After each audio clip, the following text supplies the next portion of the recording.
Save My Daughter by Sam Vickery, and read by Tamsin Kennard for Saga Egmont. For my daughter, Aurora, my joy, my little shadow, my love, you make me smile 1,000 times a day. This one is for you. Prologue. I never planned it, though I know that's exactly what people will think. They'll watch with one eye on the news as they sip their morning coffee, tutting under their breath, condemning me without stopping to question what they're hearing, or whether it's even true. I know how it works, how people's lives are picked to pieces by vultures in their determination to create a villain. They'll say I bided my time, waited for the perfect opportunity to make my move, betrayed my best friend in the world, that my whole life was a lie leading up to this one pivotal moment. I know the whispers that will follow me everywhere I go, the hateful glances, doors slammed shut in my face. But the picture they'll paint of me is nothing but a lie. I never intended to break her trust, never even considered it, even after discovering the secrets she'd held back from me, what she'd done. I loved her, loved them all. I would never have hurt them. What I did was a shock, even to me. I never planned it, but in the end, I don't suppose the intent mattered. It was my actions that counted, and those I couldn't excuse. Chapter 1. Lily. The smell of candy floss and fried foods filled the sultry August air, making my mouth water, despite the picnic we'd eaten only an hour before. I adjusted the constricting waistband of my cotton sundress as it swished around my calves, a light breeze teasing every now and then, offering a moment of relief from the heat before disappearing into the crowd. I'd known what we were getting into before agreeing to come today, been perfectly aware that the place would be packed with families, children hyped up on sugar or having a heat-induced meltdown. But once the idea had come to me, I'd latched onto it with conviction. It must have been 3 years since we'd last had a day out to a theme park, and it was long overdue. John took my hand, our eyes meeting for a moment as he pointed towards the dragon-themed roller coaster. I nodded, slipping my palm from his, ignoring the crease that appeared between his eyebrows, and wiping the damp sheen of sweat from my hand on my dress. Last time we'd come, William had only been 5, Maisie 3, and we'd spent the majority of the day watching the parrot shows, hanging around the merry-go-round and the toddler area. I remembered how John had been called up to the stage in the tiny arena, where he'd had a large, intimidating macaw placed on his shoulder. How the children in the audience had roared with laughter when the parrot had relieved its bowels down the back of his T-shirt. The complimentary vouchers we'd been given by the flustered 20-something-year-old guy who'd been leading the show, though John had taken it all on the chin and laughed along with the audience. It seemed like a lifetime ago now. I closed my eyes, breathing in the summer air, letting the screams and laughter wash over me. I wished we could go back to that day. "Mummy, look at the bear!" I opened my eyes to find John watching me, his mouth twisted in that familiar look of concern. Maisie was tugging at my arm, half awestruck, half terrified, as the huge bear mascot interacted with children nearby, making exaggerated movements and dishing out hugs. "Do you want me to take you over to see him?" I asked, reaching for her hand, enjoying the fact that for once she didn't pull hers away. She shook her head. "I don't think I want to. He's really big, and his eyes are scary." "It's not real, silly," William said, coming to stand at my other side, his fingers encircling mine. He squeezed tightly, waiting for me to look down at him, ensuring he had my full attention before continuing. "It's just a man in a suit, or maybe a woman. Whoever it is, they must be really, really hot." Hannah nodded in agreement as she shifted Ella in the baby carrier. I smiled at my best friend, holding my 3-month-old daughter with all the clumsy ineptitude she'd had with my first two. My breasts twinged, signalling that it would soon be time for another feed, and I glanced at the sleeping face of my baby girl, her head resting against Hannah's overwashed pale pink t-shirt, dribble pooling in a wide circle on the cotton. "I don't think they stay in those suits for more than 10 or 15 minutes, Hannah said, over the top of Ella's head. "Can't have bears collapsing in the park, can they?" she added with a wink. The look on William's face told me he intended to watch and find out for himself. "Come on," John said, hoisting Maisie onto his hip, despite the fact that at 6 she was nearly too big to be carried by her daddy. "Let's just go and have a look from a distance. You don't have to speak to him if you don't want." She nodded bravely, though her little hand snaked over his shoulder and gripped the back of his shirt in a vice-like hold. William looked up at me again. "Come on, Mummy," he said, tugging at my hand. "You go, sweetie. I'll stay here with Auntie Hannah and Ella. We'll go on the ride once you've had a look at the bear." "The man, you mean?" His eyes followed John, but he hesitated. "Go on, William," I said, smiling. "It's only for a second. Go with Daddy." He shuffled his feet, watching John getting further away, then suddenly let go of my hand, rushing after him, his desire to get a closer look at the mascot overriding his need to be constantly by my side. Hannah offered a smile, adjusting Ella's cotton sun hat, shielding her face from the afternoon sun. "There goes your little shadow. Quick, bask in your freedom. It won't last long," she teased. I raised an eyebrow, shaking out my arms. The bliss of not having someone permanently attached to you. It's been more intense than ever lately. Can't stand it if Maisie so much as holds my hand. He really gets jealous." She nodded. "Yeah, I noticed. Maisie doesn't seem fazed, though. She wouldn't be, would she? She's in her own world. Today's been the most animated I've seen her in months." I stared after her, going over the same repetitive worries I always drove myself mad with. Maisie was a dreamer, an unusually independent child who never seemed to need or even want my attention or input in her life. Even as a tiny baby, she'd been content in her own company. And though I tried to be there for her, to play or chat or just spend quality time with her, I always felt her pulling away, her desire to get back to her own space, where she could lose herself in books or daydream uninterrupted, creating a chasm between us that I couldn't seem to navigate my way across. But I didn't stop trying. That had to count for something. William, on the other hand, was so dependent on me, I often wondered how he'd ever cope in the future. He needed me by his side every moment of the day, and any effort on my part to put a little distance between us only served to make him more anxious and hold on even tighter. I sometimes wondered if Maisie's independence was an unconscious consequence, a reaction to her brother's neediness. If somehow she instinctively knew she could never compete for my attention in the same way William could, so didn't even try.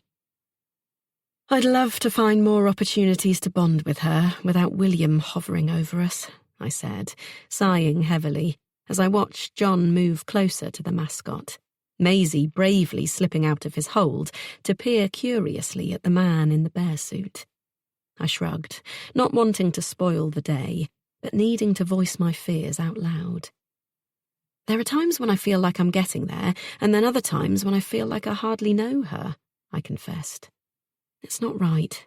My own daughter, and most of the time I couldn't even pretend to guess at what's going on in that mind of hers. I shook my head. At least she's come out of her shell a bit today. We really needed this. She looks like she's having fun.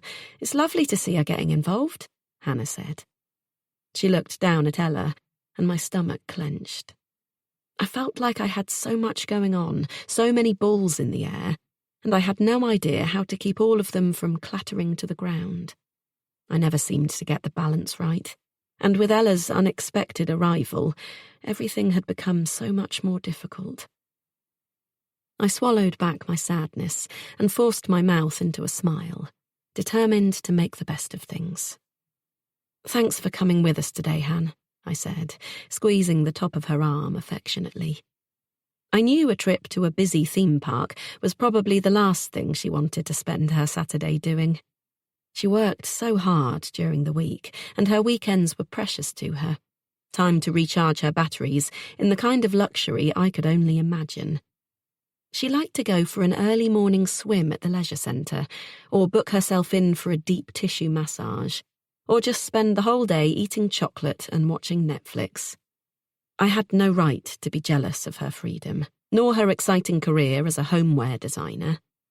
But that didn't stop me feeling envious sometimes when she was flying off to Milan to run her fingers through fabric samples between boozy lunches and meetings with the heads of any number of swanky department stores, while I was stuck at home, mediating arguments between William and Maisie and trying for the 1,000th time to explain the point of learning the correct spellings when everyone had access to a spell checker nowadays. Hannah always insisted that her life wasn't nearly as glamorous as it sounded, but it was a damn sight more glamorous than teaching times tables while cramming down a slice of cold toast, baby dribble drying on my chest. It wasn't that I'd swap lives with her if I had the option. I'd been lucky, blessed with 2 planned children and little Ella, our surprise addition. I knew I should be grateful for the memories we'd created together as a family. But sometimes it was hard. Hannah had all the stresses and challenges that came with a busy career, but she didn't have the responsibility of people's lives on her shoulders. I hated to let those dark thoughts creep in. But sometimes, when I was up for the umpteenth time in the night to feed or change or soothe one of the children, Ella and William for the most part, when I was pulled in 1,000 different directions and feeling like I was failing in everything I did, as a wife, a mother, a woman even, I wondered what life would have been like if I had chosen a different path, been like her. I had hoped to keep working after we had William. That had always been the plan. My job back then hadn't been anything special. When I got pregnant, I was only doing filing for a law firm. But just being in that environment, surrounded by the buzz of people working hard, passionate about their cases, their clients, made me want to retrain and join them. I'd intended to keep working part-time and study for a law degree in the evenings, but I hadn't bargained for how intense William's needs would be. At the time, it had made sense to adapt our plans and have Maisie just 2 years later, the idea being to wait until William was in school before diving back into my career goals, but it hadn't panned out. William just couldn't settle at school. Every time I managed to leave him with his teacher, I'd barely make it through the front door before I got the inevitable phone call asking me to come back and collect him. He just wouldn't accept being there. We tried everything, from waiting it out and hoping he'd settle, to changing teachers, and then, finally, me going into class with him for 3 weeks, having to leave Maisie with my less-than-keen parents so I could support him. But it wasn't a long-term solution, and it didn't seem to matter whether I stayed or not. He never did relax in that environment. It just didn't work for him. He hated the noise, the confusion of all the children talking over each other, the lessons he didn't have any interest in. The longer we persevered with it, the more I could see my sweet little boy becoming a shadow, trying to make himself small, to disappear. If I tried to leave him there, he would scream until he passed out, terrifying everyone around him, then wake up and start all over again. His fingernails were broken, the tips of his fingers splintered from holding onto the door frame when the teaching assistant tried to carry him inside each morning. At school, he wouldn't eat. He never spoke, except to shout no. He wouldn't pick up a pencil, barely looked me in the eye, and his teacher might as well have been invisible for all the attention he gave her. I could see his trust in me fading each day as I woke him up and manhandled him into his school uniform. He hated it, and I knew we couldn't go on. John had been the one to tentatively suggest keeping him at home, educating him myself, and as soon as he mentioned it, I'd felt a sense of absolute relief wash over me. It just made sense. The moment William stepped through the front door to our home, he once again became the rambunctious boy only we got to see. There was no end to his talking, his questions, his curiosity, and I knew his reluctance to learn had nothing to do with a lack of intelligence. Home education might work, and it would mean I could be around for Maisie too, not constantly tearing myself between his needs and hers, not missing out on those precious early years. It was a sensible option. I could see it working, and I knew I would enjoy the challenge of teaching him myself. But it didn't come without sacrifices. It meant putting my career on hold once again. John's income as a TV researcher, primarily for environmental documentaries, was paying our bills, our mortgage, and back then he had just been offered a huge promotion, a long-term role for a cutting-edge series on climate change, which I knew he was desperate to take. He already travelled a fair amount, and the step up to the new role would mean even more international trips. It would have been impossible for him to quit if we wanted to manage financially, and I knew how much he wanted that job. It wouldn't have been fair of me to ask him to walk away from it after pursuing it for so long, just so I could have a chance at trying something I wasn't even certain I wanted. And so it fell to me to home educate the children. I was relieved to see the happiness return to my son. The moment I told him he didn't have to go back to school, his face had split into a smile, his eyes filling with tears as he clung with small, sticky fists to my jumper, making me repeat my words, swear to him that I wouldn't change my mind. It was a sacrifice I was happy to make. What mother wouldn't, if she had the option? But that didn't mean I didn't occasionally get a pang of jealousy, a what-if moment, when I looked at Hannah's life and saw how different it was from my own. I watched Maisie's face light up now as the mascot leaned towards her, animated in a way I rarely saw. Today was exactly what we all needed. Quality time together, and a chance to make some memories. "Is she still asleep?" I asked, peering over Hannah's shoulder, trying to see Ella's face. "Absolutely conked. Must be the heat. Do you want to feed her?" I shook my head. "Do you mind holding on to her a bit longer so I can go on the roller coaster with John and the kids?" Hannah glanced down at Ella and shrugged. "I don't see why not." "Thanks, Han. You're a gem. There's a couple of bottles in the changing bag if she wakes up, but I doubt she will." I glanced away, hoping I wasn't taking advantage of her generosity.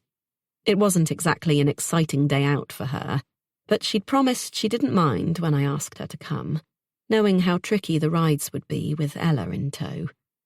I wasn't ready to leave her with a babysitter for the day, and besides, Hannah seemed only too happy to help. She was always willing to take Ella for a cuddle in a way she hadn't been with the other two, and I was grateful that I often had an extra pair of hands to help out. It was really important to me to show Maisie and William that they hadn't lost me to their new sibling. I hadn't missed the resentful glances William had thrown Ella's way, and Maisie had barely acknowledged her, choosing to spend even less time downstairs with us since she was born. I wanted to show them I was still fun. I could still make time for them, too. "You sure you don't mind?" I frowned, wondering if she was okay. If she might have had a bad date or a disagreement with her boss. She wasn't usually so quiet, but it was hardly the right time for a heart-to-heart. I'd have to make a pot of tea and grill her later on.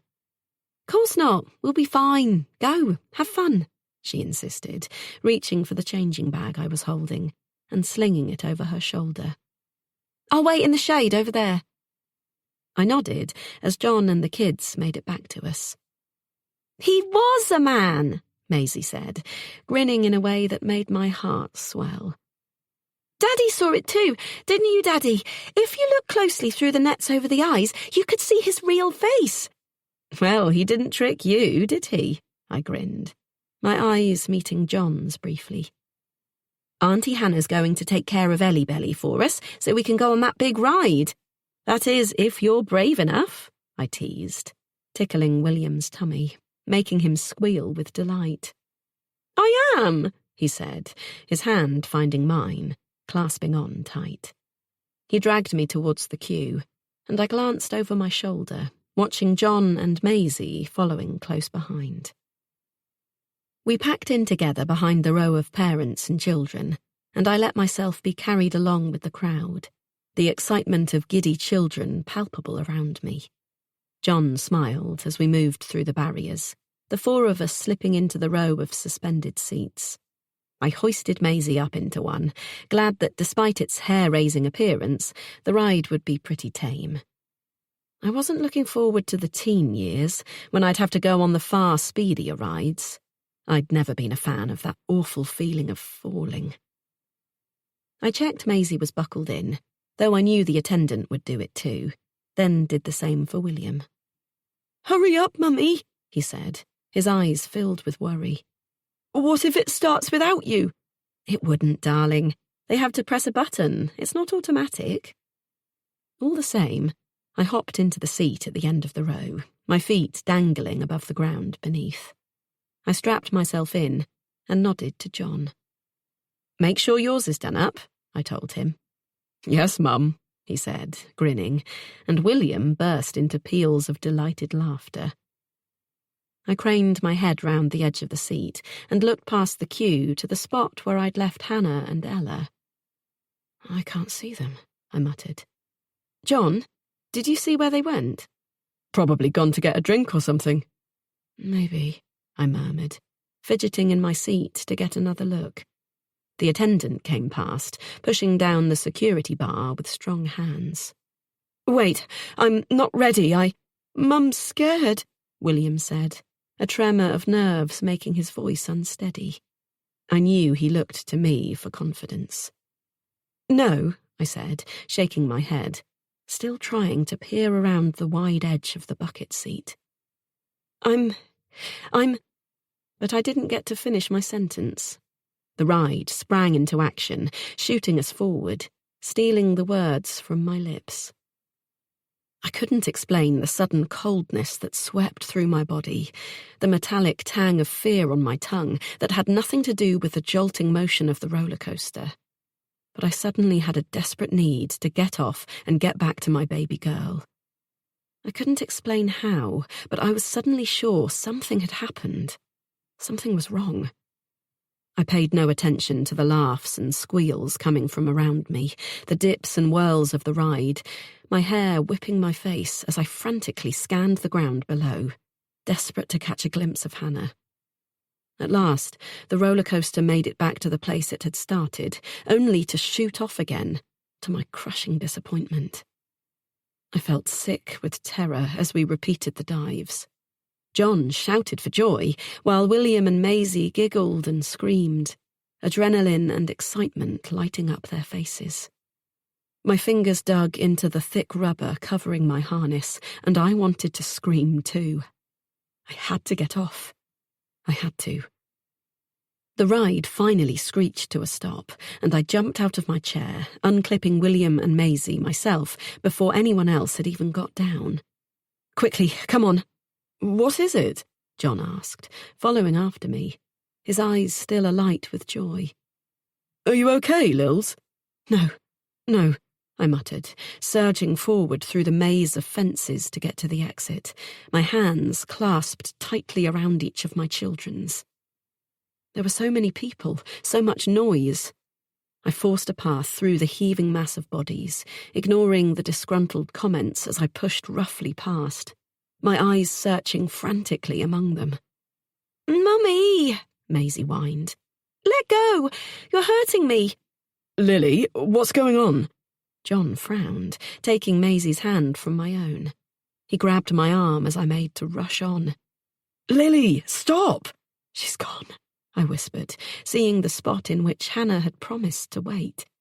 Frantically, I scanned the empty bench, the bin overflowing with ice cream wrappers and cardboard coffee cups. A foil packet fluttered from its tentative position where it had been haphazardly shoved into the mass of litter, catching in the light breeze and skittering across the hot paving stones. I couldn't seem to take my eyes off it, the flash of gold glinting in the sun. "She's gone," I said again, this time my voice growing loud with the panic that was bubbling up like lava within my belly, burning a hole through my insides. "So?" John shrugged. "I'm sure she'll be back in a sec. It's hot, Lils. She's probably gone to get an ice lolly, or a cold beer if I know Hannah. She'll be here any minute." I looked up at his confused face, knowing his words were perfectly logical, yet certain he was wrong. It didn't make sense, but somehow I knew. My gut was screaming at me. I just knew. Hannah had taken my child, and she wasn't coming back. Chapter 2. Hannah. Lily let William guide her towards the queue for the dragon-themed roller coaster, and I watched as she looked back over her shoulder, seeing the brief, uncomfortable eye contact between her and John. She couldn't hold his gaze anymore, didn't seem able to let herself get too close to him. I couldn't pinpoint when that had started, but once I'd begun to look, watching the two of them with more awareness, the truth had been there, plain to see. The baby carrier chafed against my shoulders through the thin cotton of my t-shirt, and I shifted my position, leaning my weight on one foot and then the other, unable to get comfortable. My grey linen shorts felt tight and itchy against my thighs, and I wished I'd worn something else rather than fishing these out of the back of my wardrobe. They'd fitted just fine the last time I'd had them on, but clearly I'd gained weight since last summer. I watched as Lily and her family moved to the front of the line and wondered how the woman who had been my best friend for 17 years could have become such a stranger to me. We'd met when we were both just 18, at a group camping trip my parents had been taking me to since I was tiny. It was the annual camp for members of the Sandy Shores Sailing Club, a chance to share stories and catch up without the lure of the sea to distract them. And my parents, being figureheads of the club, never missed it. As a child, it had been exciting to pack my little bag of belongings and sit in the back of the car, fizzing with excitement about the 2 weeks ahead of me. Our family was always the first to arrive, and I would climb trees and build dens and generally get in the way of my parents as they swore under their breath trying to navigate the tent. Until, one by one, the other families would arrive. And soon I would have a tribe of playmates to fill my days with. Those days seemed endless. We would splash in the river, play frisbee, toast marshmallows. We would make rope swings and stay out long after sunset, never tired, always begging for just half an hour more. As an only child, those annual trips had been the happiest days of my life. I'd longed for them to continue just like that, to go on forever. But as the years passed, families moved away or dropped out of the sailing club. New ones arrived with children who were too young for me to play with. The friends I had made grew older, chose to stay with grandparents or school friends rather than spend their free time in the woods. Slowly, the little tribe I'd treasured so dearly dwindled to nothing, and by the time I reached the age of 15, I was the only person under 40 still attending. The energy of the trip had changed from hot dogs and songs around the fire to dull political debates between brandy-swilling parents. It was no longer something to look forward to, but something to endure. I never considered not going, partly because my parents insisted on it, and partly from a sense of nostalgia. I still carried the hope that one day I'd be pitching my tent and would look up to find the smiling faces of those friends who had made my childhood memorable.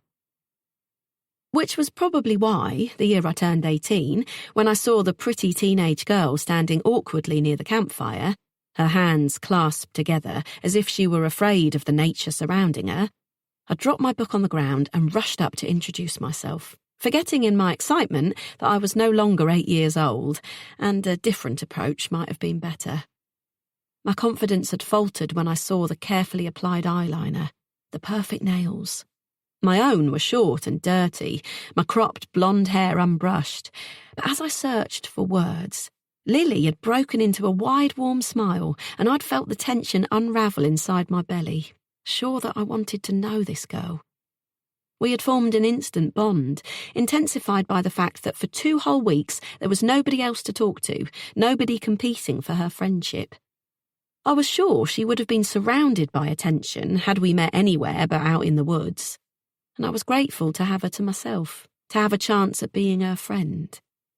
Night after night, we'd sat under the thick canvas of stars, talking about everything. Our old schools, our families, past boyfriends. I'd had 2, neither one serious. She'd been with the same boy for 3 years, and when she talked about him, her eyes lit up. I told her how excited I was to be starting at Bournemouth University the coming autumn, and she explained that her family had just moved 30 minutes down the coast to Mudderford, hence them joining our sailing club. Before that, they'd been a stone's throw away in Barton-on-Sea, but her parents, she'd explained, got bored and never liked to stay in the same place for too long. In all the years that had passed since that first meeting, her parents had never settled for long. Even the lure of grandchildren hadn't been enough to clip their wings. 2 years ago, they'd packed up and moved back to Whitehaven in the Lake District, the town where they'd met and grown up, saying they wanted to be near Lily's grandparents and have a change of scenery. I knew Lily had been sad to see them go, but she and John were settled in Bournemouth, and there would have been no point in following them up there. It would only be a matter of time before they moved again anyway.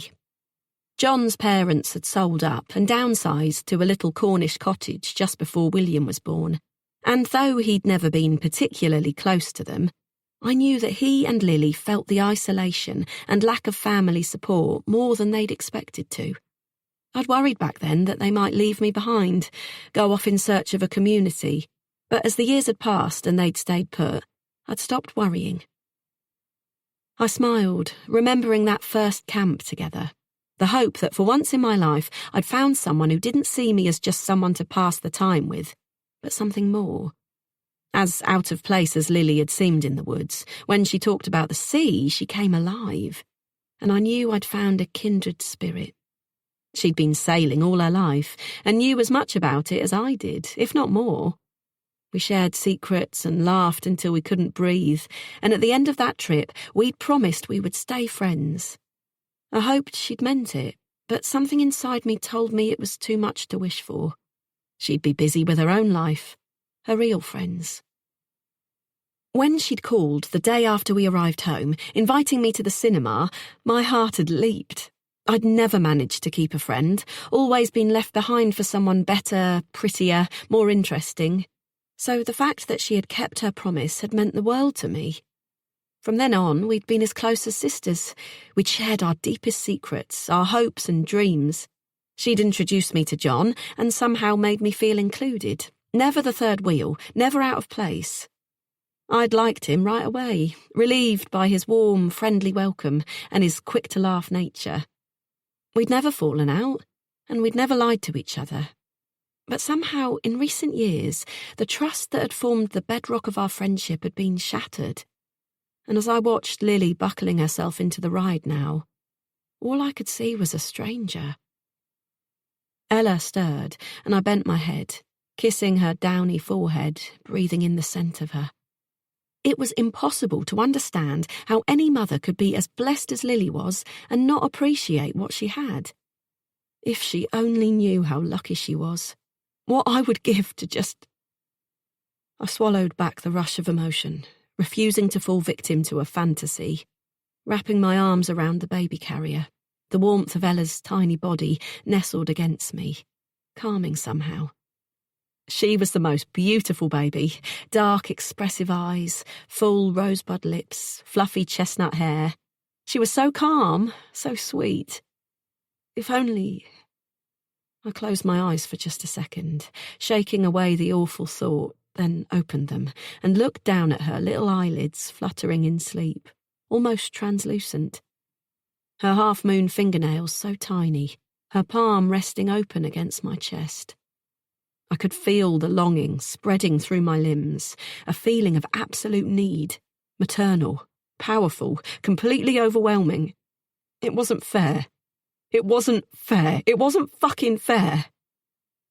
I bit down on my bottom lip, trying not to give in to the tears that were determined to break free. My throat felt swollen, a lump wedged deep inside, painful and throbbing in my struggle not to cry. "Oh, Mummy, look at the tiny baby!" a little girl squealed, pointing up at Ella. I glanced to the left, surprised to find her watching me. Her mother smiled, her eyes warm as they met mine. "How old is she?" 3 months, I managed, my voice choked and unfamiliar. Her smile grew wider. "Such a precious age. Enjoy it. It flies by." She glanced down at her daughter with misty eyes. "I will," I said, nodding, allowing myself the pretense for just a moment, letting the warmth of the lie cocoon me like a protective blanket. "I will," I whispered again, looking down at Ella once more. I turned back to watch the roller coaster, the attendant moving along the rows of chairs, checking the harnesses. Then, on stiff robotic limbs, I turned slowly, walking in the opposite direction. I could hear a ringing in my ears, the slap of my sandals on the hot tarmac as my footsteps grew faster and faster still. Crystal clarity and dreamlike confusion mingling and clashing all around me. I followed the path, not letting myself stop, think, question. I saw the sign for the entrance to the park and walked purposefully towards it, not slowing my pace or making eye contact with anyone. I pushed through the crowd, past the souvenir shop filled with brightly coloured teddies, toys and sweets, my hands firm across Ella's back, the thick strap of the changing bag cutting into my shoulder. A shuttle bus heading for the taxi rank was in the lay-by, its engine ticking over as if preparing to leave. I stepped up into the cool interior and bought a ticket, slipping into a seat on the far side. My heart was pounding, my palms slick with sweat, my stomach churning. I clenched my jaw, my arms forming a cage around the baby, and stared out of the window, my mind blank, curiously empty. The bus doors closed with a hiss, and then we were pulling away from the theme park. I let out the breath I'd been holding and stared dead ahead, not allowing myself to think about what I'd just done. Chapter 3. Then. I grasped the mug of coffee between my palms, knowing I wouldn't drink it, but glad of its warmth. Maisie sat beside me at the formica-covered kitchen table, her head bowed over an exercise book as she silently worked on her writing practice. A deck of flashcards was spread across the tablecloth, and I watched with quiet pleasure as she stretched out her little hand, choosing one. K-A-T, she murmured softly, her brow creasing in a way that made me think of John. K-A-T, cat, she announced quietly to herself. She picked up her pencil, adjusting her grasp carefully before dipping her head to write a shaky C. I wanted to say something, to praise her for how hard she was working, but I was afraid to interrupt her when she looked so busy. She didn't want my input. She was completely focused, and it was fascinating to watch. I pressed my palms tighter against my mug, swallowing back a wave of sadness, as I heard Lily coming back down the hall. A drop of moisture slipped unbidden from the corner of my eye, and I wiped it roughly away, then pasted on a serene smile. Lily bustled into the kitchen, a plastic laundry basket with a large crack down one side of it tucked beneath her arm. "So," she asked, squatting down to shove handfuls of dirty laundry into the washing machine. "How did you manage to wangle a Friday afternoon out of the office? Don't you have shed loads of work to do?" I fiddled with my coaster, not looking up as I offered a vague answer. I'd been glad to see that my boss, Eloise, was out at meetings all day. I wouldn't have pushed my luck with taking the time off otherwise. "Nothing that won't wait until Monday." Lily straightened up, pressing a few buttons until the washing machine roared into action with a metallic-sounding crunch. "That's on its last legs," she sighed. "Mummy?" William's voice drifted in from the living room. "In a little while, sweetie." She shook her head. "He wants me to read to him again. He's obsessed with this Dragons series, and they're too hard for him to read by himself. I wish I'd never bought the books. I'll have lost my voice by the time I make it through them all." She picked up her own mug from the kitchen counter and took a gulp. Ah, blessed caffeine. I swear, without coffee, I'd never make it through the day. He's had me up since 5 this morning. "Must be tough." She shrugged, not bothering to answer. Are you still going to Rome next week? I nodded. Yep, just for 3 days. I'm meeting with a new supplier.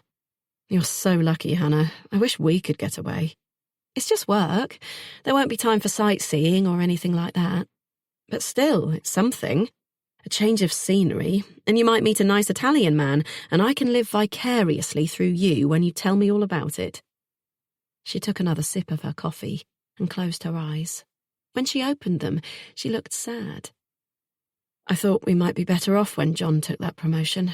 He's working all hours, and we hardly see him. But as it turns out, with me not working, we're barely making ends meet. God knows why. He said we can't go away at all this year. I was only asking for Devon, a little cottage or something. It's not like I'm expecting Rome. I told you, it isn't a holiday. She shook her head, putting down her coffee. Sorry, I'm moaning. Long day is all. She rubbed her fingers into her eye sockets.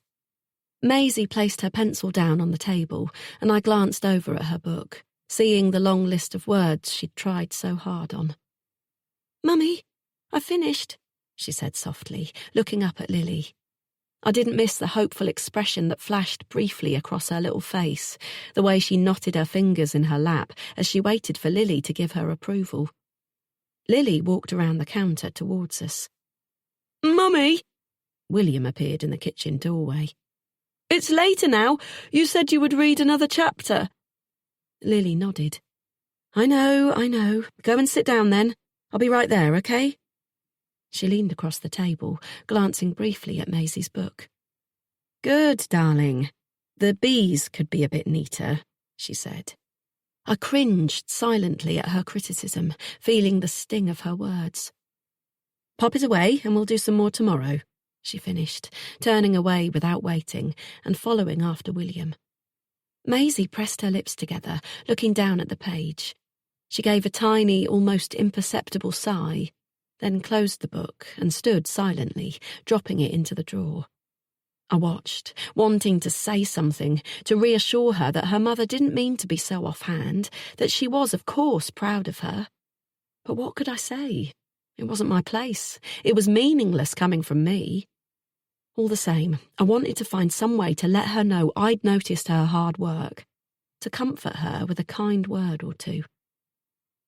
I glanced down at my coffee cup, my mind racing, and a moment later I heard her footsteps on the stairs, followed by the soft open and close of her bedroom door. I stared at the empty doorway and felt my heart sink, knowing that not for the first time I'd missed my opportunity to make a difference. How many times had I watched Lily gloss over Maisie's feelings, her attention focused so intently on William that there was no room for anyone else? It hurt to see the rejection on Maisie's face, and though I tried to block it out, I couldn't help but be reminded of my own childhood. Each time I saw Maisie retreat silently, her head bowed, her shoulders slumped, I thought of the little girl I had once been, being sent to my room so my parents could have some time alone, listening through the floorboards as they laughed and talked without me, knowing I was unwelcome in their private little twosome. I always felt like my parents never wanted me, choosing social engagements or time together over nights in with me. And when I learned that I was an accident, that feeling made sense. I knew how it felt to be seen as a chore, to know that my very existence was enough to cause resentment in the people who should have wanted me most. I remembered vividly the deep sting of cutting words or their complete disinterest, which they never even tried to disguise, as I tried to draw their attention my way, if only for a fleeting moment. The way I would keep my bedroom as tidy as possible to show them how good I was, having heard them comment on the messiness of my cousins, though they never once praised me for it. The dance classes I took because they enjoyed going to the ballet, though they never once came to one of my performances. When I realised I could get a kind word or two tossed my way for high marks in a test at school, I clung to that path, working harder, becoming more and more driven, desperate for acceptance, acknowledgement, a glimpse of their pride.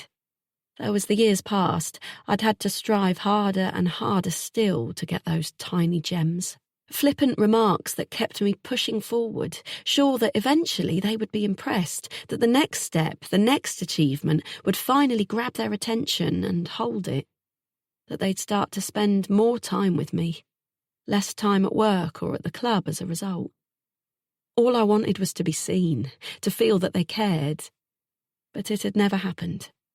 And when Mum had died, my dad had pulled away even further, seeking comfort in his sailing, his golf, his gardening and his friends, refusing even now to let me in. Watching Maisie was a painful reminder of those feelings I had squashed down, unable to confront them head-on. They were too confusing, and I preferred to block them out. But Maisie was reliving them in front of me, and her pain reignited my own.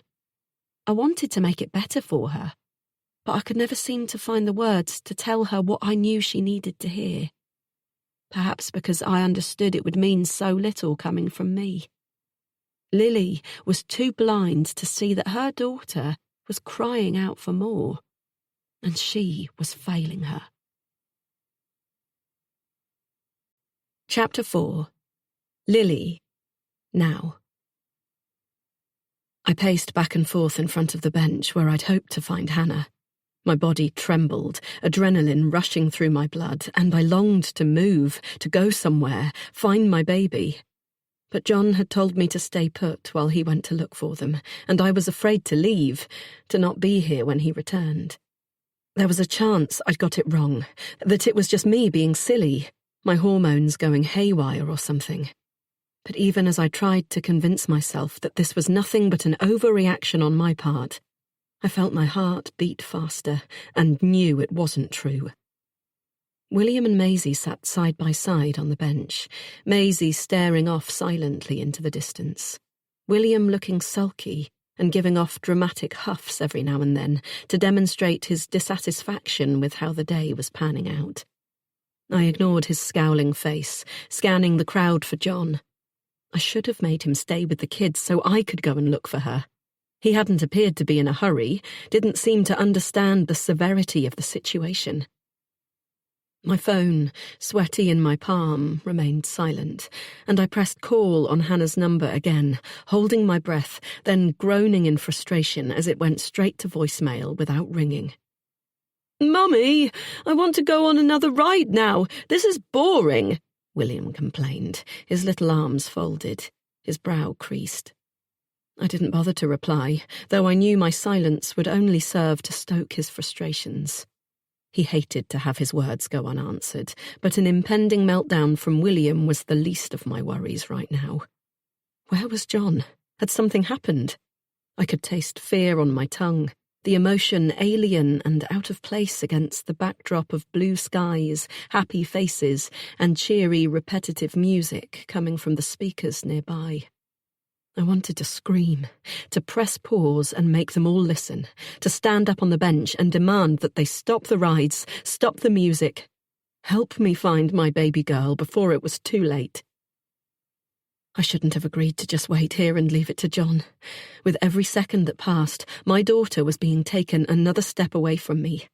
I had to find her now. I couldn't bear the stillness, the inaction. I spun, making an impulsive decision. "Kids, come on. We have to— Lily!" I turned from the bench, my heart thudding erratically, to see John, his bald head turning pink under the sun, his black t-shirt clinging to his shoulders in the heat. My relief at seeing him turned instantly cold in my stomach as I saw he was alone. "You didn't find them?" He shook his head. "Did you try her phone?" "Of course I did. I'm not an idiot," I snapped. He stepped back, his eyes instantly clouding with hurt. He was so sensitive these days, and I often forgot myself and had to backtrack. "Sorry," I said quickly, stepping towards him, bridging the gap, my hands clasped tightly in front of me, my fingernail worrying at the skin around my cuticle. "I'm sorry, I just—" He nodded, not needing me to say anything else, his wounded expression clearing in an instant. "You don't think she could have had an allergic reaction?" he asked under his breath, glancing over to the children to make sure they hadn't heard him. I didn't have to ask why he was keeping his voice down. Not after last time.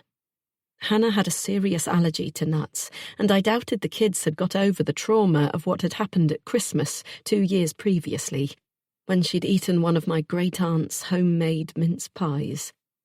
Aunt June had sworn there were no nuts in the pies, only to remember too late the almond milk she'd added to the mixture. The effect was almost instantaneous. Within 2 minutes, Hannah's lips had swollen, and before she could even reach her EpiPen in her handbag, she had collapsed head-first onto the dining room floor, taking the tablecloth and half the buffet with her. It had taken 2 EpiPens, an ambulance ride, and 3 days in hospital to get her back on her feet. And neither Maisie nor William had eaten Great-Aunt June's food since. John wouldn't want to remind them of an event we'd all rather forget. "Do you think she might have eaten something?" he whispered. "Been rushed off in an ambulance while we were on the ride." I stared at him, wondering why the possibility hadn't even crossed my mind. Could it have happened so quickly? Was it even possible? Surely we'd have seen something. "Ask," I said, making up my mind. "We need to go to the park security team, now." John nodded, and I saw the strain around his eyes that he tried so hard to hide. Casting my gaze downward so as to avoid his pained expression, I turned to the children. "Come on, we have to go now." I grabbed William's hand as John took Maisie's, and, glad to be moving, doing something at last, I surged forward through the crowd, ignoring William's questions about what was happening, when we were going on the log flume, why he had to wait for an ice cream, because he was really hungry and none of this was fair. I bit my tongue, focusing on moving forward. The security office was near the front of the park, and the door was open as we approached. I pushed inside the room that was barely more than a cubicle, and 2 men, both a good 10 years younger than me, paused in their conversation, looking up expectantly. "My daughter," I gasped. "Lost child? No, well, yes, but don't worry, love. Happens all the time. Kids get distracted and wander off." I shook my head, frustrated. John put his hand on my shoulder, squeezing lightly. "No," I snapped, slamming my palm down on the desk. "You aren't listening. My daughter, my newborn baby, is missing. She was with my friend and I choked back a sob, pressing my hands to my face. John stepped past me, clearing his throat. "Our friend has her," he explained. "We can't find her, can't get hold of her. What we want to know is, has an ambulance been called in the past half hour? You see, the woman who has our baby has a severe nut allergy and—" "No ambulance been today, mate," the guard interrupted, shaking his head. His words brought me no comfort. They weren't a surprise. I heard a pained cry and realised it had come from me. John gave a short nod and turned from the man. Grasping my elbow, he steered me towards the door, out of their earshot. "Wait in those seats there," he instructed Maisie and William, pointing to a row of red plastic chairs lined up along one wall. William gave a groan, but both of them did as they were told. John looked back down at me, his hand still grasping my elbow, as if I might fall or suddenly run. "Lils," he muttered. "Why are you so worried? It's Hannah, our friend. What's she going to do?" I shook my head, aware of the silent stares coming from behind us, as the security guards watched our interaction with unconcealed curiosity. "I don't know," I admitted. "But I feel scared, John. I can't explain it, but I do. Why isn't she here? Why would she just go with our baby? I think she's taken her." "Taken?" I nodded, fear pulsing through my body as I admitted the truth out loud. My body seemed to know something was amiss already. I had to hold her, had to find her. Where could she be? Why had Hannah gone without waiting for us? I closed my eyes, picturing my tiny, vulnerable daughter, and wanted to scream. "Mummy, your dress is wet," William announced loudly. I opened my eyes, glancing down at the damp patch that was beginning to spread across the cotton as my milk let down. "You really mean it? You're genuinely worried, aren't you?" John murmured, his hand sliding down my forearm, grasping my wrist gently. waiting for me to look at him. Yes. I pulled my phone from the pocket of my dress and unlocked it for what seemed like the 1,000th time in the last 5 minutes, needing to call her again to try and get through to her. A text flashed up on the screen, and my heart froze in my chest as I saw Hannah's name, the moisture evaporating from my mouth as I let myself feel hope. I'd made a mistake. Of course I had. She'd obviously gone off somewhere to cool down, and like an idiot, I'd overreacted. I would have to distract the kids with sweets and a look round the souvenir shop before we went to meet her, so they would have something to talk about other than the monumental scene I'd caused. I cringed, embarrassed at how quickly I'd jumped to the wrong conclusion, and with shaking fingers opened the message. A cry escaped my lips as I read the bewildering words, my hopes smashed to pieces in an instant. Silently, I held the phone towards John, who read the text under his breath. "I'm sorry, but I had to do it, Lily. Ella needs more than you're capable of giving. You don't deserve her." His face snapped up to mine, and I suddenly saw his expression change, his eyes narrowed and dangerous. It was frightening to witness the moment he realized I'd been right, that Ella had been stolen out from under us by the person we trusted most. And what did Hannah mean, I didn't deserve her? How could she say such a thing? John turned back to the 2 security guards. "I need your help. Our friend was looking after our newborn baby, and when we came off the ride, the 2 of them were gone. I've searched the cafes and toilets. Her phone is off. She's gone, and—" He glanced back at me, his brow creasing. "My wife just received this message." He held the phone out for them to read it, and I wanted to stop him, to protect myself from their scrutiny. I didn't understand what Hannah meant, but anyone reading those words would jump to their own conclusions. They would think I was a bad mother, when all I ever strived for was to do right by my children. John continued to speak quickly, his voice filled with a confident authority I rarely heard, unless he was on a work call. "We believe she's abducted our baby. I need you to help us search for them. Use your cameras or something." The guards exchanged a meaningful glance, and the taller of the 2 lifted the handset of the phone on the desk. "What are you doing?" John asked, watching him. "Calling the police. It's protocol." "It might not be necessary. She could still be in the park, and if your security team is quick—" John faltered, and I saw his reluctance to accept the truth of what Hannah had done. I didn't blame him. I couldn't grasp it either. The guard didn't bother to give a reply as he spoke quickly down the line. The first one, the one who'd looked at me with a condescending smile on his face not 2 minutes before, was saying something into his radio, words tumbling from his mouth as he rose to stand, his shoulders stiff as if ready for battle. I felt the whole atmosphere transform in a matter of seconds. They were no longer joking and laughing, looking at me as though I was a hysterical mother whose child had got distracted by the candy floss machine. They were going through their mental checklists, putting their training into practice, setting the ball rolling on a search, and suddenly it all felt so much more terrifying than before. It felt real.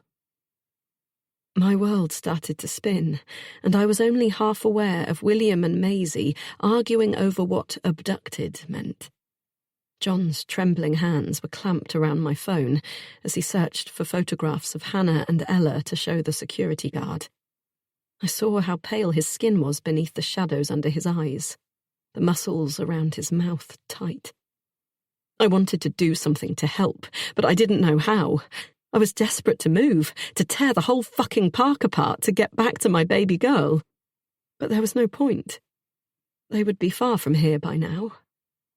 Where would Hannah have taken her? I needed to think, to tell them where to look, but my head was buzzing with 1,000 conflicting thoughts, and none of them made any sense. I walked on shaky legs to the open door of the hut, blinking as the bright sunlight hit me, gasping in deep breaths of air to ward off the panic that was filling my chest, fogging my vision. This wasn't how today was supposed to have turned out. This wasn't what we needed, what I'd pictured. We'd been hanging on to the idea of a happy family by the skin of our teeth, and now it had started to crumble, and I could do nothing to slow the process. I didn't know how to stop the erosion of my family. Where to even begin? I glanced back at John and felt a tear slip down my cheek as I gripped the frame of the door and dug my fingernails into the wood, forcing myself not to run. Chapter 5. Hannah, Then. I gripped the ballpoint pen, scribbling down notes as my boss fired off information about the new department store we'd secured a contract with in Prague, listening as she rolled off the dates of the meetings I had to fly over for, the expectations of the new partnership. Her voice was husky, her words to the point. Eloise never wasted time with unnecessary detail or chat, preferring to keep her meetings short so she was free to get back to her to-do lists. I liked that about her. I'd had bosses before who could waste a whole afternoon going back and forth over inconsequential questions, who would call a meeting for something that could have been decided in a 5-minute email conversation. And it was obvious to everyone who had to sit there feigning interest over the plate of complimentary pastries that it was more about them enjoying the sound of their own voice than it ever was about the work in question. Eloise was 15 years my senior, and exactly the kind of powerful, driven, career-minded woman I'd anticipated following in the footsteps of, up until very recently. She was a commanding woman, confident and self-assured in her ability to make quick decisions and lead a team of 40 designers and buyers. But despite her efficient nature, she was also kind and fair. There had been so many occasions in my first few years at the company where I'd made a mistake or messed up somehow, when she could have embarrassed me or used me to make an example to the rest of the team. But she'd never taken the opportunity. In my first year working with her, I'd once added an extra 0 to a fabric order, and 10,000 bolts of Persian silk had been delivered rather than the expected 1,000. Eloise had simply raised an eyebrow, placed a hand on my shoulder, and told me to call round our contacts and offer it at discount. Then she'd taken me to lunch on her expense account and told me a few of her own blunders, which had made me feel instantly like less of an incompetent fool. She wasn't a friend. We rarely discussed personal topics, but she was a good boss and a fair woman, and I enjoyed working with her. It was funny to think that I'd been so certain I would follow in her footsteps, keep climbing the ladder until I'd reached the absolute top of my game. I'd had a plan laid out that I knew would take me another 10 to 15 years to achieve, and I had been content with that, knowing that striving for that goal would give me the sense of purpose and drive I'd always sought in life. It was all I'd ever thought I wanted. But I could remember the exact moment I realised I wasn't going to tick that achievement off my list, and happily, it was a choice I made with no outside input. It was about 4 months ago, 2 years after I'd got the promotion to my current position as senior buyer and designer, and a promotion had come up for junior manager of department. I was primed to go for it, and though there were a few others on the team who had a chance, I was almost certain I would be the one to snap up the coveted role. It had been part of my plan from the start. 2 years in this role, then move to management and work my way up the ladder until I reached the dizzying heights of CEO. There was no reason for me not to succeed. I knew it was going to take a monumental level of work and commitment on my part, but that had never stopped me before. But this time, something did. As I'd stared down at the application form, twiddling my pen like a baton between my fingers, I'd had the sudden realisation that despite my carefully constructed game plan, I didn't want this job, and I didn't want the one above it either. I'd worked hard to get where I was, and now I was in the comfortable yet challenging position of having a job that on a daily basis made me feel lucky. I loved my role. I loved the travel, though I never let on to Lily quite how fun those trips were. The raucous dinners we had at the end of the working day, the tapas and wine the group shared at little restaurants down cobbled alleyways, or looking out over the Seine, watching the sparkling lights of Paris twinkle on the midnight black surface of the water. I loved the variety in my life, the chance to meet new people. Time I spent working in the office, losing myself in fresh designs for hours on end. The pay was generous, and I had a fantastic boss who I respected. Why would I want to leave it behind for something I wasn't sure I even wanted anymore? The new job would come with much longer working hours and no travel, and rather than designing homeware myself, I would be given the task of approving or rejecting the designs that were put on my desk. No more personal creativity, no more spontaneity, feeling the fabrics with my own hands in the places they were created, coming up with a vision for a new design inspired by some piece I'd seen in a tiny furniture store in Naples. All for a better title and a bigger chunk of cash. Was it worth it? I'd spent an hour thinking about it, and that was all I had needed. I'd taken Eloise aside and told her I wouldn't be going for the position after all, and I'd seen something akin to respect in her expression when I'd explained my reasons why. She'd insisted on taking me out for coffee and a chat, and I'd been sure she was going to try and change my mind. But she'd surprised me, sitting back in the cosy armchair in the corner of the cramped coffee shop, and fixing me with a curious little smile as she finished off her macchiato in one gulp. It takes a lot of drive to keep moving forward, but it takes courage to stay still, to appreciate what you have. You've made a big decision today, Hannah, and it wasn't based on ego or empty goals, but on your own happiness. It's brave of you. Sometimes I wish I'd made time to reevaluate my own path before charging down it like a greyhound at the races. Well done for doing what's right for you. I'd been taken aback and quietly touched at her words, though a pang of sadness that they'd come from her and not my mother had soured the moment ever so slightly. From that moment, I'd never doubted my decision, even when it was announced that my teammate Lewis had got the promotion. A few weeks on from stepping back, I'd begun to realise something. Without the focus of the ever-changing career path to keep me occupied, for the first time since I could remember, I had space in my mind to create new goals, to start figuring out what I did want now that I'd begun to establish what I didn't. I'd never considered any other option for myself than the fulfilling career, the powerful role. I didn't want to get married or even to have a long-term partner, much preferring the simplicity of the occasional casual boyfriend who I could choose to see at my own convenience. I valued my freedom and my independence too much to give it up for anyone. But though a man wasn't on my wish list, there was something I realised I would enjoy. Being a mother, having a little family to call my own. I loved being fun Auntie Hannah to Lily's kids, but to have a child of my own... The first time the thought had popped into my mind, I'd swept it aside as nonsense. I had never wanted kids. I wasn't maternal. My childhood struggles of trying and subsequently failing to get some scrap of attention from my self-obsessed parents had left no room for dreams of a family of my own. I'd wanted tangible successes to present to them. Certificates, awards, promotions, the things I knew they valued and admired. Children, in their view, didn't make the cut, as I'd learned the hard way. I'd never strayed from my path in all these years, always working that bit harder, giving that little piece more of myself away to get where I wanted to be. I reasoned that it was probably just my biological clock starting to interfere.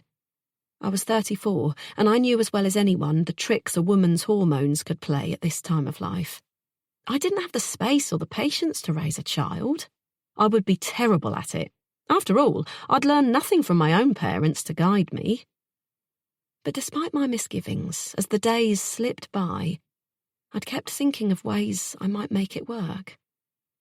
Perhaps it was the passing of my mother the previous year, knowing that I was still clawing my way up a ladder for a dollop of praise I could no longer hope to receive, that had opened my eyes to how I was living my life. I'd become almost robotic in my need to meet my goals, never questioning what I was doing or why. The first step to waking up and taking back control, I realised, had been in turning down that promotion, something I would never have had the courage or desire to do when my mother was still living. I'd had an unwelcome epiphany in the months following her funeral. I'd been trying everything to get close to my dad. Cooking meals to take over to him, calling and visiting, and having my heart broken again and again by his coldness. I was driving home one afternoon, having had the door closed in my face, my father turning me away so he could share his grief with his friends, his peers, rather than his only daughter, and it was as if a light bulb switched on in my head, shining a glaring beam on the reality of my situation. I was working myself to the bone in order to please a woman who was no longer here and a man who clearly didn't want me in his life. In that moment, as I finally accepted that I was never going to have the relationship I craved with my parents, and I needed to stop chasing an empty dream, a world of possibility seemed to open up. And turning my back on that promotion, taking that first step to break those ingrained patterns, seemed to have sparked more ideas than I could have possibly imagined. I had been brave and made a choice for my professional life I never would have made when my mum was still around. And now, I realised, I could be a mother if I wanted to. I could make my own rules, decide on what I really wanted without the need to please a woman who, I knew, would never have cared about me, no matter what I achieved. If I really wanted this, there were ways to make it work. I could get a nanny. I earned more than enough to afford one. I could take advantage of the fantastic 12-month maternity package the company offered. I could cut down some of my international travel, or maybe even take the baby and nanny along for the adventure. Why not? Other women made it work. Why shouldn't I?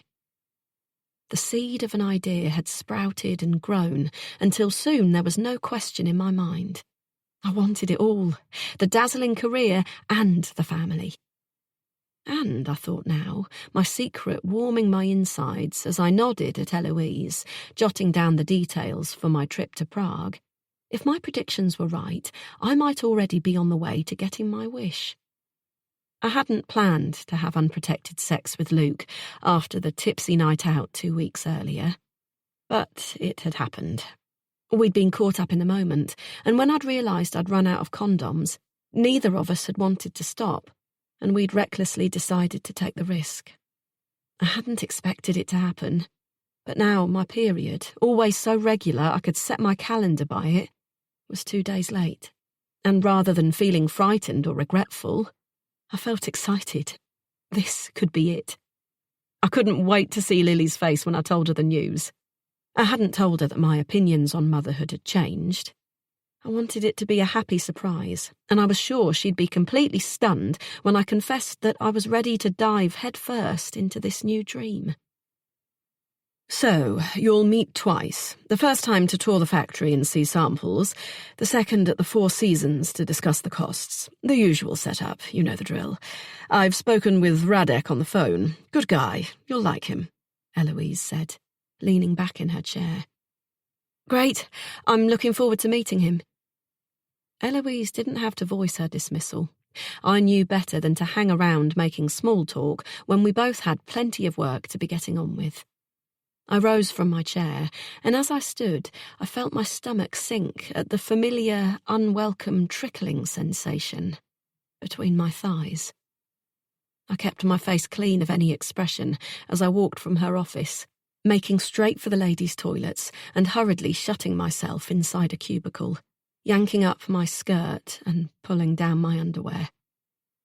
I stared in silent disappointment at the spot of claret seeping into the white cotton, feeling strangely tearful, though I never usually cried. I'd been so sure enough to make pencil markings on my calendar at home this morning, planning out when the baby would be due, when the best date to take maternity leave was, and how soon I'd have to give up flying. I knew from Lily that you couldn't fly in your 3rd trimester, not that she'd ever needed to worry about that. I sighed, unravelling the toilet roll to clean up, and then getting a fresh batch to wipe my eyes with. It wasn't that I wanted it to be Luke's baby. I didn't have strong feelings for him, and like the other men I'd dated, I was under no illusions that he was the one.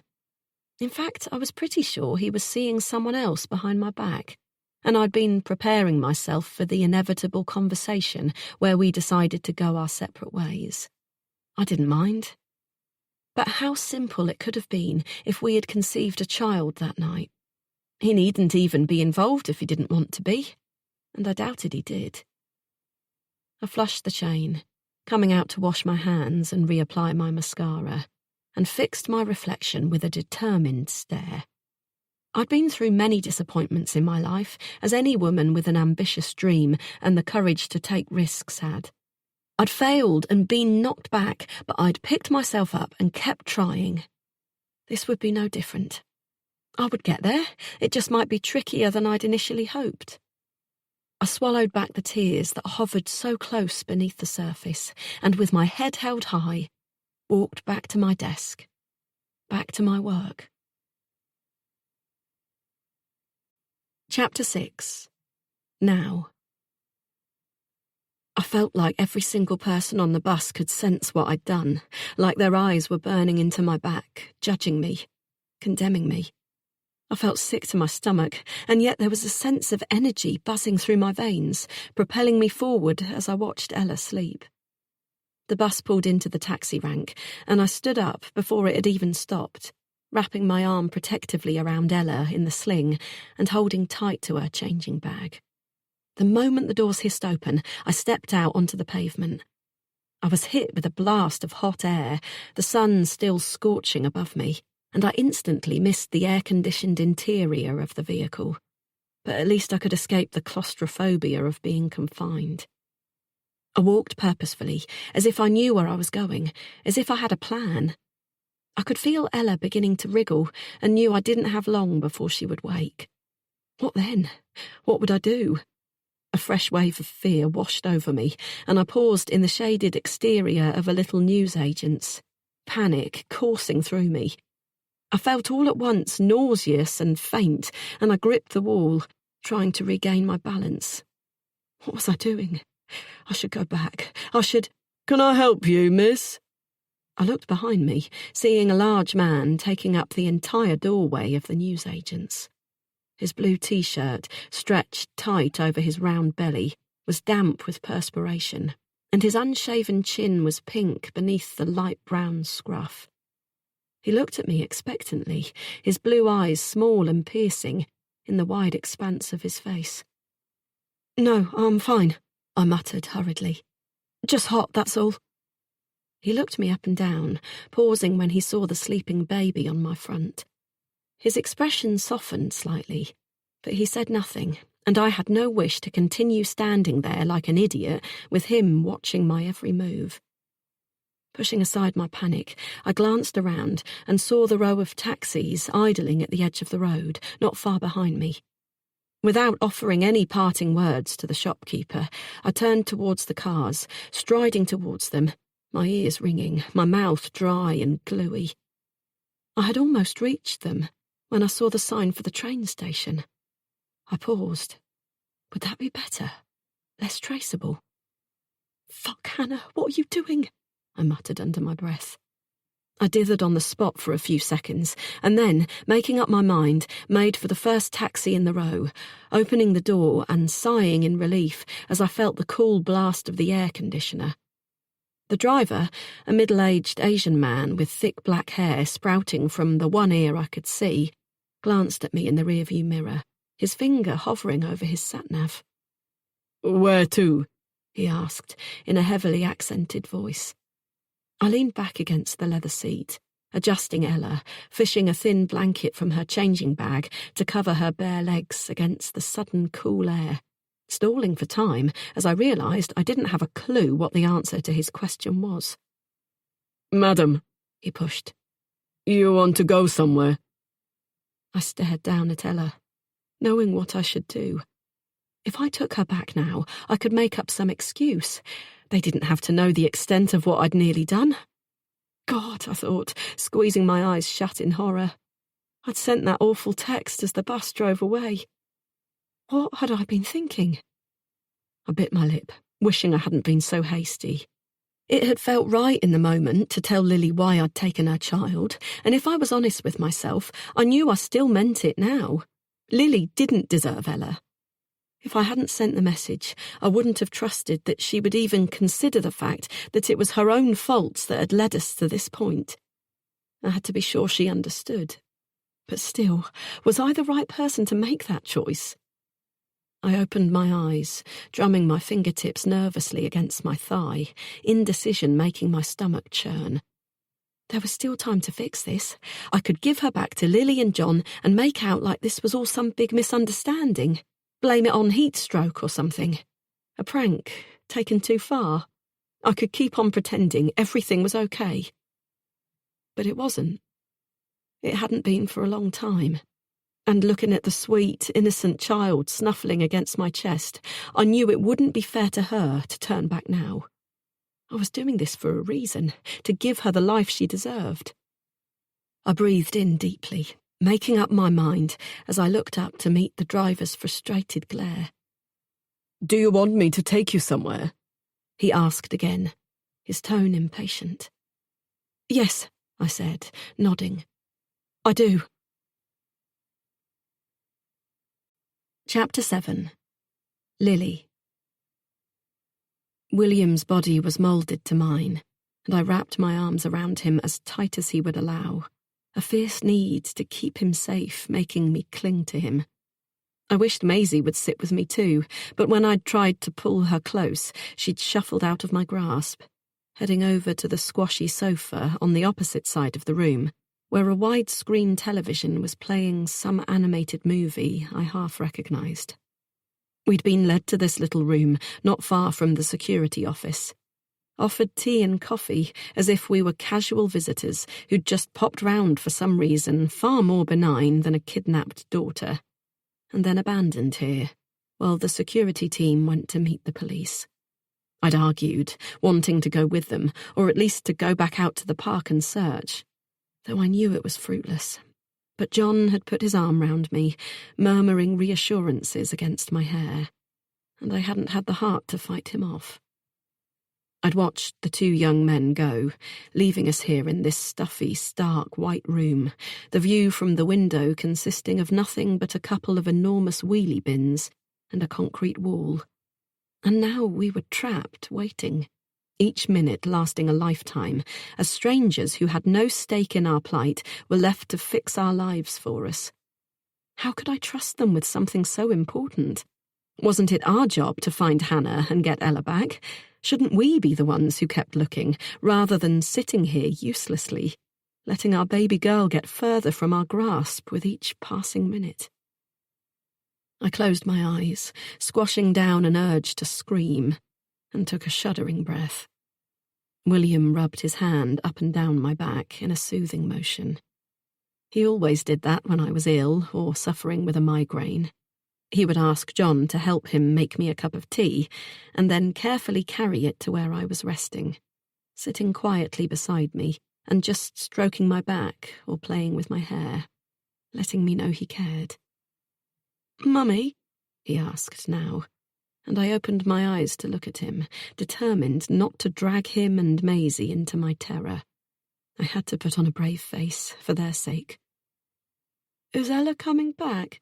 he asked softly, twiddling with a loose thread on my dress, his gaze fixed on his fingers, conspicuously avoiding my eyes. "Of course she is," I answered automatically, not daring to question whether that was the answer he'd hoped to hear. Just because he hadn't yet bonded with her didn't mean he didn't love her, that he hoped she was gone for good. He sighed, resting his head on my lap, trying to angle his body so that he could see the TV whilst staying close to me. "Here." I looked up to find John standing above me. He held out a cold bottle of water, and I took it, gripping it tightly in my palms. "Thanks. Sit down, will you?" He glanced towards the door without moving. "I don't understand, Lily. I don't get why she'd take Ella. She's not exactly the maternal type, is she? What does she want with her? And what the hell did she mean you don't deserve her? You're an incredible mother. Surely she knows how much you do for our kids. I can't believe she would ever think something like that." His voice was shaky, and I saw the fear beginning to cloud his features, the tightness around his lips, the wide pupils that seemed to drill into mine. I glanced at his hands, noticing the way his fingers trembled, his body almost swaying with exhaustion. He was reaching the point I'd been at an hour ago, and as much as I was grateful that he was finally grasping the severity of the situation, I hated to see him so shaken. I'd never been able to cope with hurting him, letting him down. I'd only ever wanted to see him smile. In the past year or so, that had become increasingly challenging to maintain. I don't know why she would say that, I shrugged, aware of William's steady breathing as he stared at the TV, pretending not to listen to us talking. I thought she was my best friend, but what she's done... I don't understand any of this, John. All I know is that we have to get Ella back. We have to start looking. The panic at knowing Ella was somewhere I couldn't reach her was making my hands sweaty, nausea churning in my belly. I didn't want to think about that text, how deep those words had cut, jabbing at my deepest fears. What mother didn't, at some point, think they weren't good enough, weren't up to the job of raising their children? What woman didn't feel like they were drowning sometimes, failing at every turn, missing those special moments, going through the motions when it was all too overwhelming? I'd felt like I wasn't enough more times than I could count, silently berating myself for getting it wrong, messing it up. But to hear those words from Hannah was something I'd never expected. If I wasn't so afraid, I'd be heartbroken right now. John opened his mouth to speak, then closed it as the door banged open. William's body tensed on my lap, his rigid shoulder digging into my thigh, as we watched 4 uniformed police officers file into the room, followed by the burly security guard who'd tried to brush me off to begin with. He looked anything but jokey now. He faced John with a grim nod. "There are 10 PCs scanning the park. We've closed the main entrance, and any staff who were on or near the gate at the time of the abduction are being questioned." My stomach flipped painfully at the word, as my arm slid tighter around William, though he made no attempt to release himself from my hold. "These officers would like to ask you some questions, but first we can show you the CCTV footage of the approximate time you believe your daughter and your friend disappeared." He glanced over to where Maisie was watching the television and strode across to it, pressing eject on the DVD player. Maisie shot me a hurt look, and I ushered William off my lap so I could move closer to the screen. He gave a disgruntled moan, but his fear of the police helped contain his irritation, and he sat down on my vacated seat, folding his arms with a pointed tut. John followed me, as did the group of severe-looking police constables. The security guard slid a DVD into the player and pressed play. "It's the entrance, Mummy," William said from behind me, unable to hold back from sharing information when he knew something. "That's right," said a female officer, stepping forward. "I'm PC Canton." She held out a hand, and I shook it automatically, thinking how strange it was to keep up the social niceties at a time like this. But I didn't want to be rude. I needed her help. She nodded towards the screen. "We'd like you to watch the footage and tell us if you spot your friend. It will help narrow down the moment she left and may enable us to track her movements.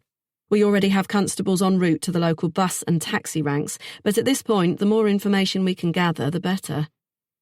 I nodded, staring at the screen, watching the happy, smiling faces of families leaving the park after a long day.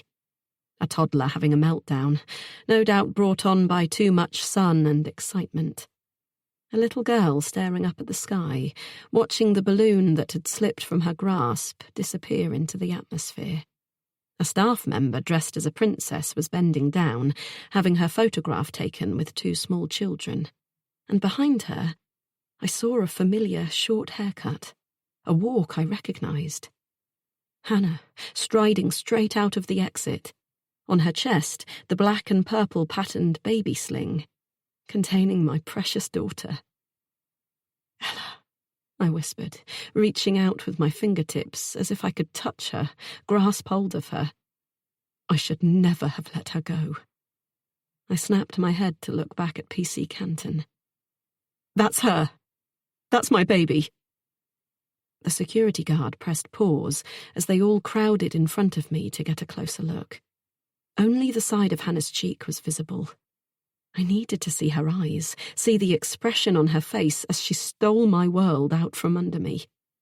I wanted her to look ashamed, guilty, to know that there was some shred of human decency left in her, some tiny piece of the woman who'd been my best friend for nearly 20 years. How could she do this to us? I whispered, staring at the screen, my mouth dry. John's hand slipped into mine, and I didn't pull back. Not this time. That's very helpful, PC Canton said, nodding some silent instruction to her colleague, who moved towards the door, talking quickly into his radio. I watched, wondering why they were all still here, why nobody was doing anything.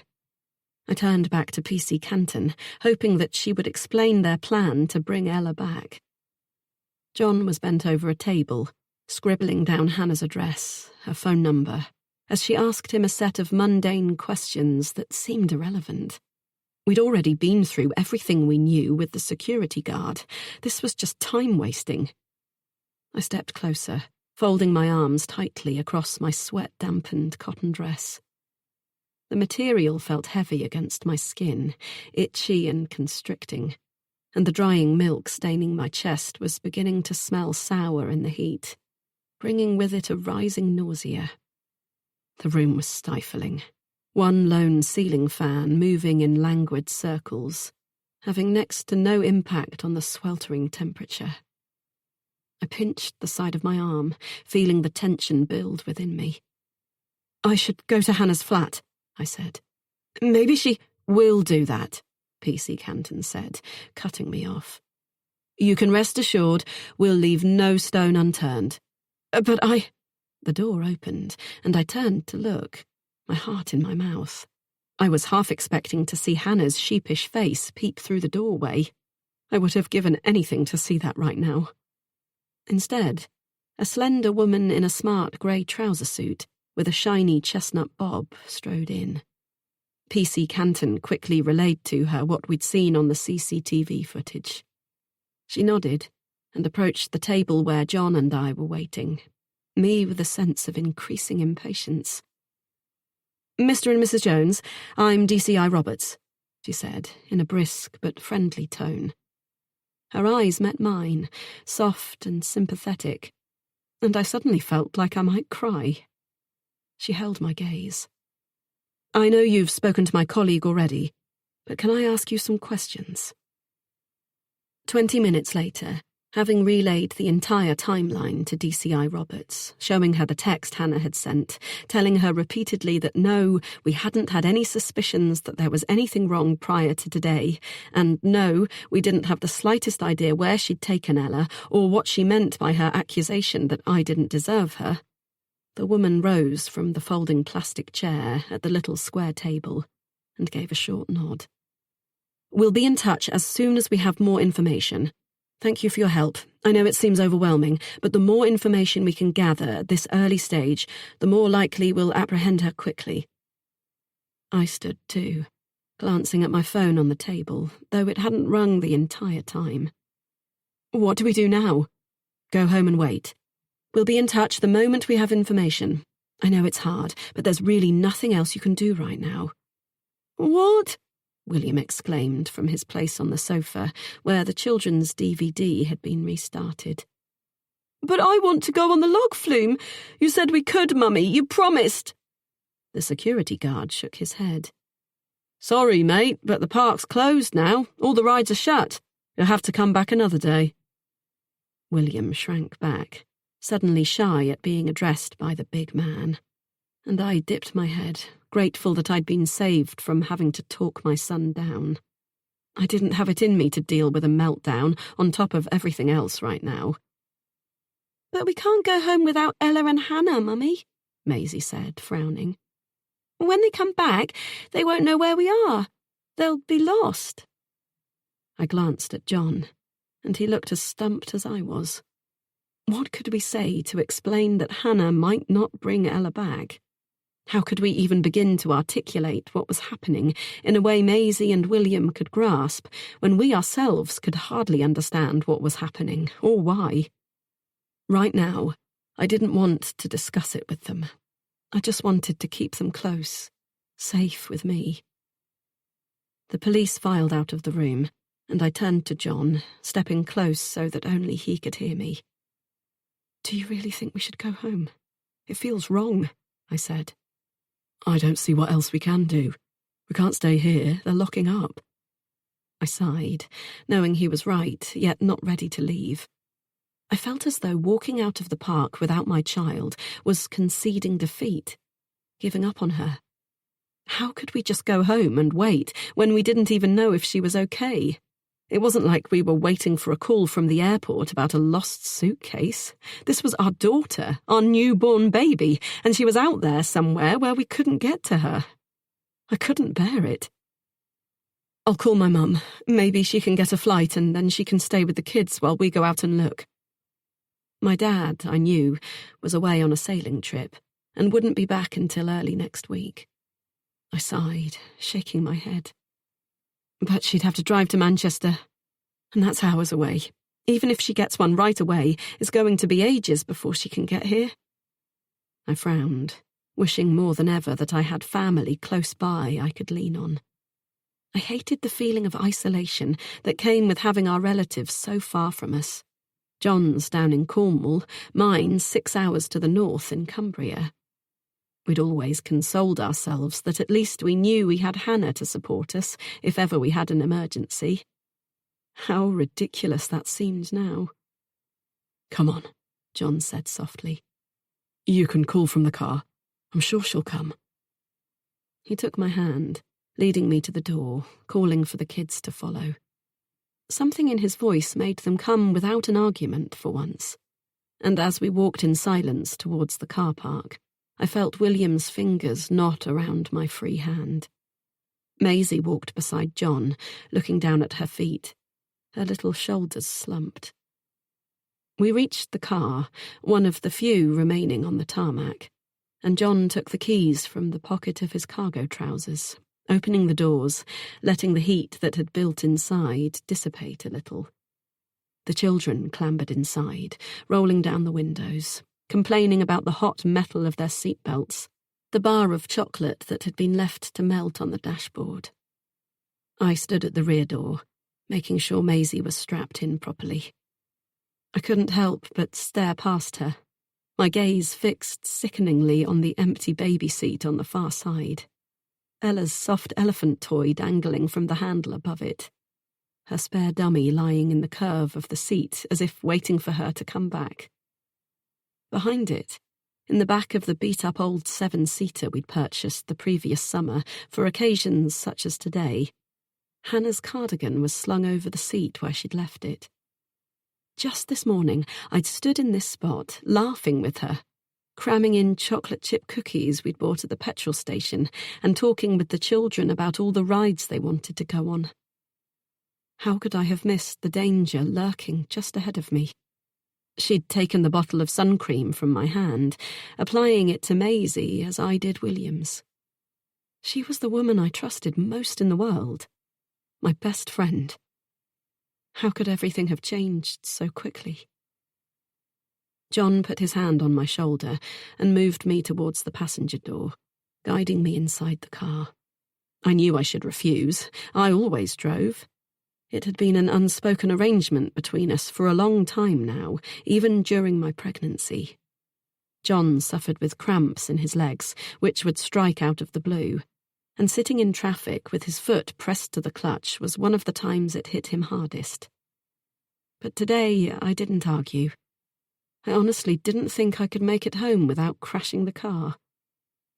A pulse thudded behind my left eyeball, the muscle surrounding it twitching erratically, my temples throbbing with pent-up tension, something I usually only experienced when I was overtired. I couldn't drive. I felt like my skin was crawling with need. The act of forcing myself to sit down, strap myself in, and not leap from the car as John turned the key in the ignition was almost impossible. I turned my face from the theme park, knowing I'd never return to this place, and pictured Hannah walking out of the exit with my daughter. And for the first time since we'd met, I felt the corroding bitterness of hatred saturating the image of the woman I'd always held so dear. Chapter 8. Then. I listened through the open upstairs window, hearing William and John talking as they refilled the bird feeder with seed. William was regaling John with the facts he'd learned in his new British wildlife book, explaining how the females of many garden varieties, such as the great tits and sparrows who regularly visited our little garden, did not mate for life. "In fact," he said knowledgeably, his voice serious, glad to have a captive audience in his daddy, "the females are known to have multiple partners, and male blue tits will often raise chicks that aren't their own. I'm glad you and Mummy don't do that. I'd hate to have that many brothers and sisters." I heard John laugh and moved quietly away from the window. Maisie was playing in her bedroom, and I made sure not to disturb her as I passed her door, heading for the bathroom. I locked the door, then climbed up to stand on the edge of the bath, reaching for the package I'd squashed on top of the cabinet earlier that morning. It was hidden behind the bleach and the spare bubble bath, and I pulled it out, my heart thumping erratically. Listening again for sounds of someone approaching, I clasped the paper bag in my hand. Hearing nothing, I opened it slowly and pulled the box out.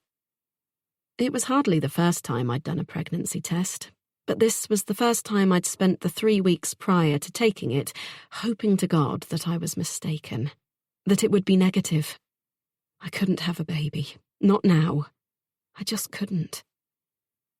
I'd waited and waited for my period to come, and when it hadn't, I'd come up with 1,000 reasons to explain why. I was having an early menopause. I'd got my dates mixed up. I was too stressed, or maybe too skinny. The weight had dropped off me in the last 2 months, and I knew it was anything but healthy, but I couldn't seem to help it. Food was the last thing on my mind these days. There was probably a perfectly reasonable explanation for the missed period. There had to be, because there was no way I could bring another child into our family now. I could just picture John's face if I had to break that news. The confusion that would cloud his face as what I was trying to say dawned on him, followed by the inevitable denial. It just couldn't happen. I would not be forced into having that conversation. Even so, I knew I could no longer keep putting off the next step. Sooner or later, I had to know for sure. I opened the box, staring at the plastic wand, glancing at the instructions, my mind fuzzy about how to use it. I flipped up the toilet lid and sat down, still listening hard, sure that I wouldn't have long. I never managed to sneak away for more than 5 minutes piece before William came searching for me. For a child as uncomfortable around big groups of people as he was surprisingly incapable of being alone. He always needed to be talking, and though I loved him dearly, sometimes it made my head spin and I longed to escape, just for a little while. When I'd finished, I rested the test on top of its box on the edge of the sink, flushing the chain and washing my hands.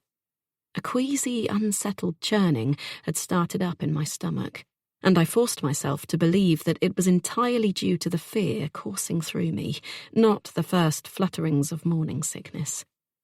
I perched on the edge of the bath, then stood almost instantly, unable to keep still, tapping my foot on the old flaking lino, folding and unfolding my arms. A knock reverberated through the echoey room, and I jumped, lurching forward, my hand wrapping around the test as if to hide it, before I remembered I'd locked the door. "Mummy, are you in there?" I closed my eyes, feeling a sudden burst of irritation. followed by instant worry that pregnancy hormones were affecting my typically endless supply of patience. Ridiculous. "Yes, William, I am, and I'd appreciate 5 minutes' peace if you don't mind," I said pointedly. "She's doing a poo!" William yelled. "Daddy wanted me to ask if you want pasta or rice with dinner. Whatever you like, I don't mind. Go and help him, okay?" "Okay." His voice was loud, muffled, and I realised he was pressing his lips to the crack between the door and the frame. "William, please, just give me a few minutes. Go downstairs now." "Fine," I heard him huff, then mutter something less than polite under his breath. But his footsteps retreated along the landing, clattering heavily down the stairs, and the sound of him amusing John with far too much detail about my terrible bowel situation carried from the kitchen below. Great, that was all I needed. Wasting no time, I sat down on the edge of the bath again and turned the test to inspect it. The world seemed to pause for just a fragment of a second as I saw the unmistakable result. 2 dark blue lines. No ambiguity, no doubt. It was positive. "No," I whispered, feeling tears prick at my eyes, my throat constricting against the wave of emotion, the fear. God, no. I had known it all along, I realised now. With both William and Maisie, I'd felt the change within me the moment I conceived. Hannah had laughed at me the morning following William's conception, when I'd told her I was certain I was pregnant and it felt like a boy. But I'd known. I had felt my body shifting, readying itself for what was to come. I'd sensed him there, sure that from now on, wherever I went, I wouldn't be alone. I'd known it then, and if I'd let myself entertain the possibility, I would have known it now. I closed my eyes, and with sudden clarity, I realised I knew the night I'd conceived this baby. What had I done? "Lils, are you all right?" John's voice called up the stairs.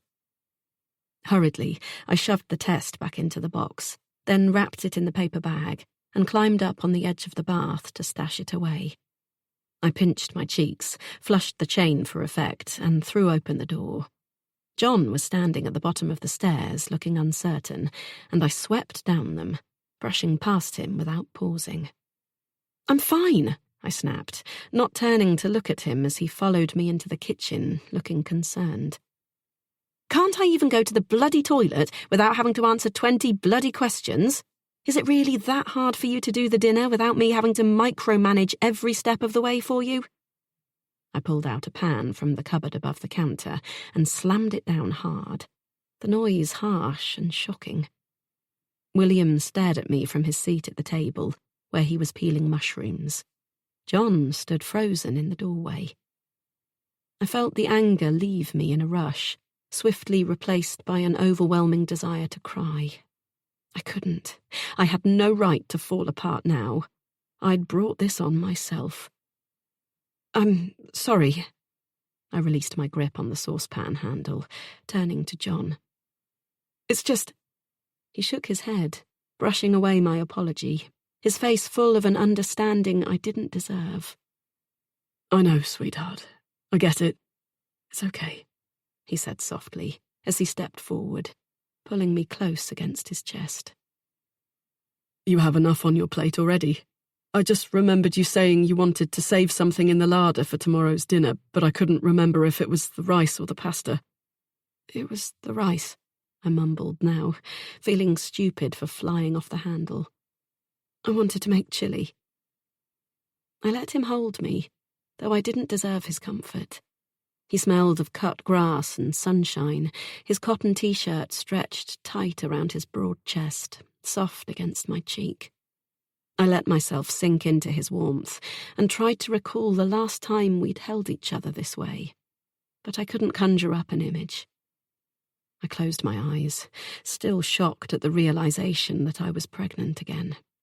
There were so many reasons this couldn't happen.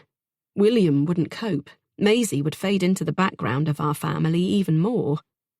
I would never be able to go back to work, to even consider taking a night class or training for a career for the future.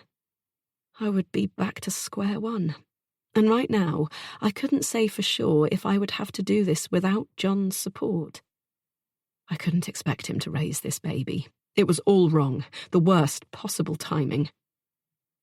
I blinked back my tears, determined not to give in to them in front of him, pulling back from his arms to pour water into the kettle, my shoulders stiffening, my defences coming up, hoping he would take the hint and give me some space to think. I'd brought this problem on myself.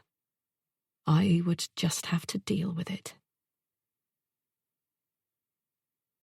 Chapter 9. Hannah. So I broke up with Luke. Luke?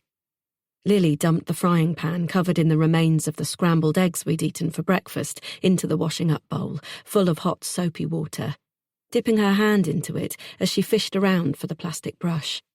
Breakfast had been as hectic as it always was on a Saturday morning, with the kids declaring that John's eggs were better than Lily's. I secretly agreed, swallowing down the burned bits before coming to her defence. She hadn't seemed to notice their complaints, nor my suggestion that she shouldn't have to cook on a Saturday, and next week we should go to Marks's cafe as we always used to. It had been months since we'd had a proper brunch, one where we could talk and relax, without Lily rushing around like a distracted bumblebee on a mission. She never seemed to slow down anymore, and I found myself feeling increasingly drained after spending time with her, as if I'd absorbed her stress as my own. I'd love her just to sit down and chat, but she never even seemed to look me in the eye anymore, let alone take on board what I was saying. She did now, however, turning from the task of scrubbing the pan with a screwed-up expression. "Do I know a Luke?" I took a sip of my coffee, trying not to feel irritated that the man I'd been seeing for close to 3 months hadn't even made it across the barrier of her radar. "From the dating app John's friend suggested?" I prompted. When she still looked blank, I shook my head. "Blonde, tall, big beard, came to see that live band at the local with us last month and took me to Paris for our 3rd date. Luke! For heaven's sake, Lil, it's like you're in your own world," I added, feeling more hurt than I wanted to let on. "Oh, Luke, yes. Of course," she said slowly, frowning as if she were searching the very depths of her mind for a picture of him. I got the feeling she didn't have the faintest idea who I was referring to, and was only trying to placate me. I picked up a corner of cold toast from one of the children's plates, nibbling at the edge before dropping it back down. Lily turned back to the sink. "Sorry to hear it didn't work out. Any particular reason?" I sighed. I knew it was hardly the first time I told her about one of my casual relationships coming to an end, but I always listened to her problems, her little stories about the kids, her worries about Maisie and her frustration with William. I had always been there for her, but more and more these days it felt as if she was only ever half present when it came to listening to me. I wanted to tell her the real reason that Luke and I had stopped seeing each other, that I'd been so upset after discovering that I wasn't carrying his child, that I hadn't been able to face him since, that I was suddenly so consumed with my newfound desire to have a baby that I hadn't spared a thought for anything else. And when I'd seen on social media that he was out with another woman, getting quite friendly, as far as I could tell from the photos, I hadn't even bothered to call and confront him. He didn't matter. I didn't care. I wanted to tell Lily about my hopes of having a child of my own. I had been thinking of how I should broach the subject, how shocked she would be to hear that after all these years of being 100% focused on my career, I'd suddenly done a complete 180 and decided I was ready for the one thing I'd never even considered: motherhood. Just the word made my insides glow with a warmth and excitement that made me want to shout from the rooftops. But unlike the news about Luke, this really meant something to me, and if I was going to tell her, I wasn't prepared to divulge it to a half-present audience. I wanted her to look at me, hear me, to see just how important this was to me, so that she wouldn't brush it off as some silly fad on my part. I wanted her to be my best friend, a task that seemed increasingly difficult for her lately. I waited in silence for her to ask more about Luke, to show an interest that would open the door to the deeper topics I wanted to delve into.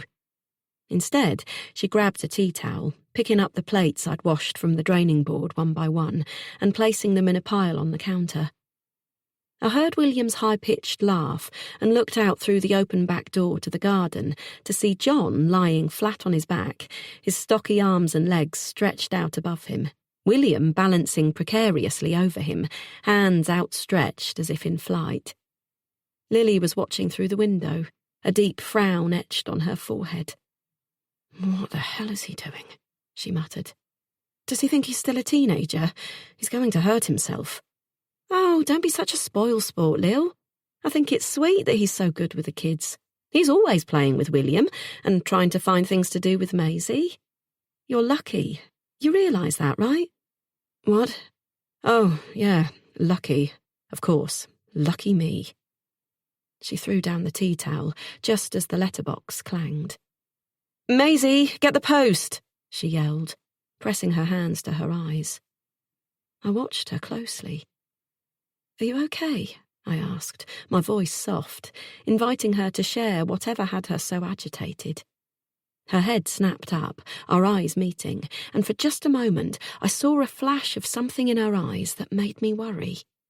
Lily had always been so light-hearted and carefree, such a glass-half-full kind of person. But the expression she wore now was unfamiliar, pained almost. She tore her gaze away as Maisie padded in, carrying a handful of envelopes. "I'm okay, thanks," she said, rifling through the stack of post, avoiding eye contact again. "Just tired is all. William's been getting up at 5 these past few weeks, and, when he's up, I'm up. That's the rule."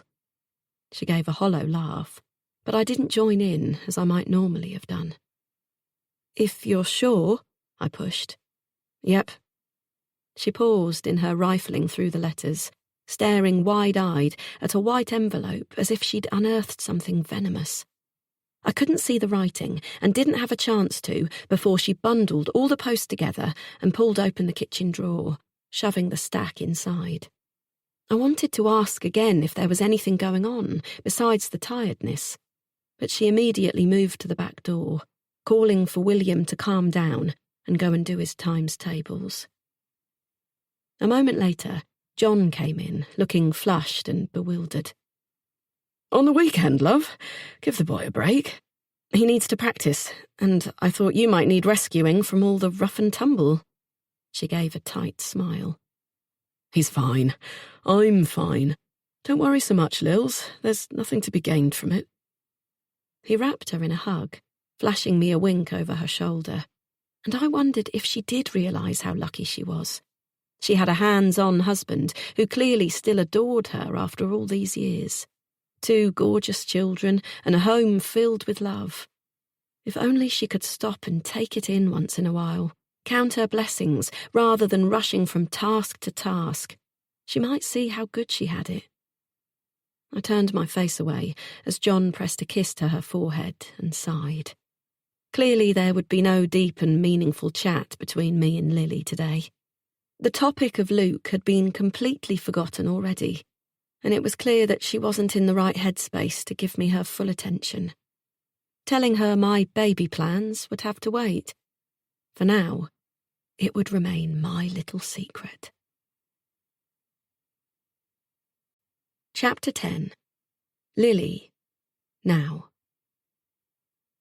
The rainbow-striped knitted booties were the first thing I saw, still sitting on the kitchen table where they'd been left. Hannah had brought them over this morning. A little gift for Ella, she'd said, and I'd been touched that she'd thought of her. Hannah, while lovely to the children, had never been the type to go shopping for gifts and trinkets for them. The booties had, as it turned out, been far too big, but we'd laughed about it, and I'd hugged her, promising I'd let her know when Ella grew into them. How things had changed in such a few short hours, I thought now, swiping them off the table with the back of my hand, then kicking them in the direction of the bin, not wanting to have to touch them. Did she know this morning what she was going to do? Was she already looking at Ella and thinking of stealing her from me and John?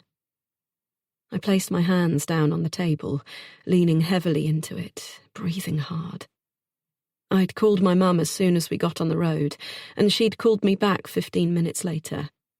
My heart had sunk when she told me she hadn't been able to get a flight at such short notice, but she'd heard the fear in my voice and insisted on driving down. It would be dark by the time she made it here. She was almost 60 and driving alone.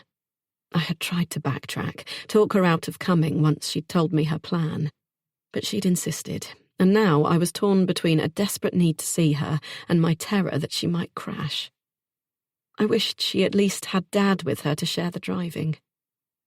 I closed my eyes, thinking of Mum, Hannah, Ella, and let my memories travel to the day my precious third baby had entered the world, changing everything.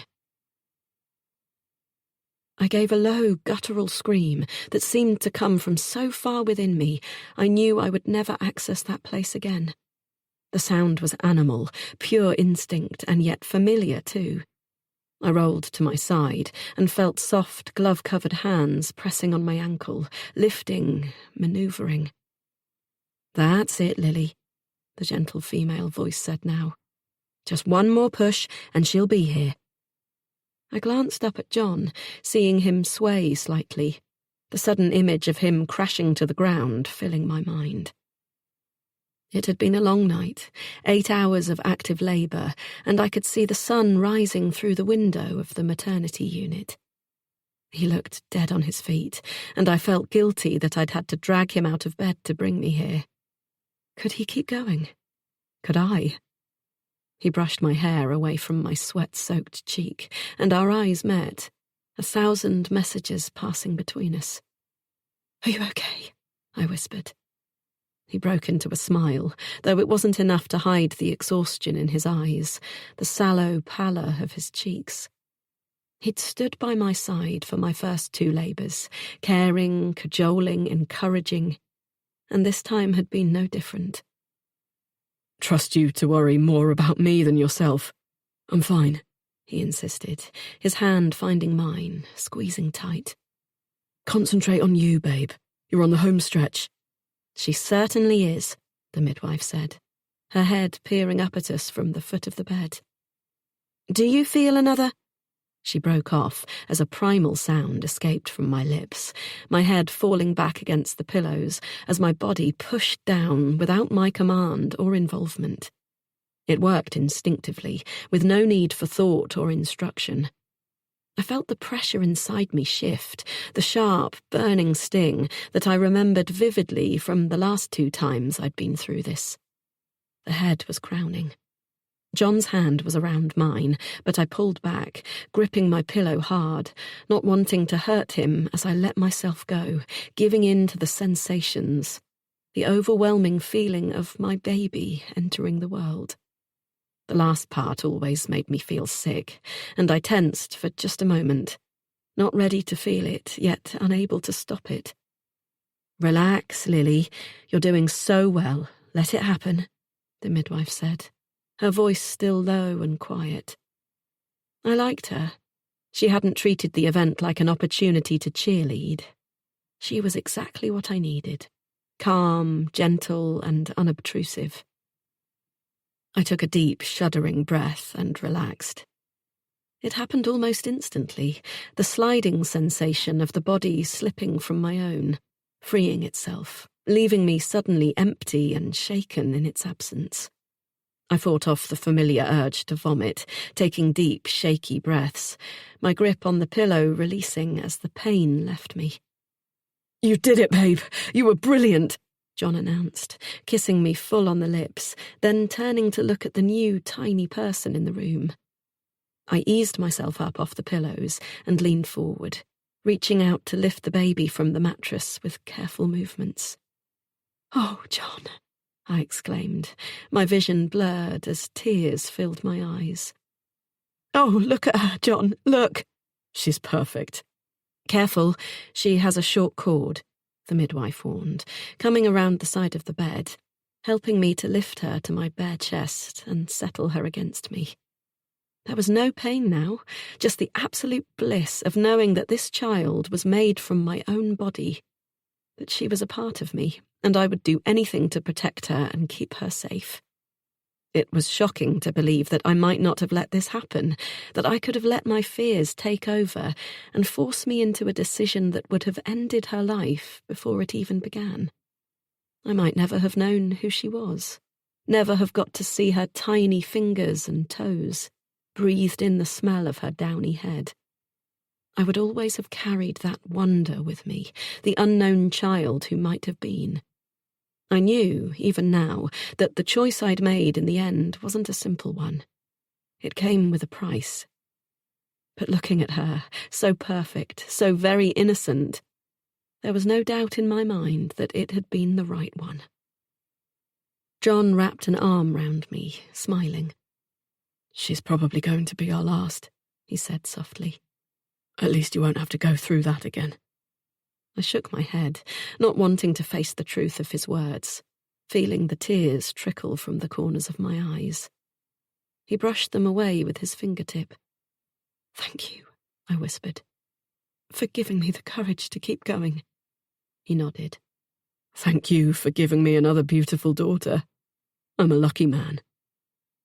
Our eyes met, and I found I couldn't hold his gaze. I turned my head to look at my new daughter, determined to keep my focus on her. I would lose my mind if I didn't. I blinked, torn from the memories that called to me, where I could lose myself for a blissful moment of respite, and heard footsteps entering the kitchen behind me, then a sigh as John took in the scene, looking at the discarded booties on the floor. My grip white-knuckled on the edge of the table, as if I could stop myself from falling into the black hole of despair surrounding me. Wordlessly, he walked around me, picking the booties up and dropping them into the bin. "I suppose they have lost a bit of their beauty now, haven't they?" he said wryly. I didn't answer. "The kids are asking about dinner," he said, glancing at the clock. I looked up, surprised to see that it was coming up for 6 p.m. It felt like it should be later, like Ella had been missing for days, not a couple of hours. Too long. The sound of William emptying his toy box out onto the living room floor crashed through the house, and I swallowed down the urge to shout at him to tidy it up, moving robotically to the fridge, opening it and pulling out mince, mushrooms, vegetables. It felt wrong to be preparing a meal, going through the motions of my normal routine when I should be doing so much more. Where was she? Was she crying for me? I swayed on my feet, trying to picture her, to imagine her wailing for me, and felt the hot trickle of milk spread across the front of my dress, my breasts tingling as if calling to her, needing her here. I leaned my head against the fridge door, feeling John's gaze on me. I knew he wanted to comfort me, but was unsure how to. He moved towards me, and I realized he was going to try and hug me. "No," I shook my head, held out my palm, a warning. "Don't. I can't let myself fall apart. It wouldn't be fair." "To who?" "Ella, you, the children." I turned away, ripping open the packets of vegetables, pulling the knife from the block. The sound alerted the cat. The bloody cat. I heard the rush of paws running down the stairs, the loud meow, as the black and white ball of fluff ran into the kitchen, pressing against my ankles, winding between them, almost tripping me over. "No, Fluffy," I snapped. When John had suggested getting a kitten for Maisie during the second trimester of my pregnancy, a companion to help her feel safe and to confide in when she wouldn't talk to us, I'd been ambivalent. I had never particularly considered myself a cat person, but I had nothing against them either, and I had to admit it sounded like a good idea. I was hoping the kitten would become a friend to Maisie, sleep in her bed, be with her when she couldn't bring herself to spend time with the rest of us. It had seemed like the perfect solution, but it hadn't turned out anything like we'd hoped. John had procured the kitten from a friend of a friend who was looking to rehome him, and he was already 6 months old when he came to us. Maisie had named him Fluffy, bouncing with excitement and far more animated than we were used to. We had been full of hope, but it had quickly become apparent they weren't going to have the kind of relationship we'd dreamed of. Within days, I felt like we'd made a mistake. But John had wanted to push on, give their bond a chance to develop, time for the trust to build. It never happened, and when we realised what a difficult cat we'd managed to find, we knew that we'd never be able to rehome him. We didn't have the heart to put him in a rescue. He meowed incessantly. Before feeding, after feeding, when he was in the house, when he was in the garden. He tore up the furniture, and within a week of being with us, he'd scratched Maisie twice, completely unprovoked, terrifying her and destroying our hopes of them becoming close. He remained fiercely independent, far preferring to go off exploring outside to sitting on a lap. And when he came back in the early hours of the morning, often with a mouse between his teeth, he made so much noise that I worried he'd wake the neighbours. I couldn't be sure if his behaviour was normal for a cat, but I'd quickly decided I was definitely not a cat person and made damn certain he never got close to Ella, terrified that he would hurt her if given the chance. I threw the mince and veg into a pan, pouring in a jar of sauce, then turned to fill Fluffy's bowl, despite the fact that he still had biscuits left over from the morning. I scraped the wet food into the dish and watched as he walked over and stared down at it with an expression of disgust before turning back to me, meowing again. "Oh, for God's sake, eat it or get out! Either way, just shut up, will you?" I yelled, slamming my palm down on the counter and closing my eyes, fighting the tears that simmered just beneath the surface. The cat continued his pitiful whining, completely unfazed by my outburst, and I scooped him up and deposited him outside the back door, closing it tightly. His complaints could still be heard through the glass, but I ignored him. John stood silently, and I knew he was at as much of a loss as I was about what to do, how to fill the seconds, the minutes that seemed never-ending. Even so, his lack of activity irritated me, and a buzz of concentrated energy pulsed through my body that felt volatile and dangerous. "Stir the dinner, will you? I have to change. The milk—" I broke off, pointing to my dress, the sour liquid once more drying in dark patches across the yellow cotton. I opened the cupboard above the worktop and pulled out my hand pump, knowing I couldn't put off expressing any longer.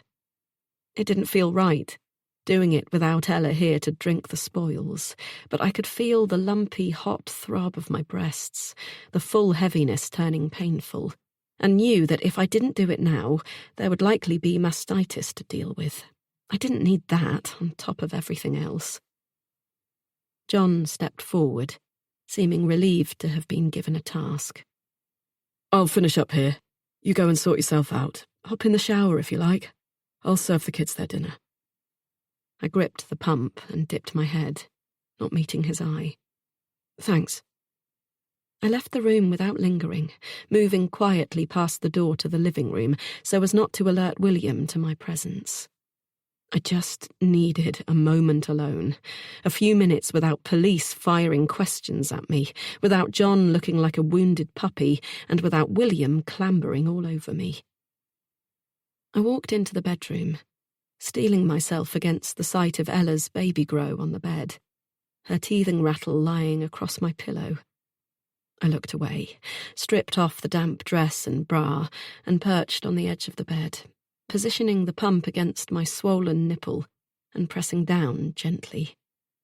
A hiss escaped through my teeth as I felt the pressure of the milk beginning to flow, but the pain only lasted half a minute before I felt it begin to dissipate, the milk coming easier as I massaged my breast, dreading the thought of repeating the action on the other side once I'd finished this one.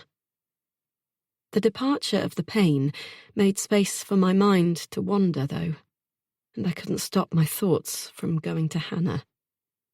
There was no denying that in the past year or so our friendship had changed somewhat, and not for the better. Life was so busy now, both hers and mine, and the long, deep chats we'd once had over a bottle of wine when the kids were in bed and John was making himself scarce seemed to be something we'd long since let go of. There was a distance between us these days, one I'd known deep down I should try and address, but I'd never had the time, the energy to get into it. I knew there were things I hadn't told her about my own life that had created a chasm between us. Secrets I was unable to divulge. It had been difficult for me to hold back from the person I'd always shared every little detail of my life with. But we weren't teenagers anymore. We had responsibilities, people who needed protecting from the things that could hurt them. I couldn't always confide my deepest truths to her. But I hadn't considered that she might not be sharing her problems with me. Had she been quietly pulling back from our friendship as I'd been consumed with my own thoughts and worries? Had something fundamental broken in the foundations of our friendship without my ever having realised it? If so, what secrets had she held back from me? I moved the pump to the other breast, trying to remember the last time we'd spoken about anything important, anything that couldn't be considered idle small talk, something we'd both always claimed to despise. I couldn't think of a single conversation. It was clear to me, though, that one thing was certain. Hannah wasn't the woman I'd thought she was. I finished expressing and placed the pump on the dressing table, then walked into the bathroom and found a flannel to wipe away the milk residue and sweat that had accumulated on my body. I threw it into the sink and went back to the bedroom for fresh clothes, stopping dead as I heard the sudden shrill ring of the house phone from downstairs. My mind racing, I yanked my clothes from the wardrobe, pulling on a pair of cropped trousers and a white cotton t-shirt, trying to listen to John's muffled voice as he talked to the caller, but deciphering nothing. I ran barefoot down the stairs, waiting impatiently behind him as he finished speaking. He offered a stiff thanks and placed the handset down, his hand coming to his forehead as he closed his eyes, sighing deeply.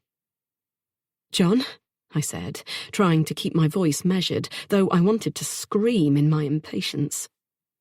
"Who was it? What's happened?" "That was DCI Roberts," he said, turning towards me, rubbing at his face with a rough hand. "She said there's no sign of Hannah at her flat. No answer, and the windows are all dark." "Didn't they go in to check?" "Apparently they can't. Not without a warrant. I asked if that was their plan, and she was pretty vague.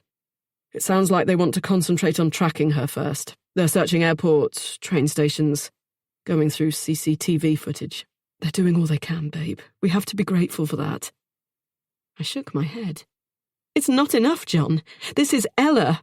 She's out there somewhere, and the longer we wait, the harder it becomes to find her." "Hannah wouldn't hurt her, Lily. She just wouldn't." "I wouldn't believe it possible either, but then I would never have thought her capable of kidnapping, so how can we be sure of anything now?" I folded my arms tightly, feeling chilly despite the balmy evening. John's shoulders seemed to slump, and I hated that this was so hard for him to accept. But there was no time to skirt around the truth, no way to sugarcoat what Hannah had done. "She won't hurt her, Lils," he repeated, though he didn't look as if he wholly believed his own words. "Maybe not. But she's not just going to bring her back now, is she?" I countered. "She's got my daughter, and she's going to take her far away where we won't ever find her. I know it, John, and I won't let that happen. Ella needs us. She needs to be here. This is her home. This is where she belongs." I broke off, shaking, and bit down on my thumbnail, glancing over my shoulder at the door. "I can't do this. I can't just stay here. If the police won't search the flat, then I will. I'm sick of waiting for a bunch of strangers to find my daughter. I need to do something, anything to help. I have to go and look for her, John." Are you sure that's a good idea? What do you expect to find? I shrugged. I don't know, but I have to try. I glanced at my watch, realising that my mum would still be hours away. I knew it wasn't fair to make John stay put, but until she arrived, one of us had to stay here to take care of William and Maisie, and I would go out of my mind if it was me. "Will you put the kids to bed for me?"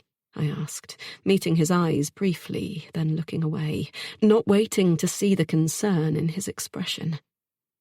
"I won't say goodbye, or William will have a meltdown about me going.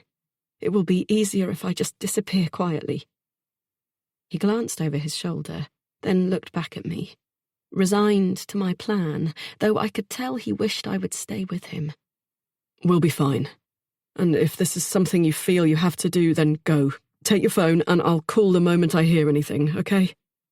I nodded, slipping my feet into my flip-flops and grabbing the car keys from the hook by the door, riffling through the bunch to check the spare key to Hannah's flat was still there. John stepped forward, his arms opening, and I darted back, shaking my head. "Not yet. I can't. I have to be strong. For her." I glanced down at my hands and saw how they were shaking. I always have to be strong, I thought, squeezing the keys in my palm. I turned before he could argue, relieved to finally have something to do that might make a difference. I had to find an answer, a clue, anything to help me get my daughter back. Chapter 11. Hannah. I muttered my thanks as the elderly gentleman held open the door for me to pass through, and glanced over at the reception desk, seeing it manned by a young woman with neat blonde hair and a faraway expression. There were people sitting about on the sofas, some with suitcases by their feet, guests heading for the restaurant on the opposite side of the atrium. And I was reminded of the last meal I'd had here, when I'd stayed the night after a business meeting ran long, and I'd had a few too many glasses of wine to fancy the train back home to the coast. I'd been reaching the end of a long, fulfilling project back then, designing a new range of living room decor, lampshades, rugs, cushion covers, with some of the most vibrant people I'd ever had the pleasure of working with, for one of the oldest and most highly regarded stores in the country. The mood had been light and free, the brunt of the work having already been decided on, and we'd taken advantage of the delicious Michelin star meal paid for by the swanky department store and laughed loud and hard into the night. Now, my mood couldn't have been more different. I'd been panicked and confused about where to go after having left the theme park. And though several crazy ideas had popped into my head about getting a flight, going somewhere far away, I didn't have my passport, nor one for Ella, and there was no way to make it work. I craved a sense of familiarity to stabilise myself, and on a whim, I directed the taxi driver to the 5-star hotel on the rural outskirts of Salisbury. We were less than an hour's drive from home, but it might as well have been 1,000,000 miles. The distance I'd created in my friendship today was vast and wholly insurmountable. I straightened my back, trying to look the part, and walked purposefully to the desk, glancing around to see if anyone was looking at me, if they knew what I'd done. I felt exposed, desperate to get upstairs and hide away where I could think straight without feeling so conspicuous. The girl at the desk smiled languidly at me. "Hi," I said, my voice not nearly as shrill as I'd expected. I patted Ella's back, ignoring the sore spot where the changing bag strap had rubbed my skin raw in the short time I'd been wearing it. "Do you have any rooms available? Do you have a booking?" "No, I don't. I tried to think of a reason someone might arrive at 7 p.m. at a hotel in the countryside with a newborn baby and no booking and no luggage, and drew a blank. The girl's eyes met mine, and she smiled. "Had to get away from the husband for a bit. Good idea. A night away will make him stew, and he'll be grovelling at your feet by the time you go back. You're not the first woman to do it," she added with a grin. I was half stunned by her lack of professionalism, making such personal remarks about my fictitious husband, sure that she would be sacked on the spot if her supervisor had heard her little speech. Yet the relief at having her fill in the blanks on my behalf and clearly take my side in the imaginary argument with my fake husband was undeniable. Yes, I agreed quietly. I needed some space. Shouldn't be more than one night. Good for you. Let me see what I can do. She drummed her fingertips on the computer keyboard, clicking her tongue. As a rule, we don't accept children under 3. They aren't exactly known for being quiet during the night. But in your case, I'm going to bend the rules and squeeze you in on a quiet floor. Thank you, I breathed, wanting to kick myself for not having thought about Ella being too young. Lily would have. She would have known straight away and thought of somewhere far more appropriate to spend the night with a child in tow. One of those cheap family hotels John always chose to take them to. They were usually on some busy road or roundabout, opposite a sprawling retail park where they could pick up cheap meal deals from the supermarket to take back to the room for dinner. It had never been my idea of a good holiday. Lily frequently voiced her complaints to me about the fact that since having the children, they never went abroad anymore, and I knew she resented the fact that she couldn't even go somewhere a bit nicer in England. She was always leaving brochures for country cottages and spa weekends around as a not-so-subtle hint to John, but he never seemed to pick up on it. I bet she would have loved it here. The girl tapped a few more buttons. Right, that's the one. First floor, end of the corridor, and tonight you'll have no one above or below you. The room next door is vacant too. It's not a garden view. Those are the ones everyone always requests, but it's comfortable and has a spa bath and a balcony. Would you like me to book you in? Oh, yes. Yes, please, that sounds perfect, I gushed, my gratitude making me far more effusive than usual. Lovely. Can I have your name and address, and how would you like to pay? I broke off, catching myself before I gave myself away. Surely by now there would be people looking for me. Maybe they'd even called the police. Of course they would have done. What parent wouldn't? Even Lily would have called by now. I tried to imagine how she might be reacting to the sudden disappearance of her daughter, and couldn't. I looked up to see the girl waiting expectantly. It's Louise Farmer, Mrs. Louise Farmer, I said, offering the name of one of my colleagues who'd recently invited me to her wedding. I rattled off her address from memory, hoping I'd got it right. And I'll be paying in cash. I don't want my husband to know where I've been. I winked conspiratorially, and she tapped her nose. Keep him guessing, she said, grinning. It's the best way. The room was just as I remembered from before, though last time I'd not been shuffled off to the far corner of the building. I'd had a gorgeous garden view then, and a bigger balcony. After the works dinner, I'd slipped through the door of my room, out onto the quiet private terrace. I'd wrapped myself in a blanket, sipping a mug of hot tea, and gazing up at the clear view of the stars, uninterrupted by streetlights, thinking how much I loved my life. I still had hope then that I might be able to get everything I wanted. The baby I dreamed of. I was sure it was simply a matter of patience and perseverance, just as every challenge in my life had been. Now, I slipped the changing bag over my shoulder, tossing it onto the opulent king-size bed, groaning as I undid the straps of the baby carrier and carefully eased Ella out of it. My neck was tight, the muscles tense from hours of carrying her, and I stretched it from side to side, then placed Ella on the bed, allowing her to wriggle her legs. I was so used to seeing her either feeding from Lily or snoozing peacefully that it had come as a shock when she'd started bawling loudly in the taxi. It had started as a pitiful whimper, and I knew right away that I should do something, respond somehow. But I wasn't confident enough with the baby sling to start whipping her out in the back of the taxi. I might not be able to get her back in, and tiny as she was, 5 minutes of carrying her, along with the full-to-bursting bag, would have had my arms shaking. So I'd kept her against my body, wondering what it was she needed, trying to talk to her, calm her with songs and pats. She'd become increasingly agitated, and I'd seen the disapproval of the taxi driver as he watched the mess I was making of it in his rearview mirror, feeling more and more panicky as her howls grew louder.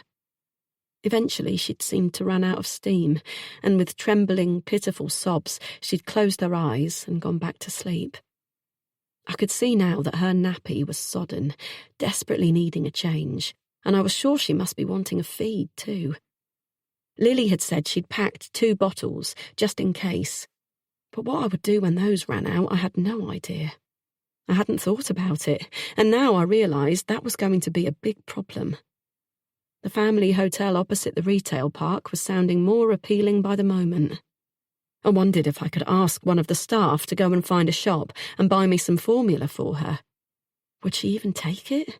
Lily only ever fed her herself or gave her expressed milk. What if she wouldn't accept something different? I went to the door, slipping the Do Not Disturb sign on the outside handle before closing and locking it, feeling a momentary sense of relief that, at least for now, we were out of sight. No one would think to look for us here. Robotically, I went to Ella, pulling open the poppers of her little vest, stripping off the wet nappy. I fished around inside the changing bag for wipes and a fresh nappy, realising as I left her bare-bottomed on the bed that I was playing a very dangerous game. I hurriedly grabbed what I needed and was grateful to have made it in time before she left a present on the bed. I threw the wet bundle into the bathroom bin and washed my hands, then rummaged through the bag again to find a bottle of milk. Ella squirmed, giving little grunts of dissatisfaction, and I kicked off my shoes and scooped her up. Propping the pillows against the headboard, I climbed up onto the bed and leaned back against them, stretching my legs out on the comfortable mattress and positioning Ella against me. Then, resting my arm on a thick pillow, I eased the teat into her mouth. She needed no further encouragement, sucking ravenously at it. I picked up the remote from the bedside table and turned on the television, flicking to the news channels, wondering if I was about to see my own face plastered on the screen. I watched, my stomach tense and queasy, as Ella worked on her bottle, but there was nothing about me, us, at least not yet. I turned the television off and picked up the hotel phone, hoping to get the same helpful girl at reception. She answered on the first ring, and I explained the formula predicament to her. She brushed away my stumbling apologies and told me she would have someone bring me a tin within the hour. I placed the receiver down, feeling grateful and relieved. There was a reason this hotel was so highly regarded. With the feeding issue potentially resolved, I should have been able to relax a little. There was no chance anyone would find us here. I'd used cash in the taxi, a false name at the desk. I was just another woman with a baby. There was no police raid coming for me, not tonight. But it didn't matter. I should have felt happy. I had what I wanted, and I knew I'd taken Ella from a mother who had never appreciated her from the moment she knew of her existence.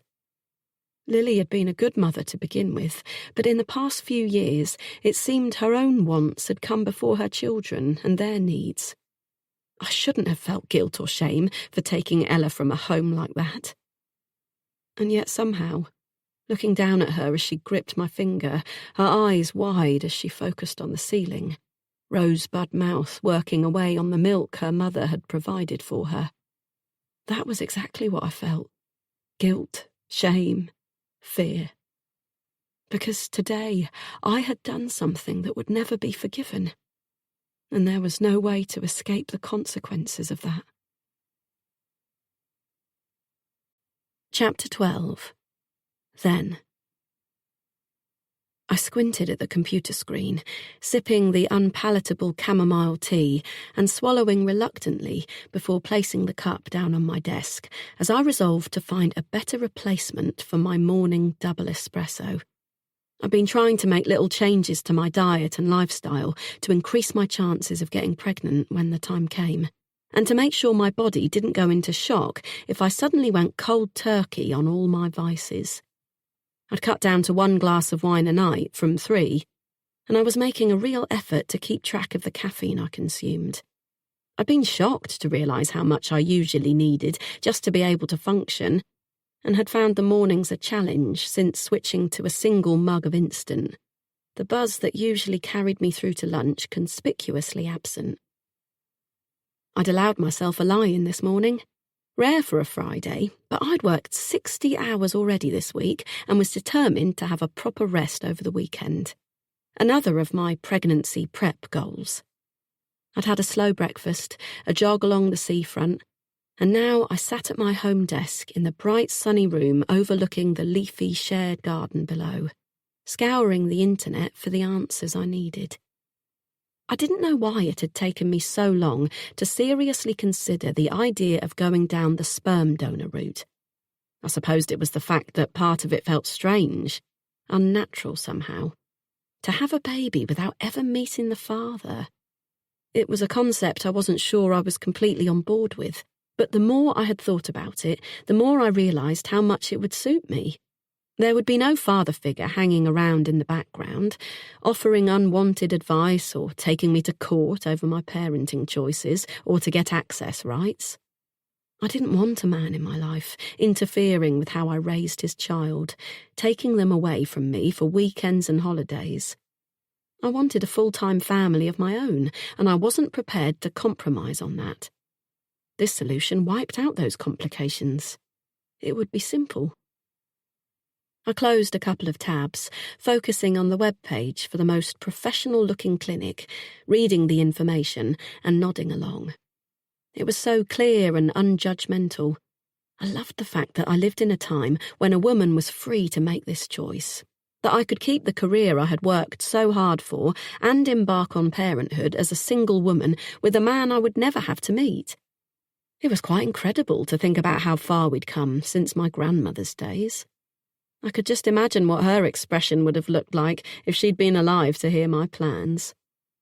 Grandma Rosa had lived in a constant conflict between her fascination about how different and free my life was in comparison to how hers had been at the same age, and disapproval that things had gone too far and we'd lost more than we'd gained in having so much choice. I could imagine how she might have made some of the same choices for herself if she was my age now, though. We were more similar than she'd realised, and I could see how easily the drive she'd turned into being a great mother and housewife, cooking everything from scratch, making all my mum's clothes and many of mine when I was small, could have translated into the modern world. She would have been a woman to be reckoned with. I was sure of it. I scrolled to the bottom of the web page and clicked on the box to make an appointment, filling in my details and fizzing with excitement at the prospect of what would come next. I couldn't wait. Making up my mind, I stood, rushing down the hallway with a burst of energy, grabbed my keys and coat, and pulled open the front door. The time had come to share my plan with Lily. This was too exciting to hide any longer. The road outside Lily's was packed, and a car I didn't recognise was parked in the driveway, behind Lily and John's. I was about to pull into a side road when I saw a vehicle vacate a space just ahead of me and slipped into it, wondering who Lily's visitor was, and if John had taken the train into work today. I craned my neck to get a view of the visiting car, a red Honda Civic that looked like it had seen better days. My fingers hovered over the keys, still in the ignition, as I wondered if I should go home and come back later. There was no reason to think I would be interrupting anything. Lily and John didn't have any family locally who might just drop in for a visit, and I knew Lily had struggled to make friends at the home education groups she often took the children to. It wasn't that she wasn't sociable and friendly, but she told me that William still struggled when in the company of his peers. And though it was hard to imagine, Lily insisted she wasn't able to leave his side to chat to the other parents. It was something she regularly complained about, her lack of mummy friends and her need for more adult conversation in her week, especially when John was away and I was working late and couldn't visit. I sat staring at the unfamiliar car, my hands clasped tightly on the steering wheel. It didn't make sense to feel tense and uneasy, but something was stopping me getting out. I wondered why my mind had instantly jumped to the most suspicious avenues. There was no denying that Lily had been acting strangely recently, that she'd carried an air of secrecy about her, dodging questions, changing the subject, pulling back from me in a way I neither understood or expected from her. But, I reasoned, keeping things to herself didn't mean she was doing something wrong. I didn't know why my instincts kept trying to push me towards a conclusion I didn't want to draw. Lily was a good person, and I was letting my imagination run wild. I pulled the keys from the ignition and stepped out onto the pavement, looking left and right as I waited for a gap in the traffic. I was just about to cross when my eye was caught by the sight of Lily's front door opening. A man, handsome, dark-haired, much taller than John, and dressed smartly in a suit, stepped out, followed closely by Lily. I watched, wondering who he was, moving back to let a car go past rather than cross over. I felt a strong urge to keep out of sight, though I couldn't explain why. Lily placed a hand on the man's arm, looking up at him as she spoke. She gave a nod as he leaned forward, speaking words I couldn't hear, and I caught her expression. It was filled with sadness, regret almost. The man put his hands on her shoulders, then pulled her into a hug, and I saw her arms wrap around him. The hug lasted longer than it should have. It made me uncomfortable, and I couldn't stop my mind from going to John. What would he say if he saw his wife doing this? Lily finally pulled back, glancing over her shoulder into the house, then said something else to the man, and they shared a look that made me feel that they knew one another deeply, that they had shared something intimate. There was an understanding between them that was obvious, even from where I stood, half hidden behind the car across the street. This wasn't a salesman or a casual acquaintance. I saw the warmth in Lily's expression as he moved back. Affection, trust, the kind of look she usually saved for John. And my stomach plummeted, a wave of sickening dread washing over me as I considered the possibility that she was keeping something huge from me. I shook away the thought, chiding myself, sure that there must be some reasonable explanation, though my gut screamed the opposite. The man gave a nod, touching Lily's arm one last time, then walked to his car and climbed in, waving as he pulled out of the drive and headed down the road in the opposite direction from where I stood. Lily put her hands to her face, clearly trying to rein in her emotions. I'd seen the familiar gesture 1,000 times before when she was trying not to cry, after a tough week with the kids or getting a bit of bad news. I remembered just last year how she'd stood in her kitchen, her lip wobbling, hands moving to cover her face, when she'd got a call from John in Argentina, apologising and explaining that instead of coming home that week, he'd be away another fortnight.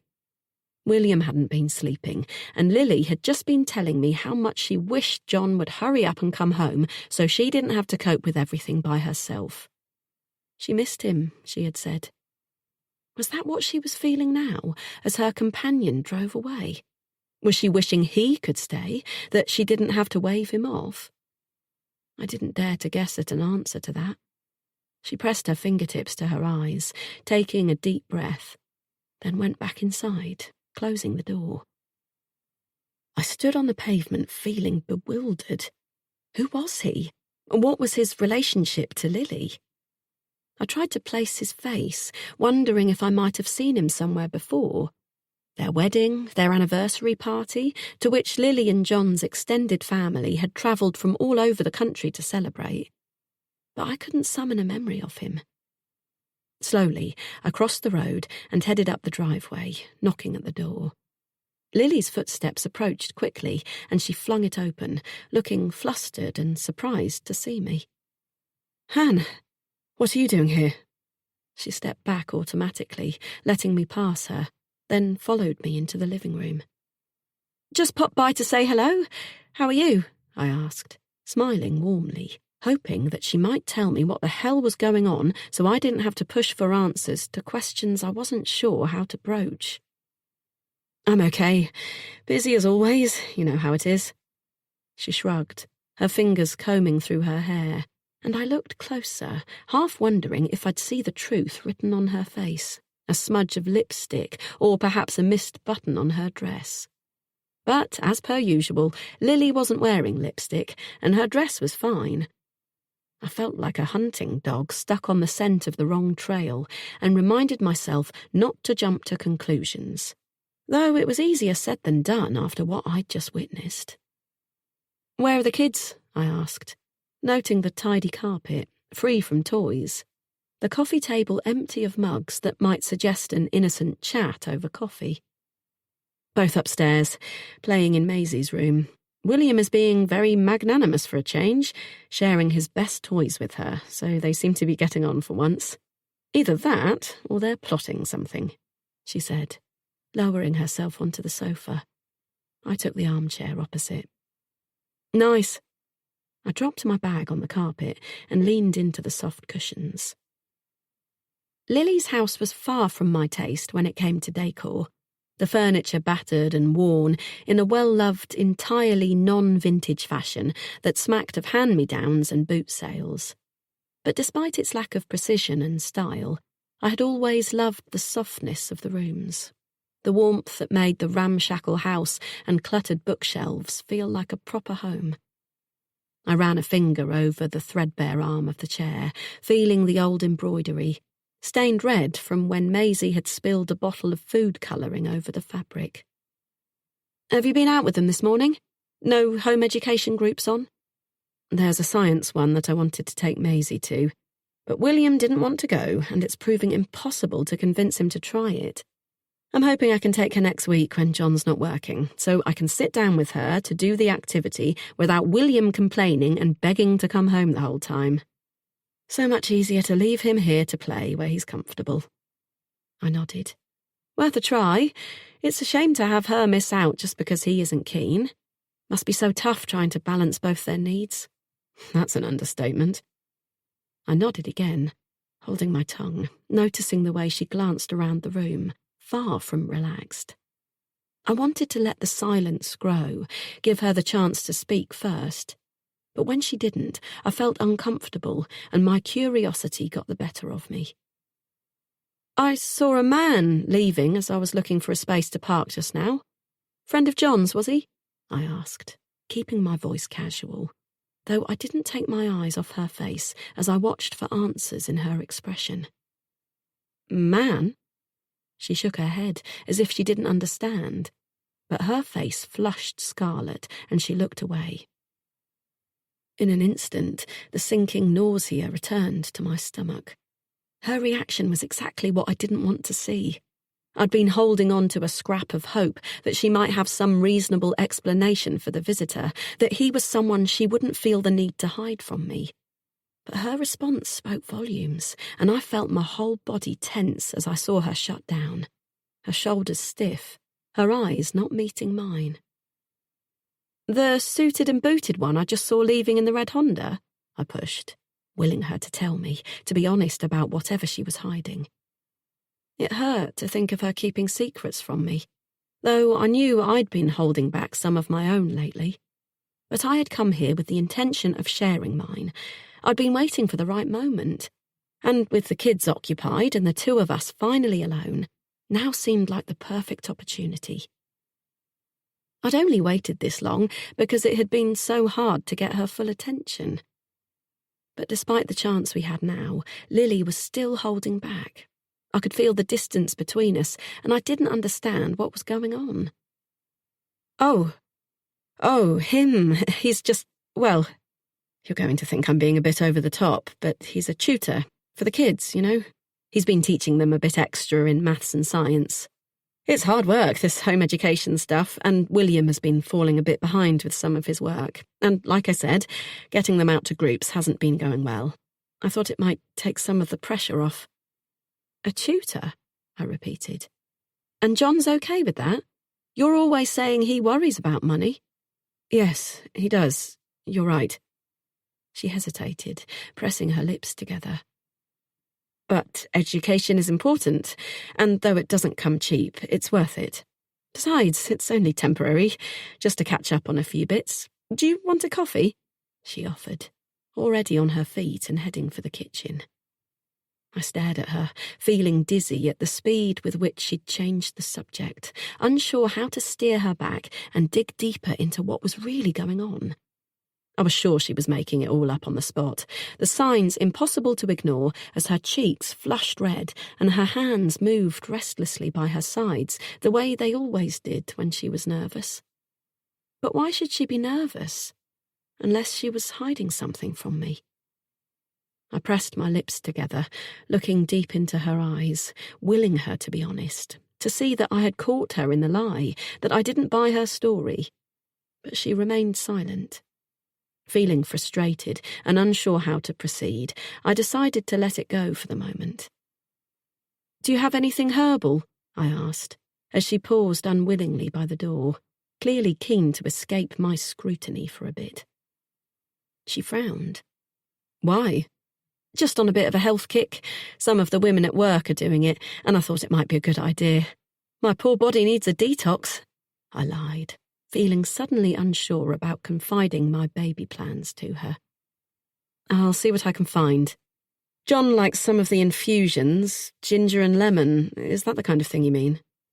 I nodded, watching her leave. There was no way the man I'd seen was a maths tutor. He was far too smart. He'd carried no briefcase or folders, and besides, hadn't Lily said that Maisie and William were upstairs playing? Surely they would have been down here clearing up the table if they'd just had a lesson. And you didn't go in for a long embrace with the kid's tutor. I'd seen the look in Lily's eyes, the emotion that had passed between them. Her story didn't make any sense. She came back, and I caught the aroma of spicy ginger as she placed a mug in front of me. "John working in the office this week?" I asked casually. "Oh, he's away on location this week. Back Sunday night, this project he's working on. You know John? He gets so into these documentaries. I'm glad he's found a career he loves so much, like you," she said. Her voice was shrill, her words rambling, and her smile didn't meet her eyes as she fidgeted with the cushions, plumping them up, switching their positions. Watching her made me feel tense, uneasy. I didn't know what was going on, but if I wasn't convinced when I arrived here, I certainly was now. Lily was hiding something from me. And if that man was visiting her when the kids were tucked away upstairs and John was out of the country on business, there was only one reason I could think of. Lily was having an affair. Chapter 13. Lily. I pulled into the little car park by the beach, scanning it for Hannah's car and spotting it on the far side. She got out as I backed into the space beside her, and the moment the engine cut, the kids were bounding out of their seats, flinging open the doors. "Careful, Maisie!" I yelled, as the edge of her door narrowly missed the car on the other side of us.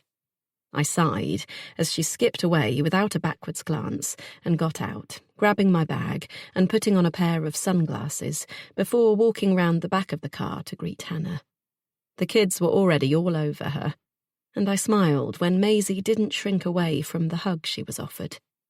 Hannah nodded with interest as William told her about his latest obsession, tigers and their hunting styles.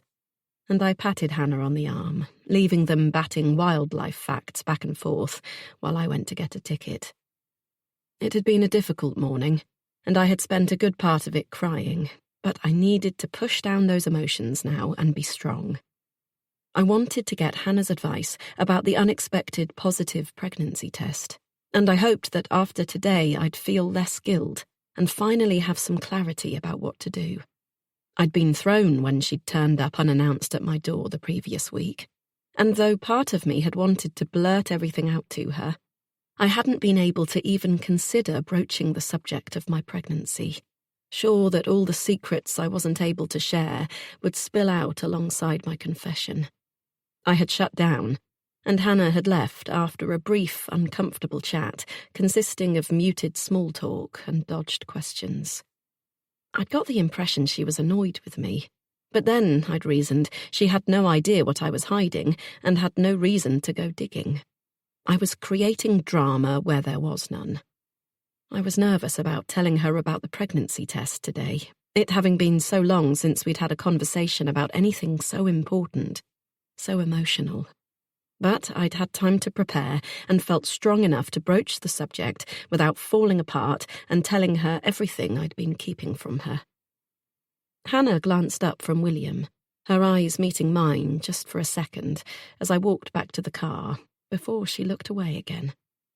"Hey," I said, making an effort to smile. "Shall we go?" William cheered, and Maisie picked up her bucket and spade. The car park was hot and dusty, but as we walked down the path to the beach, we were treated to a light, blissfully refreshing breeze. The beach was quiet and calm, although William did his best to put an end to that, yelling at the top of his lungs as he ran in circles around us. I laid out towels on the hot sand, relishing the feeling of it running through my fingers, the sound of the sea breaking in soft waves against the shore. Seagulls circled overhead, their beady eyes casting hopeful glances in our direction, and the smell of salt and sun cream filled my nose. There was a sense of peace that always came in being by the sea, a calming energy that seemed to numb my fears, if only for a little while. I loved it more than anywhere else in the world, and it was one of the few places I could come where I would get a break from William's relentless demands. I saw the same joy in him here too, the sense of freedom, a wild independence that only ever seemed to surface here. He stripped off his shorts and t-shirt, down to the striped swim shorts he'd put on earlier, and with a shout of joy rushed down the beach to the shoreline, splashing into the water without hesitation.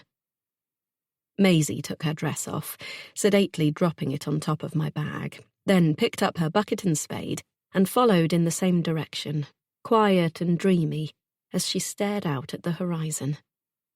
I flopped on top of a towel with a sigh, kicking off my shoes and patting the spot beside me. Hannah sat down, knees folded beneath her chin, and I smiled. "I feel like it's been ages since we had a chance to have a proper chat. The kids are so full on these days. It's hard to keep a thought straight in my head." She nodded, opening her beach bag and pulling out a bottle of water, glugging back half of it in one go. The temperature was perfect, just how I liked it. 28 degrees, but with the lightest breeze, so it didn't feel stifling. John would have hated it here today. He preferred snow and thick jumpers to heat waves. "So, how are you?" I asked, when Hannah had put her water bottle down.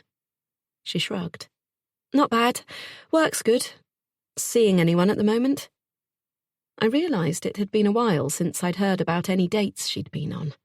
I loved hearing about the people she met on online matchmaking sites, laughing as she told me all the strange things that happened.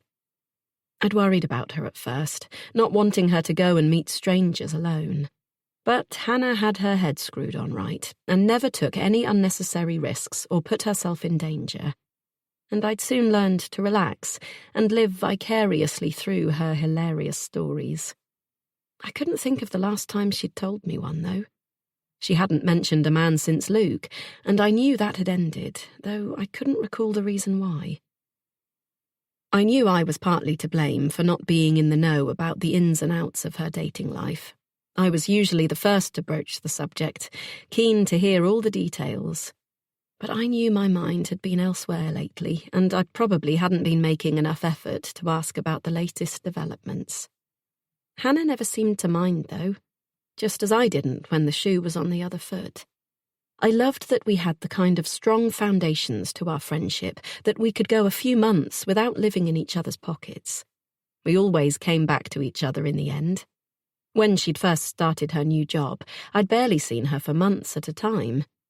But in the brief moments we were able to grab, it was never hard to fall back into our comfortable habits, reigniting in-jokes and sharing news without bitterness or resentment. It was one of those friendships that was special, rare, and I was glad we finally had a chance to catch up properly now. I wanted to know what I'd missed in her life while I'd been busy with my own stuff. "Not right now," she answered. "I don't have the time for dating lately." She gazed out towards the sea, watching the children playing, and I frowned. She never usually held back so much, never gave me these little one-sentence replies. I followed her gaze. "They were supposed to start sailing lessons this week, but John's cancelled them. Says we can't afford it and we'll have to wait and see if they can start next year instead." Even then, he didn't sound optimistic. I was so disappointed for them. I want them to have the same experiences that I had at their age, learning independence, freedom, understanding the water, feeling it move beneath you. I can't imagine how different my life would have been without all that. I filtered a handful of sand through my fingers, pressing my toes beneath the surface of the hot, glassy top layer, savouring the coolness, trying to focus on it as William's shrieks of joy bounced on the breeze. I know he's been tightening his belt recently, but it seems like he's not willing to spend money on anything. It's getting frustrating. I want them to have memories, things to hold on to, and it's not like you can take your money with you, I added, feeling a sudden rush of sadness that made me clear my throat and look away. "They are making memories," Hannah said, turning to look at me. "Don't you remember being that age? The sailing lessons were great, but it's the little things like this that stay with you. A day at the beach is priceless. I wouldn't worry about it. If you want them to learn to sail, they can always do it in the future. But playing like this, the freedom they have right now, no worries, no responsibilities. You can't get better than that, Lily."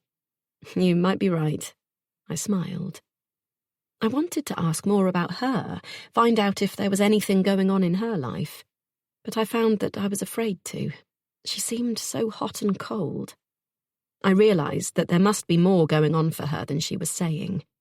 I could only assume it was the pressures of her work weighing heavy on her. She took on so much, and though I knew she loved her job, I understood better than anyone how you could love your life and yet be worn down by it, need to escape and switch off at times. I understood the chains that came with committing to a vocation, the desire to be someone else, if only for a brief interlude. I bit my lip, waiting, wanting to give Hannah the opportunity to fill the silence with her own worries. But she continued to stare out to sea, and I could feel the tension start to form between us as the silence grew. It was clear that she wasn't in the mood to confide her own problems. Instead, I decided to ask for the advice I so desperately needed. It was why I'd invited her to come out with us today. I wanted to talk to her without the kids listening or John hovering in the background. "Han, there's actually something I need to tell you. Something that's been going on and I haven't known what to do." She turned towards me and reached for my hand. Her expression was full of an openness that took me aback. It was as if she'd been waiting for me to say something all along. I felt a sudden wave of nausea wash over me as I wondered if she knew. But I shook off the thought as soon as it had arrived. There was no way she could. I'd been too careful. Her eyes were intense as she spoke. "Lil, you know you can tell me anything." I nodded. I'm pregnant, and please don't hate me for this, but..." I shook my head, closing my eyes, the sound of the ocean filling my mind. "I don't think I can keep the baby." I admitted it so softly it was barely a whisper, as if saying it quietly could mute the pain of what I was telling her. "I didn't plan for it to happen, and the timing is awful." Hannah loosened her grasp on my hand, pulling hers away, and I glanced up at her blanched face, seeing the shock in her eyes. She took a breath. "What does John say?" "I haven't told him. I don't want to worry him." She shook her head, looking down at her knees, and I wished she would hug me and tell me it was going to be okay, offer advice like I'd expected her to, be the friend I needed right now. But what she said surprised me beyond belief. Is it his?" "What?"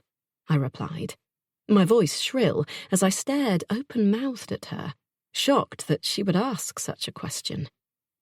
"Is it John's baby?" I clasped my hands together, our eyes meeting.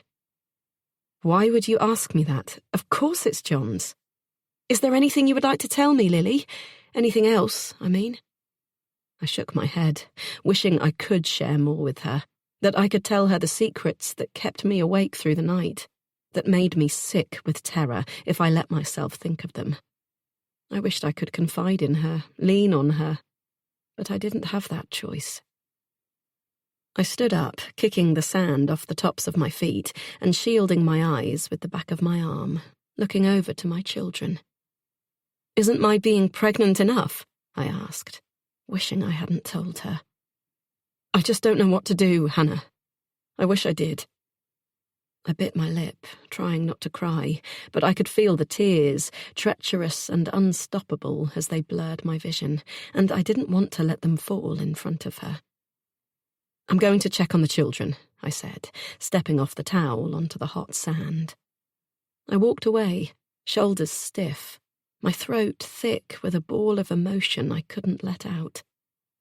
"Tell John," Hannah called after me. "You have to tell him." I nodded, though I didn't turn to look at her. I walked down to the sea and waited for the calm it always offered to descend over me. But this time, it didn't come. Chapter 14. Hannah. I stared after Lily as she walked down the beach, back poker straight, head held high, and wondered how she could have changed so much from that girl I'd made friends with at camp all those years before. What had happened between us to make her lie, make her hide so much from me? I'd been with her when she'd taken a pregnancy test for the very first time, when she'd fallen pregnant with William. I'd held her hand as we waited for the longest 2 minutes of my life, and then seen the play of emotions that ran across her face as we flipped it over to see the result. She'd been simultaneously excited, terrified, jumping for joy, and worried about how she would manage, whether she'd be a good mother. But I'd never doubted her. Not then. She'd been open in her fears, and it had brought us closer as I'd convinced her she could do it and she would not let this baby down. I'd been in Paris when she took the second test, that time for Maisie. But she'd called me from the bathroom in tears, and I could hear how happy she was, how excited for the future she sounded. The difference in her now was undeniable. This time there was no joy, no fizz of anticipation to meet the little person currently growing and developing inside her body. Nothing but terror and regret, and I could guess why. John had hardly been home for a month, busy with his latest wildlife documentary, and the last few times I'd seen the two of them together, I hadn't missed the difference in their interactions. They had always been the kind of couple who liked to touch, to reassure and seek comfort in each other. They had never made me feel uncomfortable with their affection. It was sweet and loving rather than overt. Holding hands any time we went for a walk, a touch of a shoulder, an arm snaking round a waist. It had been my normal for so long.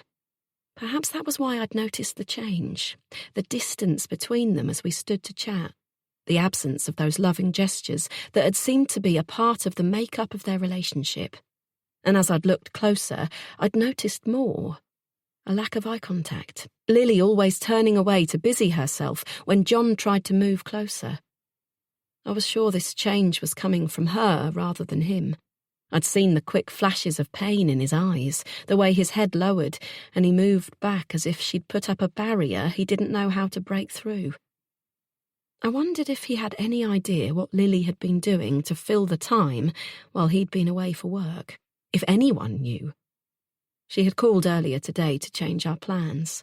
I'd originally said I would go to hers first and we'd all drive to the beach together, but then she'd changed her mind. I hadn't really thought about it as I'd got in my car, driving on autopilot to her house, despite her instructions not to.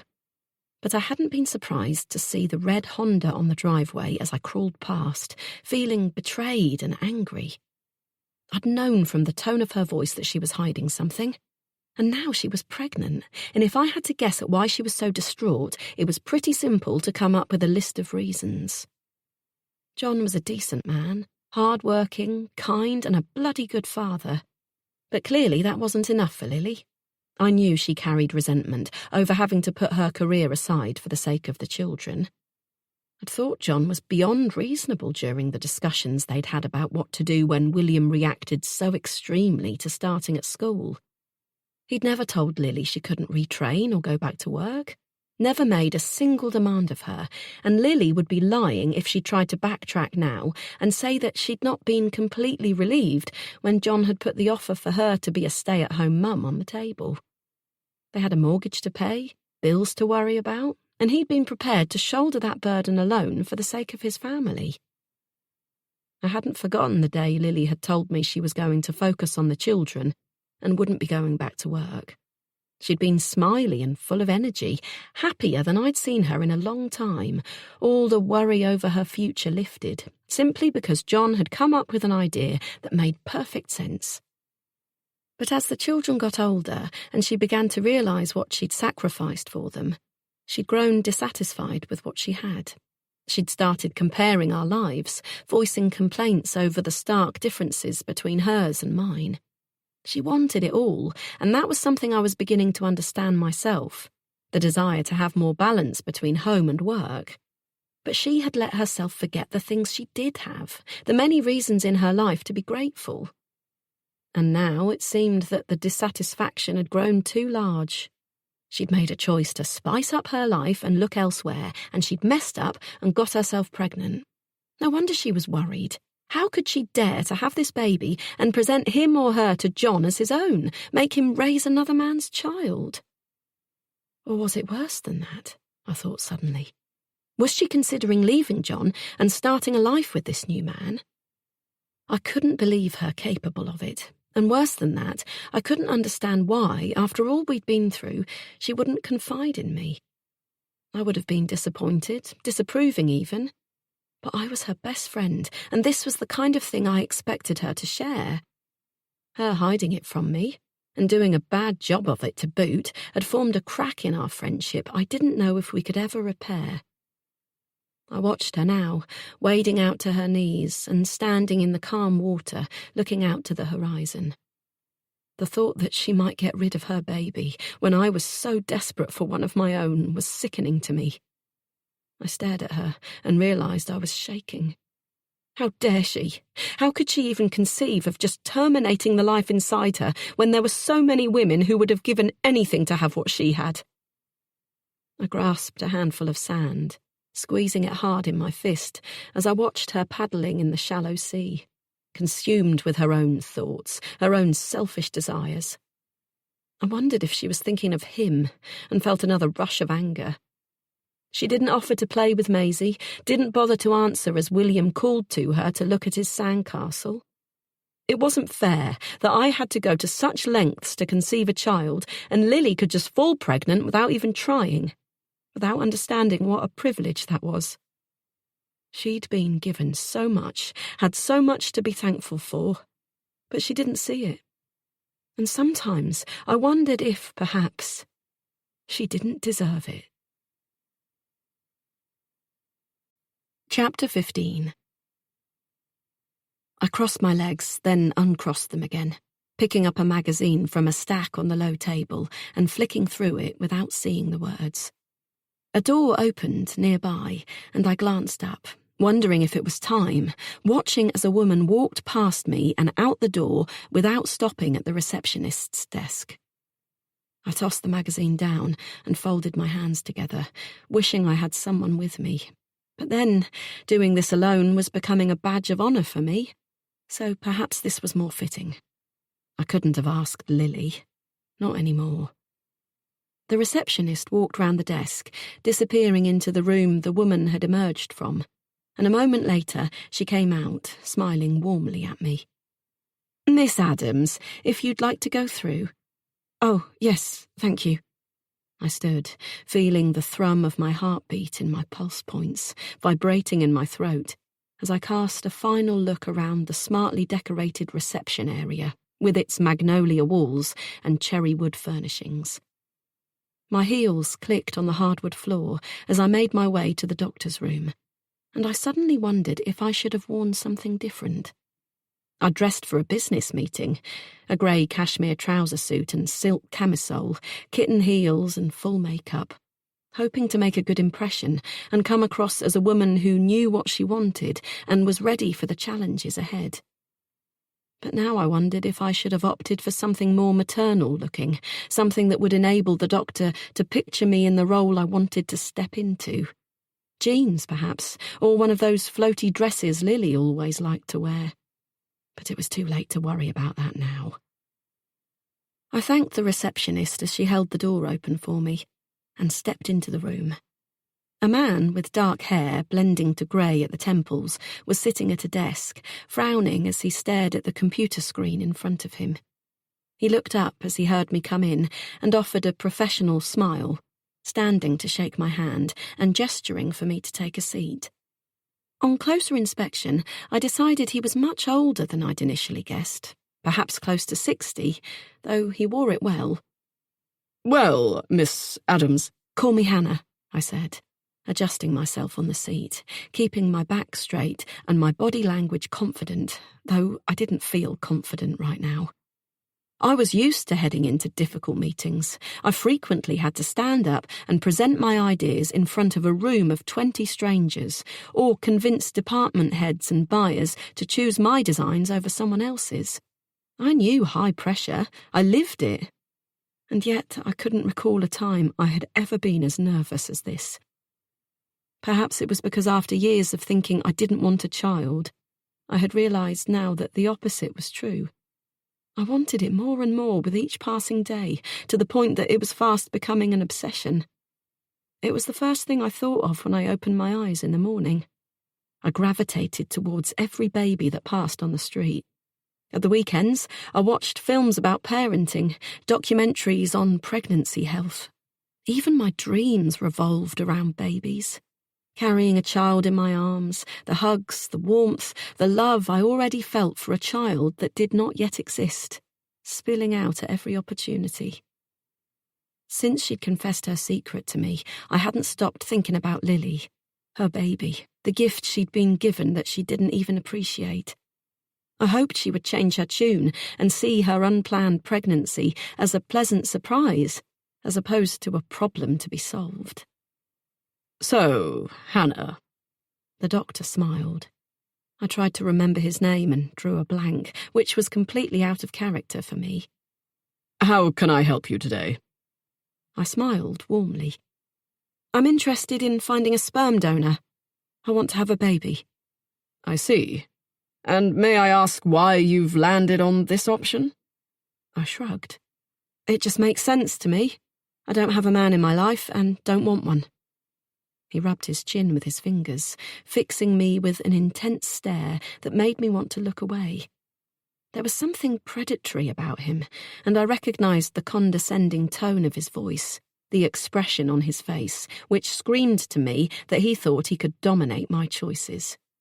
I'd seen it 1,000 times before in my professional life, and I wasn't cowed by him any more than I had been by the chauvinistic men I'd left behind as I climbed a ladder they couldn't begin to reach. "You don't want to wait and see what the future brings?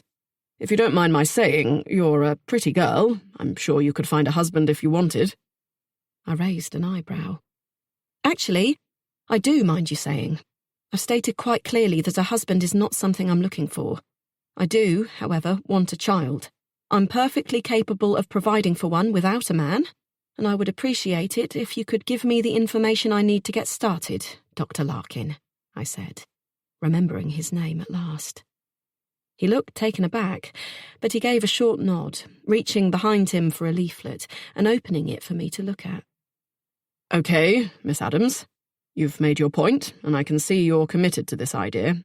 Let me walk you through the process, shall I?" I nodded, feeling my confidence return. My first challenge on the road to motherhood already faced and overcome. I'd not waited 2 weeks for an appointment and come all this way to be talked out of it. I knew what I wanted, and I couldn't wait to get started with the next step. Chapter 16. Now. The knock at the door made me leap from the chair by the window, my heart skipping a beat as I glanced from the locked hotel room door to the sleeping baby lying on the middle of the mattress. I dug my fingernails into my palm, my entire body shaking as I fought off the urge to vomit. Who could it be? How could we have been found so quickly? I glanced at Ella again, then padded barefoot towards the door, trying to keep my footsteps light, my movements silent. I leaned close to the peephole to see who was waiting on the other side, and let out a burst of laughter when I saw the smartly dressed bellboy holding a tin of formula in his arm. Sucking in a shaky breath, I opened the door, smiling apologetically, though I could still feel the tremble in my top lip. "I'm so sorry to keep you standing here all this time. I was just settling the baby. I really appreciate this," I said, taking the tin from his proffered hands and holding it tightly, glad that I'd be able to keep Ella nourished, assuming she would take it. "Not a problem, madam. I didn't want to knock, as I can see you have the Do Not Disturb up, but Marissa said you wouldn't mind." "Marissa? She checked you in." Ah, of course." I nodded, feeling stupid. "Is there anything else I can get for you this evening?" I shook my head and thanked him again, pushing the door closed and leaning back against it with a shaky sigh. I don't know what I'd expected. A police raid, Lily and John raging and ready to confront me and take Ella back. I couldn't say, but the terror that filtered through my nervous system now was undeniable. I'd spent the past hour staring out of the window into the growing darkness of the world outside, feeling an increasing sense of panic with every minute that passed. As I'd watched Ella drift back to sleep, I had felt anything but relieved. What I'd done, the stupid, irresponsible choice I'd made in the heat of the moment on a beautiful summer's afternoon, had slowly begun to dawn on me. And as I'd laid her down, trying not to wake her, my skin had felt as if it was crawling with a sense of dread that seemed to be spiralling out of control. I'd stolen a baby. Not just a baby, Ella, Lily's baby. My best friend in the world since I was 18 years old. I tried to imagine what she might have felt as she came to meet me after going on the roller coaster and found us gone. How would she have reacted? Would she have turned to John, confessed even? Or would she have called Ella's real dad to beg for his help? Would she even have cared? I shook my head. Of course she would have. Even Lily wasn't as selfish as that. She would have been shocked, confused, devastated. And now, as the reality of her situation began to sink in, her shock would transform, morphing into something darker, something primal and dangerous. What mother could feel anything but hate and fury towards the person who had broken her trust and taken her child when her back was turned? With trembling fingers, I placed the formula down on the dressing table and covered my face with my hands, the urge to scream building inside me. I shoved it down, refusing to let it come. I felt lost, afraid. I had no idea what to do next. I knew what I should do, the only right choice I could make in this situation. I should take her back, without hesitation or preamble. As much as I wished it, longed for it, Ella wasn't mine, and I had no right to keep her. But taking her back now would open up a whole new nightmare for me. I could picture the scene playing out before me in vivid colours and stereo sound. They would snatch her from my arms, treat me like a criminal, a monster. The house would be full of police coming and going, looking at me like a piece of dirt on the bottom of their shoe. I would hear the whispers as the neighbours crowded outside, watching, condemning me without ever pausing to question my motives. Kidnapper, child abductor, her best friend, they would mutter. How could she do it? I'd be arrested, of course, taken to a cell and left to cower in a corner. And then what? Prison, no doubt. How long did you get for taking a baby? 5 years? 10? By the time I got out, any minuscule chance I might have had to have a baby of my own would be lost. My career would be long gone, my reputation ruined, and I would be left with nothing. No home, no money, no friends, and worst of all, no family. The baby that had filled my dreams, dictated my every action, every choice for months now, would be lost to another life. And perhaps the impact of that would be too much for me to bear. The thought terrified me to my core. I stared at Ella, wishing things had been different, that I could have been the one who fell pregnant with her rather than Lily. I would never have considered throwing her life away, never. I would have held on to her and done everything in my power to keep her safe, whatever it took. I felt a tear slip from the corner of my eye as my resolve hardened. I couldn't take her back. Not now. I had come too far to change my mind. There was only one choice left for us. We had to keep going. The alternative was just too frightening to consider. Chapter 17. Lily. Then. I watched from the doorway of the room as John climbed into bed, leaning heavily against the pillows. William had spilled a cup of juice all over the duvet before I'd even fully woken up this morning, and though I had stripped the bed and hung the quilt to dry, I'd forgotten to turn the washing machine on. Now the quilt and pillows were covered in our one and only spare set of bedding, an ugly brown and yellow striped polyester blend gifted to us by a great-aunt of John's on our wedding day. I didn't know why we kept it, why we didn't make the effort to replace it with something more attractive. But the years had passed, and every few weeks we ended up having to sleep between these awful sheets again. I looked at them now and resolved to do something about it. It was a tiny problem, considering the rest of the worries burdening my mind lately. But perhaps because this was something I could actually fix, I honed in on it, unable to let it go. If it meant avoiding all my other problems for a little while longer, that couldn't be a bad thing. I watched as John shifted around, kicking at the covers. He seemed smaller somehow, his body shrinking into the mattress, his chest rising and falling heavily beneath the black cotton t-shirt he'd taken to wearing to bed. Neither of us slept naked anymore, though we'd never had a conversation about it. It was just something that had evolved over the last few weeks and months, so that now it felt like our new normal. It had been a long, exhausting struggle with John away, and me having to do all the household tasks, the childcare, the nighttime parenting, and the early mornings without a break. But he'd finally arrived back from his work trip, and I knew my time was up. I couldn't keep this from him any longer.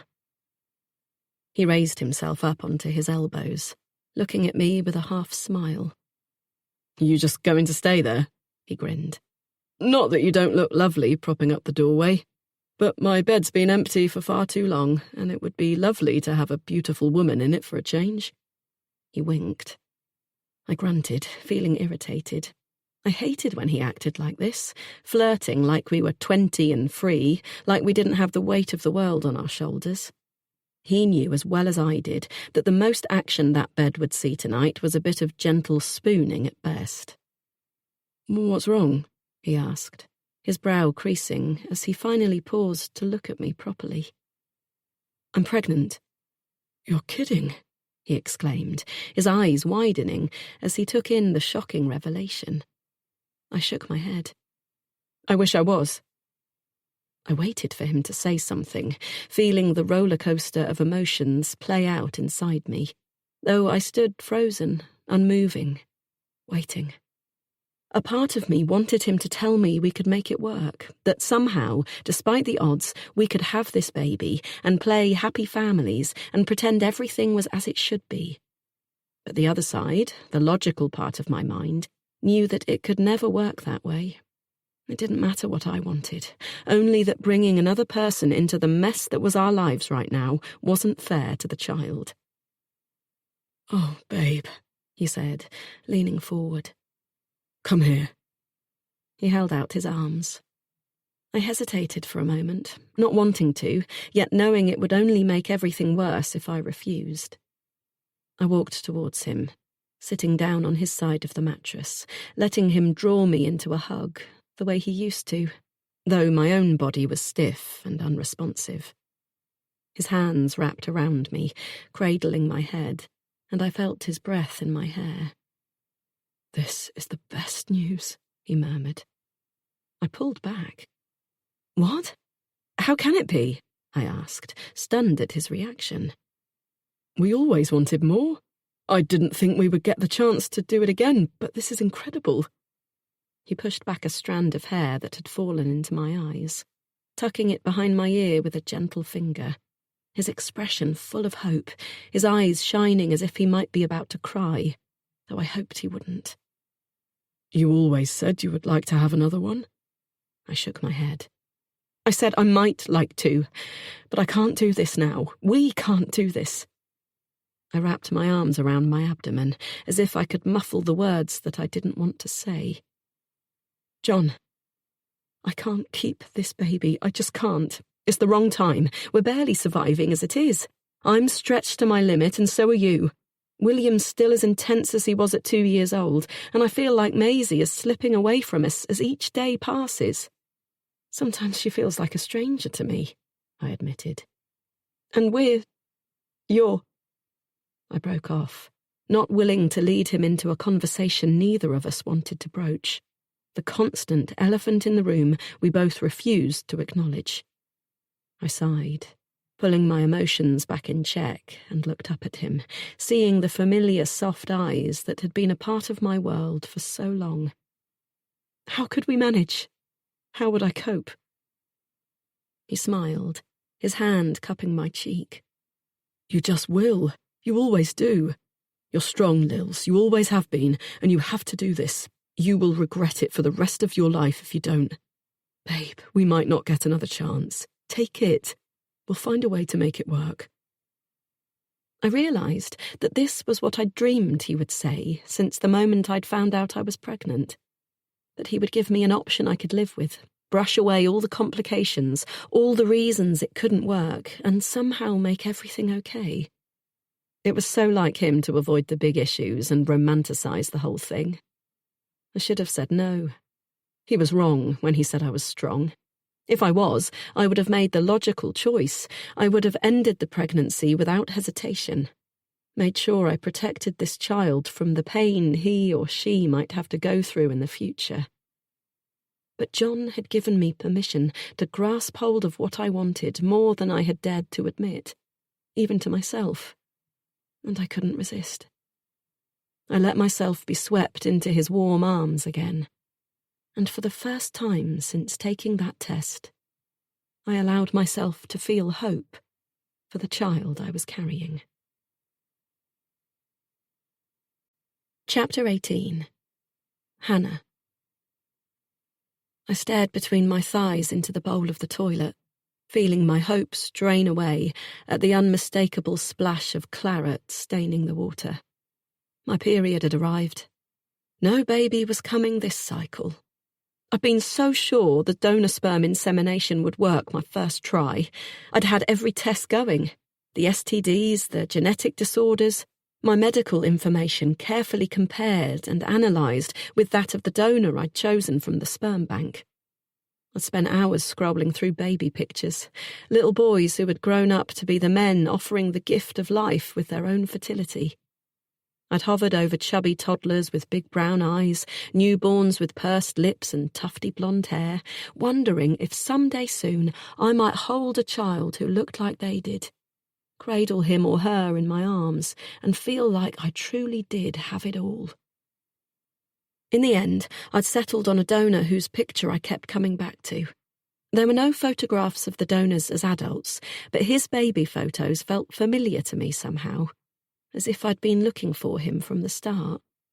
He had soft light brown hair and huge blue eyes, and after placing my order, shocked that one straw, one single opportunity to get it right, combined with the compulsory pregnancy slot at the clinic, was going to wipe out close to $1,000 from my savings account, I'd sat back, giddy with excitement about what would come next. I'd felt like a child on Christmas Eve as I'd waited impatiently for the clinic in Bournemouth to contact me to let me know that the delivery had arrived. It was the best gift I'd ever bought for myself. I had hoped to inseminate myself in the privacy of my own home. It seemed far too personal a thing to do anywhere else, or invite strangers to witness. But the law stated that sperm could only be sent to a registered clinic and that the insemination must be assisted. So I'd grudgingly agreed to the terms. I wasn't about to go into battle over a small irritation. I had to save my energy for bigger things. Allowing the team of nurses to take over, I'd closed my eyes, thinking how strange it was that the conception of my baby could happen in such a cold, unromantic environment.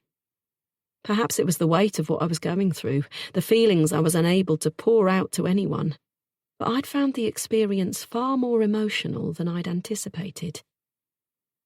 I'd come home from the clinic that day feeling changed, certain that it had worked. I knew I was ovulating. They'd told me my womb lining was thick, which I knew now was what they wanted at the time of insemination. I was a strong, healthy woman of 34 years old. Why shouldn't it succeed? I'd lain on my bed with my feet climbing the wall, the way Lily and I had done as teens, as we'd listened to Eminem albums and talked about every little thing under the sun. Her relationship with John, my dating life, our hopes and dreams. And as I'd rested quietly, I tried to imagine the life igniting inside me. In the days that followed, I began to feel a tenderness in my breasts. I felt queasy in the mornings, I craved oranges and fried eggs, and I smiled at each change, each sign that things were happening to my body. Now, staring down at that treacherous splash of blood, I felt like an idiot. It had clearly all been in my head. There was no baby, and there never had been. I washed my hands, staring at my reflection in the mirror, seeing the disappointment in my eyes, the anger at myself that I couldn't get this right. Part of me wanted to do something crazy, go online and arrange a date for every night around the time I'd next be ovulating. I could do it, have a one-night stand and then another, increase my chances. Plenty of women found themselves pregnant after a night of reckless fun. But there were so many risks to doing it that way. I might catch something. The man might be a serial killer or have a genetic condition that was triggered by something in my own genes. If I were in a long-term relationship, perhaps things would be different. We might be planning for it, and I wouldn't second-guess everything that could go wrong. I might let go and trust in nature to get it right. But doing this alone, knowing the challenges I would face as a single working mother, I didn't want to risk adding any extra complications into the mix. I sighed, turning away from the mirror, knowing I could never go through with anything like that. Though I'd never been in the market for a serious relationship, I wasn't comfortable with one-night stands either. I always needed several dates, time to get to know a man, before I would consider letting him into my bed. The thought of a stranger pawing me, seeing me naked and vulnerable, made me feel sick, and using them for their sperm wasn't fair to them either. It would never work. It would have been so much easier if I could have just found a boyfriend and done things the normal route. But as much as I hated to admit it to myself, the idea that a man might develop strong enough feelings for me to want to hang around long term was something I found laughable. My own parents hadn't known how to love me, not properly. And though I was intelligent enough to realise that the issue was more theirs than mine, it didn't stop the endless insecurities from surfacing any time I began to feel myself falling for a guy. I had wasted enough of my life trying to garner my parents' attention, all to no avail. I wasn't about to waste any more time chasing after a man, letting myself be sucked into a relationship with someone who would eventually walk away, leaving me hurt and broken.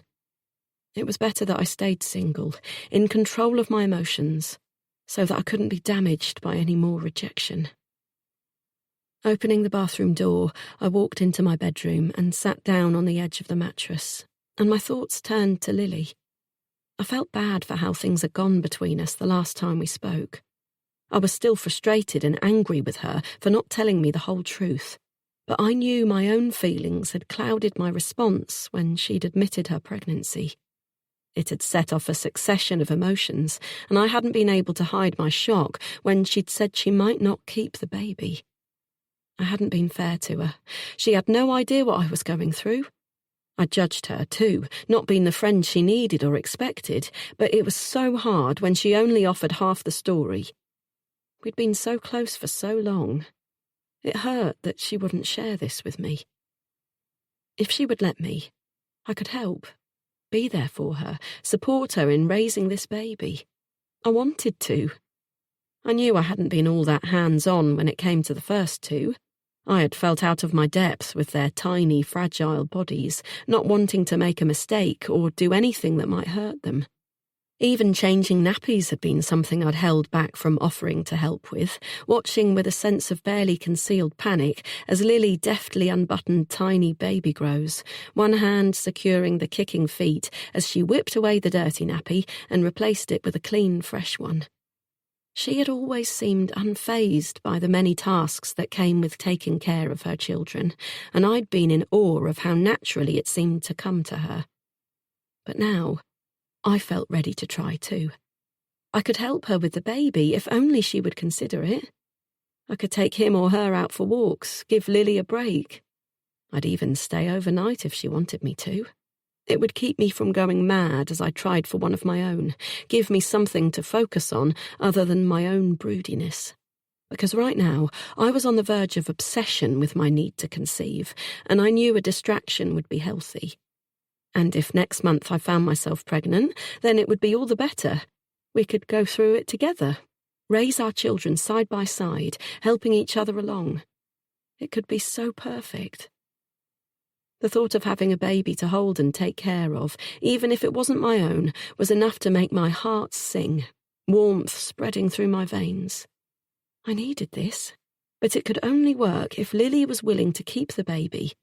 And having seen the trepidation on her face, knowing how hard it would have been for her to admit her thoughts about ending the pregnancy, I knew how serious she must have been. What if I couldn't convince her to let me help? If she was determined to pretend it hadn't happened and go ahead with a termination? My head snapped up, and I drew in a sharp breath as an idea sparked in my mind. Lily was carrying a baby she didn't want, and I, despite my best efforts and £1,000 literally flushed down the toilet, was still not pregnant. Would she even consider it? If it transpired that she was set in her decision to turn her back on this baby, might she consider an alternative? Could I bring myself to ask her? I stood up, pacing as I tried to figure out the mess of ideas spiralling in my head. It wouldn't be like I'd asked her to be my surrogate. There was no decision to make about the hardship she'd have to go through. Carrying a baby, dealing with the morning sickness and the hormonal roller coaster, experiencing labour again. She'd already taken the plunge, her body changing and adapting every day. And knowing Lily as I did, I was sure that she'd had sleepless nights over the idea of a termination. She would hate the thought, and the guilt would stay with her long after the procedure. Would she have this baby for me? We were like sisters, closer than blood, and this could make sense for both of us. I had seen the cracks in her marriage with John, the tension between them in recent months. This baby could push them over the edge, tear them apart for good, especially if my suspicions about Lily and the other man were right. My taking the baby would give them the time and space they needed to get back on track. They needed to focus their energy on that. If I told her the truth about what I'd been doing, what I'd been going through, I was certain she would see how much it would mean to me. And perhaps if I opened up, shared the truth, she might in turn tell me her secrets, and I could help her figure out what to do, how to save her marriage, if it could indeed be saved. I clasped my hands together, excitement and hope bubbling inside me, and turned, rushing to the front door and grabbing my car keys on the way. This idea could be the catalyst for a new start, for all of us. "Hey," Lily said, offering a weak smile as she opened the front door, giving me a brief hug. She looked pale, her cheeks hollow, her eyes red and swollen, and I wondered if she'd been hit with morning sickness already.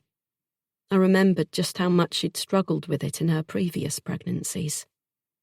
"Hi," I replied, sensing an awkward vibe between us, left over from the sour conversation at the beach.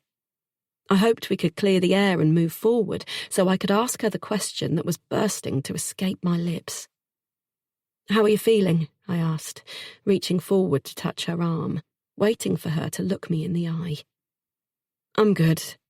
I'm okay," she said, dipping her head and turning away. "I didn't know if I'd see you this week." "Where's John?" "Oh, he's upstairs sleeping. He flew back from Patagonia yesterday and he's exhausted." I frowned, feeling something off in the way she spoke. Her words weren't anything unusual, but the way she said them, her eyes flicking away, her hands fidgeting in front of her, made me feel uneasy, as if she were lying to me. "You want a cuppa?" she asked. "Yes, please. I'll make them, shall I?" She shrugged and followed me into the kitchen, and I looked around for the kids. The house was unusually silent, and I turned to her with a raised eyebrow. She answered automatically. "John's parents are down. They're going up to London tomorrow to meet some friends, but decided to stay here overnight so they could spend some time with the kids. They've taken them out to a farm to feed the lambs. William wasn't sure about going without me, but I think the lure of unlimited ice cream and the chance to talk to Grandpa about wildlife swayed him. So," she said, smiling, "blissful quiet until dinner time. Must make a nice change?" "You have no idea," she replied, sitting down on a bar stool at the counter as I filled the kettle and found a box of herbal tea. "I'll have a coffee," she said, making a face at the box in my hand. "Can't stand that stuff." "Is that okay? For the baby, I mean?" I frowned, thinking of the tiny life growing inside her. I'd been putting up with a caffeine detox for 2 months now, and I wasn't even pregnant yet. "It's fine. 1 or 2 a day won't make a difference, and you have to take your pleasures where you can in this life. It's too short to spend it drinking things that taste like warmed-up medicine." I nodded, scooping half a teaspoon of instant into her cup, mixing it with plenty of water and more milk than usual. She took it with a grimace I pretended not to see and set it down, giving me the feeling she was planning to wait until I left so she could make a proper one to enjoy. "So, how are you?" she asked, as I bobbed a fennel tea bag in my steaming cup of water. "Haven't seen much of you the last few weeks," she added pointedly. "I've been really busy," I replied. "New work project?" "Something like that. Look, Lil, I wanted to talk to you about something. That day at the beach, I was taken aback by your news. I know I wasn't fair to you and you needed more from me, and I'm sorry for that."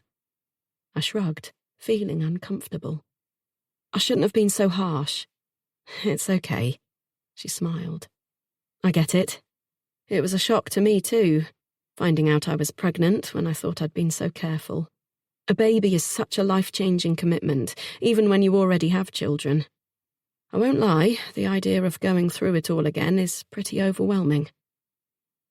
I noticed she didn't bring up the awkward exchange we'd had when I'd asked point blank if the baby was John's. She seemed relaxed now, calmer than the last time we spoke, and I dipped my head, deciding not to probe her about the man in the red Honda just yet.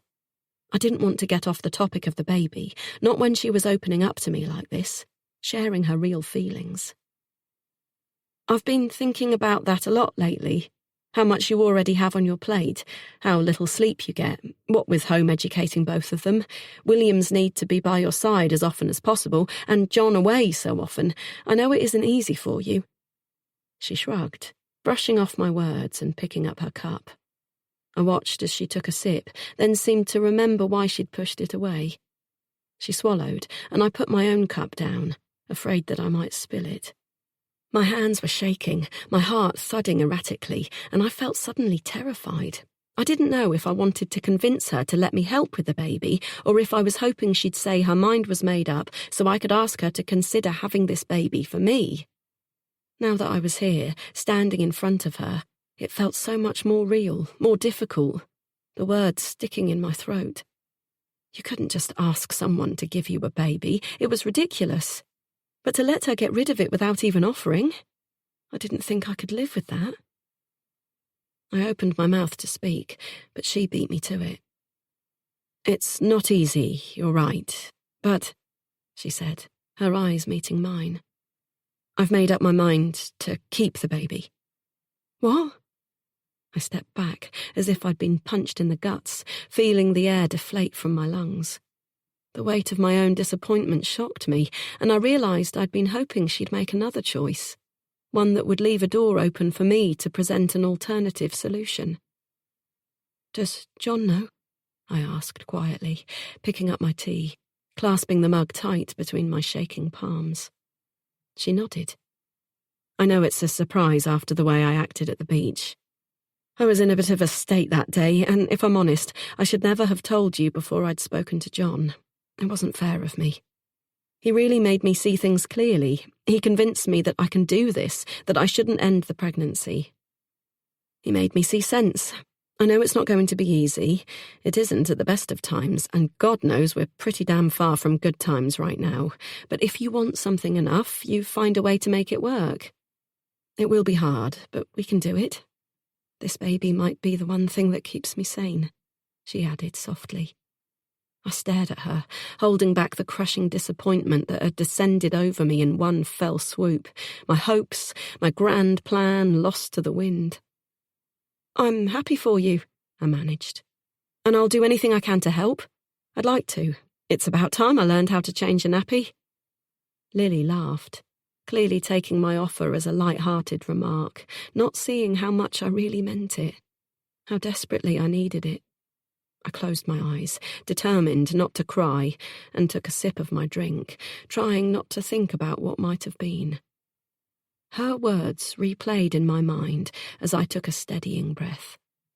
What had she meant when she said they were damn far from good times? From where I was standing, her life looked pretty much perfect. But then there was the red Honda man, and her strange coolness with her husband. "Lil, what's happening between you and John?" I asked, trying to ignore the strain in my voice as I looked her in the eye. "Why are you in such a rocky place?" I stared at her, willing her to tell me the truth, so that at least one good thing could come out of our conversation. I felt so cut off from her world. There was so much between us, blocking the closeness we'd once shared. If only she would open up to me now, we could get back to how we'd once been. I could cope with my disappointment if I knew I had her to confide in. But until she stopped keeping secrets, I didn't know how we could bridge that gap. This was the first time she'd let slip that they were even having problems, though she'd have to be mad to think they had gone unnoticed, to believe I'd bought her flimsy lie that the man I'd seen had been a tutor for the children. She waved a hand dismissively, hopping off the bar stool and walking round to the sink, filling the washing-up bowl with hot soapy water. I waited silently as she stacked the few items, a couple of plates and cups that could easily have waited beside the sink. Her voice was washed out by the sound of rushing water. "We've been together 20 years. It's just normal ups and downs. These things come and go. We'll be back on track before you know it," she said evasively.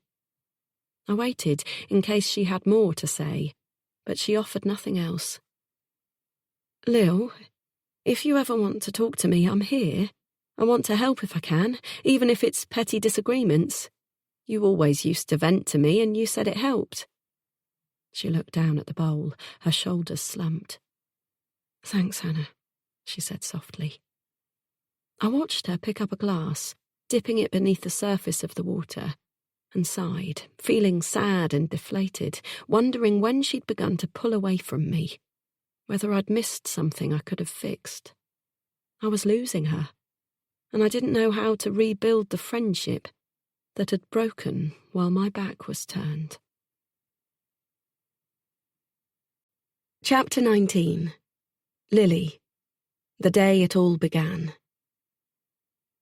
It had been the most perfect day, I thought, smiling to myself as I watched the serene faces of my 2 children fast asleep across the floor cushions on the patio. The birds were coming in to roost, their chirruping and flapping providing a soothing background music as they jostled for position in the old oak tree at the end of the garden, the sun sinking low in the sky behind it. I unfolded the light fleecy throw in my hands, covering William and Maisie with it, and stepping back quietly, moving to the fold-out table on the lawn to tidy away the remains of the buffet. It really had been such a special occasion. I'd looked forward to it for months, and it hadn't disappointed. It was incredible to think that John and I had been a couple for 20 years as of today. I could still remember the first time he'd kissed me, the way our mouths had just seemed to fit. I'd expected it to be wet or embarrassing somehow, but it hadn't been. At 15, John had been my first kiss, and I his, but I'd known even then that his would be the only lips I'd ever want to kiss. We'd met in school. He'd moved to the coast from a town just outside London, and when he'd turned up late for the first class of the new term, he'd been given the seat beside me. I'd been annoyed to begin with.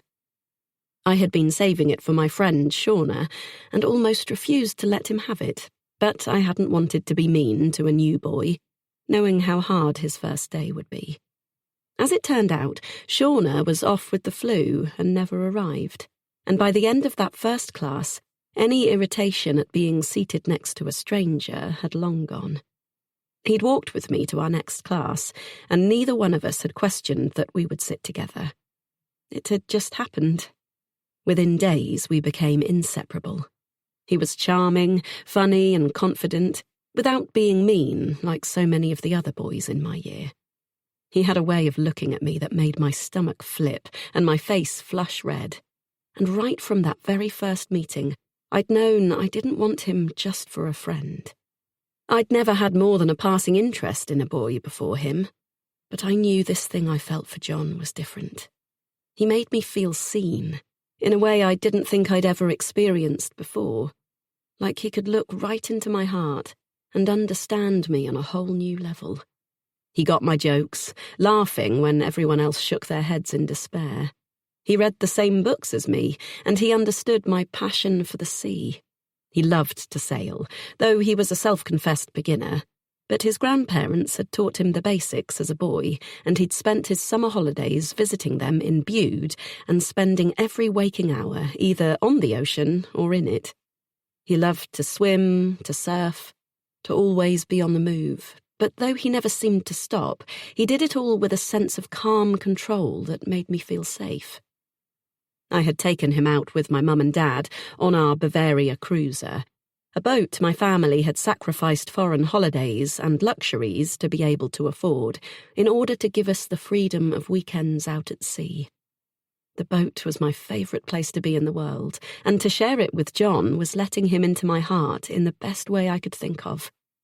We jumped off the side into the freezing water, splashing and racing through the choppy waves while Mum buttered bread and slapped together ham and mustard sandwiches, which we ate, shivering under a rough towel, salt water still dripping from the ends of our hair onto our lips. We sunbathed on the deck, though John never made it 5 minutes without hopping up to assist my dad with a rope, an adjustment, loving the many little jobs that needed to be done throughout the day. My parents had liked him instantly, just as I had. When I'd invited him to my house to watch a movie 3 weeks into the start of that magical school term, knowing I would have the place to myself all afternoon, I'd hoped he might tell me he could feel this thing between us too. But he hadn't needed words. The kiss had said it all, and we'd been together ever since. It hadn't always been perfect, of course. There had been times where he'd pulled back, or I had. Temptations and rows and challenges, periods when things felt too stressful to stay. But we always did, and despite the ups and downs, I'd never doubted that John would be by my side until we were old and grey.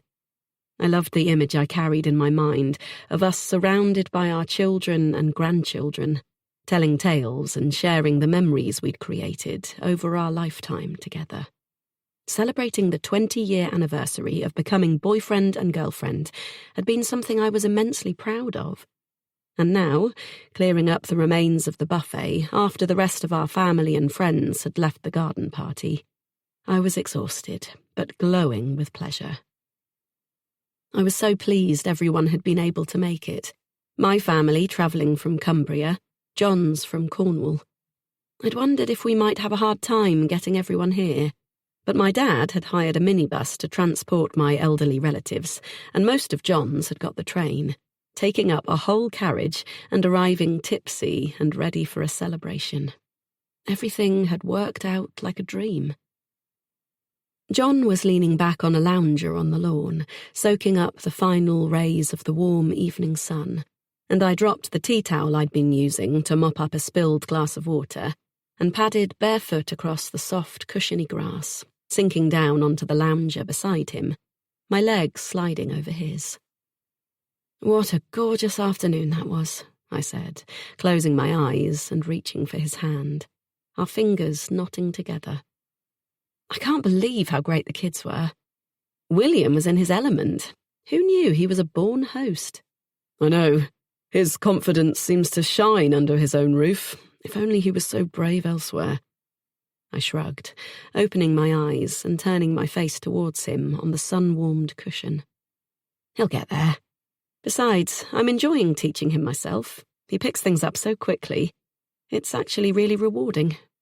I smiled, listening to the guinea pigs squeaking in the run, bundling together to nibble excitedly at the plate of leftover salad I'd deposited in their bowl.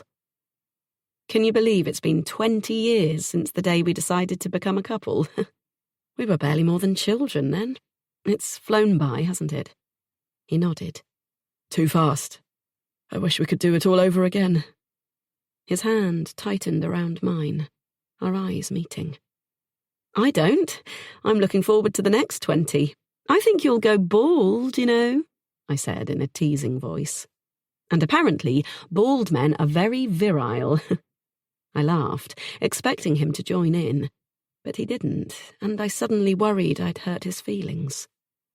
You know, I'm only being silly, right? He nodded. You know I love you. I love you too, I replied softly, surprised by how serious he looked. He wasn't the kind of man to be introspective, but then this was a special occasion, and there was a lot to be emotional about. He sighed and swung his legs round, sitting up on the edge of the lounger, his eyes meeting mine. I smiled, wondering if he was about to pull out some vows, promises and hopes for the next stage of our lives together. He looked down at his lap, and when he looked back up, I saw he was crying. I sat up, shaking my head, and reached for his knee with my free hand. Oh, babe, I laughed, delighted to see this sensitive side to him. It had been such a happy day. It was hard not to feel emotional at how lucky we had been, how wonderful our lives were. We had a strong marriage, 2 beautiful, fascinating children, a small but comfortable home by the beach, and wonderful friends and family who had spent the day retelling old stories about the times we'd shared together. I'd laughed until my sides hurt, and I could hardly breathe, tears streaming down my cheeks.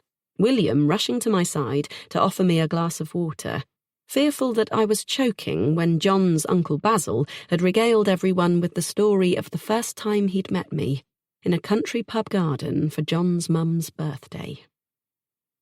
I'd thought Basil would be scary back then, this older man with the thick steel-grey moustache and the tweed jacket. He'd had the deep, authoritative voice and look of a teacher, the kind that loved to shout an inch from your face. I'd reluctantly gone to introduce myself, having greeted everyone else at the table, but in my rush to get it over with, I'd slipped on the wet grass and gone over head first into the mud, grasping wildly as I fell and taking Basil down with me. The 2 of us had been covered from head to toe, our hair sticking out at wild angles, our faces crusted and filthy. I could remember the rumbling laugh that had emerged from deep within his belly, the roars of everyone else at the table as we tried and failed to get up from the slippery ground. John, laughing as much as we were, had come to try and help us up, only to fall and land on top of us in a heap. As it turned out, Uncle Basil was nothing to be afraid of. I smiled, thinking of it now. It was hardly a surprise that John was looking the way he did. Tired, tearful, intense. I felt overwhelmed and tired too, but in the best possible way. I squeezed his knee, smiling. Hey, you big softy. If you're like this now, just imagine what you're going to be like on the 15-year wedding anniversary next month. He met my eyes silently, and in the space of half a second, I knew something was terribly wrong. I could see a depth of pain in his eyes that made my heart hurt, the breath leaving me as his face seemed to crumple, his head turning away from me. "John?" I whispered, leaning closer, cupping his cheeks in my hands, forcing him to look at me. "What's wrong?" My words were strangled, choked, an icy fear spreading through me. Was he about to leave me? Was that what this was about? Surely not. Nobody could be so cruel as to wait for an occasion such as this to break that kind of news. And besides, we were Lily and John. We were never going to go our separate ways. It just wouldn't make sense. "I'm so sorry, Lils. I didn't want to have to do this to you today. If I could keep it to myself any longer, believe me, I would. But it's become too difficult. I didn't want to tell you, not ever. I just couldn't bear to hurt you." "John," I whispered. "I'm so sorry," he said again, as tears rolled freely down his face. I realised I was crying too, shocked at seeing him like this, wanting to comfort him, yet terrified that he was about to break my trust, my heart. He wiped roughly at his face and took a deep, shuddering breath. "There's no easy way to say it. I have cancer. It's called Hodgkin lymphoma. I found out 2 weeks ago, and I thought I could manage this alone, keep you from finding out, but the treatment starts on Monday, and I can't stand the thought of doing this alone. I need you to be there for me, Lils, to have someone to talk to when I come home from hospital. I wish I was strong enough to protect you from this, but I'm not." He gripped my hand against his cheek, his eyes full of a fear I hadn't known he'd been hiding. "I had to tell you. I just couldn't keep up the pretense any longer, because honestly, my brain is spinning with 1,000 thoughts and questions, and if I don't share them with someone, I think the anxiety is going to make me lose my mind." I sat frozen, eyes wide, trying to absorb the words as they echoed around my brain, unable to make sense of any of it. I shook my head. "You can't have cancer. You can't, John. You don't smoke, you barely drink. You go to the gym and you're not even 40, for Christ's sake." He looked at me sadly, his mouth twisting, and I knew just how ridiculous I sounded, grasping at straws as if I could find a loophole he hadn't considered. I bit down on my lip, feeling the panic rise in me, the desperate need to make him wrong somehow, because this couldn't be happening, not to my husband, not John. "How long have you known something was wrong?" I asked suddenly. He looked down, and I saw the unmistakable flash of guilt in his expression. "John," I said, my voice sharp and accusing. "You must have been worried, had symptoms. How long have you been hiding this from me?" He sighed. 6 months, maybe 7. It started with a pain in my stomach that wouldn't go away. I was more tired than usual. I had these shaking fevers in the middle of the night. I thought I might have picked up a virus, but something stopped me from going to the doctor. I think, maybe deep down, I knew it was something more serious. You never said a word. I hoped it would go away by itself. I tried to exercise more, eat better, get more sleep, but it didn't help. Nothing made a difference. I booked the doctor's appointment a month ago, and then I was referred for tests. It all happened so quickly. I wanted to tell you, but like I said, I couldn't stand the thought of hurting you, scaring you when I still hoped it would be something and nothing. I would have caused you pain for no reason. I couldn't bring myself to do that, Lils. So you just went through this alone? You got told you had cancer without any support? The thought made a fresh wave of tears come to my eyes, and I pulled him close, pressing my face to his neck, a sob breaking free. "Oh, God, John!" I felt him hold me tighter, his strong hands rubbing my back, trying to soothe me. I pulled back. "You should have told me. You should never have tried to manage this alone. I'm your wife. Of course I'm going to be there with you every step of the way. Promise me you won't keep any more secrets from me." "Hopefully I won't have any more to keep," he said, his face grim. "Look, Lils, I know it's a lot to ask, but can we keep this between us? It's hard enough managing as it is. I couldn't stand having to talk about it with everyone else, feel their sympathy, their pitying stares every time we meet. I had to tell you, but I don't want anyone else to know. I need to have some sense of normal to come back to when I'm not fighting this." "What about Hannah?" I asked, thinking instantly of the person who could help support me. He shook his head. "No, I'm sorry.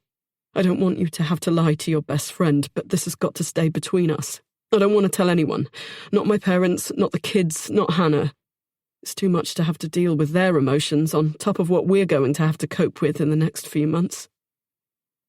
I pressed my lips together, understanding his point but wishing he hadn't asked it of me. I knew how hard this would be to hide from Hannah, how much I would need her support and strength as I gave every last scrap of mine to John. But if it was what he wanted, how could I refuse? "Won't it be difficult to hide something this big?" I asked, hoping he'd realize how huge a challenge it would be. "It's going to have an impact on our whole lives." He nodded. "I know, which is why I've already switched up my schedule at work, delegated the tasks I can trust other people with. I've looked into chemotherapy, and it's going to be fairly easy to manage. It might have side effects that knock me out for a day or two each time, but nothing too awful. And in a few months, I should be getting better." You won't die?" I asked, frightened to hear the answer but needing to know all the same. "The doctors think you're going to beat this?" He glanced down at his lap, and I felt a jolt of fear travel through my body, clenching my stomach in a hard knot. "Hodgkin lymphoma can be aggressive, but the doctors have said that it's one of the most highly treatable cancers out there. Nobody wants to be told they have cancer, in any form. But if I had to have it, this seems to be a good one to get. They told me I was more susceptible to it because I've had glandular fever." "Really?" I remembered it well. The month when he'd been laid up in bed, and I'd been hardly allowed to visit and unable to kiss him the whole time. We'd been 17, and it had felt like a lifetime. Everyone had said it was incredible I hadn't caught it too, that John would have been contagious for weeks leading up to him falling ill. The memory of that first kiss after he got better had stayed with me all these years, the absolute relief that I had him back, the determination never to be parted again. It had made us want each other even more, and it hadn't been long after his recovery that he'd got down on one knee and asked me to be his wife. I'd always known that his illness had been a pivotal stepping stone in our relationship, the catalyst to us taking that next step and committing to each other completely. To think now that it could have weakened him without our ever knowing, bringing this awful thing into our lives, was shocking. He squeezed my hand. "They think it played a significant role, but honestly, it doesn't matter what caused it. All that matters is that I'm going to do everything in my power to get better. And now that I don't have to hide it from you, I can put all my energy into my recovery." He smiled. "I promised I would grow old with you, didn't I?" "Yes," I nodded tearfully. "You did." He leaned forward, kissing me full on the lips, and I could sense the relief in him at having finally unburdened himself of his heartbreaking secret. "Well," he said, leaning back and fixing me with a reassuring look. "You know I hate to break a promise." He smiled, the confident, sexy smile I'd loved since I was 15 years old, then pulled me into his arms. I looked over his shoulder to where William and Maisie slept peacefully beneath the stars, and hoped he wouldn't have to. Chapter 20. Hannah.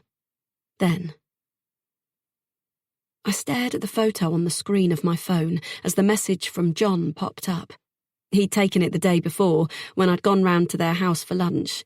Lily waddling round like a duck, her pregnant belly a constant reminder of how empty my own womb was. He caught the two of us side by side in the kitchen, about to wash up, and the message he'd sent alongside read, "Thanks for a lovely afternoon. We should do it again sometime." I twisted my mouth, wondering why he bothered to try and plaster over the cracks. In the past few months, as Lily's body had bloomed, the distance between the three of us had only grown more pronounced. I didn't want to let go of the hope that it might turn around at some point, but it was fast slipping away.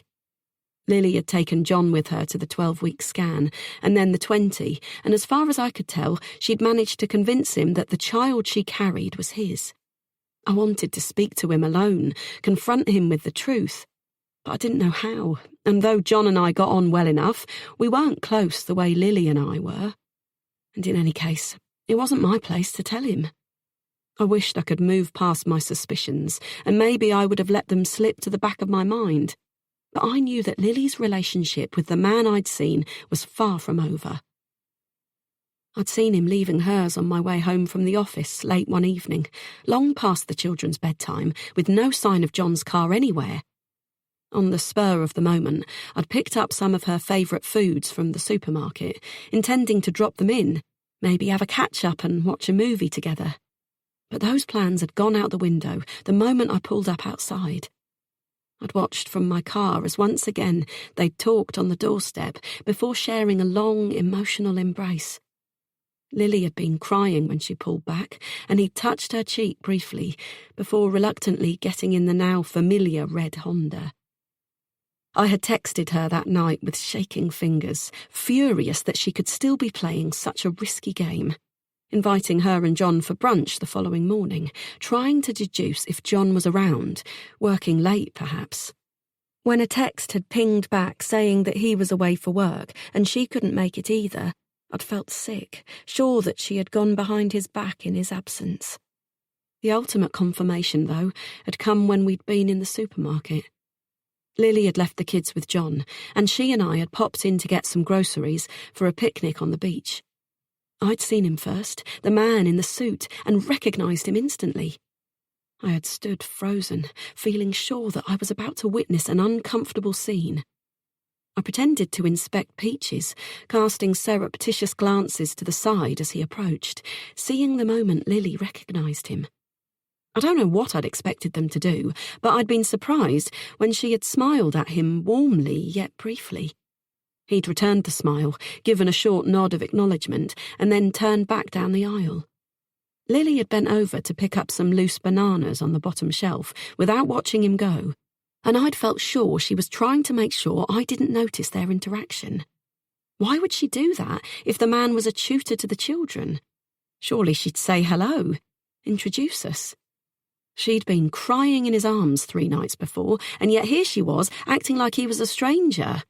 It felt wrong, deceitful, and it only fed my suspicions further. I sighed and glanced at the clock on the waiting room wall. The same magnolia paintwork and cherry wood furnishings that had surrounded me as I waited nervously for my first appointment all those months before. I'd considered changing to a different doctor after this one had been so patronising during my consultation. But Dr. Larkin had changed his tune since I'd put him in his place, and I was determined to stand my ground and get the treatment I wanted, rather than running away from him out of a sense of embarrassment. He knew now that he couldn't dominate me, nor make my choices for me, and since that first slip-up, he'd refrained from offering unsolicited personal advice. I looked at the photograph again, running my finger along the curve of Lily's bump. She always carried so low and heavy, her body changing beyond recognition as the months slipped by. I knew she was uncomfortable, not sleeping well, struggling to eat without heartburn and nausea, even all these months in. But I couldn't feel sorry for her. I was too envious of what she had. her pregnancy a constant reminder of my failure. After months of trying, thousands of pounds down the toilet, heartbreak and disappointment and more tests, scans and doctor's appointments than I could keep track of, I was no closer to being a mother than I'd been at the start. Just being around Lily hurt more than I could even begin to describe, and lately I'd found more and more that I couldn't summon the strength to make myself call her, our meet-ups becoming increasingly infrequent. "Miss Adams?" I glanced up, seeing the receptionist, Joan, watching me from her desk. "Dr. Larkin will see you now," she said, offering a smile. I nodded, slipping my hand into the strap of my handbag and standing, dreading the chat I was about to have. In the past 6 months, I'd had 5 failed inseminations, 5 wasted straws of donor sperm, and I was afraid that there would come a point when the doctor told me we would have to stop trying, that I was putting my body under too much pressure. I'd heard of other women being encouraged to take a break, come back in a year, focus on self-care and other things for a while. If that happened, I had no idea what I would do. I pushed open the door, walking into the now familiar office. "Hannah, take a seat," Dr. Larkin said, his face breaking into a warm smile. I slid into the chair opposite him and tucked my hands between my knees to stop myself from fidgeting. "I've just been looking at your blood test results from last week." "Oh?"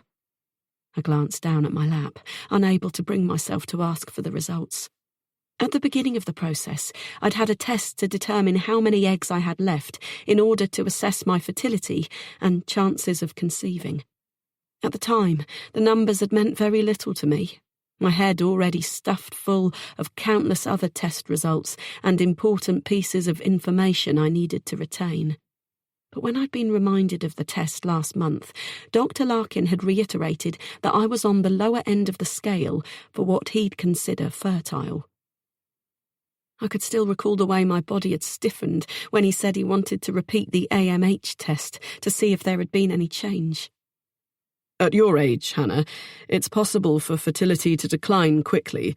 Since you've had 5 unsuccessful inseminations, it's important to see where we stand." I'd agreed readily at the time, wanting to do everything in my power to figure out the problem and find a solution.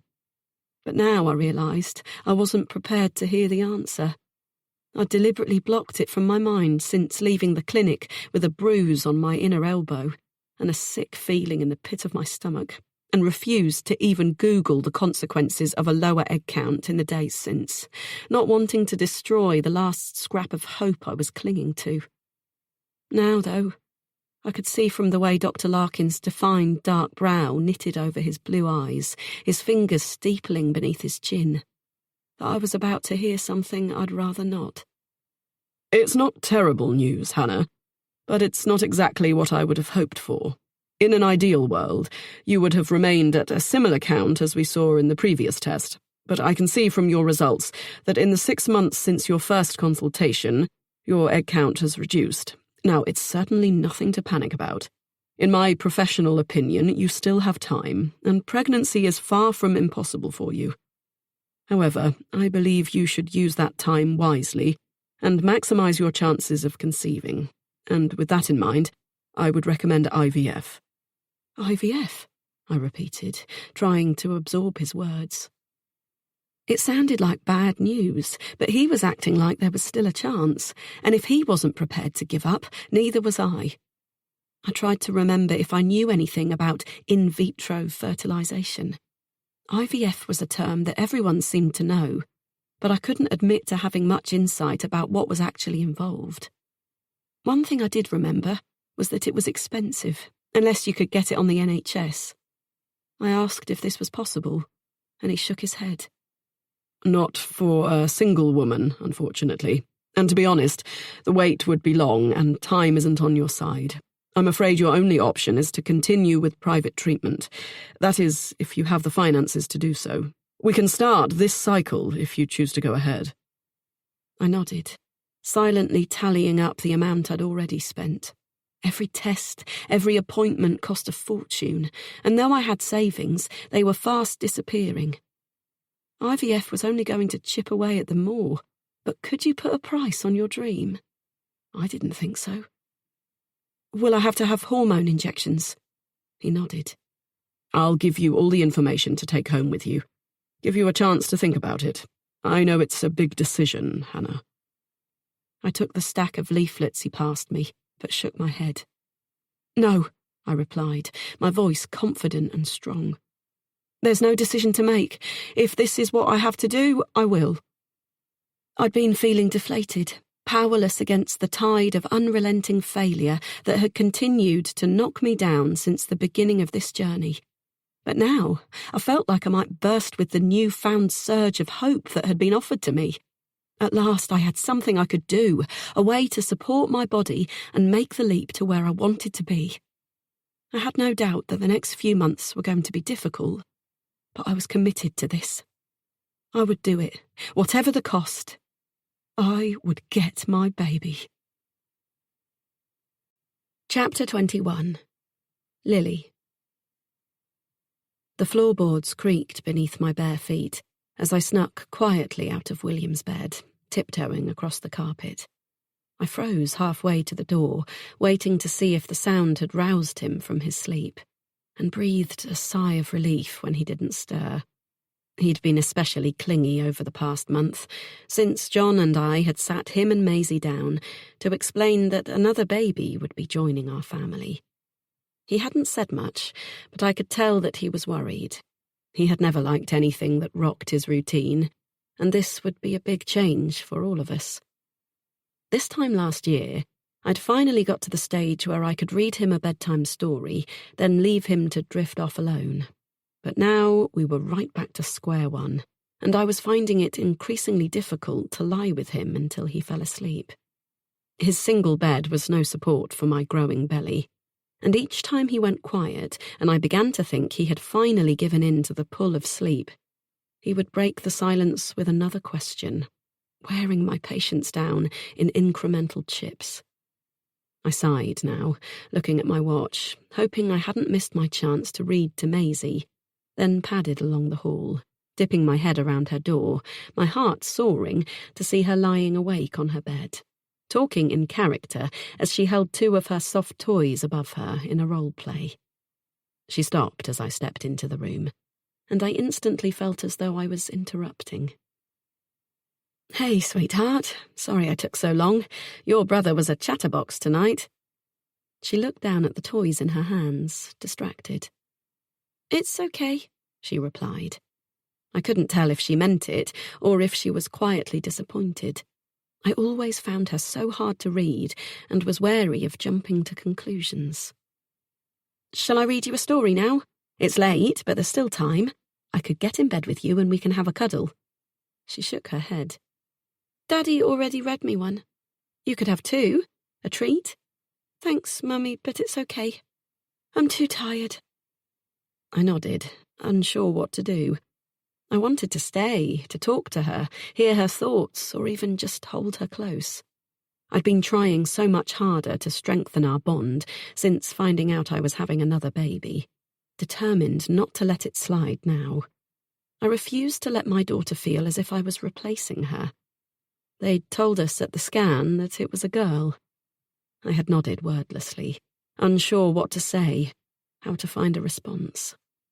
I didn't know what I felt, let alone how to process what was happening. Most of the time, I tried to keep focused on the present moment. It was the only way to keep sane.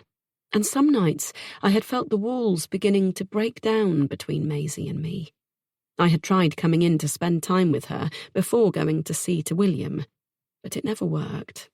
His need to have me to himself pushed Maisie out, and I knew she wasn't prepared to have to fight for my attention.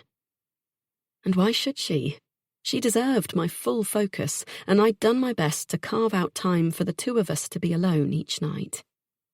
But I could feel her dismissal tonight, and I didn't want to push my company on her if she didn't want it. I had to respect her boundaries and back off when she needed her own space. "Okay then, sweetheart." I adjusted her covers and stroked her hair back from her forehead, giving her a kiss. "Maybe tomorrow, then. I'll let you get some sleep." "Night, Mummy," she replied. I switched off her lamp and headed out onto the landing, feeling strangely hollow despite the gentle rolls and kicks of the baby growing inside me. Wrapping my hands around my bump, I closed my eyes and leaned my head back against Maisie's closed door. I was exhausted, overwhelmed both physically and emotionally. There was no question in my mind that this had been the hardest of all my pregnancies. The aches and pains far worse than any I'd experienced before. I had been diagnosed with pelvic girdle pain, which made it difficult to walk without wanting to bite down on something hard, shooting cramps travelling down from my lower back into my thighs, the spasms continuing night and day. I'd had sickness on and off for months now, and I had no idea how I was going to meet the needs of 3 children when this one made her arrival. The idea that I might have to do it alone was one I'd refused to think about ever since John's revelation about his cancer. But it was getting harder to ignore that crippling fear, despite my best efforts. He'd promised it would be a matter of months before he was back on his feet, but every time I asked him if he was nearing the end of his treatment, he gave me some non-committal reply that filled me with dread.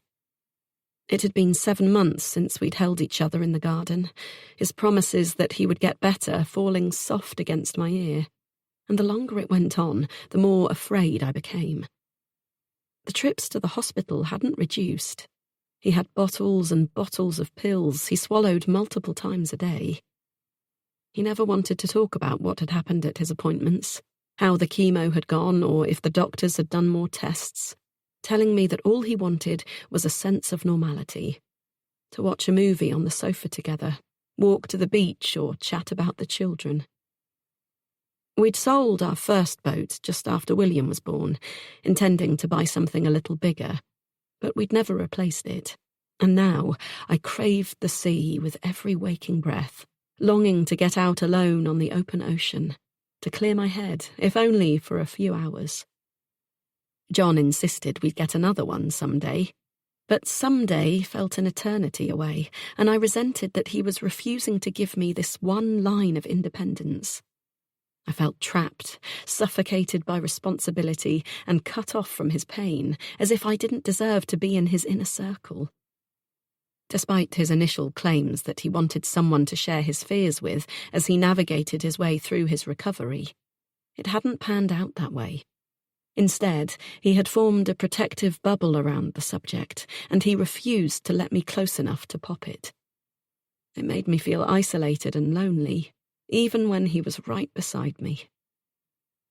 Recently, I'd found myself waking in a cold sweat, reaching for him in the darkness. He slept so deeply some nights, and others not at all. So many nights he'd woken to find me shaking him, having been unable to find a pulse, my panic that he'd slipped away from me while I dared to close my eyes, radiating through me, making me sob with relief as he held me close, whispering reassurances.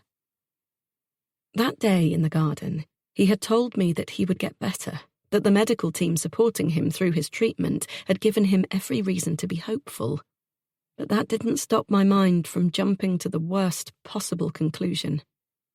When I woke him, desperate for answers, he would chuckle into my hair, telling me to calm down. He was getting fitter by the day. It would all be all right. There were thousands of types of cancer, and Hodgkin lymphoma was one with a high recovery rate. He reminded me of this time and time again, but if I tried to probe deeper, ask more, he would change the subject instantly. And despite his words of comfort, I had begun having a recurring nightmare that I was sleeping next to a corpse, a dream I'd been unable to talk to him about for fear of upsetting him.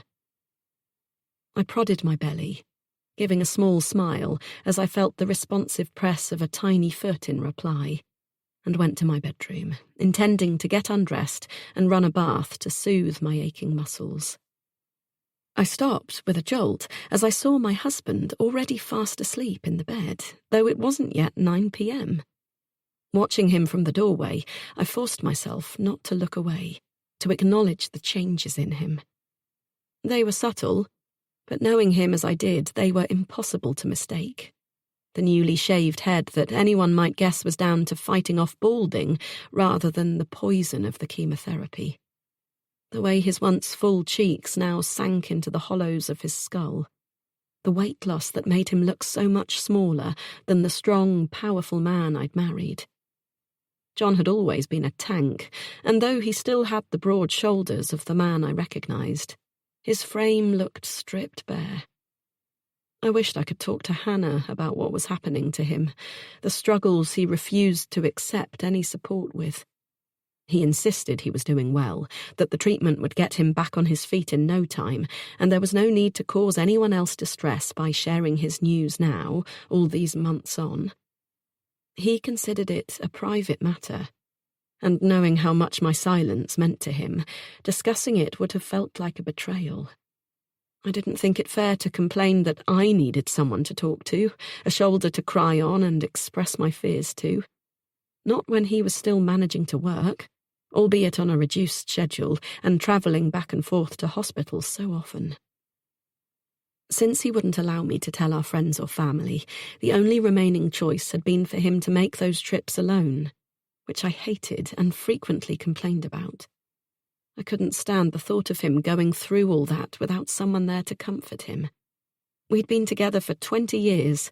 He'd been by my side at the birth of our children, nursed me through several bouts of flu and countless stomach bugs.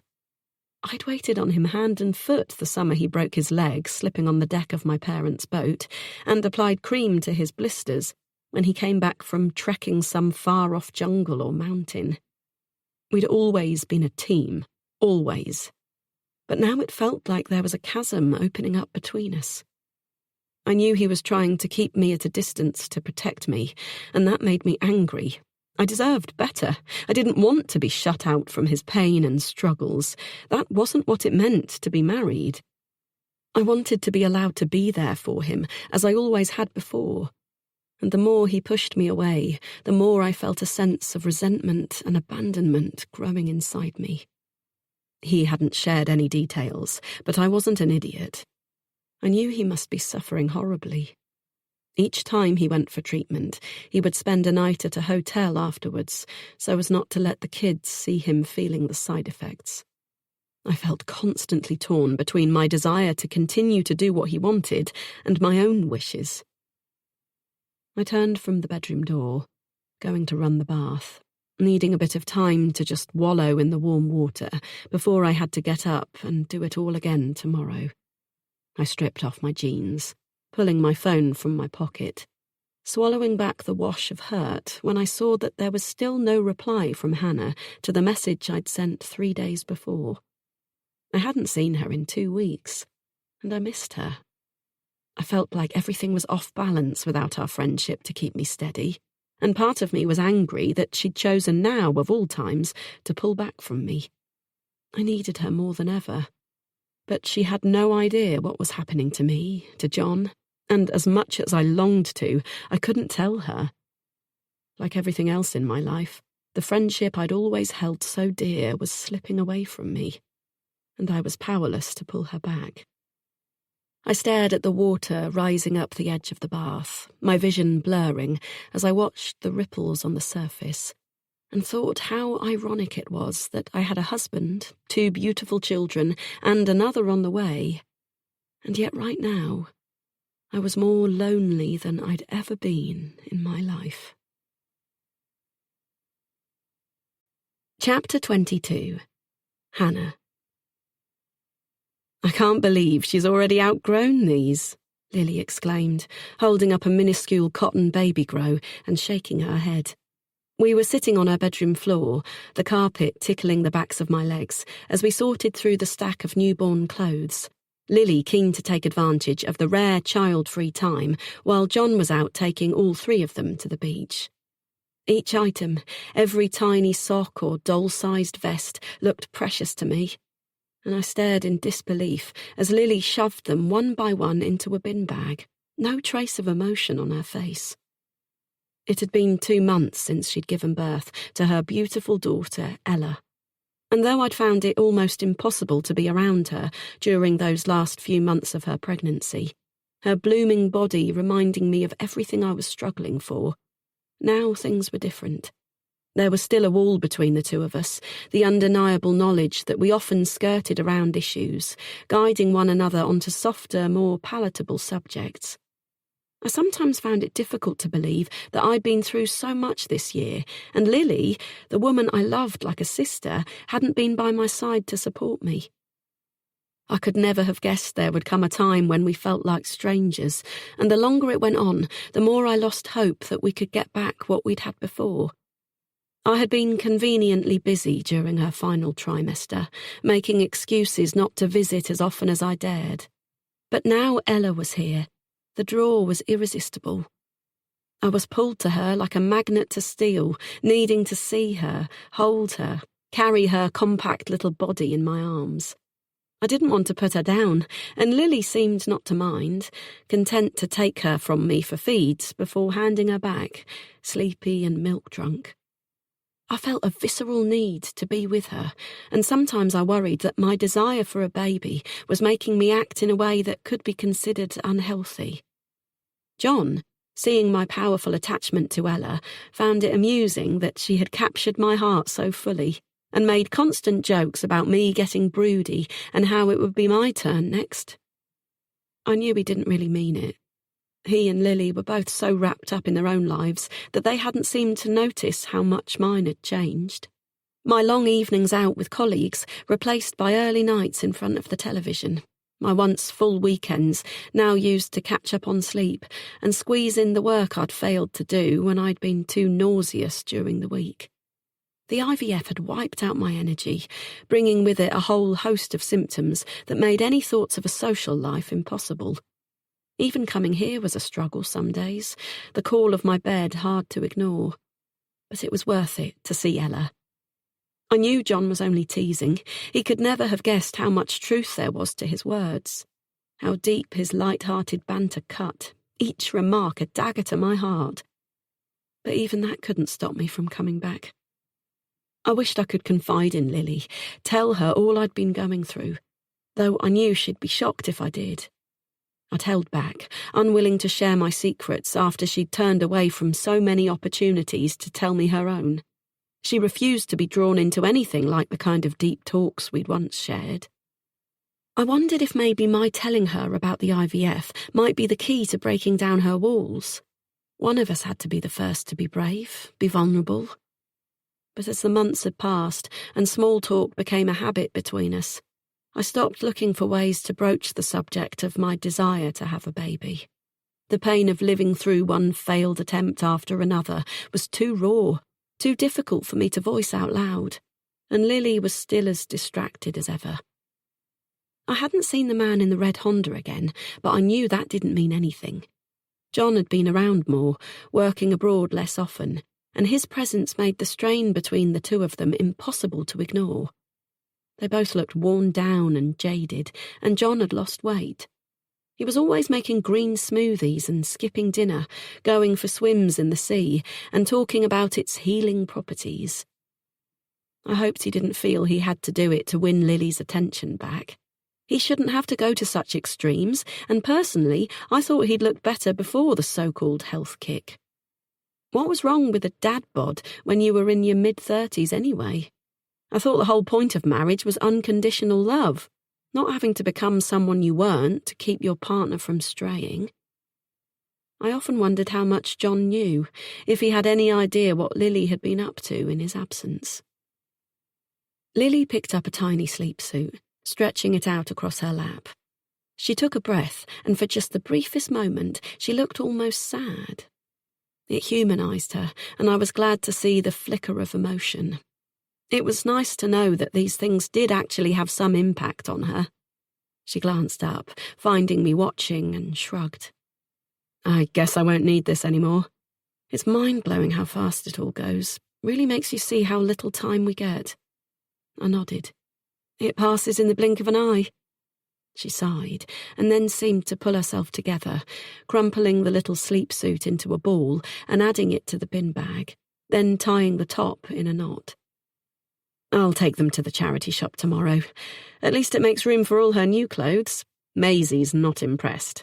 I've told her she'll have to share her room once Ella's old enough to leave ours. That's going to be hard on her. I know how much she loves her privacy. She does. But we can't afford to move, and besides, maybe it will do Maisie good to have some company.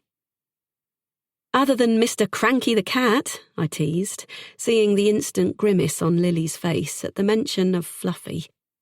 Yeah, that plan certainly didn't go as we'd hoped.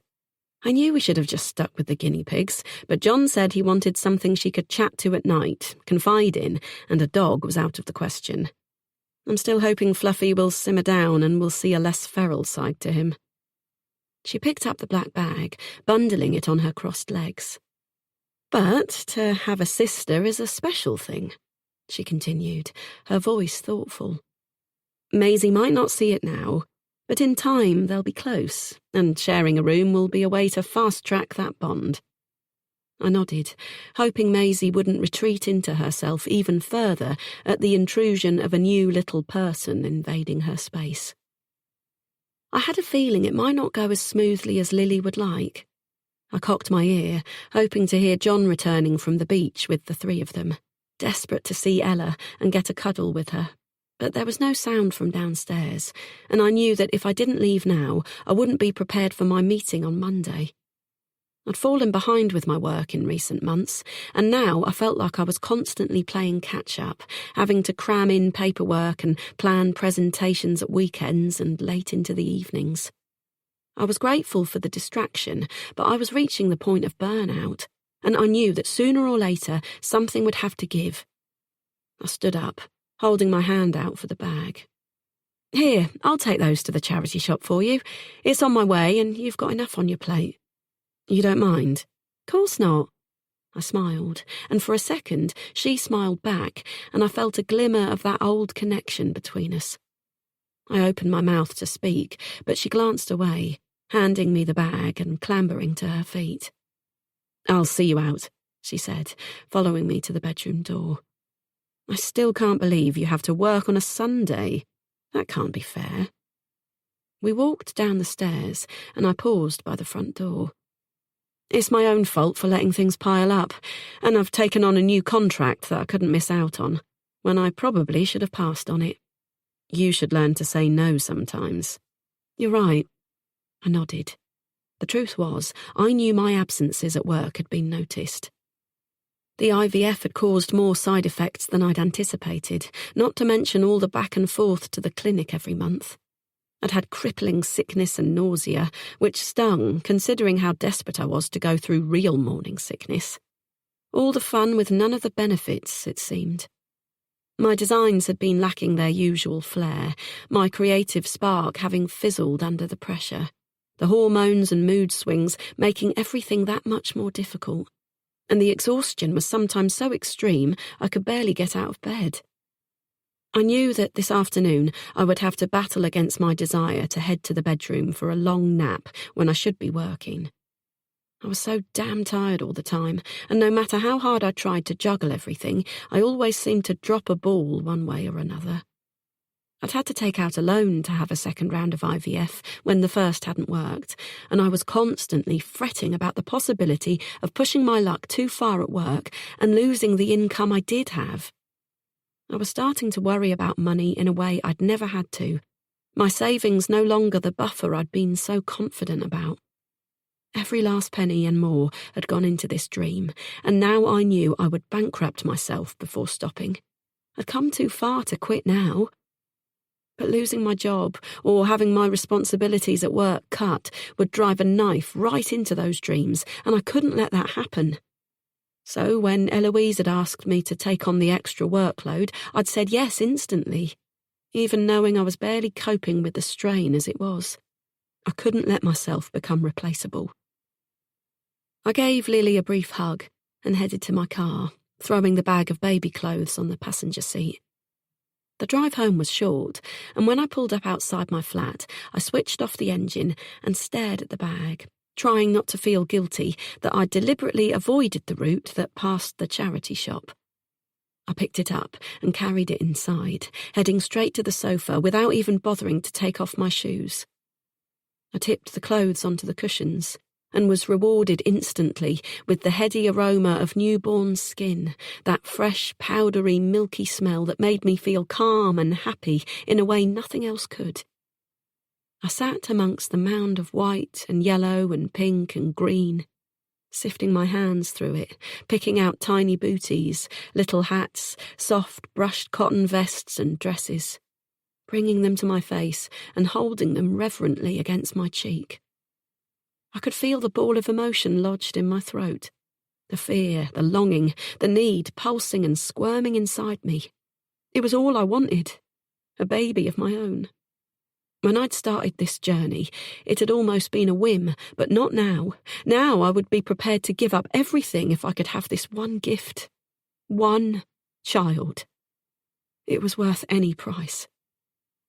I held a little vest against my face and felt the tears I'd fought so hard all morning begin to fall.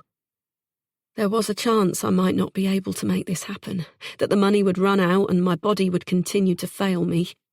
I'd never backed down from a challenge before, but there was only so far hoping and wishing and working hard could get you. The rest was out of my control, and I didn't know if I could accept that. Chapter 23. Lily. Now. I probably shouldn't have been driving. My body felt shaky and depleted from hours of surging adrenaline, and I could feel my heart palpitating uncomfortably against my ribs, the sensation making me all the more anxious. I squinted against the glare of the lowering sun as it hit the rearview mirror, making black spots appear in my vision as I searched for an empty parking space. I hated having to park this tank of a vehicle, always looking out for the biggest space possible to maneuver it into. I'd got stuck on more than one occasion halfway through a turn in the road or a tight parallel park, only to realise I didn't have the space I'd been used to with my old compact Fiesta.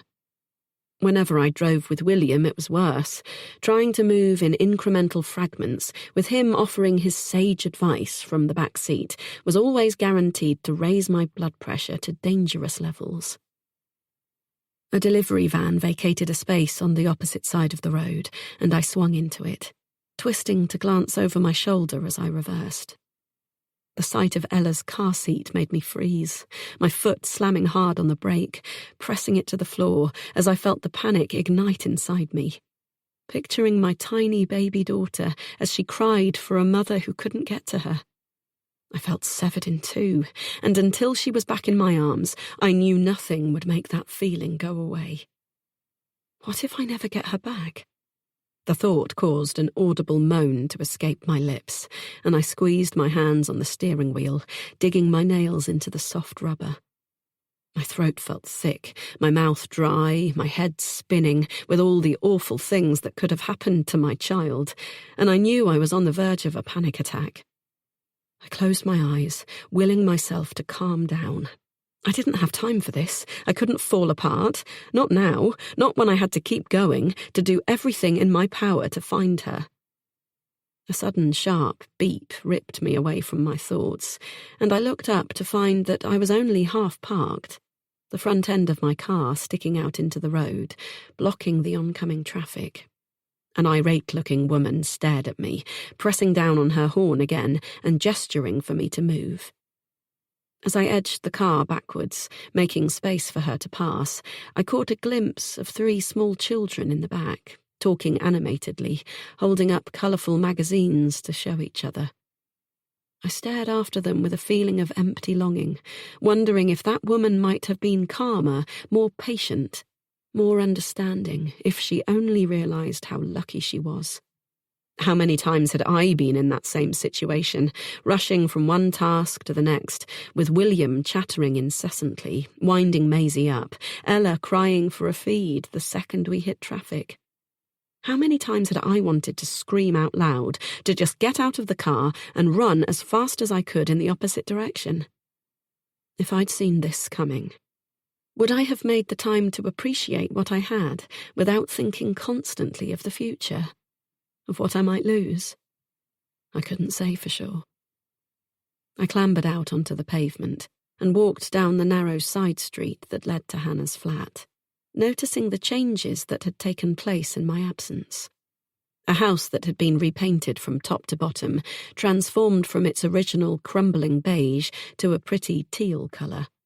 A little corner shop now standing where an art cafe had once been. How much time had passed since I'd last visited? For years, we'd had a standing arrangement for me to come to Hannah's for a movie and popcorn every other Saturday when John was home to look after the children. It had been a chance for me to have a break and for us to catch up without distractions. A time we'd both looked forward to, and yet I couldn't even remember the last time we'd done it. I walked towards Hannah's block of flats, tucked away at the end of the no-through road, fronted with wrought iron fencing and a small garden filled with plants.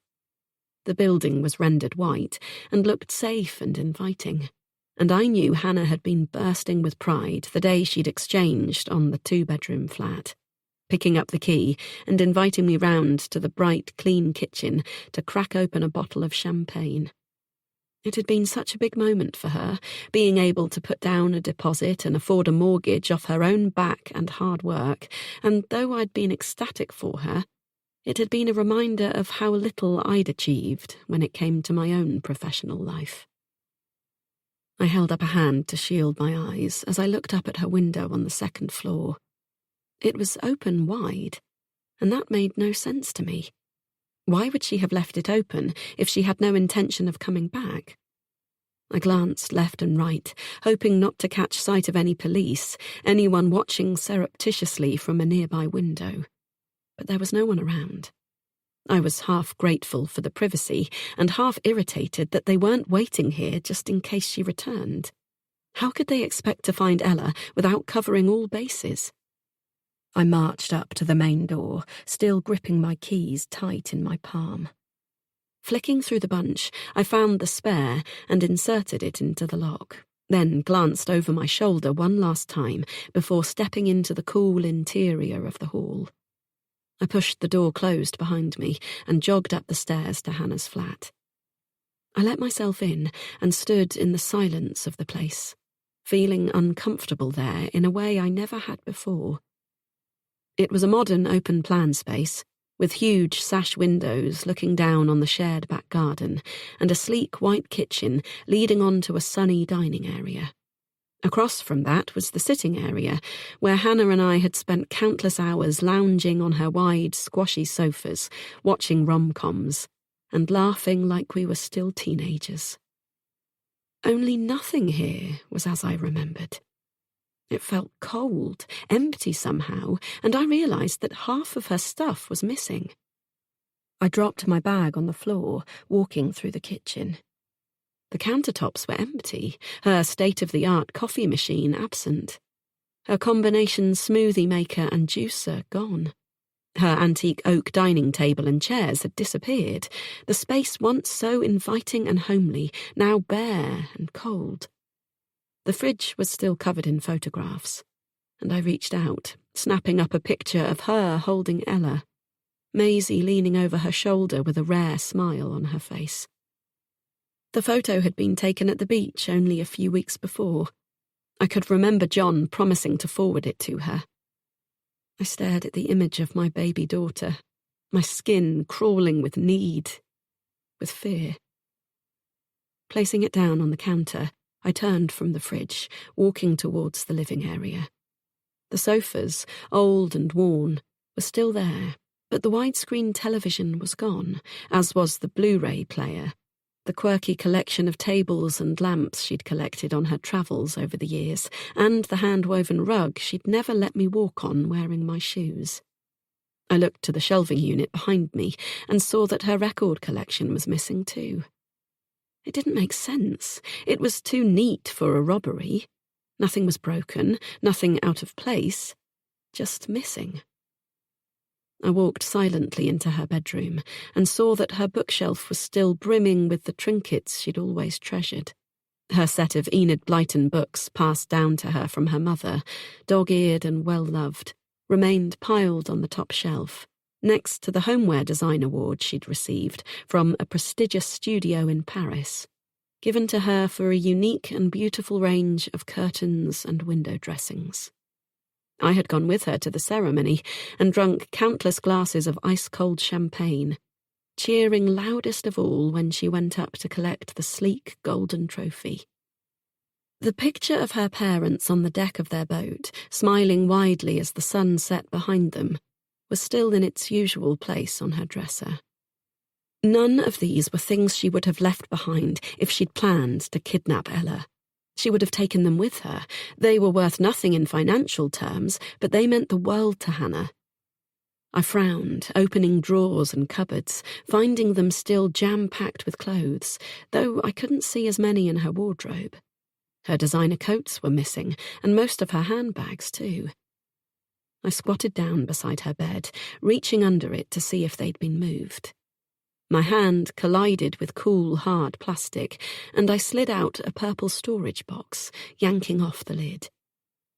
As I looked down at the contents, my heart seemed to freeze in my chest. I reached down slowly, my fingers trembling, and plucked an item from the top of the pile. I fell back, slumping against the wall as I recognized it. The storage box was filled with baby clothes, and in my hand was Ella's old vest. I brought it to my face, breathing in the scent of her, feeling the tears pool in the corners of my eyes. "Oh, Hannah," I whispered, gripping the vest tighter. "What have you done?" Chapter 24. Hannah. Then. "Hannah, grab that bag for me, will you?" Lily said, pointing to the changing bag on the floor by the armchair I'd just sat down in. I'd been at the house half an hour, and honestly, I was beginning to feel like hired help. Lily hadn't asked how I was, how work was going, what was new with me, and though I wanted to be patient and understanding, it was hard not to be offended by her lack of interest in anything other than her own problems. I tossed the bag across the living room carpet towards her, and she took it without a word of thanks, pulling out a tiny white nappy and a thin rainbow-coloured mat, placing her 2-month-old daughter down onto it. I stared at the baby with a feeling of longing deep inside me, then turned my face away, picking up my glass of water as Lily unbuttoned her vest. A part of me knew that I was only this irritable and sensitive because of the cocktail of hormones I'd been pumping into my body recently, on top of the necessary daily injections that were required as part of the IVF process and which sent my body spiralling into a hormonal nightmare. There was also the background fear that it wouldn't work. The first try hadn't. I'd been so elated when I'd heard that 4 viable embryos had been created from my harvested eggs and the straws I'd paid for from the sperm bank. 4 potential babies, 4 chances when I only needed 1 to work.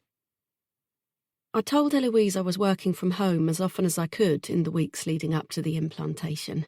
And then, when I'd been given the news about the successful embryos, I'd taken the decision to have 2 weeks leave. I wanted to relax, sleep, take gentle walks, and do everything in my power to increase my chances that one of those precious eggs would successfully implant. At the start, Dr. Larkin had told me that there could be up to 15 embryos, but I hadn't been disheartened. 4 was plenty.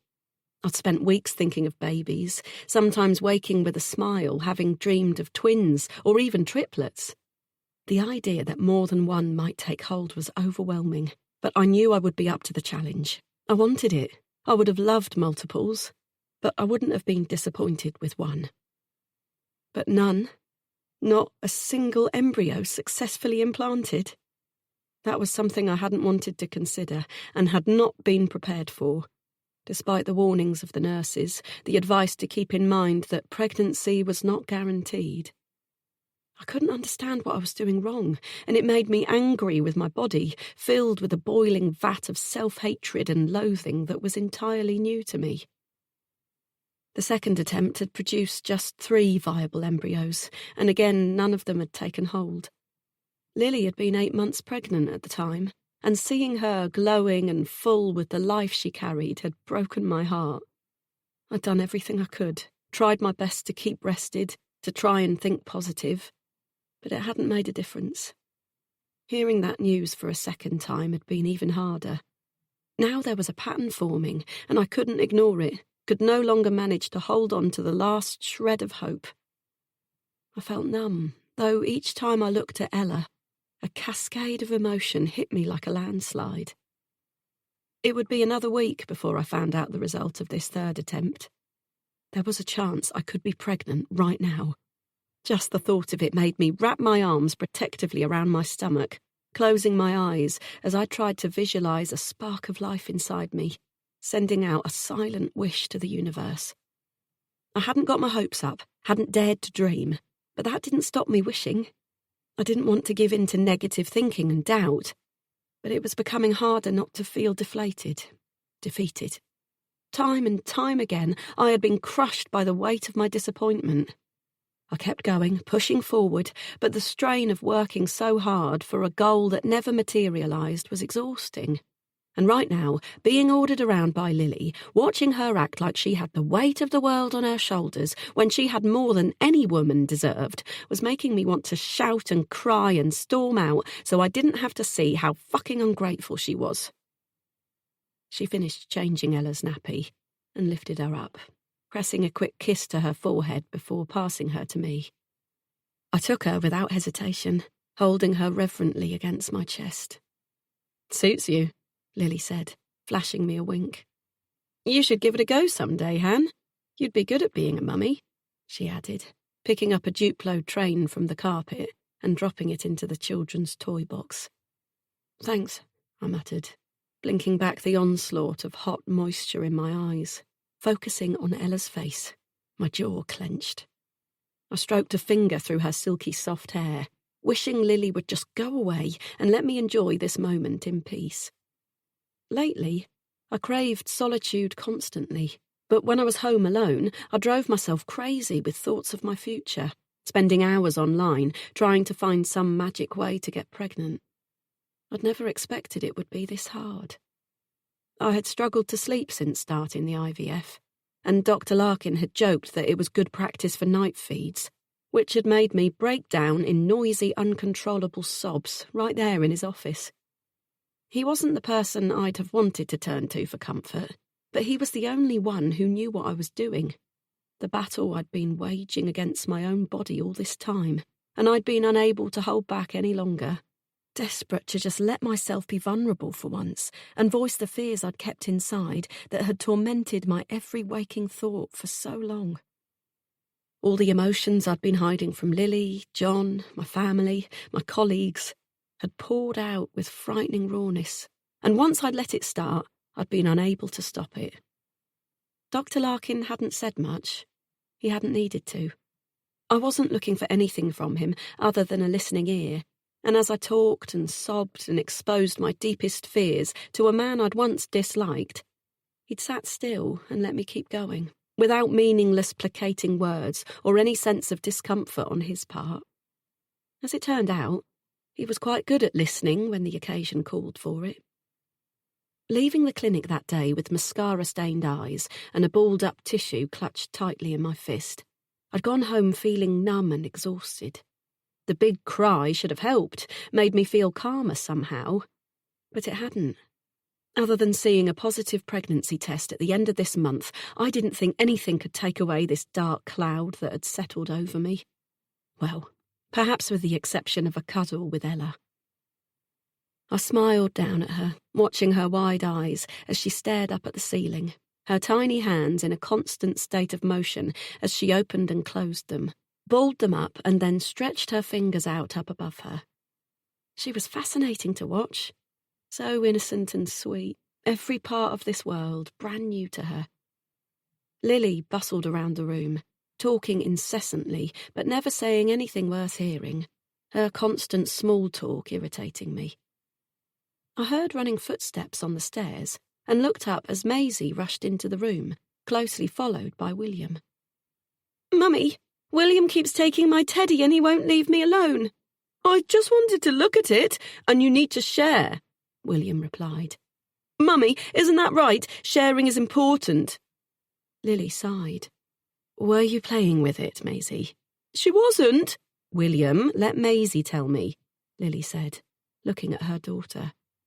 I watched, hopeful that for once she wouldn't side with William. He knew that the more he complained, the more easily he could wear her down. Maisie shrugged, looking down at her pink socks, and I wished I could hug her. It's mine, she said softly. And William will break it. No, I won't, he said, clearly offended. I promise I won't.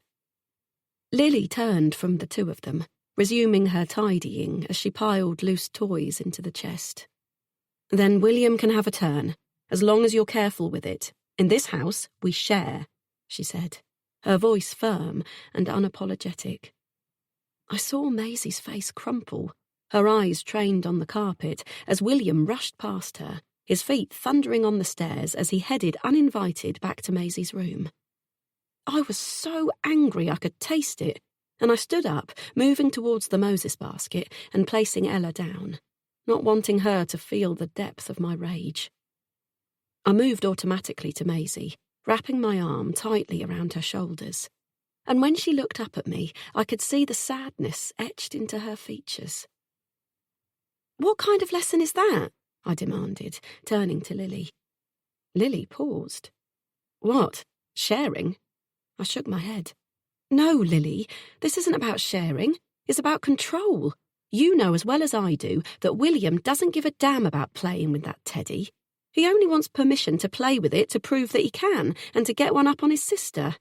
And Maisie, who values her private space and a few special toys above everything, is told that she can't even have that she has to hand them over to her brother, who you know as well as I do has broken more of her things than I can count. You aren't respecting her personal space and you're not being fair. It's okay, Auntie Hannah. I'll just go outside in the garden until he's finished. Maisie offered a small smile and walked out of the room. Lily watched her go, then turned to face me. I'm doing my best, Hannah, and she wasn't even playing with it. She folded her arms. And in future, I'd prefer if you spoke to me about these things in private. Maisie didn't need to hear that. I shook my head, holding back the urge to shout, unapologetic that I'd spoken. Maisie deserved to know that someone had noticed her struggles and was prepared to stand up for her. I couldn't help but think of how I would have valued an adult to take my side, be an advocate to me whilst growing up. I knew it would have made a world of difference to have someone show me they cared, even if it wasn't my own mother. Maisie had needed to hear me defend her. I was only sorry I'd been put in a situation where I'd had to do it. Taking a deep breath, I managed to speak at a reasonable volume. You don't get it, do you? You really don't see. See what? She snapped. You're oblivious to how much more she needs from you. She's quiet, but that doesn't mean she doesn't need all the same things William does. But you use it as an excuse to ignore her. Even now, I bet you won't go and speak to her. What's brought this on? If you think she's upset, why don't you go and speak to her? You'll see that you won't get anything out of her. She's fine, Hannah. Honestly, this isn't a big deal. This kind of disagreement happens here daily, and believe me, I don't always take William's side. Look, go and find her and you'll see for yourself. She'll already be playing with something else. I shook my head and picked up my bag. I have a job, Lily. I don't have time to parent your children for you. She opened her mouth, then shut it, biting back whatever comment she'd been intending to throw at me. She rubbed her temples with her fingertips as if all this conversation about parenting was too much for her to deal with.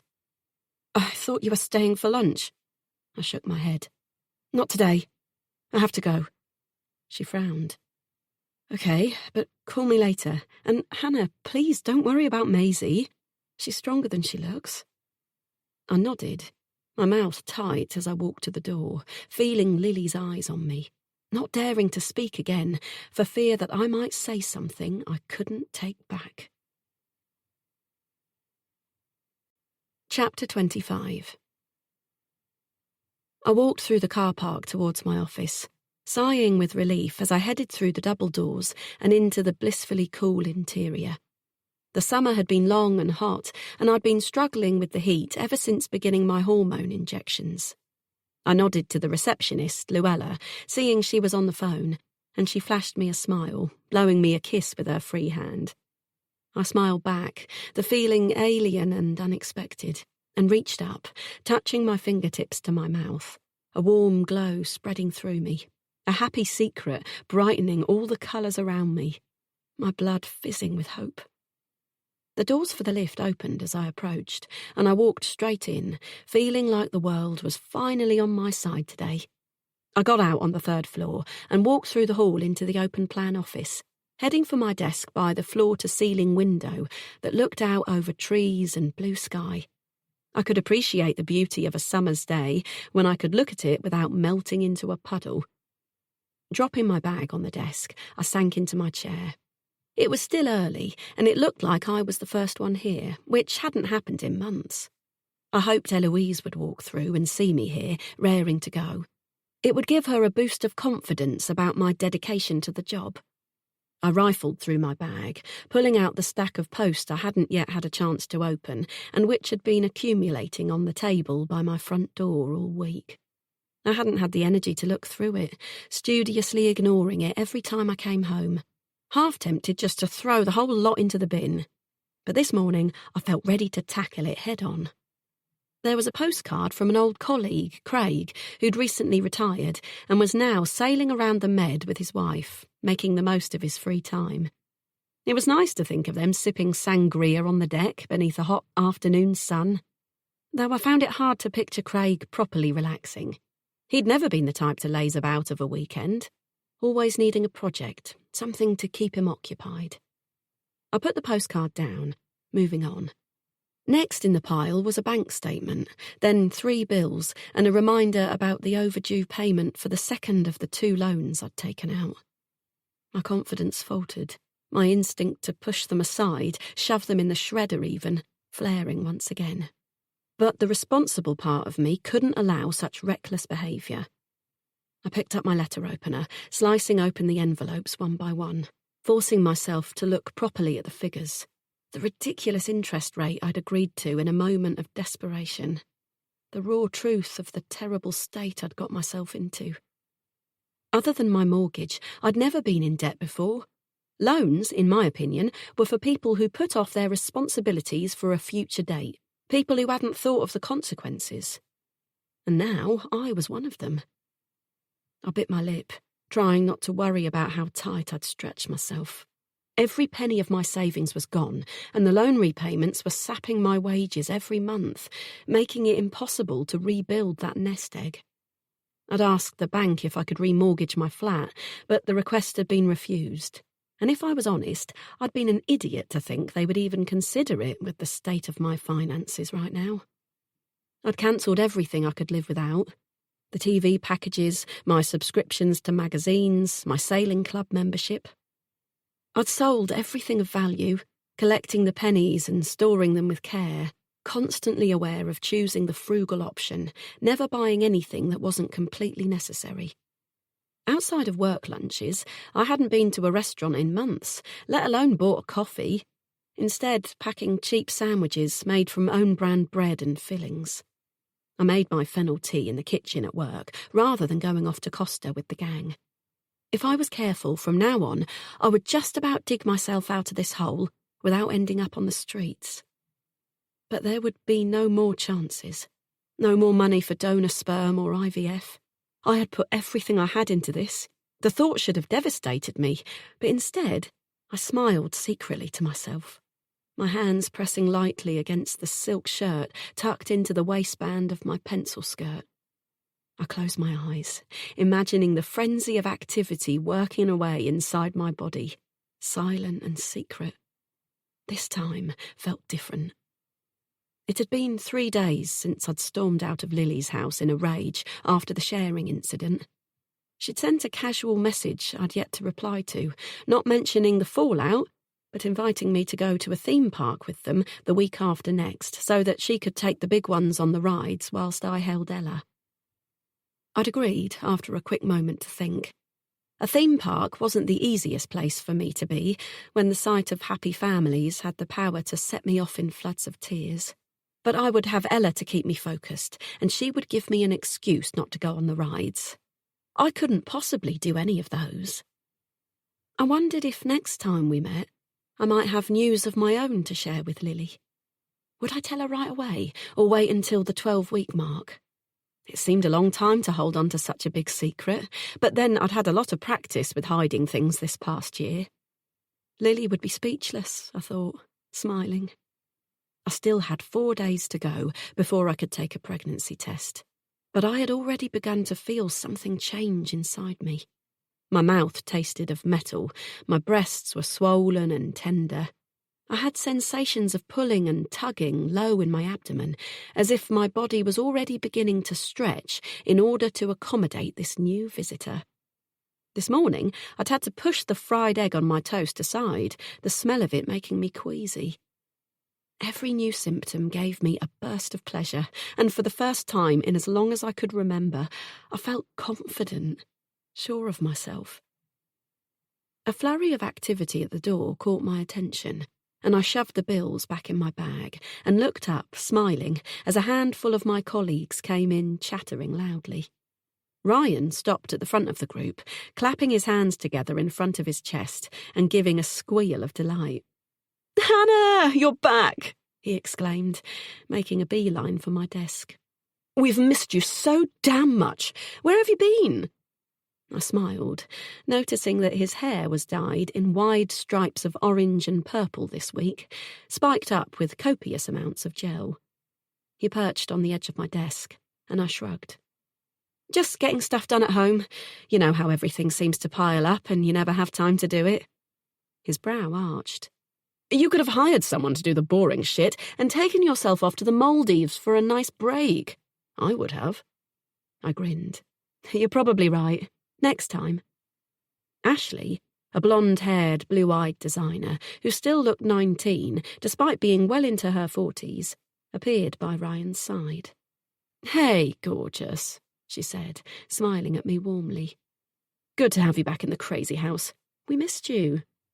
She held out a box, opening the lid for me to peer inside. "Blue cheese breakfast muffin? The cafe over the road has started doing them, and I can't get enough." Ryan laughed. "She's not even kidding. I've seen her eat 3 this morning already. You wouldn't believe the amount of food this woman can put away." Ashley shoved him playfully with her shoulder and held the open box towards me. I shook my head, feeling smug. I couldn't eat blue cheese, not if I was pregnant. It was on the list of banned foods that might be harmful to the baby. "I already ate, but thanks for the offer. They sound interesting. If you change your mind, come and find me." "You'll need to be quick, mind, or she'll have devoured the lot," Ryan added, flicking his hair and flashing me a wink as he strode towards his own desk. I turned to my computer with a grin, feeling like the old Hannah. I hadn't realised quite how much I'd missed since starting out on this quest for a baby. But it felt great to be present, able to smile and listen to everyone talk and not have my mind on some far-off place in the future. Although chatting with my colleagues and actually doing some work were 2 very different things. I fired up my computer, my hand fluttering to my belly once again. I wanted to take a test now.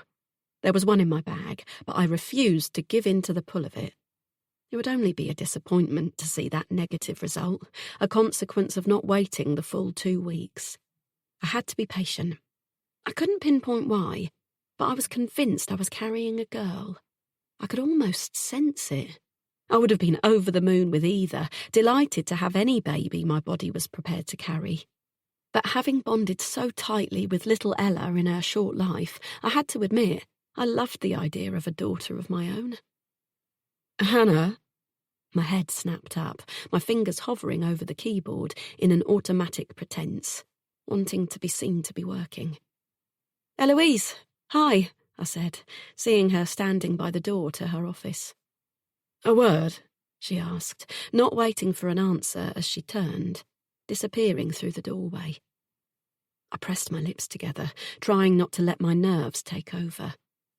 Breathing in deeply, I stood, walking purposefully towards her office, my head held high. Ryan and Ashley offered sympathetic smiles as I passed them, and I wondered suddenly if there had been gossip about me during my absence. I hoped not. I would have liked to think we respected each other too much for that. I stepped through Eloise's door, closing it behind me, and took a seat without waiting to be asked. She tossed a pile of papers into a drawer and fixed me with a piercing look. Hannah, it's good to have you back. Did you go anywhere nice? No, I shook my head. Just a couple of weeks of relaxing and getting stuff done at home. We travel such a lot for work, I didn't fancy navigating flights and airports during my free time, I said, improvising. She nodded. And how are you? I mean, really? I shrugged. I'm fine. Raring to go. Right. It's just that before you booked this leave, I noticed that you'd been working from home more often than not, and you passed on the Rome trip and the Madrid meeting to your colleagues, which is most unlike you. Are you becoming less enamoured with the job? She raised a questioning eyebrow, leaning back in her brown leather office chair. Absolutely not. Not at all. I didn't want to say anything, but there was a bereavement. An old family friend, and I was feeling a bit emotional and burned out. I know it's out of character, but I just needed to work somewhere quiet, to concentrate without any distractions, you know? But I'm feeling fine now, and I apologise if I caused you any inconvenience, I added, though I felt irked that after working myself to the bone for so long, I was being penalised for a few weeks of slacking off. I had stayed late every week since I got the job and had never once uttered a word of complaint. But I didn't say any of that now. I couldn't afford to. Eloise nodded. I wish you'd told me. I could have helped you reorganise your schedule. I'm very sorry for your loss. She clicked her pen against her teeth. But you're back now, and I take it you'll be in the office and returning to your normal routines from here on in? Her face was warm and smiling, but there was a warning behind her words. I was skating on thin ice. This was a career I was privileged to have, and she wanted to remind me of that. Yes, I said quietly. I'm glad to be back. Good. I stood, sensing her dismissal, and she picked up her phone, already dialing with lightning-fast fingers. I walked back to my desk, determined not to lose the job I'd worked so hard for. I would need it to support my baby when she arrived. And with any luck, I thought, excitement buzzing through my veins, that wouldn't be long at all. Chapter 26. Lily. Now. I could still smell her on the soft cotton, my daughter's newborn skin permeating the fabric, filling me with emotions I didn't have time to give into. I gripped the material tightly, wondering what Hannah was doing with it, why she'd failed to take the old clothes to the charity shop as she'd said she would. It didn't make sense. None of this did. I pushed myself up to stand, needing answers, and with Ella's tiny vest still gripped tightly in my fist, I spun, moving towards Hannah's chest of drawers. I yanked the top one open, dropping the vest as I pulled piles of clothes out, throwing them aside. I had no idea what I was looking for, but I needed something to help me understand what was happening. Why had Hannah, my best friend, who had never shown the slightest interest in becoming a mother, suddenly become obsessed with my daughter? I froze abruptly, my hands gripping the edge of the drawer, as I replayed the 3 months since Ella's birth. Hannah, who'd been conspicuously absent during my 3rd trimester, had reappeared in our lives days after Ella's birth, without so much as an apology. I'd accepted her excuses about work, shoving aside my hurt that she hadn't been there for me. I'd been angry that she couldn't see how much pain I was in. I couldn't tell her about John. I'd sworn to him that I would keep his secret. But shouldn't my best friend have known there was something desperately wrong? Ella's arrival had only heightened my fears, though John had continued to tell me I was worrying over nothing. But taking care of 3 children had stretched me to my limit and frayed my nerves. I hardly slept, and I was constantly letting my imagination wander to terrible scenarios. What if I developed an illness too? I was well aware of the strain I was under, the relentless pressure to get through each day, to meet everyone else's needs. What if I couldn't take care of my children? What if, after all this time fighting to get better, John relapsed? Who would care for our babies then?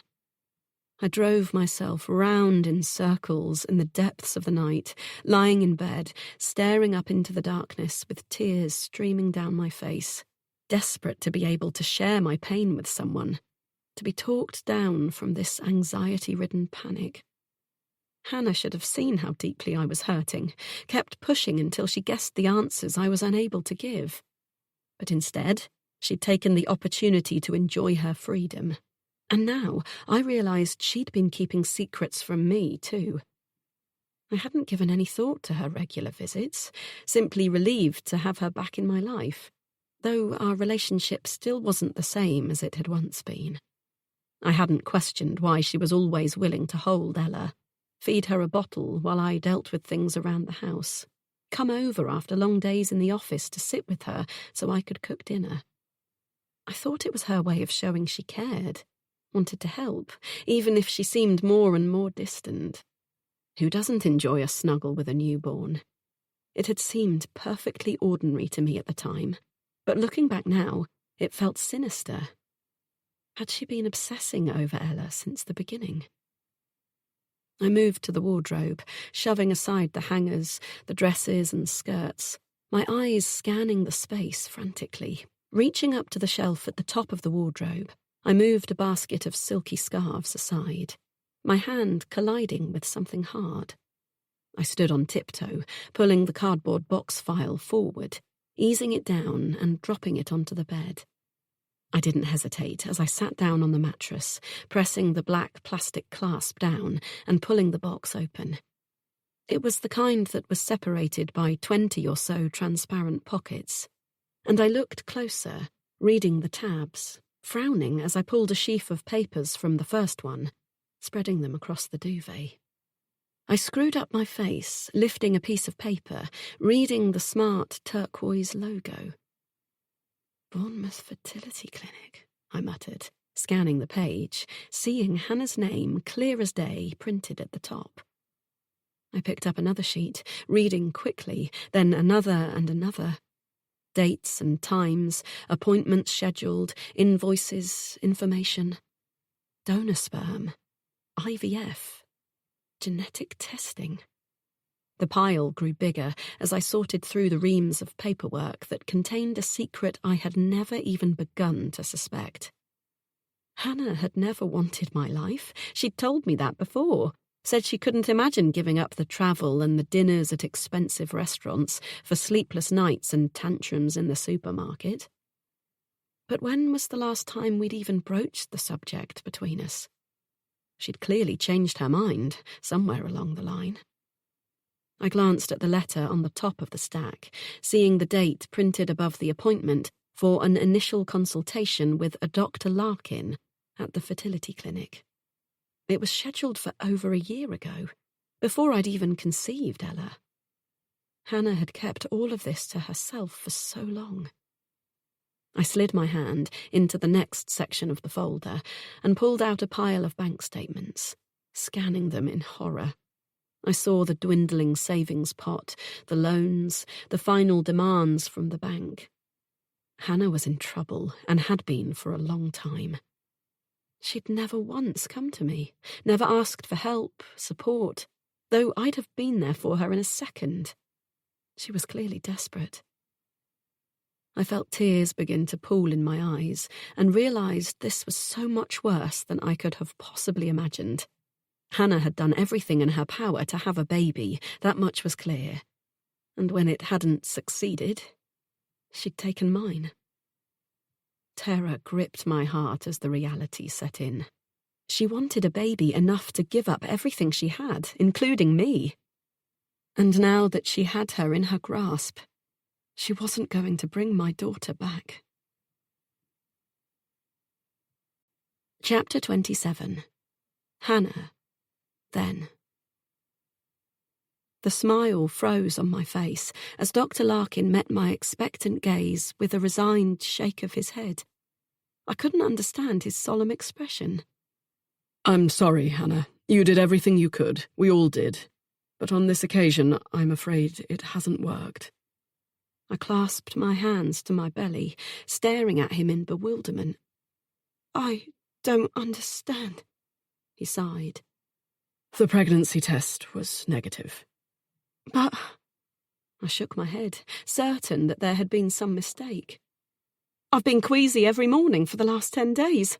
I'm emotional and off my food and my breasts are swollen, for Christ's sake," I cried, grabbing them as if to prove my point, feeling the unmistakable twinges and tenderness. "I'm not imagining this. I'm not." "I'm not saying you are, Hannah. But my guess would be that your hormones are a bit haywire right now. You've put your body through a lot this past 6 months, and I'm not surprised you're getting these kinds of symptomatic responses.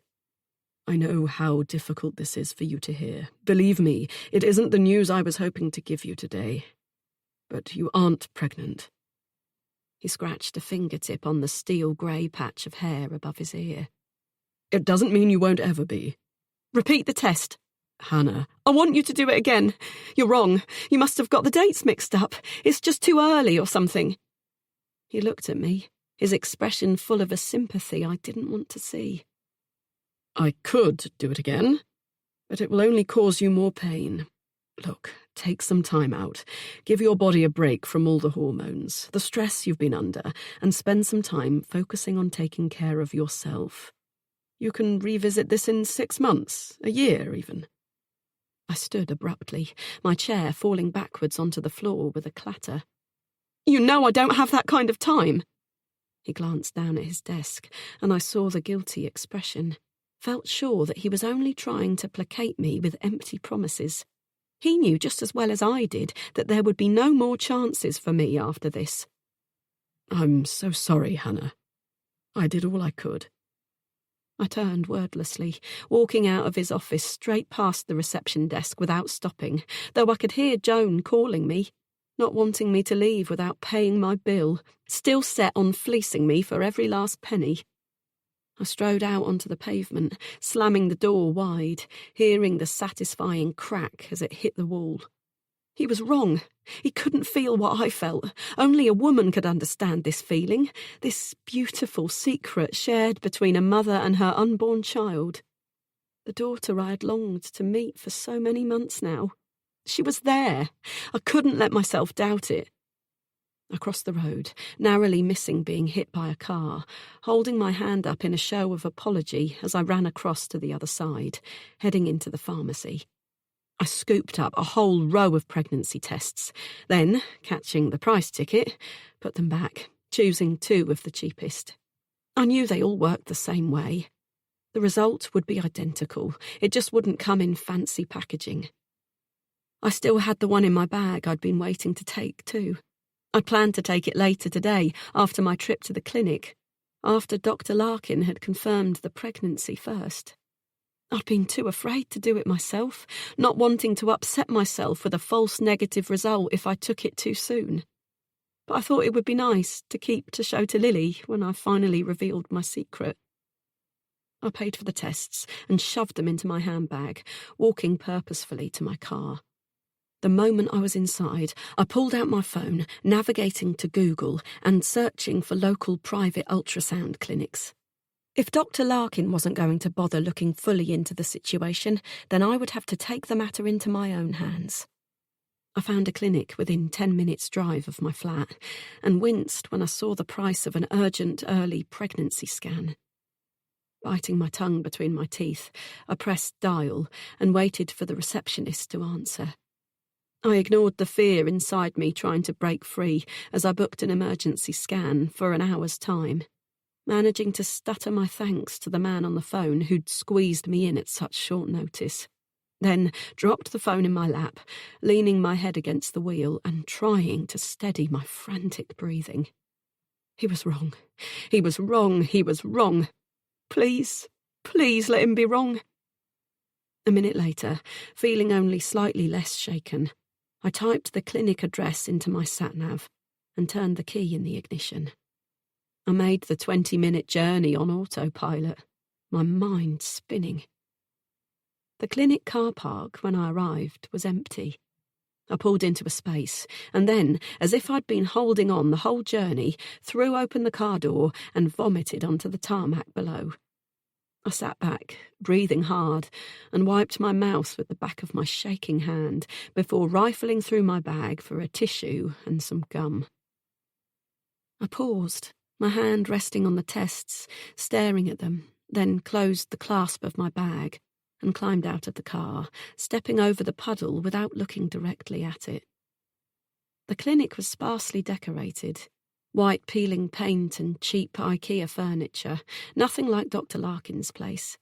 But I didn't give a damn what it looked like, only that they could prove him wrong. The nice man I'd spoken to on the phone was still at the reception desk, and he checked me in with a kind smile that made me have to blink back tears. I knew I must look a complete basket case. No doubt most women who rushed in here for an emergency scan were much the same. We all wanted the same thing, to keep our babies safe and do whatever we could to protect them. He directed me to a row of plastic chairs, and I sat down, feeling fidgety. My eyes fixed on the sign opposite for the toilet, and I stood up, making an incoherent sound as I walked towards it. Inside, I bolted the door and pulled the 3 plastic-covered boxes from my bag, unwrapping them slowly, not needing to bother reading the instructions. I held all 3 in one hand and squatted over the toilet, closing my eyes.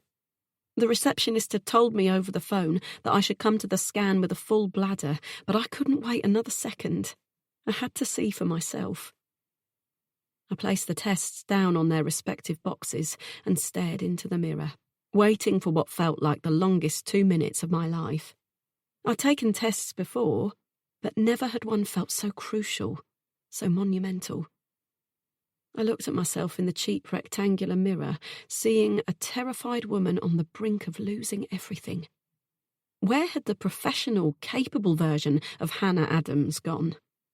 Shaking my head, I gripped the edge of the sink.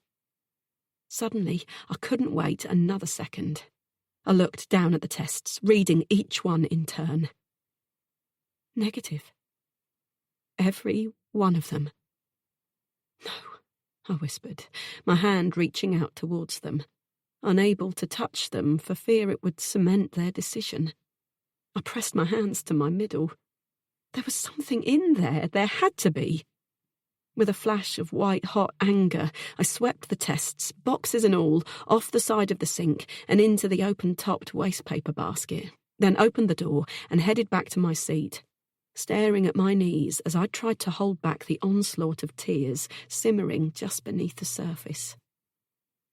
A door opened somewhere along a hallway behind the reception desk, and I looked up, hearing voices, my heart thudding erratically against my ribs as a heavily pregnant woman, smiling from ear to ear, came into view. At her side, holding her arm supportively, was a beaming man, a strip of black and white photographs clasped between his fingertips. He held open the door for her, and I watched, for the first time thinking how much easier this would be if I had someone to lean on. Someone who wanted this as much as I did, to hold my hand and tell me it was all going to be all right. "Miss Adams?" I stood instantly, my hands curling into fists around the strap of my bag. A nurse with a neat grey bob and narrow glasses held out her arm, indicating for me to follow her, and I nodded, finding I couldn't speak, couldn't swallow against the dryness of my tongue. I walked silently into the dimly lit room, dropping my bag on the chair beside the bed. "So, how many weeks pregnant are you, Miss Adams? As you might be aware, before 6 or 7 weeks, it's too soon to be able to detect a heartbeat, so we always like to caution our ladies so as to prevent unnecessary worry." I nodded, feeling suddenly stupid that I'd forgotten this vital piece of information. It had only been 16 days since I was inseminated, which, by the strange setup of pregnancy calendars, translated to just over 4 weeks pregnant. It was possible I would see nothing and fly into a panic when I had no reason to. 6 weeks, I heard myself lie. Exactly 6 weeks. Every day counts at this early stage. I nodded. Well, it's right on the borderline, and it may still be too early to detect a heartbeat, but you'll be able to see the yolk sac in there at the very least. It won't resemble a baby quite yet, though. What was your reason for booking the scan? Have you had any spotting? Pains? I shook my head. Just for reassurance, really, I faltered. I had a friend who experienced an ectopic pregnancy and lost one of her tubes. I just need to know everything is where it should be, I lied. I can understand that. Let's have a look then. When you're ready, climb up here and roll up your top, okay? I'll need you to pull your trousers down a bit too. What we'll do first is try to pick the baby up through your tummy, but it may be that we need to use an internal scan to see what we're looking for. Is that okay with you? I nodded, climbing up on the table, feeling the familiar anxiety that I'd learned to associate with being in this position. The nurse pressed a few buttons on the monitor, then pulled on a pair of blue gloves and squeezed the ultrasound jelly over my still flat abdomen. I noticed she'd turned the monitor so I couldn't see it. Instead, I had to stare up at the ceiling as she moved the wand across my skin, making little murmurs of concentration. After a few moments, she leaned back, passing me a handful of paper towels. No sign of a little bean here. We'll have to go for the internal, if you still want to proceed. I do. Right. Pop your trousers and underwear off, and you can put this over you for a bit of privacy, she said in a professional tone, handing me a blue blanket and turning her back, stepping behind a divider that blocked me from view. I shuffled out of my clothes, folding them in a hurried ball and tossing them towards the chair where I'd left my bag. I arranged the blanket over my legs, ignoring the mounting queasiness that threatened to peak for a second time. I'm ready, I said quietly. Lovely. Let's have a peek then, shall we? She worked quickly and efficiently, and I closed my eyes, waiting for her to tell me that everything was as it should be. I knew it was too early, but there might be something there. A sac, some evidence of my baby, even if it was too soon to see a heartbeat. She gave a tut, and I opened my eyes to see her frowning. One moment, love, she said softly. She smiled, then rose from her stool, heading for the door, and I heard a muffled conversation taking place in the corridor. I'm just bringing my colleague in to take a look, she said brightly. She was too cheerful, her words robotic, practiced. A second nurse came in. She was younger than the first, but still older than me, her brown hair plaited over one shoulder in a girlish style. Are you happy for me to take over? She asked, her voice gentle, as if she knew she was about to deliver news she didn't want to have to give. I gave a short nod, unable to speak, and leaned my head back against the paper towel covering the pillow, waiting desperately for a noise, a sign that they had seen her at last. Eventually, she slid the wand out of me and patted my shin. You can cover yourself up now. But I didn't get to see. I pulled the blanket tighter around my lower half, sitting up, coming face to face with the two of them. I'm so sorry, sweetheart, but it doesn't look like there's a baby after all. I've had a miscarriage. I don't think so, no. There's no sign that anything has been in there, and you've not been bleeding. I think, on this occasion, there's been a mistake. Did you take a test? I stared at her, unable to answer, my thoughts snapping to the 3 tests in the bin down the hallway. Their results strong and unambiguous, though I'd wanted so badly to prove them wrong. Are you certain? I whispered, as tears began to fall, splashing heavily onto the blanket, turning patches of cotton from light blue to dark. I am. I'm so sorry, she sighed. We'll give you some privacy to get dressed. Is there anyone I can call for you? I shook my head, stunned, and they left quietly, closing the door behind them as if there had been a death. But there hadn't been. All these weeks I'd convinced myself it was finally happening. That after pouring everything I had into this, I was finally going to have a baby of my own, to hold, to love, to share my life with and show her the world. I knew I'd come for the scan early, too early perhaps, but I could no longer keep pretending to myself that there was still a chance. The test should have been enough to convince me, but I'd been so stubborn, put myself through this heartbreaking experience because I hadn't wanted to believe it was true. It was over now. This had been it, the last chance. By the time I rebuilt my savings pot and paid off the loans, I would have lost the last remaining window of my fertility. I wasn't going to be a mother. Not ever. With an anguished cry I had no control over, I let my head drop to my knees and gave in to the shuddering sobs, the grief that I'd been trying to brush off all day. My dream was over, and there was nothing I could do about it. Chapter 28. Now. I stood over the bed, watching Ella sucking at her tiny pink fists in the depths of sleep, my heart thudding at the realization I'd just had. I could take her away somewhere. Keep her. I had to. I'd burned my bridges now, and besides, the idea of getting to stay with Ella, be a mother to her, was intoxicating. It was everything I wanted in the world.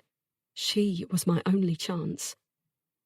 Lily's image burned brightly in my mind's eye, and I blinked it away, pressing my hands to my face, my thoughts jumbled and confused. There was a part of me that knew I wasn't in my right mind at this moment. It was as if I'd stepped into some psychological thriller and was going through the motions of the kidnapper. But this was different. I wasn't out to harm anyone. I loved Ella, and if I was honest with myself, I loved Lily too, despite the cracks that had formed between us in the past few years. I would never have chosen to hurt her, but it was too late for that now. Too late to undo my impulsive actions and brush it all under the carpet. And given the chance, I still wasn't sure I would take it. The crushing reality was that I knew this was my last chance.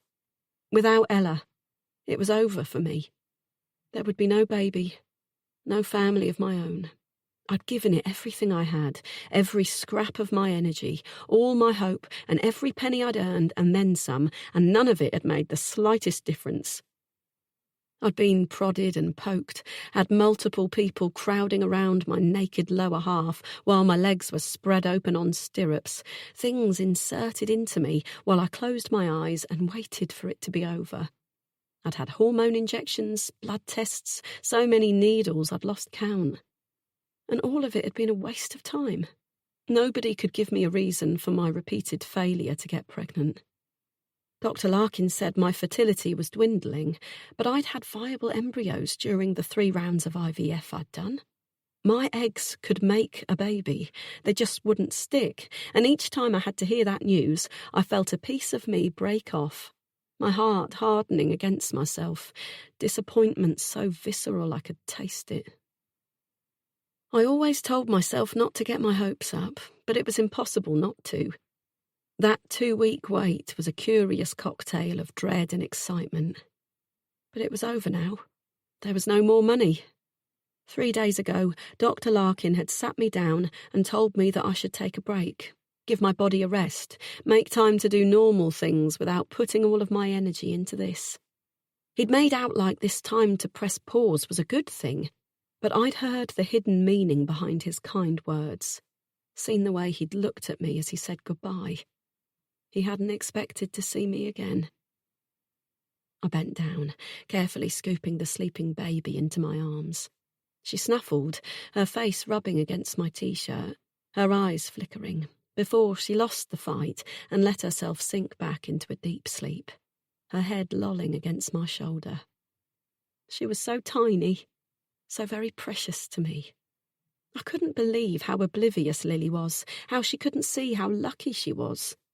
Time and again, I had watched her palm Ella off on me or John. I'd seen the total lack of emotion on her face as she went through the motions, feeding and changing her, doing the bare minimum as if it was enough. It wasn't, not by a long way. She'd never wanted Ella, And now that she was here, I felt sure her feelings about that hadn't changed. She didn't even want poor Maisie. How many times had I seen her take William's side over her daughter's? Maisie needed more. She needed support, an advocate to demonstrate how to stand up for herself in this world. But Lily had been anything but a good example, always choosing the easy path, never having the energy to get into a conflict or be the leader her children needed. I hated sitting by helplessly, watching her go about her duties with a martyred expression on her face, failing her girls and complaining about William and his clinging, intense behaviour every time he left her side. She didn't see that it was her own fault he was like that, how the fact that she always gave in and pandered to him had made him lose empathy for anyone else. I tried to talk to her about it, but she never wanted to hear it. And I was sure the real reason was that she just couldn't be bothered. And her long love affair with John had clearly fizzled now, leaving her wanting more, looking outside the home for a spark, for romance. How could she put herself before her family, seek her own selfish pleasures without a second thought for the harm she was causing to everyone around her? She wasn't the woman I'd thought she was. I cuddled Ella closer, feeling sick with nerves. I could not give her back to a mother who didn't appreciate her. Ella deserved better. Chapter 29. Lily. Then. "And so then," Maisie said, her face animated, "William turned into a purple balloon and was floating up into the sky, and the balloon had a face, and he was smiling and shouting about how he'd always wanted to fly, but I wanted to fly too. Then I got a sudden thought, and I spun around 10 times and jumped as high as I could, and when I looked over my shoulder, I had sprouted wings, and I could fly even higher than William. And my way was better too, because balloons don't come back down." "You really do have the best dreams," I exclaimed, smiling at her. Our foreheads were almost touching as we cuddled together on her single bed. "I always forget mine straight away, but you could write a book about yours." "I like dreaming. I feel like I'm someone different in my mind." "Different? From what?" She shook her head, her eyes sliding away from mine, not quite ready to let me in that far. "Just different." I smiled, not put off by her reluctance to talk. During the last few months of my pregnancy, and after Ella's birth, I had stuck resolutely to my goal of spending more alone time with my eldest daughter before it was too late. There had been evenings, plenty of them, when all I'd wanted to do was crawl into bed and sleep after a long and exhausting day. John was still managing to work, heading off on trips for weeks at a time, and when he was home, he was often too tired to be much help with the bedtime routines. There were evenings when William had refused to go to bed, or Ella had decided she wanted to feed for longer than usual, or when Maisie had needed to be alone and had turned me away at her door. But despite it all, I had never faltered over my promise to myself. I'd made a commitment to do better, be the parent she needed. And though we were still a long way from her opening her heart to me and showing me the real Maisie, the Maisie who came out in her dreams, we'd come on in leaps and bounds in the past 6 months. Now she knew to expect a visit from me, an offer of whatever she needed, a story, a cuddle, time to talk or ask questions. Sometimes we just sat together in silence, me stroking her hair as her eyelids grew heavier. It was something I would never have considered doing before. She was 6, not a baby, and she always seemed so independent that it would have felt silly to suggest she might want company to go to sleep. But as it turned out, she often did. I hadn't known how much she would cling to those special moments, how my sitting in silence, just being there for her in a way I'd never found the time to in the past, could become the foundations of us building a very different relationship from the one we'd once had. It seemed Ella's arrival was exactly the motivation I had needed to push myself to try that little bit harder. After seeing that positive pregnancy test, I'd been desperate to connect with Maisie before another baby arrived, taking up my time and energy. I could see now that if I'd let things continue as they had been back then, she would be even more of a stranger to me now. But those months together, learning to understand one another, had established a stable footing that had given me the confidence to parent her. Even when I was pulled in every direction by each of them, I knew she trusted me enough to interrupt the chaos, to be sure that I would be there to listen to her, even if I didn't always take her side. Now she shuffled further under her quilt, and I smiled, recognizing the subtle signs of drowsiness in her face. She'd told me everything she wanted to, and she was ready for sleep. I felt her reach for my hand, her small fingers encircling mine as she snuggled against my side. "Good night, sweetie," I whispered. "I hope you have lovely dreams again." "Night," she murmured. "Love you, Mummy." "I love you too." I watched her eyes drift closed, traced her smooth cheek with the tip of my finger, so grateful that I had never given up trying. Leaning back against the headboard, I let my thoughts move to Hannah, the way she'd lashed out verbally in defence of Maisie when I'd let William play with her teddy the other day. Her outburst had come out of the blue, and it had hurt me more than I wanted to let on. After the progress I'd made in my relationship with Maisie over the past year, to be told that I never considered her feelings, that I was letting her down, had stung. If we'd been in a stronger place, had more time to break down our walls, maybe I wouldn't have let Hannah's accusations faze me.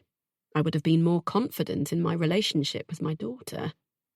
But they had fazed me, and it had bothered me that Hannah, my best friend in the world, would suddenly point out all my supposed failings. When she'd left, I'd sat down to think through everything that had happened, wondering if I had made a mistake in telling William he could play with the teddy. Had I been dismissive of Maisie's feelings? Would there always be a barrier between us if I didn't change my approach? I'd gone to find Maisie in the garden and sat down beside her, asking if she felt as Hannah had suggested. Had I made her feel like her space wasn't respected, that her wishes didn't matter? Maisie, tight-lipped and clearly uncomfortable, had refused to answer. But I knew her little signs better now, and I could see that there might be some truth in what Hannah had said. I had felt awful, like a failure. I was doing my best, constantly trying to keep everyone happy, but I never seemed to get it right. No matter which path I chose, someone always felt wronged. I'd left Maisie to play alone, feeling her desperation for me to go away and give her some space. And then I'd gone to find William, only to discover he'd got bored of the teddy and was making a den in his own room. Perhaps Hannah had been right, but I didn't understand why she suddenly had such a strong opinion about how I should raise my children. She never had before. Why couldn't she have brought up the topic without being so hurtful? It seemed completely out of character for her to attack me, especially in front of Maisie.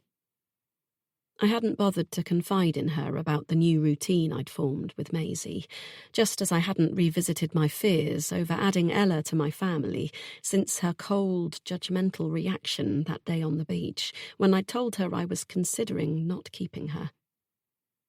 The memory made me shudder now, the idea that I might not have Ella, that I could have gone my whole life without meeting her. I loved her with every inch of my being, and had from the very first moment I saw her. But that love didn't cancel out the fears I still carried. But I hadn't told Hannah any of it. The friendship we'd once had was hanging by a thread, and though I couldn't bear to let her go completely, most of the time we spent together, I felt lonelier than if she weren't there at all.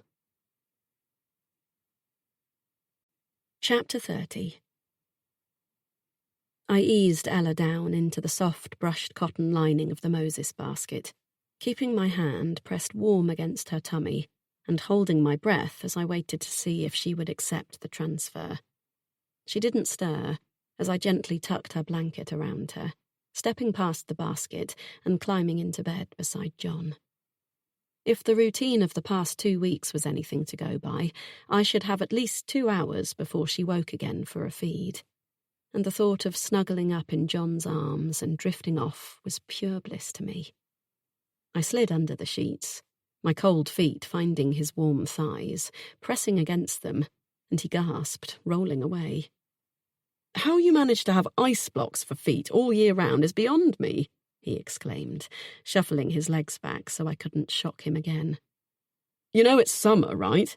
Someone needs to tell your circulatory system that." "It's a terrible affliction," I agreed. "And a husband's duty to provide the necessary support." "Is that so?"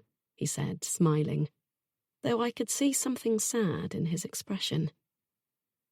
I wrapped an arm round his waist, slipping it beneath his t-shirt, trying not to notice the jut of his hip bone, the xylophone of his ribs where muscle and fat had once been. Now that I was waking up for night feeds every other hour, I had realised just how restless John's nights were.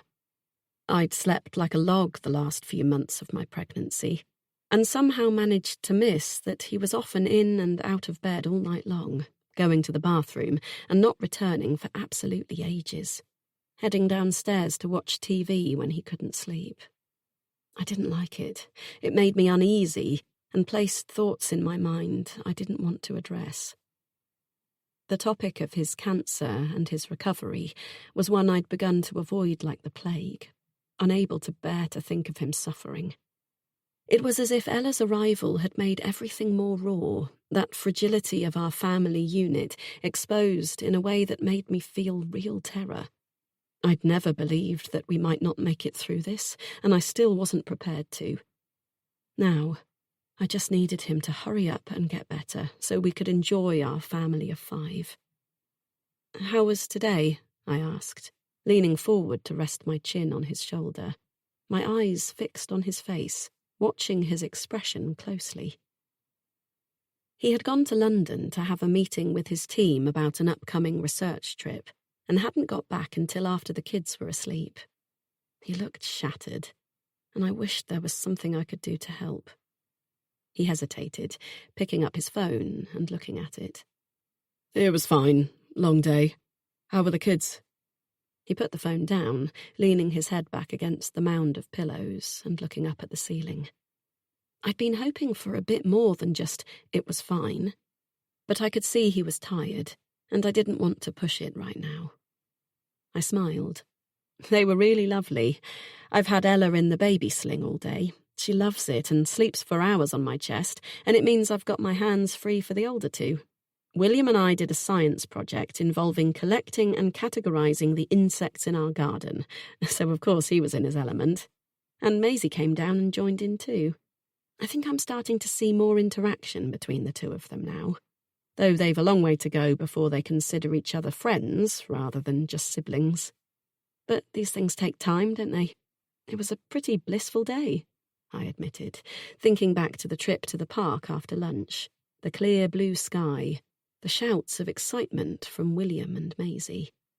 I'd put Ella on a blanket on the grass in the shade of a big oak tree, and she'd stared up at the leaves in wide-eyed fascination. "It was one of those rare days where everything just seems to go perfectly," I said, smiling as I pressed another kiss to his shoulder. "We're so lucky to have them." "We are," he replied, his voice heavy with exhaustion. "You know, Ella is the spitting image of you, except for her eyes. That hazel colour, who do you think it comes from?" he asked softly. "Oh, I'm not sure. I mean, babies' eyes change after a few months, if I remember rightly. Perhaps they're still not settled on their final colour. They are pretty, though." I looked down.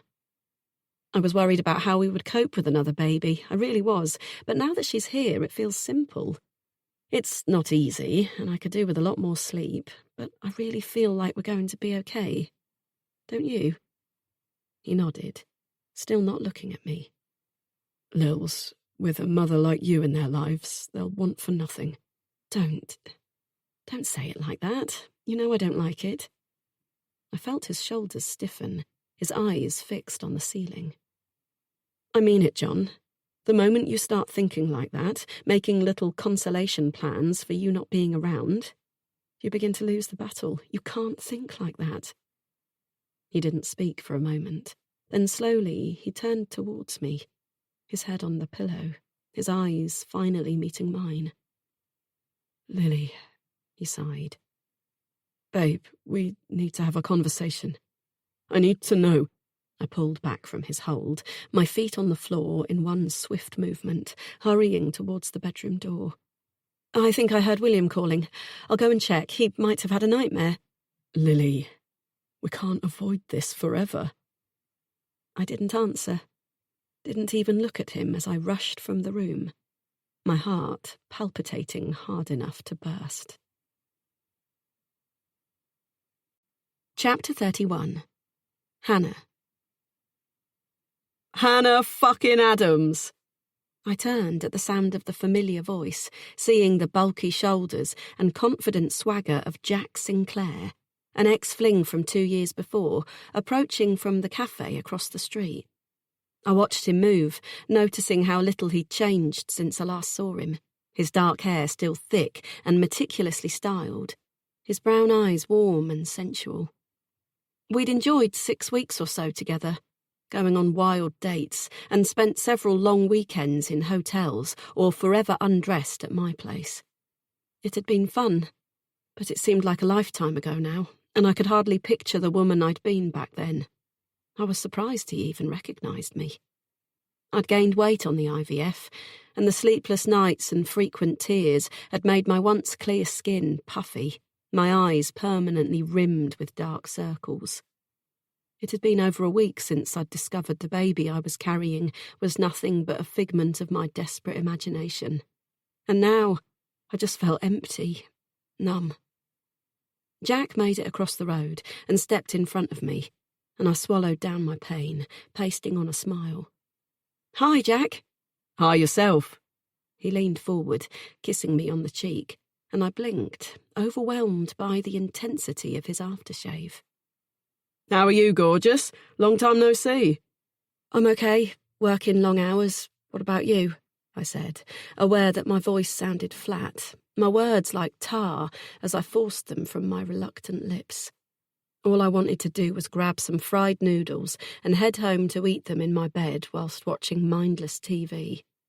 I'd refrained from taking a sick day after my catastrophic ultrasound, though going into work this past 2 weeks had been the last thing I felt able to face. But I knew I was skating on thin ice when it came to Eloise, and I didn't want to draw unnecessary attention to myself by not showing my face. I'd put my head down and tried to focus on my work, though I knew nothing I'd designed this week would ever see the light of day. The whole process of pretending everything was okay had given me a migraine. But at least I'd been there, and right now that was the best I could offer. I blinked, realising that Jack was still speaking, giving a monologue on his new promotion and the 5-star hotel he'd just been to in Marrakesh. I remembered now why we'd fizzled out. He loved the sound of his own voice far more than I ever had. So, what are you doing now? You want to go and grab a drink? I shook my head, thinking of the early start I had tomorrow. Why I'd agreed to go to the theme park and tag along with Lily's picture-perfect family, I couldn't begin to understand.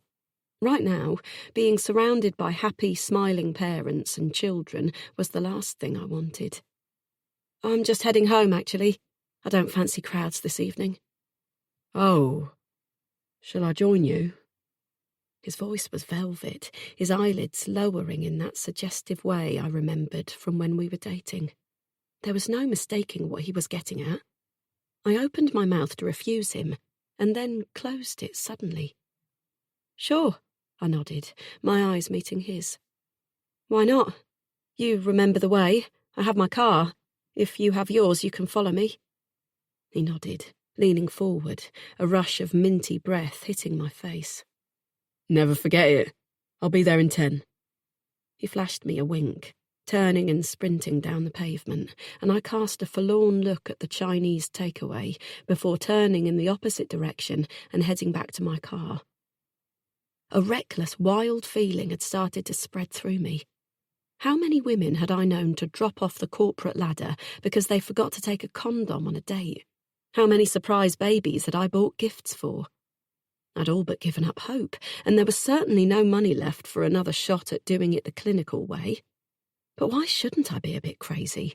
Have a nice evening with a man I trusted, knew well enough to let into my flat at least, and who was tall and handsome to boot. He never had to know. And if it worked... I squeezed my keys in my hand, feeling queasy and excited and guilty all at once. I was ovulating. I'd realised it that morning, cried over the wasted cycle, the missed opportunity. It was as if I'd been offered a gift. Jack was only coming over for one thing, and it certainly wasn't to chat about the good old days. I was under no illusions of romance and happily ever afters. He'd be gone before morning, and if I was lucky, perhaps this time. I didn't let myself finish the thought as I flung open the car door and clambered inside, shoving the keys in the ignition. I would think about the morality of my decision later. Right now, I had a man to meet. It's different from the last time I was here, I mean. Are you moving? Jack frowned, looking at the empty surfaces, the spaces where furniture had once stood. I shrugged, opening the fridge, intending to offer him a beer before realising I didn't have any. I closed it, turning to face him. I'm trying out minimalism. I'm not sure you've got it quite right. He laughed, and I followed his gaze, seeing the place through his eyes. You might be right, it's pretty bleak. Sorry, I said, though I wasn't sure why I felt the need to apologise. It was none of his business. He smiled. Hey, I'm not here for the beautiful antique furniture. I'm here for the gorgeous woman standing in front of me. I can't believe how long it's been since we caught up. Too long. We had some fun, from what I remember. I nodded. We did, I agreed, though I hadn't thought about it in ages. He stared at me, and I felt suddenly awkward. I wished I still had my stereo, could put on some music and open some wine. It felt strange just getting straight down to business, dirty somehow, and I began to feel uncomfortable. Suck it up, Hannah. Remember why you're doing this. He pushed away from the counter, and I tensed, expecting him to come to me. Instead, he wandered into the living area, taking in everything, or the lack of everything, as he moved slowly through the room. He poked his head through the bedroom door. Still got a bed then? No futon on the floor? Roll-up mattress? He smiled, and I was grateful that he was trying to lighten the mood. Not yet, I said, grinning. But there's still time to make improvements. May I make a suggestion? I nodded. Don't. We both laughed, and though mine felt hollow, it gave me the boost of confidence I needed to take the next step. I walked across the room, my eyes fixed on his. Reaching him, I didn't pause. This wasn't going to be a romantic, drawn-out thing. I wanted to get it done. It wasn't that Jack wasn't great. He was a decent guy, nice, good in bed from what I could remember. But right now, romance was the last thing I needed. I had no room in my mind or my heart for a man, and this liaison was purely the means to an end. I wrapped one hand around the back of his head, pulling his mouth down on mine, moving to unbutton his shirt with my free hand. It was all the encouragement he needed. With a strength I remembered hazily, he lifted me up against his chest, carrying me to the bed, throwing me down on the mattress and climbing on top of me. His mouth crushed against mine, his hands sliding up and down my body, trying to find a way in through the long layers of the maxi dress I was wearing. He slid one hand down my waist, and I tried not to flinch as it continued down, pulling at the silky material, hitching my dress up inch by inch. His other hand went to my hair, and he kissed me again, his eyes sinking closed. I shut mine too, wishing I could loosen up at least enough to enjoy this, wondering when I had lost the ability to take pleasure in a night of being swept off my feet. I was suddenly aware that Jack had frozen, his body heavy on top of mine.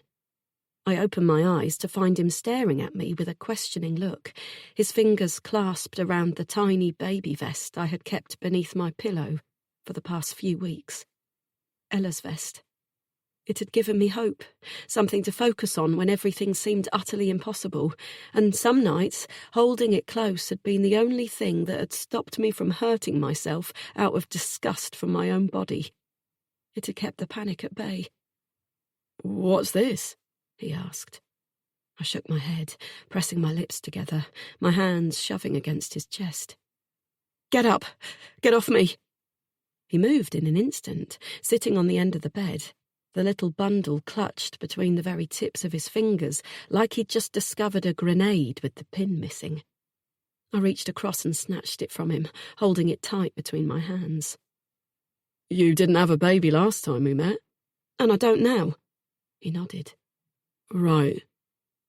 We sat in silence for a moment, Jack casting covert glances at me beneath his lashes.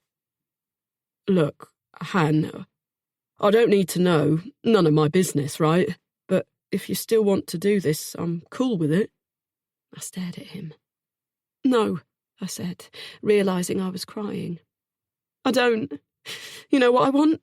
For you to leave. I can't do this. I can't have you here, so please just go." "Anna, talk to me. "Is there something I can do to help? You look really messed up." "Just fucking go, all right? Get out!" He rose slowly, pursing his lips. "Got it. I'm going." He walked out without so much as a backwards glance, and I heard the click of the front door as he pulled it closed behind him. I was sure that I would never see him again. Chapter 32. Now. My stomach growled, and I searched through the changing bag, hoping to find something to keep my hunger at bay, a cereal bar or a packet of crisps. But there was nothing. I could have called room service, but the last thing I wanted was to draw more attention to myself. I filled the little plastic kettle with water from the bathroom sink and settled for making a cup of coffee, a treat I'd recently started allowing myself after months of avoiding it, and a tube of Pringles from the minibar, which I knew I couldn't afford.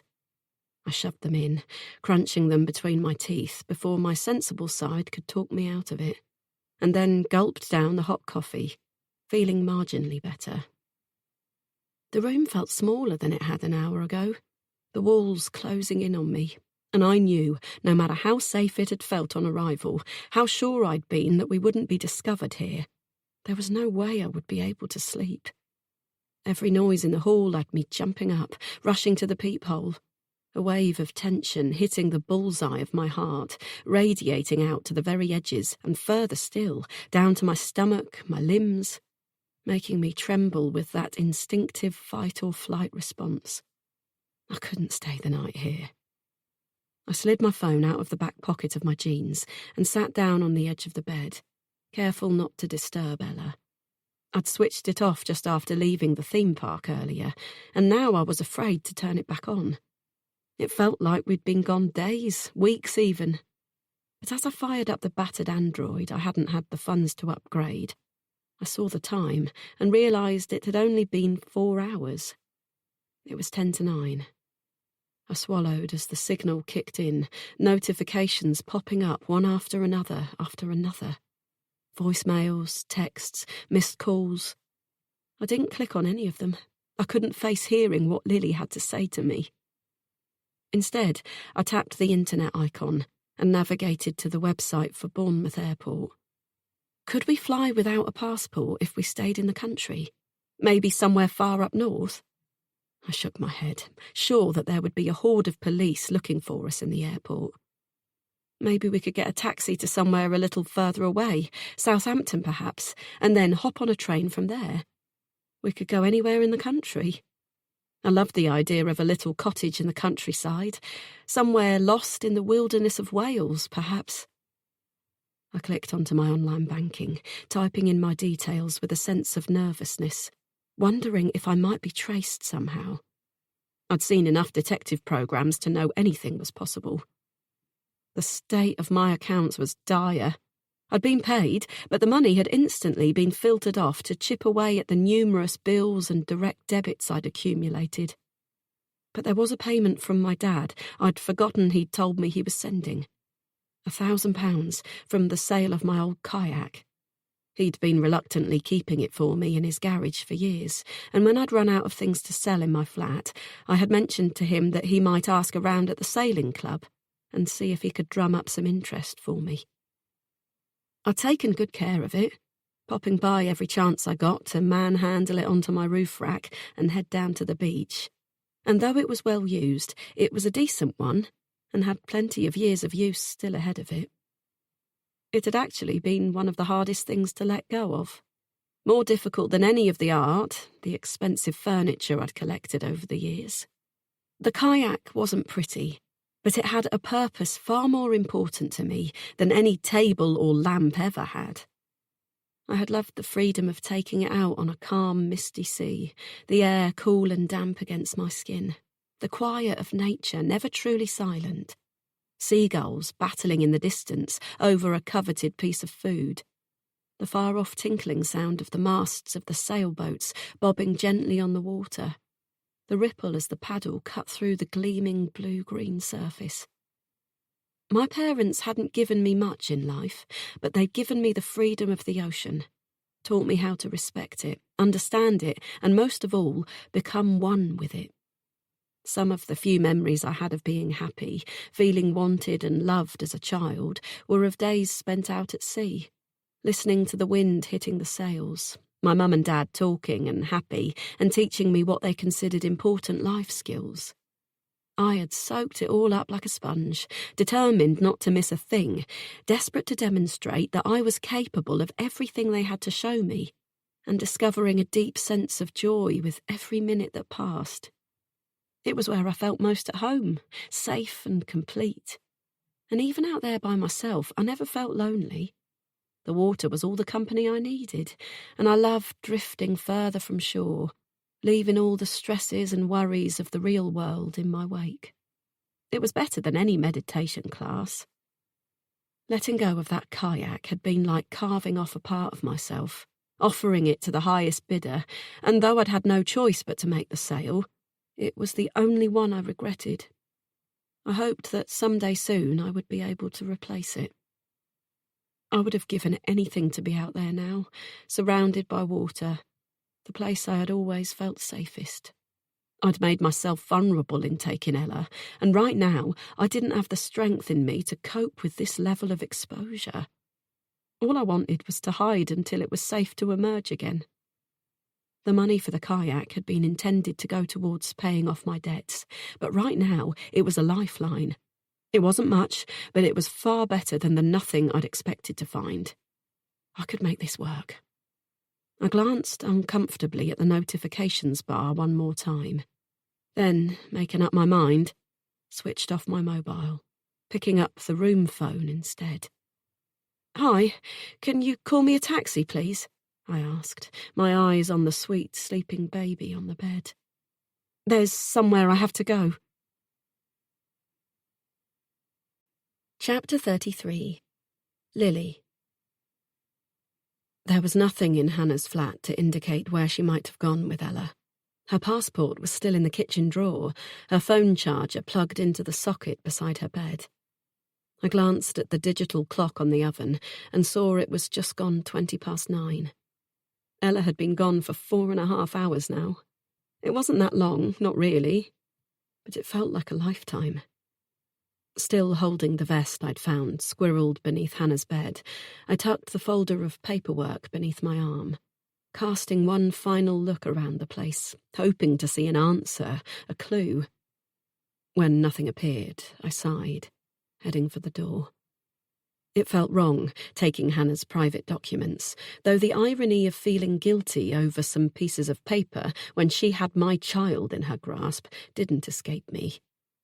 I wanted to show John what she had been doing, and it was possible the police would need to see them too.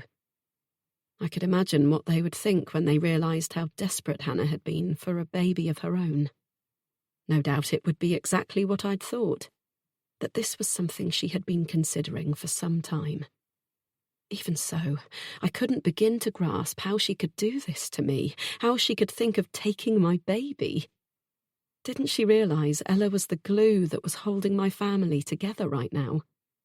Since Ella had come into our lives, she'd given me a focus, something to take my mind off worrying about John.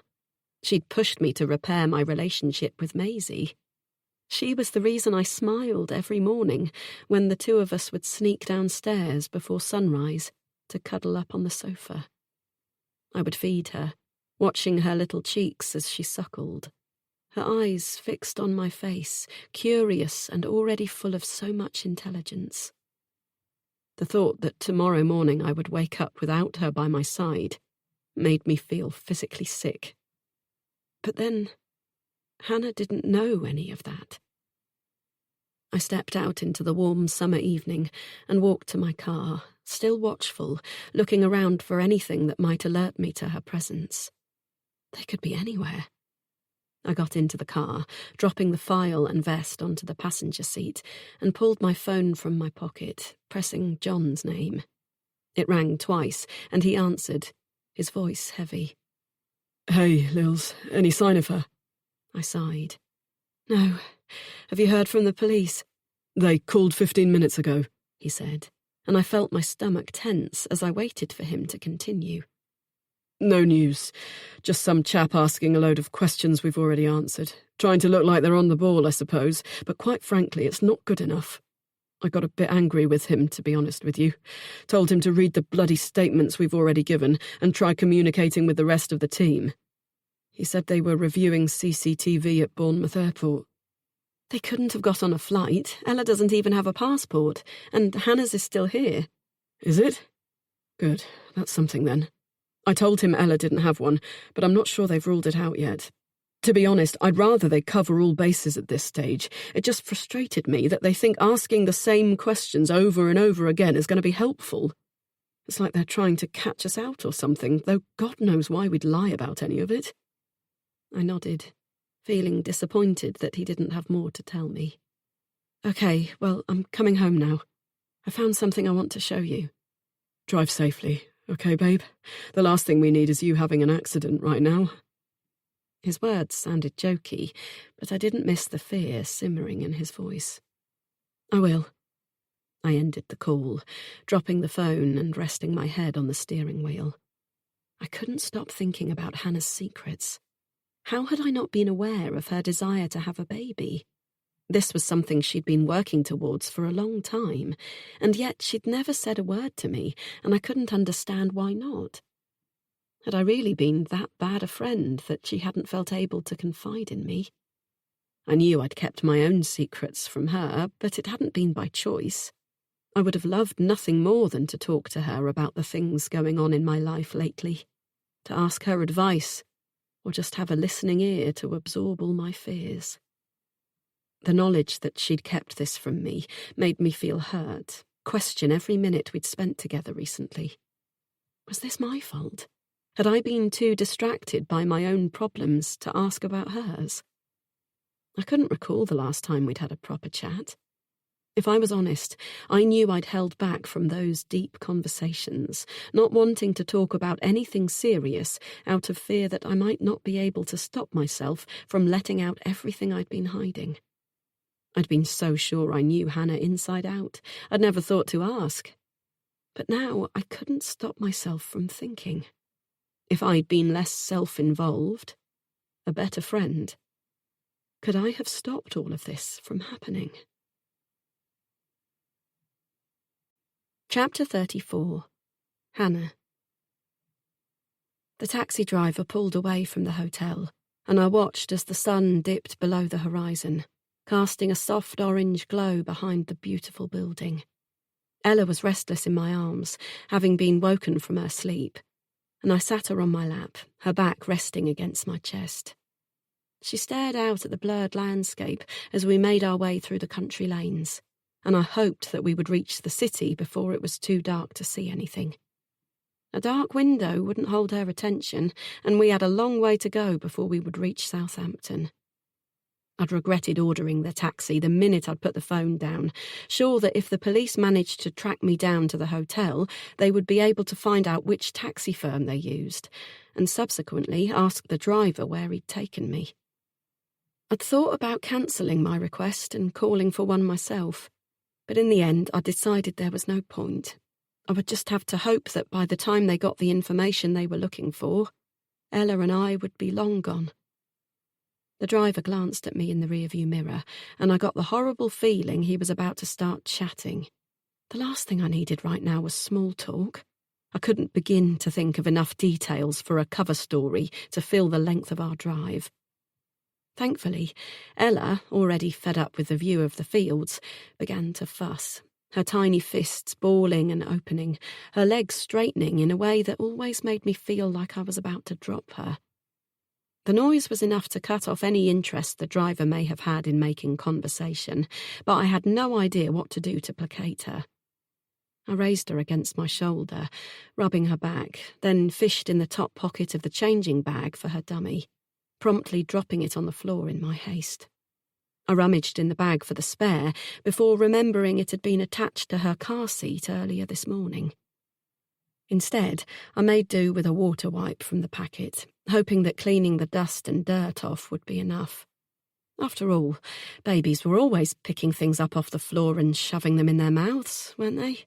A few taxi germs were probably good for building her immune system. I held the partially clean dummy to her lips, and she took it. For a second, I almost relaxed, but it would have been too soon. Ella opened her mouth, letting out a furious wail, the dummy dropping straight back down to the suspect carpet in the back footwell. I felt myself begin to sweat, my heart hammering, my body rushing with adrenaline. I'd seen her like this once or twice before, but Lily had always taken her from me, soothed her somehow, making it look easy. This was anything but easy, and I had no idea what to do. Try feeding her.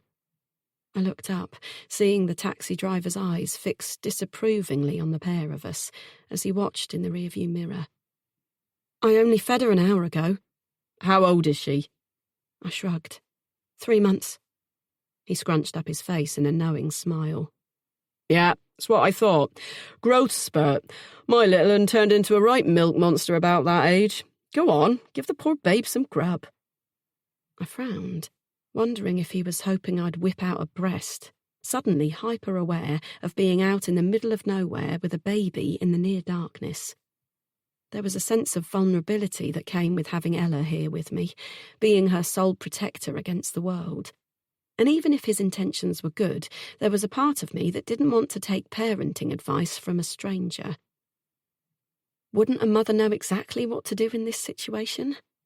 But Ella was getting louder, her face red and angry, and I needed to stop the cries. They were making me feel panicky. Reluctantly, I reached into the bag, pulling out one of the bottles I'd made up at the hotel from the tin of formula. I pulled off the lid, positioning Ella in my arms, and placed the teat against her lips. She attacked it hungrily, her hands coming up to the bottle, her tiny fingers gripping mine as she sucked down the milk. Told ya, the driver said, grinning. Thanks. I kept my eyes focused on Ella, waiting for him to turn his attention back to the road. I heard him huff and then turn the radio up, giving up on any hope of conversation. Ella eased into a calmer rhythm, drinking down the milk more slowly now that she had relaxed, her body melting against mine. Babies were so simple to please when you knew what they needed. I loved how quickly she could switch from furious tears to contented cuddling. I propped the bottle against my chest, then reached into the changing bag to get a blanket to put beneath my elbow for support, and my hand slid into a hidden compartment in the lining. I looked down, seeing the slot where a thin changing mat I hadn't noticed earlier was folded neatly between the fabric. My fingers closed around something hard, and I pulled it out to have a look. It was a hardback A5 notepad, baby pink, with a circular cutout on the front cover where a photograph of Lily and Ella, both glowing from the exertions of labour, was framed. Lily's eyes sparkled as she stared out at the camera, her arms held protectively around the scrunched-up newborn. I propped the book on top of the changing bag and flipped the cover over. There were more photographs here, carefully hand-cut and glued to the pages. Little captions by their sides. Your first feed, your first nappy change, your first cuddles with your big brother and sister. I stared at the pages, running my fingers over the photographs, Lily's handwriting so neat and careful as she counted off the milestones. On the next page was a tiny translucent bag with a tuft of soft, downy hair in it. Ella's hair. The caption read, "You love your hair being washed with warm water and brushed. It sends you off to sleep every single time." I pinched the edge of the bag between my fingers, feeling tears pool in my eyes. All this time, I'd thought she didn't care, that she saw Ella as a burden, the reason she couldn't do the things she'd dreamed of, another tie holding her back from the career she thought would make everything better. I'd been so angry at her, sure that she was selfishly unaware of her good fortune. Had my own need for a baby made me look at her through skewed eyes? Because this wasn't something created by a mother who didn't care. This was meticulous, made with love. The scrapbook of a woman who couldn't bear not to hold on to every single memory of what could well be her last baby. And I'd snatched that baby away, believing that Lily wasn't a good enough parent to her. I'd wanted to make it okay, justify what I'd done in taking her, make myself believe I could give her what Lily never could. I'd needed to believe that. But this book shattered that illusion. It wasn't true. And as much as I longed for her to be, Ella wasn't mine. And she never could be. Chapter 35. I held the baby pink scrapbook in my hand, wishing I hadn't found it, that I could shove it back in the lining of the changing bag and pretend it didn't matter. But it did. And now that I'd realised how much Lily loved Ella, I couldn't switch off the guilt that had ignited an inferno inside me. She must be out of her mind with worry, sick with fear, and it was all my fault. Ella sighed, her head tipping back, finally releasing the bottle from her lips as she gave in to a milk-drunk sleep. My arm was aching, pins and needles spreading through it as the taxi drove on into the darkness. We were on a busy road now, heading towards the centre of Salisbury. Cars parked alongside rows of takeaways, traffic fumes still lingering in the air, despite the fact that the road was far from full at this time of night. I pulled the blanket from the bag, bundling it under my elbow, and feeling instant relief as I found a comfortable position to hold her. Glancing up as a streetlight illuminated a road sign, I saw that we were about to join the A36. In 45 minutes or so, we'd be in Southampton. The thought should have given me relief, but it just made me want to cry. What had I done? With each mile that passed, I was taking Lily's daughter further from her. With a sense of unwilling resignation, I wriggled in my seat, reaching into my back pocket and pulling my phone out. I switched it on, my stomach rolling as it flashed to life, the notifications coming in one after the other. I didn't want to face them, to read the messages, hear Lily's voice, but I needed to. As much as I would have liked to, I couldn't avoid it any longer. I saw the taxi driver cast another look at me in his mirror and angled my body towards the window, cradling Ella close as I lifted the phone to my ear. The first few messages were from Lily and John. He sounded calm, a little confused, but confident that there had been a misunderstanding over where to meet. Lily, right from the first message, sounded afraid, as if somehow she knew, though I didn't see how she could when I hadn't even known myself what I was doing. The voicemails that followed were mostly from Lily, growing increasingly angry, demanding I call her, bring Ella back. Then there was an official-sounding message from a woman who introduced herself as DCI Roberts, asking me to call the station at my earliest convenience. Her voice was clipped, and though I'd known Lily and John would have had to call the police by now, what sane parent wouldn't? Hearing the detective's voice now made this all feel so much more real. It brought home exactly what I had done, how serious this was. There were police out there this very minute, looking for me, wondering what my intentions were towards Ella. I hoped they knew that I would never hurt her. I only ever wanted to love her. I was about to cut off the voicemail when John's voice reached my ear again. It was different this time, that easy confidence I'd heard in his earlier messages, all gone. "Hannah," he said, "I don't know what your reason was for taking her, but it doesn't matter. Please, I know you must be scared, feel like you're in too deep to turn back, but I promise you it's not like that. Bring Ella home, Hannah. You have no idea how much we need her, how much we love her. This will destroy our family, and Lily—" I heard him choke back a sob, my head shaking as if I could stop him, make his tears go away, because I couldn't bear that I was the cause of them. I had never seen John cry, not once. He cleared his throat. "This will kill Lily, Hannah. You have to bring her back. Please, just—" I heard his voice crack, the call ending abruptly as I tossed the phone aside, unable to stand the feel of it in my hand. I was shaking, I realised, and close to throwing up. I had never wanted to hurt them, either of them. This hadn't been about seeking revenge or teaching them some lesson. It was pure desperation. But my need to have a baby didn't give me the right to take theirs. I wondered if John knew that he wasn't Ella's real dad, if he suspected Lily of having an affair. Perhaps he didn't even care. He was the most forgiving person in the world. I wouldn't be surprised if he'd made up his mind not to punish her for her deception. He would be a good father to Ella, no matter her biology. And he was more a father to her than I would ever be a mother. To any baby. If I turned back now, that would be it. I knew the trajectory my life would take. I would lose everything. I'd probably go to prison. And my dreams of being a mother would be lost forever. I stared down at the sleeping baby in my arms and felt a guttural sob escape my lips. "You all right, love?"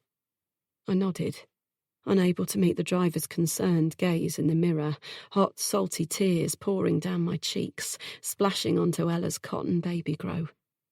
I wiped roughly at my eyes, willing the tears to stop, but they wouldn't. "I need you to turn back. We have to go to Muddyford." "Down to Christchurch? Really? It's going to take another hour from here." I nodded again. "Yes," I replied, my throat tight. I knew it was the only choice left. I had to take Ella home and face whatever consequences I'd earned along the way. The driver flicked his indicator, the clicking sound like a countdown timer on a bomb that couldn't be disabled. I watched as he eased into the left lane, huffing as he reset the sat-nav and programmed in the new route. I felt an overwhelming mixture of fear combined with relief. I couldn't keep running, playing pretend at motherhood while Lily was falling apart. No matter what was in store for me, I had no choice. I was taking Ella home. It was over. Chapter 36. Lily. I pulled into the driveway, turning off the engine and looking up at the house. William's bedroom light was off, and I hoped that meant he was asleep. I hated to miss putting him and Maisie to bed, but tonight I didn't have the energy to try and explain to them what was going on. They were both aware enough to realise something terrible had happened, and I knew they needed reassurance from me. But right now I had none to offer. I didn't know what was going to happen, if or when we would see Ella again. And if they asked me at the moment, I was sure it would take all of my strength not to fall apart, to make them believe something I couldn't, that everything was going to be okay. I squeezed my eyes tightly shut, trying not to cry. Then, with a shuddering sigh, I opened them, looking at the clock on the dashboard. Almost 5 hours now. Every minute felt like a lifetime, and yet they seemed to slip by faster than I could catch. It was surreal and terrifying. I swung open the car door, climbed out and went round to the passenger side to grab the file, my phone and the vest I hadn't been able to face leaving behind. The house was quiet as I walked inside, dropping my keys on the table in the hall. I could hear a distant meowing and glanced through the open doorway into the kitchen, seeing Fluffy's disgruntled face pressed up against the window from outside. Ignoring him, I walked through to the living room. The light was on, the house phone on the carpet beside the sofa, John stretched out, mouth open, fast asleep, one arm curled behind his head. I felt a surge of irritation as I saw him lying there. How could he even think of sleeping when Ella was missing? How could he relax? But my irritation quickly transformed to pity as I saw the dark circles beneath his eyes, the jut of his collarbone protruding above his t-shirt. He was still recovering, and though I'd tried not to think of it today, determined to concentrate on the positives of having us all together on a beautiful summer outing, just like any ordinary family, brushing aside our issues and pretending everything was okay, it didn't make it any less true. When we'd realised Ella was gone, all I'd wanted was to lean on him, rely on his strength, something I hadn't felt able to do since the moment I heard his diagnosis. I'd had to be the calm, unflappable one, to get on with the jobs that needed doing and squash down my fears. But today, I'd needed him to take that role, to be a leader, and to his credit, he had stepped up, stood by my side, taken control when I couldn't. What we'd been through this past 5 hours was enough to wipe anyone out. It was incredible that he'd managed to keep going so long. I couldn't blame him for drifting off. I put the file down softly on the carpet and moved towards him, intending to cover him with the throw from the back of the sofa. His eyes shot open as I moved to reach it, and he sat bolt upright, gripping the tops of my arms. Is she back? Did they find her? He demanded, his eyes wide with fear as they fixed on mine. I shook my head. Not yet, I whispered. His face crumpled, and he pulled me towards him, crushing the breath from me as his arms wrapped around my body. His face pressed against my shoulder. I didn't need to see it to know he was crying. I could feel the harsh, unhindered sobs racking through his shoulders, his entire body consumed with grief. You can't give up hope, I murmured, holding him tightly, swallowing back my own tears. There's still a chance we'll find her. We have to, John, I said, not finishing the thought that filled my mind. That if we didn't, I wasn't sure how I could go on. He pulled back, his face flushed, soaked with the evidence of his pain. I don't know what to do, he admitted, shaking his head. I'm supposed to take care of you, protect our children, and here I am, too fucking weak to even stay awake. What help am I going to be to you here, fast asleep when I should be out there looking for her? His voice was harsh, full of self-disgust, and I recoiled instinctively. You're not weak. You've done everything you can, John. You're recovering, and that's nothing to be ashamed of. He shook his head, his hand reaching for mine, and I didn't pull back. Lily, he said softly. He was cut off by a sudden knocking at the front door. We stared at each other in silence for half a second, and then I jumped to my feet. Rushing out of the room, I flung open the door and burst into tears. Chapter 37. Hannah. The taxi idled beneath the blue-white glow of a street lamp across the road from the house, and I made no attempt to move. Now that we'd arrived, I wasn't sure I had the strength to keep going. My mind was spinning, throwing ideas left, right and centre, but I batted them all away, knowing that it was too late for that now. The driver turned in his seat. Well, is this it or not? Because you're spending money sitting here, you know.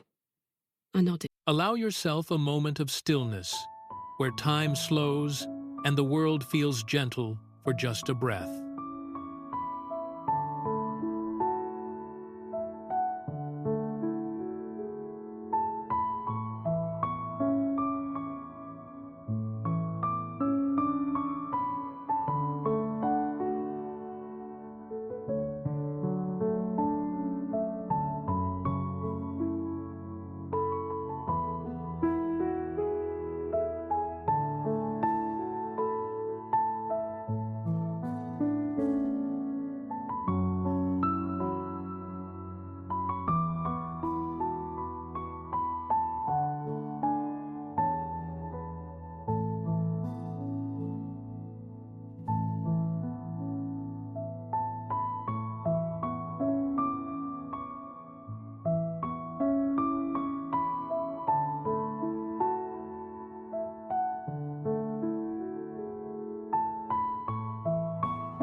not taking my eyes from the house.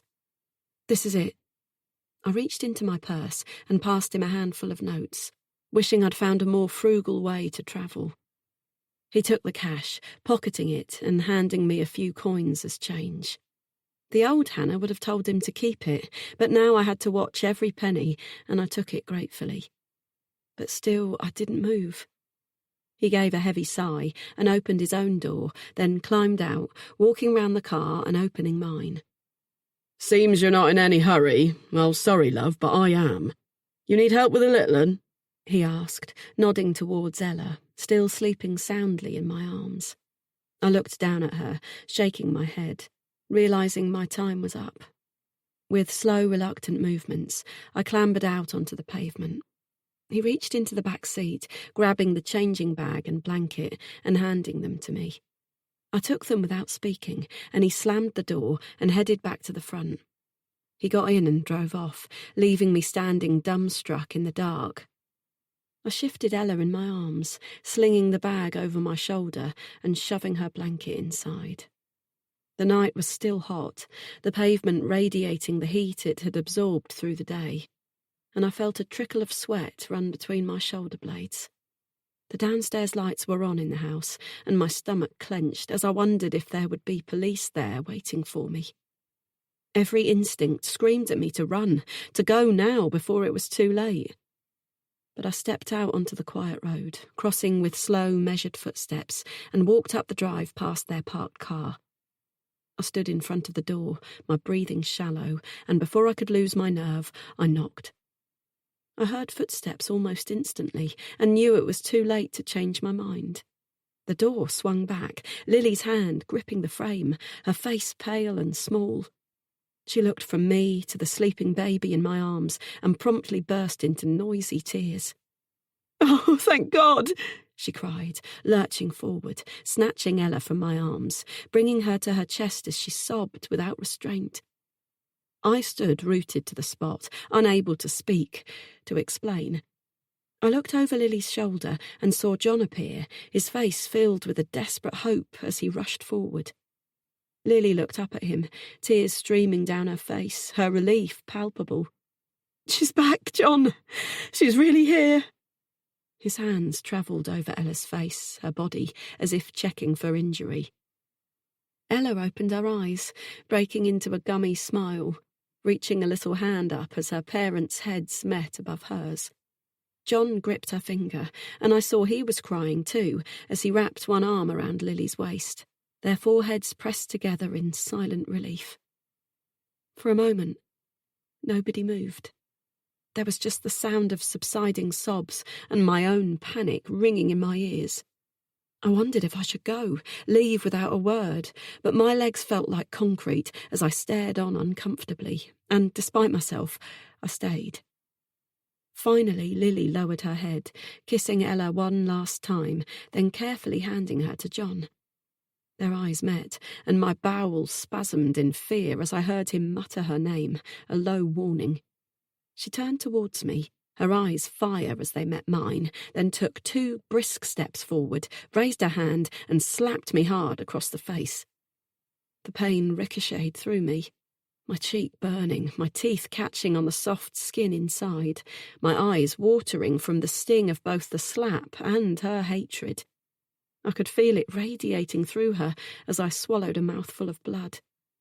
"How could you do it, you bitch?" she hissed, her eyes blazing. "How dare you take her?" "Lily," John said, his voice soft, a tremble of deep emotion captured in the single word. He moved beside her, one hand coming to her shoulder. I didn't speak. There was nothing I could possibly say. I knew she had every right to react like this, and yet for some reason it still surprised me. I'd never seen her like this, blazing with incandescent fury. She looked like she wanted to rip me limb from limb, and I didn't blame her. I knew what I'd done was unforgivable.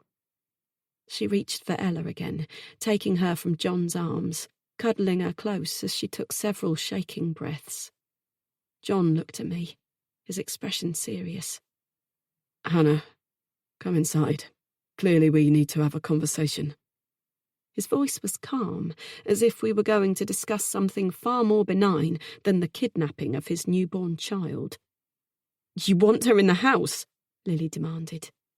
I want to sort this mess out and try to understand what on earth happened today. Lily opened her mouth to speak, then shut it, turning from the pair of us and walking into the living room. Ella clutched tightly against her chest. John stepped back to let me in, but I didn't move. John, We deserve an explanation, Hannah. I nodded, pressing my lips together, and walked inside. Lily didn't look up as I stepped through the living room door, remaining standing stiff and awkward beside it. John moved past me, and my eyes followed, falling on the box file on the carpet. What are you doing with that? I whispered, my hand coming to my mouth. John frowned at the file, as if only just noticing it. Lily sat on the edge of the sofa and raised her eyes to meet mine, demanding explanations I wasn't strong enough to offer. It doesn't mean anything. I never planned to take her, I whispered. But you wanted a baby. You've wanted one for a long time, haven't you? And you never said a word. I couldn't, I replied. John shook his head. I don't understand. What are you talking about? He glanced from Lily to me, and I felt all the energy leave me. It started about 18 months ago. I thought it would be simple, easy. So many women manage it without any intervention, and I'm healthy, strong, only just 35. I never thought it wouldn't happen. I sighed, leaning back against the wall for support. I tried sperm banks, and when that didn't work by itself, I started IVF too. I've had 3 rounds, I admitted quietly. And none of them worked? John asked, wide-eyed, clearly confused and shocked by what he was hearing. His face softened, and he lowered his voice before asking his next question. Or did you lose a baby, Hannah? None worked. The embryos didn't attach. I thought the last one... I broke off, unable to admit how stupid I'd been, how I'd been so desperate for it to be true, I'd managed to convince myself of the lie. I got myself into debt, almost lost my job, sold most of my possessions, and still no baby. I know it's not an excuse for taking Ella, but I wasn't thinking straight. I wanted it so badly, and realising there were no more chances for it to happen, it was hard to cope with. I raised my eyes, seeing the 2 of them watching me.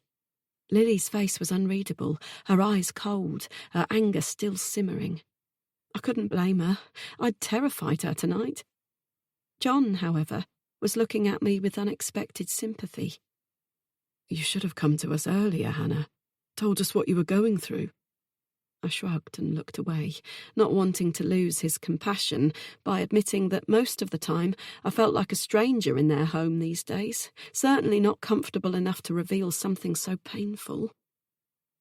He sighed, rubbing his hands over his eyes, looking to Lily. Is she okay? He asked, nodding at Ella. I think so, Lily replied. She's fine, I said, not missing the defensive tone in my voice. I've changed her and fed her. She's had some formula because I ran out of your milk. I knew Lily wouldn't like that, but at least Ella hadn't gone hungry. I took care of her.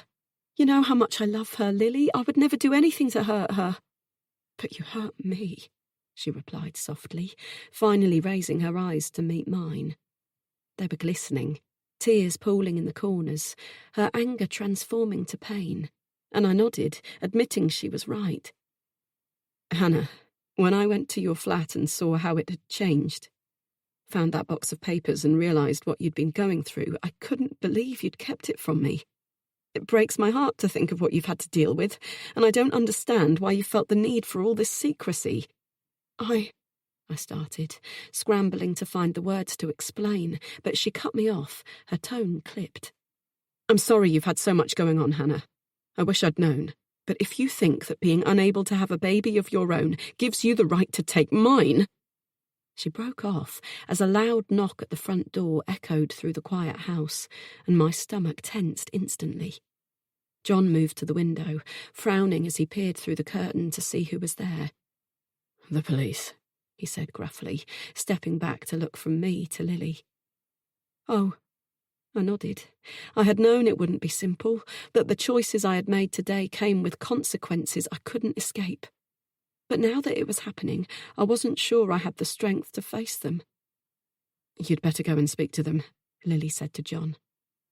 She looked at him, her lips pressed together, and I saw 1,000 silent messages pass between them. Not for the first time, I wished that I could understand what they were communicating to one another. I'd noticed more and more over the past year or so that they no longer voiced their feelings out loud, often preferring to share a meaningful glance that made me feel even more cut off from the two of them. An outsider, an intruder. Go on, she said softly, nodding at him, not glancing my way. John dipped his head, stepping past me into the hall, and I concentrated on the sound of his footsteps on the wooden floor. The click as he pulled open the door. I glanced at Lily and saw she was watching me with a curious expression. She looked down at Ella and sighed. Jumbled voices grew louder, and I gripped my hands tightly together as I realised they were coming inside. Of course they were coming inside. John entered the room, followed by 2 young uniformed policemen. So, as you can see, she's back safe and sound, he said to the 2 officers, nodding towards Lily, who rose from her seat, the men stepping forward to look at the baby in her arms. She's okay? One of them asked. Lily nodded, looking over his shoulder towards John. I watched the silent interaction between them, feeling the tension course through my veins, wanting to run, yet unable to move. John cleared his throat. I'm so sorry to have wasted your time. You see, our friend here completely misunderstood the plan. The second police officer frowned, and they both turned to look at me with piercing eyes. We told her to wait for us while we went on the ride, but she thought we wanted her to take Ella somewhere out of the heat, so she went to her dad's house. It was closer than taking her home. She called after us to let us know, but I guess we didn't hear. A case of crossed wires, it would seem. The frowning PC seemed to see straight through the lie. So why didn't you answer your phone? And why bring her back so late? I shook my head, unwilling to make excuses for myself, unsure why John was bothering to. His story didn't ring true, but I didn't think it even mattered whether they believed him or not. The police wouldn't have a case without John and Lily's statements. I looked to Lily now, our eyes meeting, and felt the relief before she even opened her mouth, sure of what she would say next. I should have remembered she never has a signal there. It's always been that way, and Hannah always falls asleep when she puts Ella down. Don't you, Hannah? She said, her voice clipped, strained, though she tried to hide it. I should have guessed she'd be fast asleep with her somewhere. I stared at her with a mixture of confusion and gratitude, completely lost for words. This was the last thing I'd expected to happen. John stepped forward. Please pass on our apologies, he said, smiling tightly. And our thanks. But as you can see, all is well here tonight. I'll show you out, shall I? He guided them out of the room, and though I was certain that wouldn't be the last I would hear from the police, they would surely have questions about my flimsy alibi and that awful text I'd sent to Lily. I couldn't help feeling lighter than I had since leaving the theme park all those hours earlier. I heard the front door shut, and John stepped back into the room, leaning heavily against the door. Why did you do that?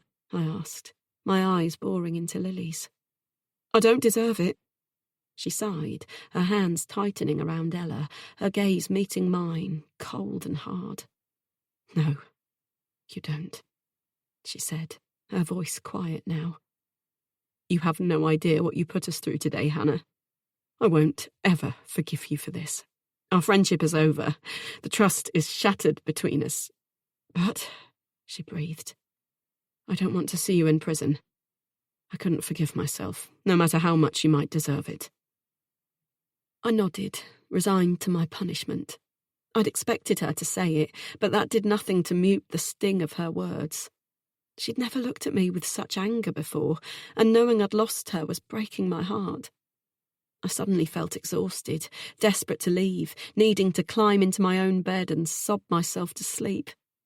There was no point in prolonging my visit, nothing I could say to make up for the mistakes I'd made today. I looked at Lily, needing to apologise, though I knew it wouldn't make a difference. "I'm so sorry," I said quietly, hoping she could see just how deep my regret ran. "If I could undo it, I would." "You can't." She shook her head, and John eased off the door and moved to the sofa, slumping down heavily. "Sit down, will you, Hannah?" he said, his voice gruff. "We need to talk about this." "I don't think there's anything left to say," I replied. "After what we just told the police, I'd say there's a lot more we need to hear from you. And I think Lily deserves more than just a few muttered excuses about you wanting a baby. It's the first we've heard about any of that, and I'm sure you can understand how confusing it all is. I think we've only scratched the surface of why you've done this." I stared at him, wanting nothing more than to escape their scrutiny and go home, yet knowing he was right. I owed them this. I sighed, nodding a reluctant agreement, and with both of them staring at me, I sank down into the armchair and waited to be cross-examined. Chapter 38. Lily.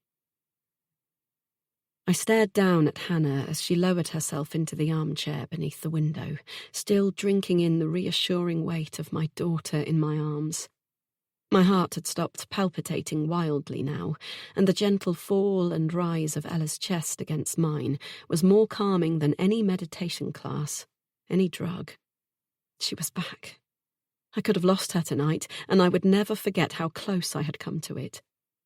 I tried to keep my voice measured as I spoke, not wanting to disturb William and Maisie sleeping upstairs. "I can understand your need to have a baby, Hannah. Believe me, I get that. It can drive a woman mad. That raw need becomes all-encompassing. It crawls through your skin, never fully leaves your mind." I paused, catching my breath. The truth was, I could feel deep in my gut the agony of what Hannah must have been going through this past year. Ever since I'd slid that box of papers from the top of her wardrobe, I had felt a ball of emotion wedged like a rock in the back of my throat, impossible to swallow or ignore. I knew Hannah. At least I'd thought I did. She was a woman who never did anything by halves. If she set herself to completing a goal, she did it fully, threw herself in head first, and I could just imagine how crushed she would have been when she realised she didn't have control of her future, how the mounting negative pregnancy tests would have broken her spirit, made her feel unworthy. I knew what it would have cost her, and I felt her pain as my own, despite her betrayal today. But I couldn't show that empathy now, couldn't risk letting down my guard with her. Despite my sadness, I was too angry to give in to pity. I needed to understand how she could have come to the decision to rip my world out from under me when it became clear that hers wasn't going her way. I took a deep, shuddering breath, reining in the urge to cry, hardening my expression to protect myself. "I know how hard the whole process must have been for you. The negative pregnancy tests, the failed IVF," I continued, hearing the coolness of my tone and hating it. "I get it, I really do. And if you had let me support you through the disappointment, I would have in a heartbeat. I understand you are hurting, but what I just don't understand is why you would want to cause pain to me, why you'd hurt me like this. How could you take my child, my newborn baby, and think for a second that was justifiable?" Her shoulders remained tense, as if she was holding herself together for fear of snapping. I knew how she felt. "I told you," she said quietly. "I didn't plan it. But you did it, Hannah. You made a choice, and I want to know why. You're my best friend, and you betrayed me. You betrayed John." She gave a bitter laugh, and I froze, glaring at her. "Lily, I'm sorry I took her. I really am, and I'm beyond grateful for what you both just said to the police. Believe me, I never expected you to do that for me, but—" She broke off, shaking her head. "I should go. This isn't a conversation we need to have." "Don't you dare," I said. I could tell there was something more she wanted to say, and I knew I had to push her. It was exactly what I'd failed to do for all these months. You owe us this much after what you've done tonight." She looked up at me, her lips pursed, her expression indecisive, and I saw a flash of anger in her eyes that caught me off guard. She nodded, resigned. "Fine. If you really want to hear it, I'll say it, but I don't see what good it will do any of us." She took a shaky breath, her hands gripping her knees as she perched on the edge of the seat. "I think you've got a nerve to talk to me about betrayal, Lily, considering you've hardly been open with either of us." John looked up from his clasped hands, his eyes meeting mine, questioning. I shrugged, confused. How could she know? It was impossible. We'd been too careful. "What do you mean?" I asked quietly. John's shoulders tensed as he turned towards Hannah, waiting expectantly. She seemed to falter, her face flushing. "Go on," he pushed. "If you have something to say, let's get it out in the open. It's for the best." Hannah stared at him, folding her arms tightly across her chest. She gave the briefest of nods, and I watched her, feeling tense and wrong-footed. "I would have said something sooner," she began. "But I didn't want to be the one to have to do it. I don't want to be the reason a marriage fails." I shook my head, my arms tightening instinctively around my daughter, a cold feeling spreading through my belly. "What are you talking about? John? What's she saying?" I demanded. He shrugged, and I saw no tension in his expression, only open curiosity. He didn't look afraid of whatever secret she was about to spill, and that made me feel instantly more reassured. Hannah looked up at me. "I was waiting for you to tell me, to tell him. I think after all these years we deserve that, but clearly you don't." "Tell me what?" John asked, his eyes locking on mine. Hannah took a breath. "Lily, please, don't make me say this. Not when it should be you. Please, just be honest. I wouldn't have taken her if I believed for a second that she was in a happy, loving family, that you put her needs above your wants. I know what I did was wrong, but the choices you've made this past year contributed to what happened today, and you can't make it all black and white when we both know it's not that simple." I frowned, leaning my face down to Ella's head, sniffing deeply, trying to understand what Hannah was talking about. It was true. I had kept secrets from her, but that was the nature of marriage. Sometimes there were things that only the two of you knew, things that you had to hide from the outside world because it wasn't your place to reveal them. But secrets from John? No, never. There was nothing he didn't know, no detail I'd failed to share with him. We'd always told each other everything.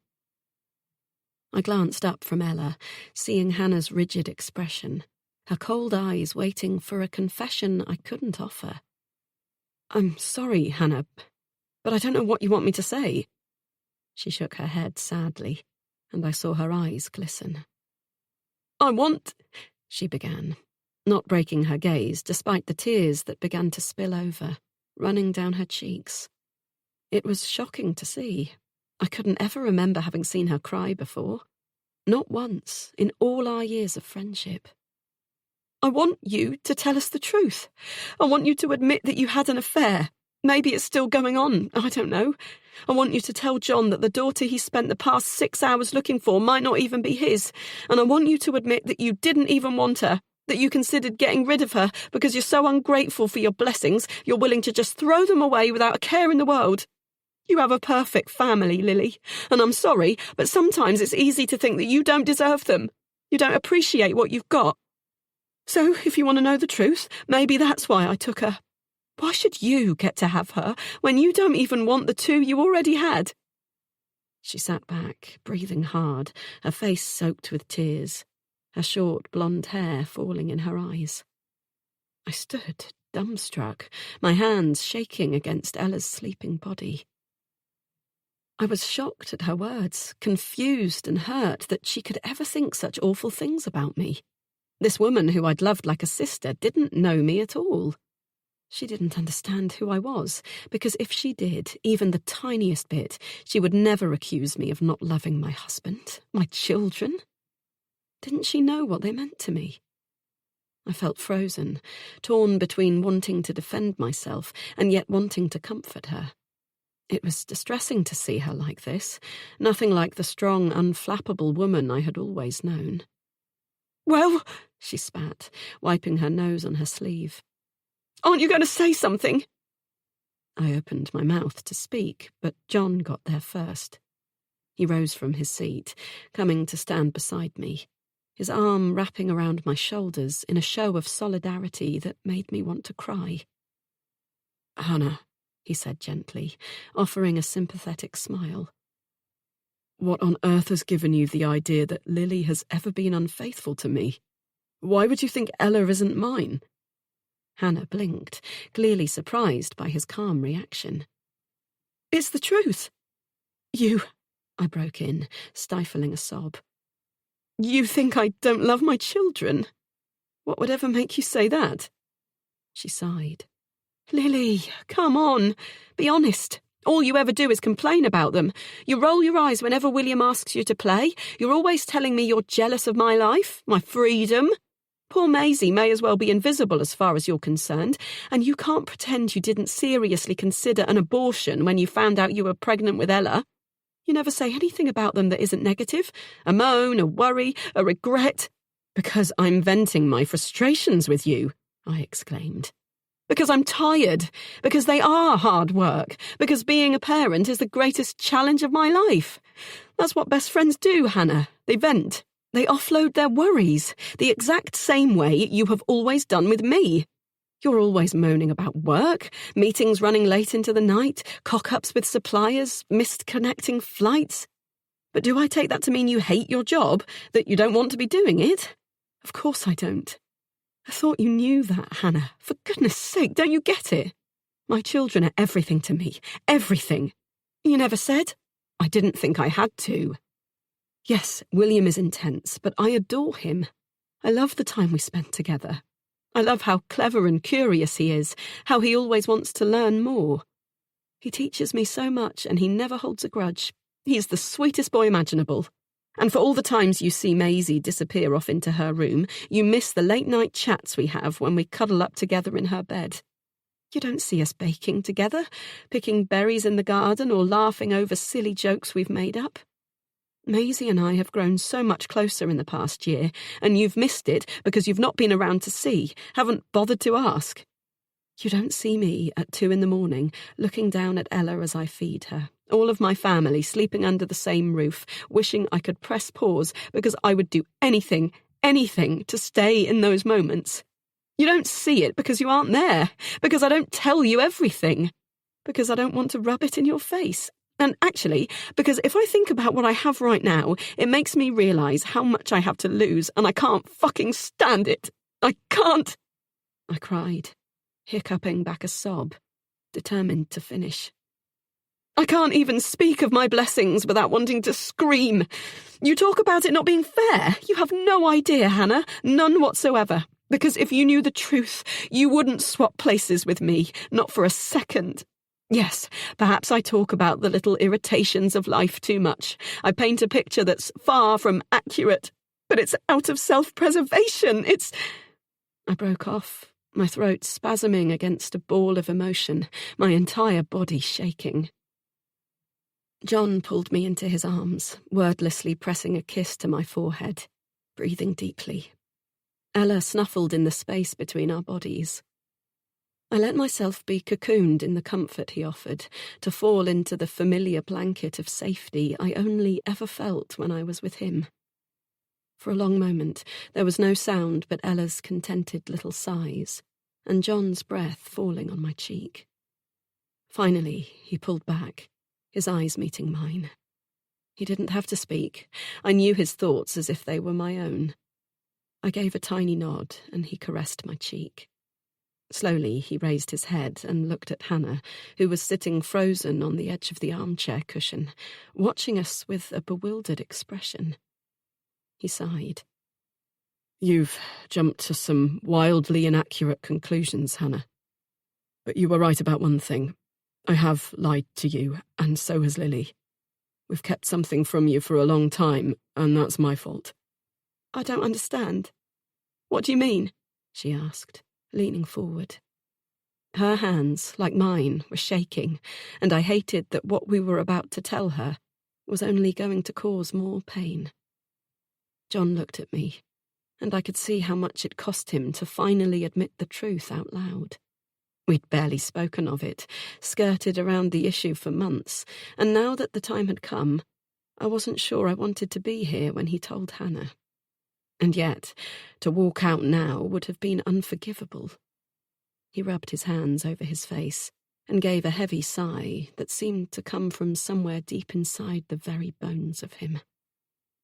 There's no easy way to say it, so I won't try and make it sound pretty. I have cancer.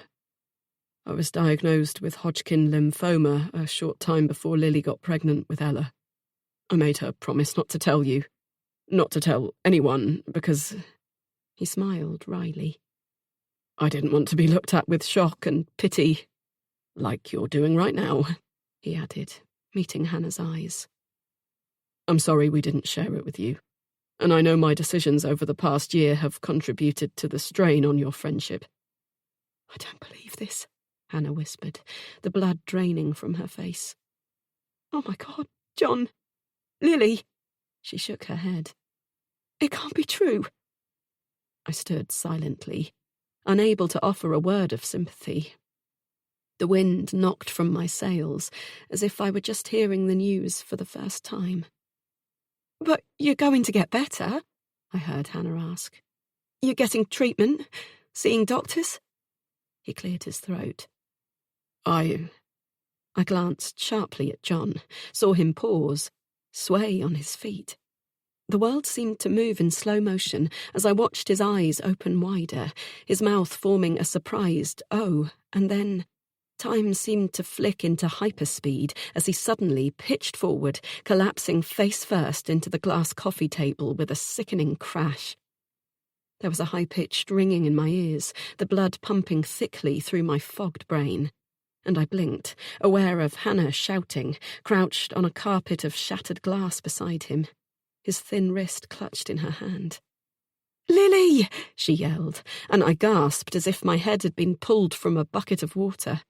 The colours of the room far too sharp, too real. "Call an ambulance, now! I'll start CPR!" I stared, open-mouthed, clutching my baby in my arms, her cries rising up around me, as the woman who had stolen one portion of my heart earlier that same day now lowered her mouth over my husband's blue-tinged lips, trying to save me from losing any more. Chapter 39. Hannah. My mouth was dry, my cheeks aching, the tendons in the backs of my hands throbbing painfully as I pressed down hard into John's chest. There was blood trickling down his cheek from a cut above his eye, and I tried not to think of it hot and damp against my own skin. I could feel the bone and sinew beneath my fingers, the muscle I'd always associated with the burly man barely present, and wondered how I'd missed such dramatic changes in him. It seemed impossible that I hadn't noticed before, but perhaps I simply hadn't looked close enough. I had always thought of him as being so strong. Now I realised that strength was not only on a physical level. The emotional strength he'd needed to keep going, pretending, while his body waged a war against him, was hard to fathom.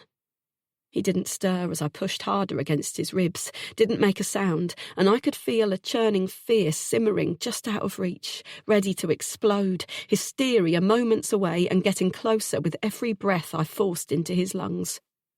"Please, John," I whispered, leaning close. "Please, wake up."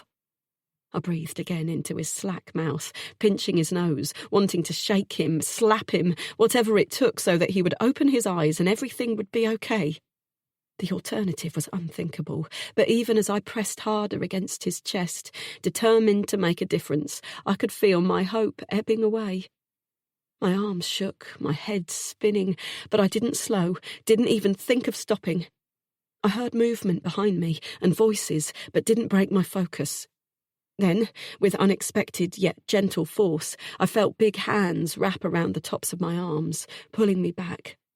I blinked, surprised as I realised the person who had moved me aside was a paramedic, already stepping past me as his colleague, a tall woman with a watercolour tattoo of a lion covering most of her left forearm, bent over John, making assessments, giving quick, assertive instructions to the man.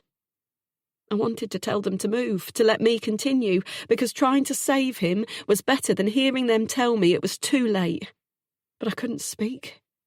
Instead, I looked up, seeing Lily's ghost-white face as she watched them work on her husband. 1,000 stings broke through my consciousness as I became aware of the devastation surrounding me, the broken glass cushion, the angry red cuts on my knees that I had only just acknowledged. I stood slowly, my legs jelly, pins and needles crackling through my stiff limbs as the blood rushed back to my calves, and on unsteady feet I moved towards her.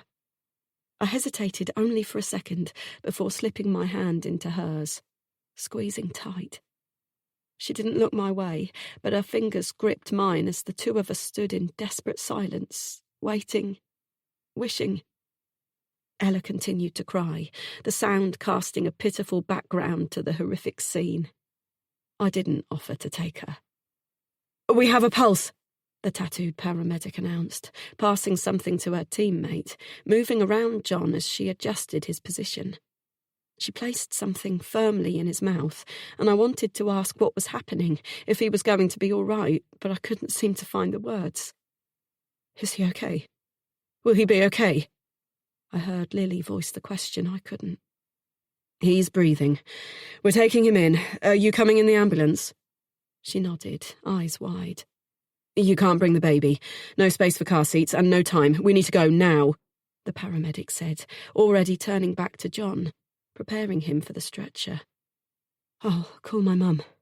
She must be nearly here by now," Lily murmured, looking at the clock on the mantelpiece, then down at Ella.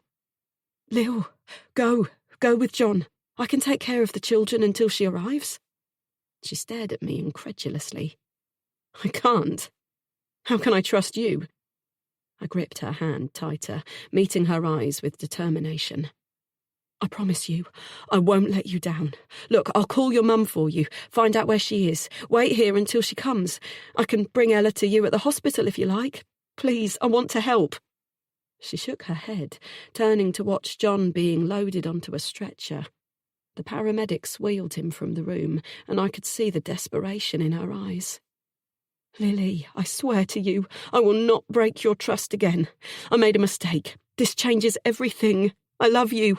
I love John. Let me help you." "We're ready to leave," a voice called from the front door.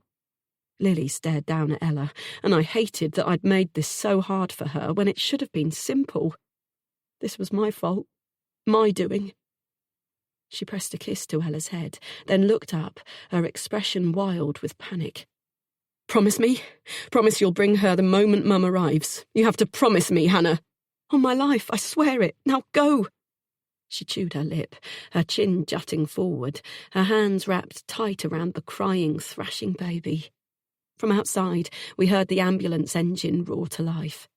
She gave a panicked moan and passed Ella to me, and I saw what it cost her to hand her over. Then she tore her gaze away from the baby she'd only just got back, grabbed her handbag from the coffee table, and rushed outside after her husband. I heard the ambulance door slam shut before it drove away, leaving me behind. I stood, rocking Ella back and forth in my arms in the middle of the pile of broken glass, rubbing circles on her back and staring up at the family portrait above the fireplace. All the smiling faces I couldn't bear to lose. Chapter 40. It was gone 11 p.m. when I finally made it through the main doors of the hospital and stared glassy-eyed at the board by reception, trying to figure out where to go. Ella was back in the baby sling, fast asleep, and I tried not to think about how this might be the last time I would hold her. I'd seen how hard it had been for Lily to walk away from her after what they'd been through today, what I had put her through. She'd had no choice tonight, but I knew things wouldn't continue this way. I rubbed my palm over Ella's back, the action calming somehow as I turned from the sign, heading through the atrium in what I hoped was the right direction. When I'd knocked on Lily and John's front door this evening, I'd thought I would never get the chance to see Ella again, let alone be trusted to care for her alone. The idea that just a few short hours later I'd find myself in this position had been unthinkable. But then so had the events that had followed that knock on their door. There was still a tension curled up in my belly, a fear that though they'd told the police it was all a misunderstanding, they might rethink their decision later. I had felt the anger coming off Lily as she demanded answers I hadn't wanted to give. It broke my heart that I'd destroyed a friendship that meant so much to me. Being forced to admit what I'd been keeping from her all this time, to explain how I'd failed at the one thing I wanted most, had been utter agony. In the past, when I'd pictured telling her about what I'd been doing, it had always been in a positive light. Finally getting the chance to see the surprise on her face as I showed her a grainy scan photo of the baby I was carrying. I'd replayed the conversation we might have over and over in my mind, unable to stop myself from smiling as I closed my eyes, seeing the way she would jump up, hold me tight, congratulate me and reprimand me teasingly for keeping such an enormous secret. I'd never imagined it would come out like this, with her hating me and no baby, not even a scrap of hope left for what might yet come. And John... I blinked back my tears, thinking of how he'd held my gaze so bravely as he'd told me the secret he'd been keeping. The news that had made me want to put my hands over my ears, blot it out because I couldn't bear to hear it. The emotions of the past few hours had been overwhelming, and now I had to fight to keep going, keep moving. There was no time to stop, to rest, not yet. I walked quickly along the corridor, glancing at the signs as I passed. I was torn between wanting to get to Lily and desperately wanting to run in the opposite direction. I didn't want to hear the news I was sure I was going to hear. Something deep in my gut told me John wouldn't be okay, and I pushed it aside, refusing to give in to the fear. His skin, as I'd bent over him, breathing my own life's breath into his lungs, had smelled like death, like decay. It had made me recoil, the rancid fragrance surrounding me, and I'd had to lock my unease in a box in order to keep going. Even now I could sense it clinging to my clothes, my hair, and I desperately wanted to scrub myself clean. I rushed along the corridor, through a set of double doors, and glanced around. It was nothing like I'd expected. No activity, no shouting doctors giving urgent instructions, no doors slamming open and shut. A nurse was casually reading some paperwork at a desk, sipping a mug of tea intermittently. Lily had sent me a text instructing me to come to this ward rather than A&E, and it spoke volumes to me that John clearly had open access. I had only known it with one person before, my great-grandfather, when he was diagnosed with emphysema after a lifetime of smoking pipes and cigars. And I was aware that the gift of bypassing A&E was something given to only the most seriously ill patients. But did Lily understand that? And if she did, if she had known all this time that her husband was this sick, how had she managed to keep going as if everything was normal? To get out of bed in the morning and do everything that needed to be done? Home-educate her children, feed and change Ella, cook and clean and talk like everything was okay. I felt a sickening wave of guilt as I realised just how self-involved I had been. I hadn't suspected for a moment what the woman I considered my best friend was going through. What kind of friend did that make me? I approached the nurse at the desk, asking after John and seeing the carefully blank expression fall over her face as she pointed down the hall to a room where she told me I would find Lily. I didn't ask how he was. I didn't want to hear the answer. I walked slowly, seeing the brass plaque that read "Quiet Room," and with a feeling of trepidation, I pushed open the door. Lily was on her feet, pacing, and she spun to look at me as I entered. "Hi," I said, stepping forward. "Did my mum come? Are the children okay?" I nodded, taking in her wild eyes and pale face, the picture of sheer terror. I wanted to hug her, but I stopped myself, unsure how she would react. They didn't wake up. Your mum is going to sleep in the spare room. I brought a couple of bottles and some extra nappies. Didn't know if you'd have any with you.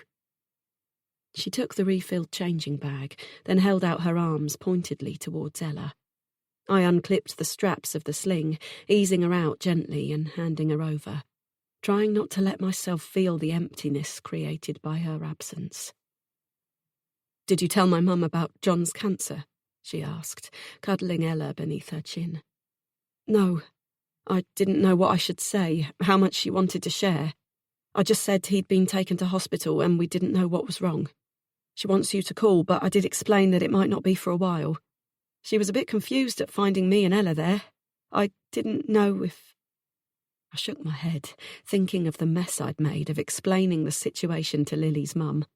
The poor woman was probably feeling completely lost right now, having driven all evening to help search for her kidnapped granddaughter, only to find her back and her son-in-law rushed into hospital.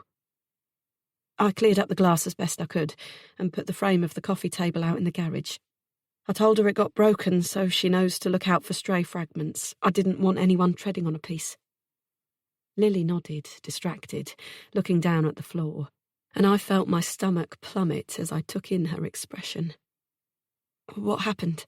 Where is he now?" I asked, despite myself. She looked up at me, her eyes wide and frightened. "I don't understand what's happening, what they're telling me. The doctor said he's doing pretty badly. I don't understand. John told me he was recovering, that this Hodgkin lymphoma is easy to treat. He made it sound like he would be fine. He's always told me that. But now the doctor said..." She paused, biting down hard on her lip, turning it white beneath the pressure of her teeth. "He said John has leukemia, Hannah." "What? No," I gasped. When he realised I didn't know, he left the room in a hurry. And now nobody will tell me what the hell is going on or when I can see my husband. What is happening? How can any of this be real? I stood stiff, unbending, unable to relax for fear of falling apart. As Lily sat down on the small sofa, placing Ella on the cushion beside her leg. She patted her daughter's belly, watching as Ella's head moved to one side, her rosebud mouth sucking on air as she continued to sleep, unaffected while the world fell apart around her. Lily edged away a few inches, her head dropping heavily into her hands. I could hear her ragged breathing, the sobs she was fighting not to release. And I recognised that need to be strong, to keep going, to never give in to those emotions, because if you did, the people who needed you, relied on you, would lose their footing, and everything around you would come crashing down. But it seemed to me the time to be strong had long since passed. The demolition of her world had already begun. "Lily," I whispered. "Is he... Did they say he's going to..." "Don't." Her head snapped up, her eyes fire as they met mine. "Don't you say it. Don't even think it. He's my husband, and he's going to be fine." I broke off as I heard the door open behind me, and stared, gobsmacked, as a man I recognised stepped into the room. The red Honda man. Up close, he was even more handsome than I'd realised, his dark hair thick and shiny, his blue eyes expressive, set in a warm, kind face with a strong jawline. Lily moved instantly, jumping up from her seat and rushing into his open arms, clinging to him, his hands wrapping around her. She gave a low, guttural moan, pressing her face into his shirt. "I came as soon as I got your message," he said, not making any move to let her go. "You've got to be fucking kidding me!" I heard the words leave my lips, the venom intertwined with absolute disbelief. I stepped forward, my eyes wide, my hands shaking as I pointed a trembling finger at the pair of them. "Your husband is here, fighting for his life, and you invite him to come and wait it out with you?" Lily pulled back, her face soaked with tears, her brow furrowed. "What?" she breathed, clearly feigning confusion at my anger. "I know who he is, Lily," I hissed, trying not to give in to the urge to yell, determined not to wake Ella. I know he's been at your house when John's been away. I've seen his car on your driveway, the long, drawn-out hugs you think nobody can see. I saw him leave just before you announced you wanted an abortion, and don't think I haven't put two and two together. I knew it, I said, hearing the shrill rise of my voice, despite myself, furious that I hadn't had the nerve to confront her sooner. I knew all along, but I didn't think you'd sacrifice John after everything he's done for you. Don't you think you could have had enough respect to wait for him to die before moving on to the next one, or is your happiness too important to you? Lily gasped, her hands flying to her mouth, fresh tears welling in her swollen eyes. The man, taller than me by a long way, furrowed his brow, stepping back to look at me, one hand still on Lily's shoulder, as if he were supporting her. I narrowed my eyes, staring at him. And you, coming here when her husband, the man she spent the past 20 years with, is at death's door. How dare you? Hannah, Lily said quietly. Is that really how little you think of me? You don't know me at all, do you? You really have no idea about anything. She shook her head, wiping her eyes with the back of her hand. And I felt suddenly uncertain, my shoulders slumping as if the air had been sucked out of my body. An awful, crawling sensation of guilt began to spread through me as I took in her reaction. Sadness, not guilt. Disappointment where I had been expecting shame. The intruder reached down to the coffee table, plucking a handful of tissues from a small square box and handing them to her. She took them, offering a watery smile in return. He stepped towards me. Perhaps I should introduce myself, he said, extending a hand. I glanced at it but didn't take it, and he withdrew it, slipping it into his pocket. He looked at Lily and then back to me. My name is Joseph Fox. I'm a volunteer with the hospital's cancer support unit. I've been helping Lily and John over the past year, though admittedly John has refused most of the support on offer. But Lily has needed someone to talk to throughout these past months, and I've been able to provide that. And, he said, smiling wryly, I can assure you that my relationship with both parties is purely professional. I shook my head, confused. Ella isn't your daughter? He gave a little cough, his eyes meeting Lily's before returning to me. No, she isn't. He paused as if he wanted to say more, but stopped himself, turning away with a flash of emotion I didn't miss. There was more to his story than he was letting on. You seem upset about that, I pushed, still not believing I was being told the whole truth. Hannah. Lily's voice carried a warning edge that compelled me to dig further, to uncover whatever secrets they were hiding. Drop it, now. Why? Why not get it all out in the open? Everything else is on the table, why not this? Lily folded her arms. Because Joseph doesn't need to get caught up in our drama. That isn't why he's here, and you have no right to grill him like this. Joseph turned back to me with a small shrug. No, it's okay. I mean, if it helps clear things up, I don't mind. You don't have to explain yourself to anyone, Lily insisted, touching his arm with a familiarity that made me uncomfortable. I know, but I've heard a lot about Hannah from you, and I know how close you once were. If I can help you regain that closeness, I will. He gave a deep sigh, and I suddenly wondered if I really wanted to hear whatever he was about to say. I stepped back, folding my arms tight across my chest as if to protect myself. Hannah, Joseph said softly. The reason your comment about Ella made me emotional was because my own daughter died 5 years ago from leukemia. She was just 2 at the time, and it remains the most heartbreaking experience of my life. It's why I went into this role, why I'm prepared to come out at all hours to offer support. I understand how hard it is to watch the person you love most in the world slip away. It was an experience that broke me, reshaped me, and taught me more about myself than anything else could have had the power to do. And in some ways I'm grateful for it, because it led me to this path of helping others through their own pain. He turned to face Lily. I didn't know about John's secondary cancer. When I got your text just now and saw the word leukemia, my heart just stopped. I thought, like you, that he was getting better. He never told me anything to indicate otherwise. Of course, I couldn't have broken his confidentiality if he had, but I want you to know I wasn't keeping anything from you. I'm so sorry he's here now, and I'll do anything I can to support you both. Thank you, she whispered, glancing over her shoulder to look at her sleeping baby. I felt dumbstruck, completely lost for words as I absorbed what this meant. The conclusions I had jumped to about Lily were so far from the truth that I couldn't blame her for feeling I didn't have the faintest idea who she was. I didn't. We hadn't talked for so long, not properly, and in the absence of truth, I'd filled in the blanks with catastrophic conclusions. The mistakes I had made were unforgivable. Taking Ella, accusing Lily of adultery. I'd acted on assumptions, and now it was clear to me that nothing I had thought about my best friend was true. She did love her family, more than I'd ever imagined. I'm so sorry, I said, seeing what it had cost Joseph to tell me his story. His mouth was pressed into a tight line, as if he were holding back a tsunami of emotions, and I wished I could help ease his pain.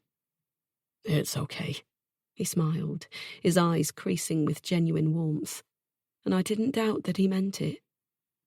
I looked to Lily, wishing I could have been a better friend to her. Lily, I'm sorry, I said, my eyes welling up as they met hers. I got it all so wrong. She turned away, walking over to the sofa, her shoulders stiff and brittle as she gazed down at her sleeping daughter. I watched, wanting nothing more than to go back in time, start again, be more honest and less self-involved. I'd been so wrapped up in my life, my worries, my hopes, that I'd missed all of Lily's, and I'd let her down badly.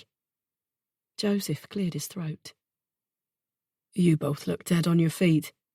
I'm going to go for a wander, see if I can find somewhere to get a decent cup of coffee. I may be a while. You two should talk. He flashed me another smile as he dipped out of the room as quickly as he'd appeared, leaving the two of us alone. Chapter 41. Lily. I really put my foot in it there, didn't I? Hannah said softly, as Joseph disappeared out of the door.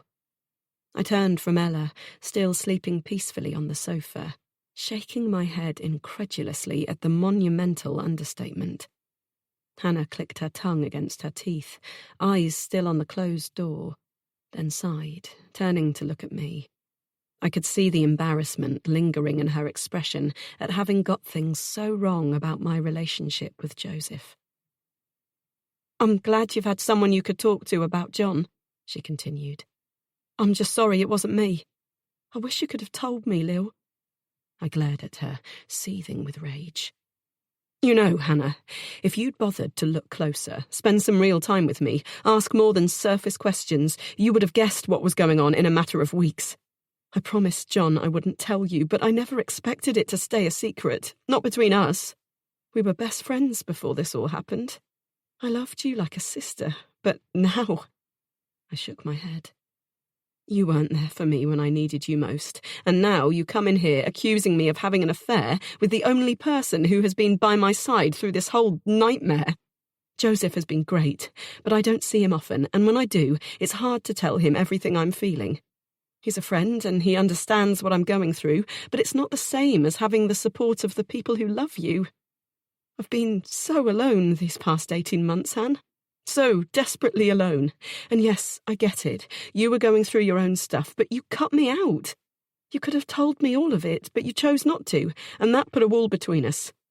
John didn't want you to know he was ill. I couldn't tell you.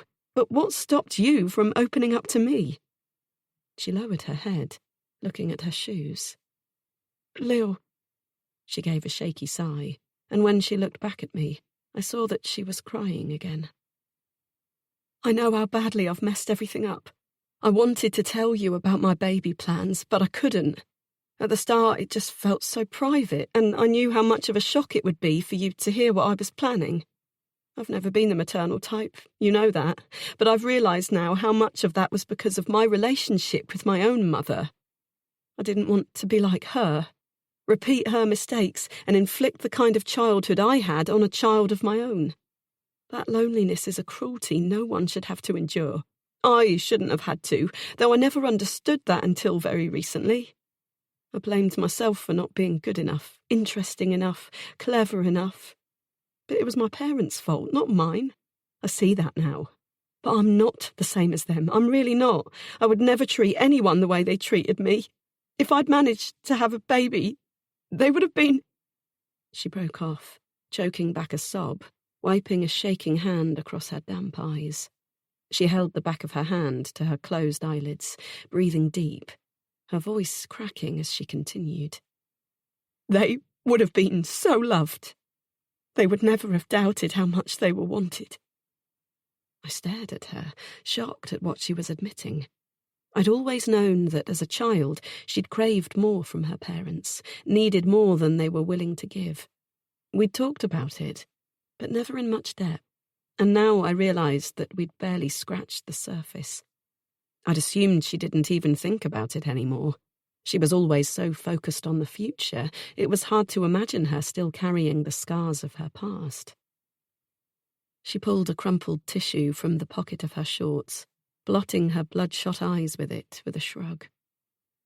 I've always pulled away from the idea of starting a family of my own, not because I didn't want to, but because I was afraid. It was out of fear that I chose my work first, that I refused to consider an alternative path. She shook her head. I suppose I might have been oversensitive, but I didn't want you to think I was being silly, going through some midlife crisis or something. I thought that if I waited until I was pregnant to share the news with you, not only would it be an amazing surprise, but I wouldn't have to convince you how much I really wanted it. But it never happened for me, and by the time I realised how difficult it was going to be, the hormones, the IVF, the realisation that it hadn't worked month after month after month, by the time it got that far, it felt too late to tell you. Her eyes met mine, and I folded my arms, feeling dazed and vulnerable, sensing she was about to shine a spotlight on my own faults. She lowered her voice, and I looked away, trying not to cry. I always found it hard to keep my composure when anyone else cried, but seeing Hannah like this, strong, unshakable Hannah, was tearing me in two. I knew there was something you were keeping from me too, Lil, she went on. Although you're right, I jumped to the wrong conclusion and never guessed about John being ill. I felt like we couldn't share things the way we once had, and the baby stuff, it was so raw. Such a vulnerable part of myself that to tell you would have taken real trust, something I could feel breaking between us. There were secrets tainting our relationship, and the more you kept your mouth closed, the more I stepped back, watched you and John for clues. You never hold his hand anymore. You don't hug. He's constantly trying to get close to you, and you're always pulling away. After seeing you and Joseph together, knowing John was away, and then hearing the news that you were pregnant, it was hard not to think you were going behind his back. You seemed so cold with him, and you've always been such a close, intimate couple. I nodded slowly, then moved towards the sofa, my legs shaking with exhaustion, the adrenaline that had carried me through the day long since gone. I had no idea you'd noticed, I said softly. Hannah moved around the coffee table, taking a seat at the opposite end of the sofa, Ella positioned between us, still sound asleep on the middle cushion. I did. I knew something was wrong, something serious. But I thought it was because you were unhappy in your life. You're always talking about how you wished you could retrain and have a career, how often John's away with his work, how you don't have any money to take up new hobbies or go on holiday. I thought you'd gone looking for happiness elsewhere. I nodded, realising how it must have looked without the context. You're right, I know. I have been cold with John, but it's not because I don't love him. It's because I do. Too much. I can't bear the thought of losing him. Behind closed doors I can let myself go a bit, but in public I can't trust myself not to fall apart if he hugs me, holds me, reminds me what I have to lose. I needed to be strong, to show the kids that everything is okay, keep John's secret for him. Bursting into tears every time he touches me because I'm reminded of what he's going through and what I have to lose is not the way to do it. I can't be a strong mother and wife if I give in to my fears. I haven't had a choice. Hannah shuffled across the sofa cushion and reached over Ella, taking my hand in hers, squeezing tight. I could feel her trembling, the cool, damp sweat coating her palm. "You can choose to share the burden of his secrets," she said softly. "I know now, and if you let me, I'll be here for you both. I want you to be able to lean on me." A tear ran down her cheek, and I resisted the urge to comfort her, the old habit of trying to fix everything, even when I knew it was impossible. I shook my head, sliding my hand from hers, though part of me wished it could be so simple. I didn't feel angry now. I was too wiped out to feel much of anything. My body felt like jelly, my head thick and dizzy, and I knew that despite my deep exhaustion, I wouldn't sleep. Not tonight. I understood more now about why Hannah had done what she had, and I felt empathy for her. But it didn't change the fact that she had betrayed my trust and broken my heart. "You stole my daughter, Hannah," I whispered. "We can't just wipe that out." I looked up as the door opened, and the ward sister stepped into the room. "John's awake," she announced quietly, smiling as she saw the sleeping baby between us. "He wants to talk to you." "Oh." I looked down at Ella, wondering if I should wake her. "Lily," Hannah said, and I heard the worry in her voice. "Please, go to John. I'll stay with Ella. She's safe with me." I bit back a comment, a flare of anger rising up in me. But then I thought of John waiting for me and pushed the feeling aside. "Just for tonight. I don't have a choice, but that doesn't mean—" I broke off with a heavy sigh, unsure what any of it meant now. What would become of the friendship I'd once cherished so much? I couldn't deal with those questions right now. "I'm not going far, and I don't want you to leave this room. I need to know you'll be here when I get back." The ward sister raised an eyebrow in surprise, as Hannah nodded. "We'll be right here, I promise." I stood up, feeling my bowel twist painfully. I was terrified to step out into the corridor and walk down it to where John waited. I didn't want to hear what he had to say, but I couldn't pretend any more. I had to know the truth. With a final glance at my daughter, I followed the sister out of the room, pulling the door shut behind me. Chapter 42. I stood outside the door to John's room, breathing in deeply, trying to steady myself before pushing it open. When no wave of calm came, I sighed and stepped quietly inside, squeezing my hands into tight fists by my sides to try and stop them from shaking. John was lying on his back, head slightly raised on the hospital bed, an intimidating stack of pumps attached to a tall metal stand beside him, each one connected to a clear line that ran across his body, attaching to a cannula on the inside of his wrist. His eyes were only half open, and his skin had a bluish, waxy sheen that frightened me, made this all far too real. I closed the door quietly behind me and stepped forward, seeing that at least his chest was rising and falling. He opened his eyes slowly, and I stood, glued to the spot as our eyes met. "I thought I was going to lose you," I whispered, hearing the crack in my voice as tears spilled from my tired eyes, blurring the image of his face.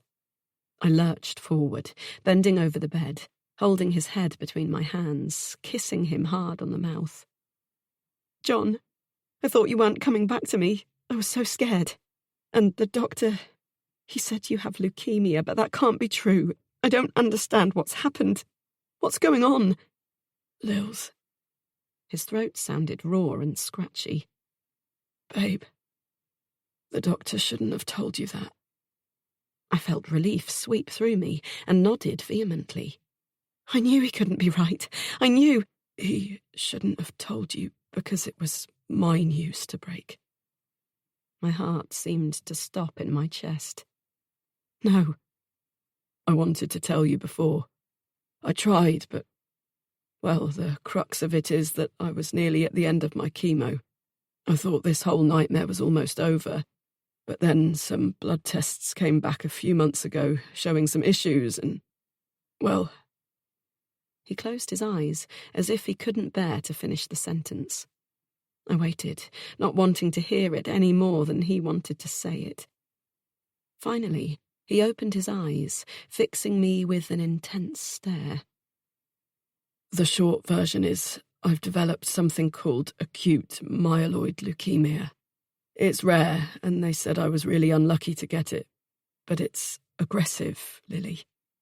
Is that why you collapsed tonight? He nodded. They say I've had a bleed in my lungs.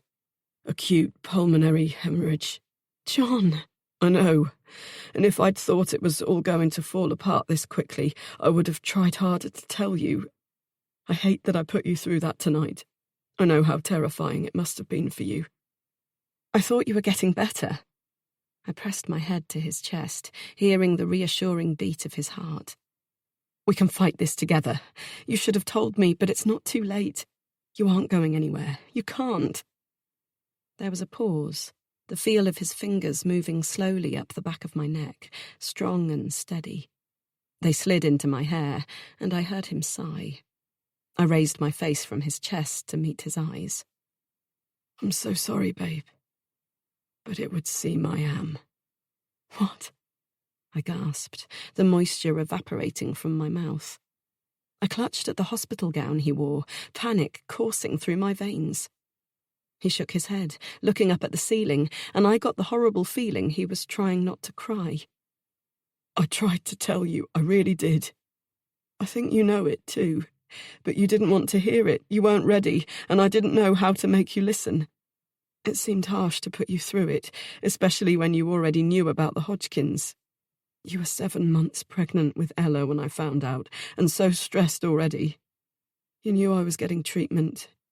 It didn't seem so important to give you all the information when it would only frighten you. He paused, breathless, and I watched as his lips turned a deeper shade of blue, wondering if I should call someone to come and help. He coughed, then leaned back on his pillow, clearing his throat. I still had hope. I thought I could fight this. The thought of leaving you and the kids, I couldn't bear it. I know how scared you were to have Ella when we were going through such a period of uncertainty, and at the time I felt sure that we should be grateful for such a gift. I know she wasn't planned, but we had to have conceived her just before I started that first round of chemo, right after our anniversary party. I had this feeling that she might be the last opportunity, our last chance to make a baby together, and as it turned out, I was right. The chemo has destroyed my health, my fertility, though it hasn't made a dent in the leukemia. For every reassuring blood test I get back, a far worse one will follow a few weeks later. It's taken hold of me, Lils, and I can't seem to slow it, let alone stop it.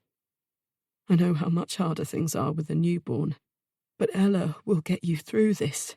She'll give you the strength to keep going when I'm not around anymore. John, don't you dare talk like that. She's not our last, because you're going to get well. We're going to raise our children together, have more if we want to. We're not letting you leave us. I tried so hard, Lils. I did everything I could to make this go away. I had to lie to you about some of it. When I was away earlier this month, it wasn't for work. I went to a treatment centre in California where they put you on a detox.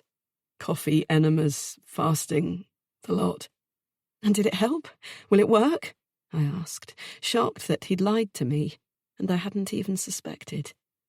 He'd been in America, while I'd assumed he was on a ship off the coast of Norway, researching locations for filming the melting ice caps for the documentary he was so passionate about. How could he have been on the opposite side of the world without me sensing it?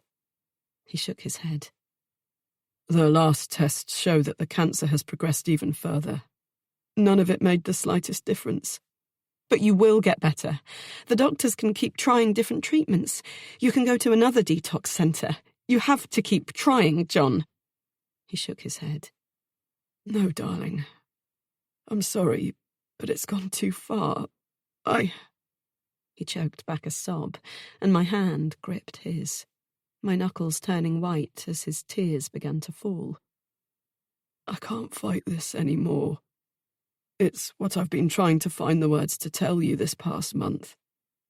I'm dying, Lils, and it's happening more quickly than I can keep up with. I shook my head, staring into his eyes, knowing he meant it, that he believed it. And John wasn't a man to give up, not unless the odds were stacked too heavily against him. I can't lose you, I whispered. I just can't. I'm so sorry. He pulled me close, and for the first time in as long as I could remember, I let myself go completely, held him fully with every last ounce of my strength, as if I could transfer it to him. The time for putting up walls, for self-protection, was over. It hadn't helped. I'd lost him anyway. Chapter 43. Hannah. I had no idea what to expect as I walked slowly down the corridor towards the room where John and Lily waited. The nurse had told me that they wanted to see me. That was all. I held Ella awkwardly in my arms, walking as if I were heading to the executioner's block.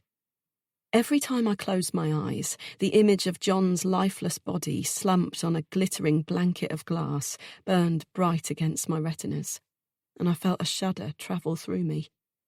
It would be a long time before that image would fade, before the memory of the taste of his mouth left me. I pushed the door open, stepping inside the small, clean-smelling room. The blinds were open, and outside the moon was high and bright in a cloudless, inky sky. John smiled unexpectedly as I met his eyes, holding out his arms, and I moved towards him, lowering Ella for him to hold. Lily, watching him, gave a choked sob from the chair on the opposite side of his bed, pressing her face into her shaking hands. Hi, Hannah, John said, breaking the tense silence. Hi, I replied, wishing I knew what to say next. Lily looked distraught, but John was resolute and calm. I hear you gave me CPR, he said softly, his gaze flicking between my face and Ella's. Thank you. I couldn't save the coffee table, I'm afraid. I tried to keep my voice light, but just one look at him screamed that this wasn't the time for jokes. John, tell me. I need to hear it. Our eyes met, and I saw the pain in his, the resolve as his jaw set. He gave a small nod, and I knew it was going to be bad. I'm dying, Anne. Bloody quickly as it happens. Funny how the days seem to stretch on forever, how you think you have decades left to do all the things you'd hoped to, and then, out of the blue, you realise the sand is slipping through the gap in life's hourglass and you can't plug the hole. I never thought about my mortality, about checking out early, but now that it's happening, I wish I'd been more aware of how little time we get. I might have done a few things differently. Spent more time with the people I loved. He glanced at Lily, held out his hand towards her, and she grabbed it, pressing it to her damp cheek. I stood awkwardly at the side of the bed, unsure how to even begin to respond to his admission. His words made it all real, and though I'd known it instinctively since the moment I'd watched him collapse, to have it said out loud made it feel final, like the beginning of a new stage, a goodbye. I felt a sick emptiness deep inside me at the idea that soon John and Lily would be a thing of the past. I could only imagine how this must be tearing her apart. John caught me glancing her way and pursed his lips. Today has been eventful. It's pushed us all to our limits, shattered illusions, and revealed the secrets we were all so desperate to keep to ourselves.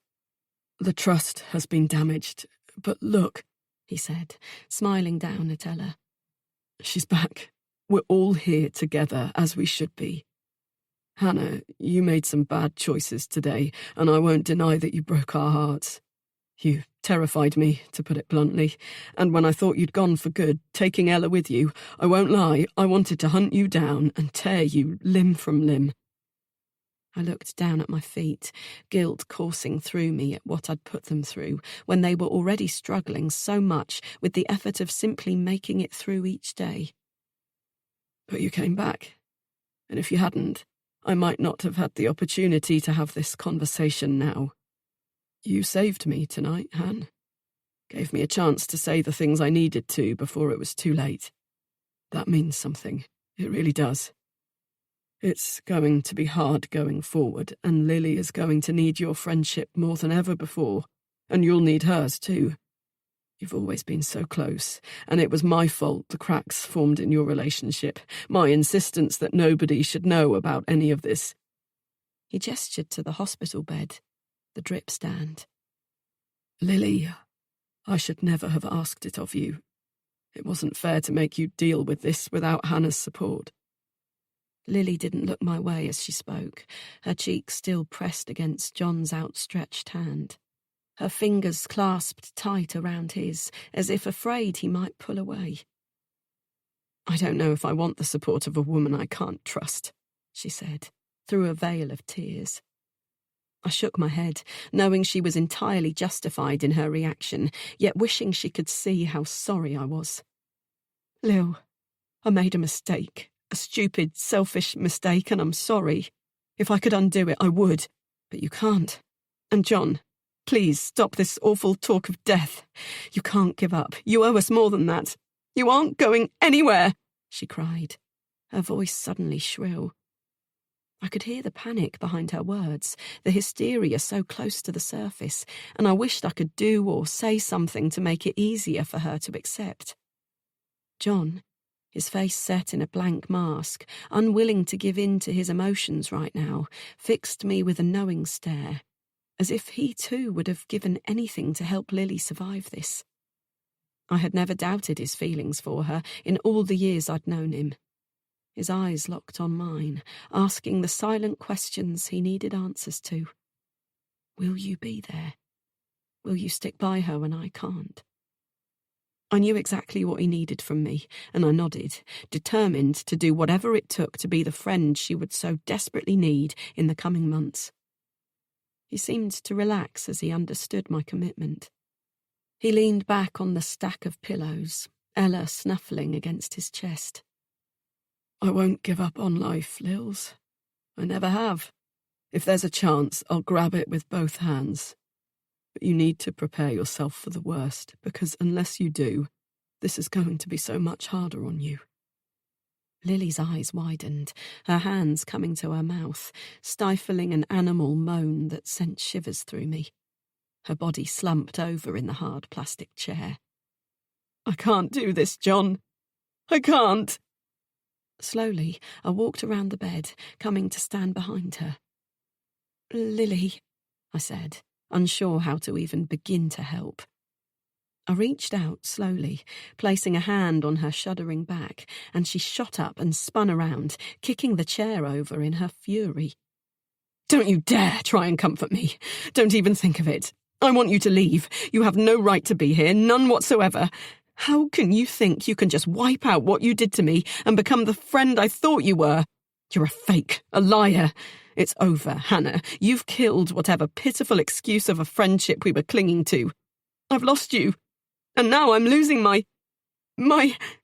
She turned, slamming her palm hard against the wall, and I jumped, shocked. I had thought we'd shared a moment back in the waiting room, that there might have been the slightest shift in her feelings towards me after we'd both spoken so frankly about the secrets we'd been keeping from one another. I had held her hand. And though she'd let mine go, she hadn't been filled with the same sense of rage I saw now. I knew that hearing the words from John's lips would have broken her heart, and I could see just how much she was hurting, how she needed to shout and lash out to protect herself from the true, crushing reality of her feelings. After all she'd endured today, this would be the final straw, and I was racked with guilt at how much pain I had caused her, on top of everything else. I glanced towards the door, wondering if anyone would come to investigate the noise, but heard nothing. Perhaps I should go now, give her time to process everything without me getting in her face. Maybe she was right, and we'd gone too far to come back to one another. I'd rendered the trust irreparable. I stepped back, then stopped as I saw John slip out of bed, leaving Ella asleep on the mattress, her arm pressed against the rails that ran along the side. I watched in silence as he approached Lily, feeling increasingly awkward at still being here. He moved behind her, snaking an arm around her waist, turning her to face him. She melted into his chest, her arms tight across his back. In his hospital gown, he looked diminished, a tiny fragment of the brawny man I'd always pictured when I thought of him. She took Ella. She kept secrets, but she brought her back to us, Lils. She never would have stayed away, and you know it as much as I do. She didn't do it to hurt us. She did it out of desperation and pain. We all do stupid things when we're desperate, don't we? He eased away from her, though his hand still clasped her arm as if for support, and I resisted the urge to rush forward and help him back to the bed, though I knew that was exactly where he needed to be. He straightened his spine with what looked like considerable pain as he turned to face me. Hannah, I don't fully understand what happened today, but what matters most is that you realised your mistake. You turned back and brought our daughter home to us, and that took courage. We can't just gloss over what happened. It will take time to repair the cracks that formed between us today. But we will get there. I have no doubt about that. His eyes were filled with soft sincerity.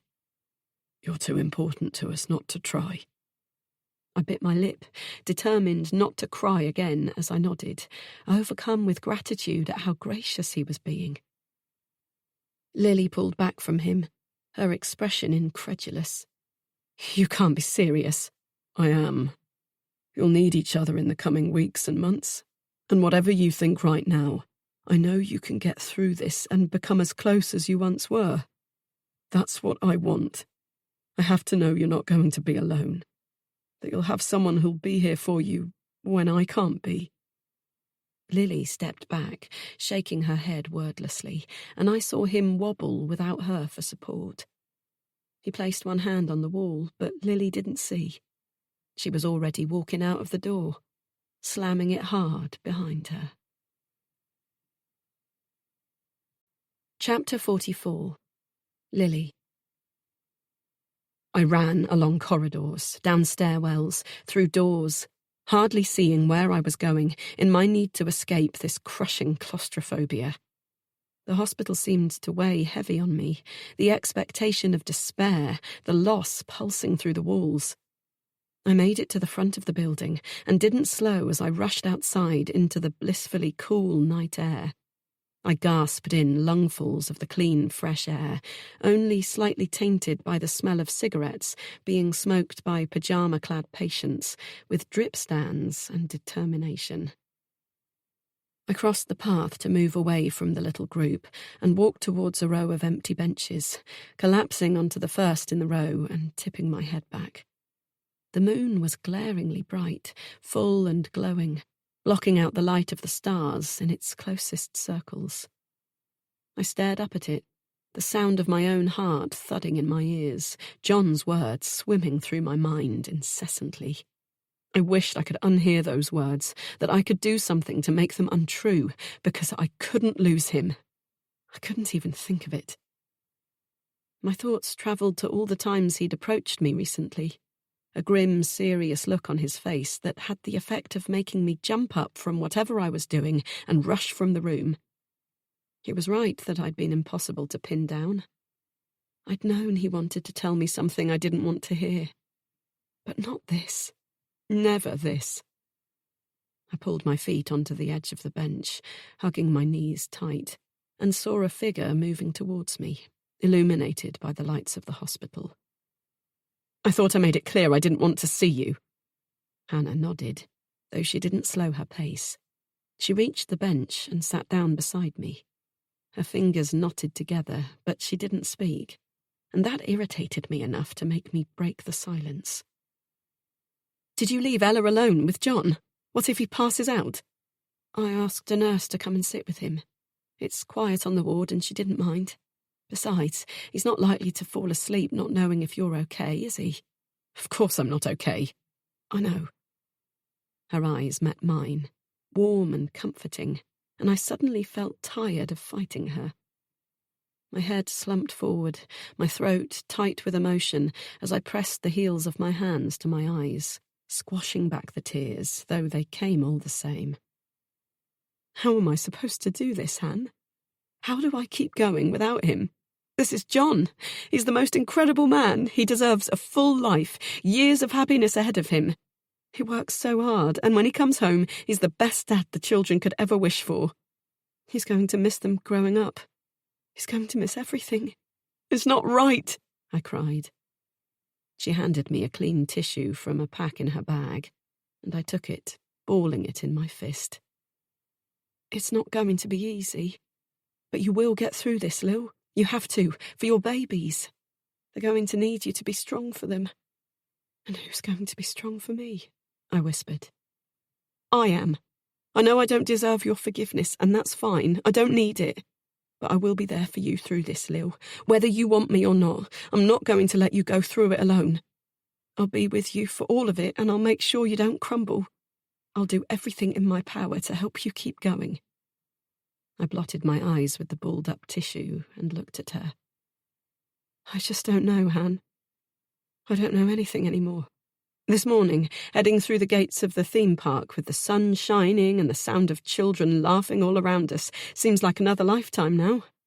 Another world. Oh no, if we could go back... She broke off with a sigh. You have to know I would never have kept Ella. I just went a bit mad for a minute. I let my fantasy take over. My hormones have been crazy. There's no excuse for what I did today, but I know she's not mine and I would never have kept her, even if bringing her back meant being put behind bars. I'm so sorry. For her. For John. I nodded, certain that she meant it, though I didn't have the energy to decide what that meant for our friendship. I don't know what to do now, I admitted. How to get through these next weeks, months, waiting for the moment it will come. How does anyone keep going, knowing that death is lurking on the periphery of everything you do? 1 minute at a time, and without thinking of the future. You know you have this moment, this minute. It's all any of us ever truly has. It's just that you have the raw reality of John's mortality staring you in the face.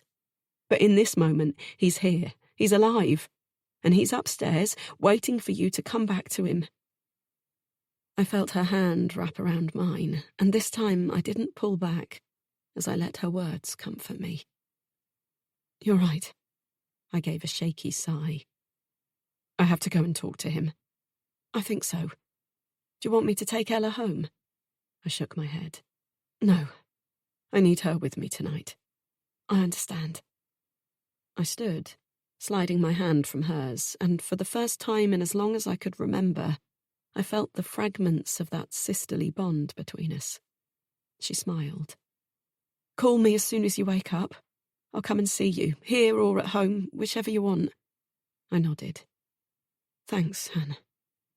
I turned, glancing up at the moon one last time, and then, feeling calm and ready, I held my head high and walked back inside to go and be the wife my husband deserved. Hi. I stood in the doorway, watching John as he ran one finger over Ella's cheek, as if he were drinking in the moment, saving it up to take with him. The nurse, sitting unobtrusively in a chair by the window, rose to her feet, offering me a warm smile, and then heading past me, leaving us alone. I stepped into the room, closing the door softly behind me. John, I'm sorry. That was unfair of me to run off like that. It's you who should be throwing a fit and yelling about the injustice of it all. I'm just... You have nothing to apologise for, Lils. And believe me, I've thrown a fair few fits myself since this all came to light. I wasn't always this stoic about my impending doom. I might not be later on, but right now, I feel like I've reached a point of acceptance.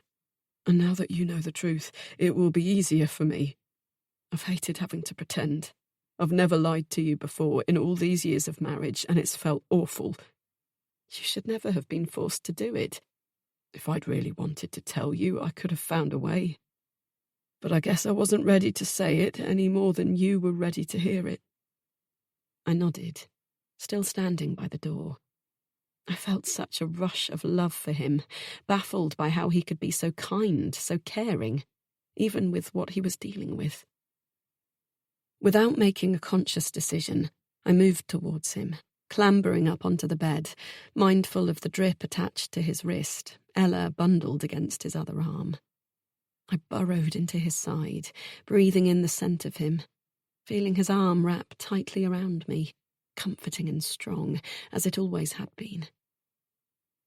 Do you remember that time we decided to borrow my parents' boat and sail to Land's End for the weekend? I asked suddenly, my ear pressed to his heart. He gave a gruff chuckle. Oh, how could I forget? It started out as the best weekend of my life. 18 years old, out on a crystal-clear ocean with a gorgeous woman beside me. You were stunning. I remember thinking how incredible it was that you just knew what needed doing, how to hoist the sails, gliding across the waves. You remember swimming? Those dolphins that came over to investigate off the coast of Cornwall. They stayed so long I was afraid they wouldn't leave. I've still never met anyone else who has a fear of dolphins in all these years. Hey, if sharks are afraid of them, I'm taking no chances. Besides, they're all slippery and weird, and far too friendly for my liking. That's why I got Fluffy for you. I knew you'd love a cantankerous pet with a fierce sense of independence. He's certainly that. We both laughed. That trip was when you first talked about getting married. When I really knew it was always going to be you and me, I said softly. I heard him sigh. I would have asked you that night if it hadn't been for the storm. I had the ring with me. You never told me that. He shrugged beneath me. It wasn't the right moment. But I knew from your reaction that you'd say yes, if we made it home, he added wryly. I would have. It had been a freak gale-force wind that hit us, seemingly from out of the blue. One minute we were drinking sparkling wine and cuddling up on the deck, watching the setting sun cast gold and orange streaks across a clear sky. The next, I was fighting a losing battle against a torn sail, and John was making a mayday call to the Coast Guard. It was my own fault. The careful rules I'd always followed out at sea had seemed so unnecessary with John there to keep me safe. I hadn't checked the radio or noticed the subtle changes happening around me. It had been a miracle when we'd managed to save the boat, and it had taken a long time to convince my parents to trust me with it again. I never felt scared, I whispered, turning to look at him now. I knew that whatever happened, even if the boat was wrecked or we were flung into the sea, you wouldn't leave me. You'd be by my side, and together we would save each other. But now I can't save you, and you won't be here to save me. You've saved me more times than I can count already. He smiled softly. The first being all those years ago when you let me sit with you in maths class and I felt like I'd walked into a dream. You know, the first day of school is supposed to be torture. But it wasn't for me. I got to sit with this sexy pirate girl who talked incessantly about boats and adventures and made me feel like I'd stepped into a new world. Sexy pirate girl? Me? I giggled, despite myself, feeling his ribs shudder beneath me, as we began to laugh uncontrollably, remembering how young and free we had both been, the great adventures we'd shared. We laughed until tears streamed down our faces, and then, without us realizing how or why, the laughter dissolved and we were sobbing breathlessly in each other's arms, gripping tight, as if we could hold on to this moment as it slipped through our fingertips. Epilogue. 1 year later. I shielded my eyes with the back of my hand as the sun beat down on my bare neck, watching William and Maisie on the shoreline, their life jackets zipped up securely, their little oppies at their sides, waiting to be rigged and sailed. It was a beautiful day for it, and I saw William place a protective hand on Maisie's back as he guided her forward into the group of children, making sure she didn't get left out.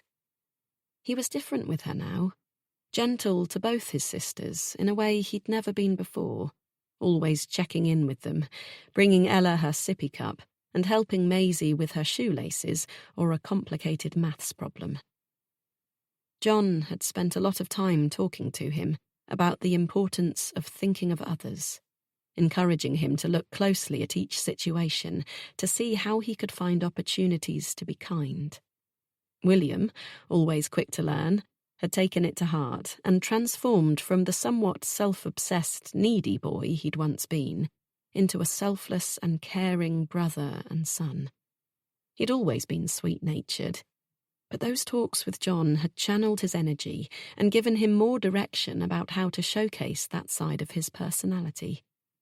He and Maisie played together daily now, something they had rarely done before, and I could see how deep a friendship they'd developed in the past 6 months.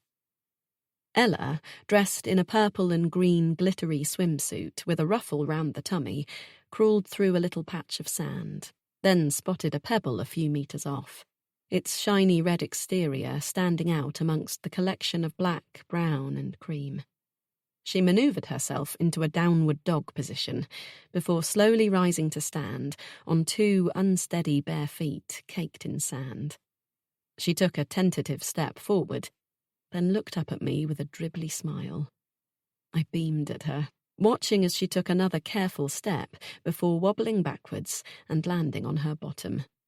She gave a little grunt of surprise, then, deciding it was easier, shuffled onto her knees and crawled lightning fast towards the pretty red pebble, holding it up for inspection.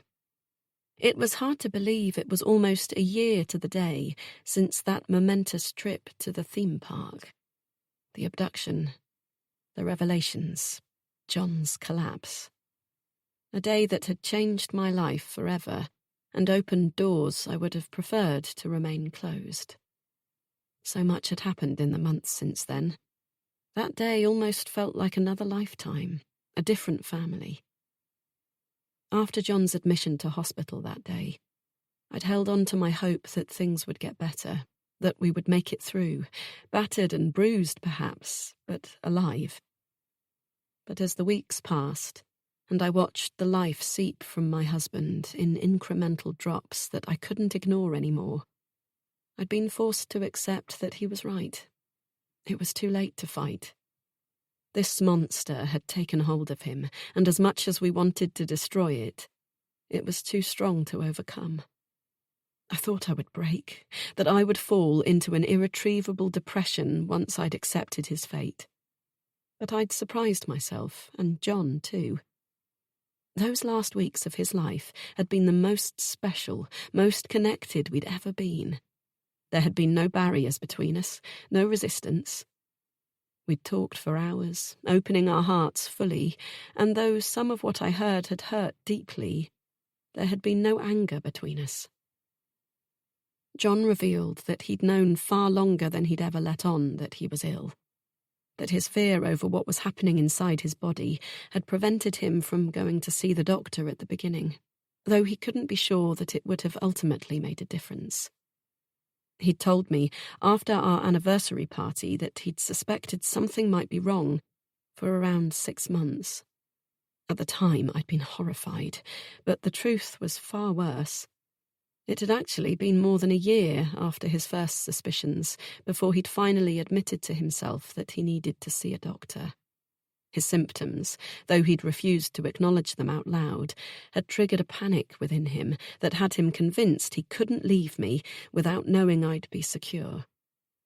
We'd never really discussed financial matters, and I felt stupid when I realised I didn't even know what John's income was. But he told me that he'd been putting money aside for years since being promoted at work, and after he became ill, he'd been overpaying the mortgage massively. He'd also increased his life insurance just after he got his promotion, long before he knew how much we would be grateful for it now.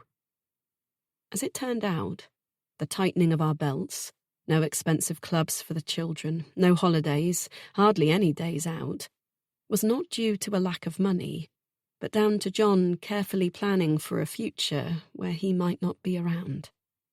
By the time he was too unwell to work, the house was paid off, and I was set for life. He told me he wanted me to be free to choose, that now, if I wanted to, I could afford to retrain and go back to work, hire a tutor for the children, or send them to a small private school. He said he never wanted me to feel trapped, and perhaps it was being presented with a world of opportunity, but I realised as he spoke that what I most wanted, as it turned out, was exactly what I already had. I wanted to raise my children myself, be with them every moment I could, because if there was one thing John's illness had taught me, it was that life is over far too fast, that these moments with my children, having the privilege of watching them grow and change before my eyes, to see their first steps at each new stage of life, was something I wanted to cherish. Perhaps in the future I would be a fancy career woman with a hand-stitched suit and a personalised briefcase. But not yet. Not now. There was one other thing John brought up as he'd explained the truth of our financial situation to me, and it had made my heart burst with love to realise how much thought he'd already given the matter before mentioning it. He told me he wanted to give Hannah a gift. A final round of IVF, and another shot at having the baby we knew she so desperately wanted. He explained how he couldn't bear to turn his back on her, and how he truly believed that if she were to conceive a baby, it would be the start of a new beginning, a catalyst to repairing the friendship we'd once valued so much. There had been trepidation on my part. I had still been so angry, bitter even. The emotions of that traumatic day, intertwined with the memories of seeing John collapse and hearing that I was going to lose him, had made any chance of reconciliation seem quite impossible. Hannah, though she'd kept her promise to support me whether I wanted her to or not, had still been someone I had needed to keep at arm's length. I hadn't wanted to let her close, hadn't been able to trust her, though I knew she was sorry and hurting for her own reasons. I'd been resistant, confused, but in the end, I couldn't deny John his wish, and so I agreed to put forward the offer to her. Her expression when I'd sat her down to have the conversation had told me everything I needed to know, how much this chance meant to her, how much she'd been pushing down her grief to be able to step up for me, and the moment she gratefully accepted John's gift, something had begun to thaw between us. I'd enjoyed seeing the smug smile on John's face as he watched us begin to rebuild what I thought was broken beyond repair. I knew he was relieved, and though I never said it, I was too. I had missed her more than I dared to admit. William finished rigging his dinghy, deftly tying a final knot before turning to help Maisie with hers, her little fingers struggling with the rope. I watched him tie her sail to the boom, securing the main sheet, with the instructor's keen eye checking it was all completed safely. Maisie picked up her rudder, confidently attaching it and smiling up at William, who gave her an enthusiastic high five. He passed her the dagger board, and together they secured the elastic strap, then stood back, bouncing on their toes as they waited for permission to launch. I grinned, thinking back to the day John had led us all outside to the driveway, pointing a skinny finger as a jovial man unloaded the 2 little Optimist sailing dinghies. John breathlessly telling me that he'd paid for a year of lessons up front at the local kids' sailing club. The smile on his face and the squeals of our children would be imprinted on my mind forever. Watching them on the water, living the adventures of the childhood I'd adored, free as the wind, made me feel that everything would be okay, and I was sure that it had been healing for both of them. John had lived just long enough to see their first lesson. I'd brought him down to the beach, and he'd refused a wheelchair, though I knew he needed one, insisting he wanted to hear the crunch of the shingle beneath his feet, that he wanted to walk right up to the water and feel the waves cool on his toes, though it was well into autumn by then, and I knew how the cold seeped into his bones, racking his body with convulsive shivers. I'd held my tongue, refusing to spoil the moment, supporting his elbow as he walked. Hannah, true to her word, always there for us, had supported his other, and the 3 of us had moved slowly down the beach, listening to the sounds of the circling gulls, the excited screams and shouts of the little group of children, all keen to get out on the water. Maisie, turning to see her dad approaching, had dropped her life jacket on the ground and rushed over to wrap her arms around his waist, whispering, "Thank you, Daddy. I always wanted to do this," before sprinting back to the group. I hadn't missed the tears that streamed freely down John's face as he watched our sweet girl move with more confidence and self-possession than we'd known she had in her. It seemed that, like me, she was made for the water. "Are they wearing sun cream? It's going to be scorching this afternoon." I turned my head, squinting, to see Hannah waddling across the shingle towards me, one hand held protectively across her enormous bump, the other clutching 2 lemonade lollies she'd bought from the van on the road. "Smothered," I said, grinning as I took the lolly she offered, tearing open the packet before it could melt. "Don't you wish we were going out there today?" I sighed, smiling as William began sharing sailing facts with the instructor, his voice reaching us loud and clear as he told the fascinated group about Viking longships and how ahead of their time they were. Hannah laughed warmly. "Have you seen me lately? If I dared to get in one of those dinghies, I'd capsize it in half a minute. I have literally no balance." Ella, hearing Hannah's voice, turned in the sand and held up her arms, babbling loud, comical instructions. Hannah smiled. "You want a cuddle, baby girl? Come here then, you sandy little urchin." She grinned, scooping my daughter into her arms and kissing her cheek. Ella patted Hannah's round belly with a gentle open palm.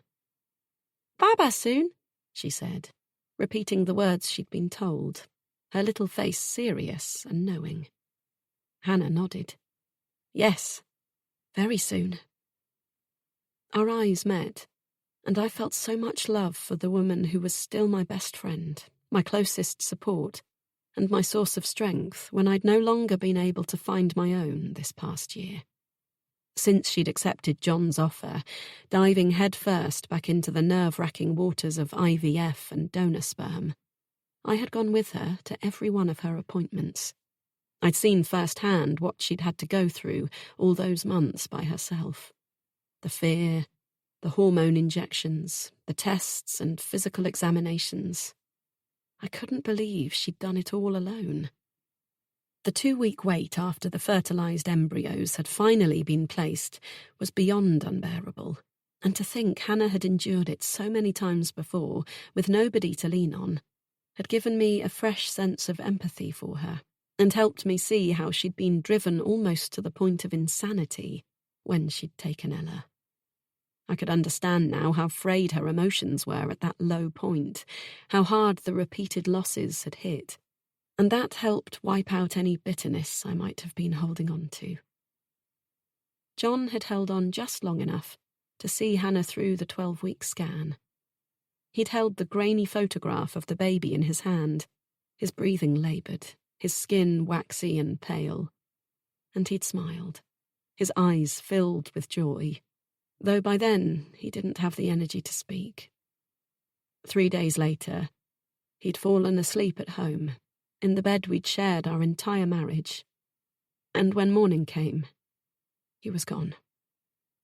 His last moments were filled with love, surrounded by family, and though I'd sobbed, I hadn't felt angry that he'd been stolen from us. I'd felt lucky to have known such a man. Ella wriggled in Hannah's arms, and she lowered her down to the sand to explore.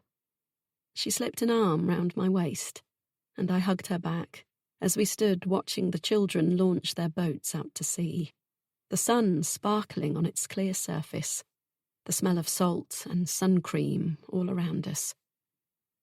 I missed John 1,000 times a day, but I wasn't alone, and I knew I never would be. That was something to be grateful for. Thanks for listening to Save My Daughter by Sam Vickery, read by Tamsin Kennard, produced by Audio Factory for Saga Egmont.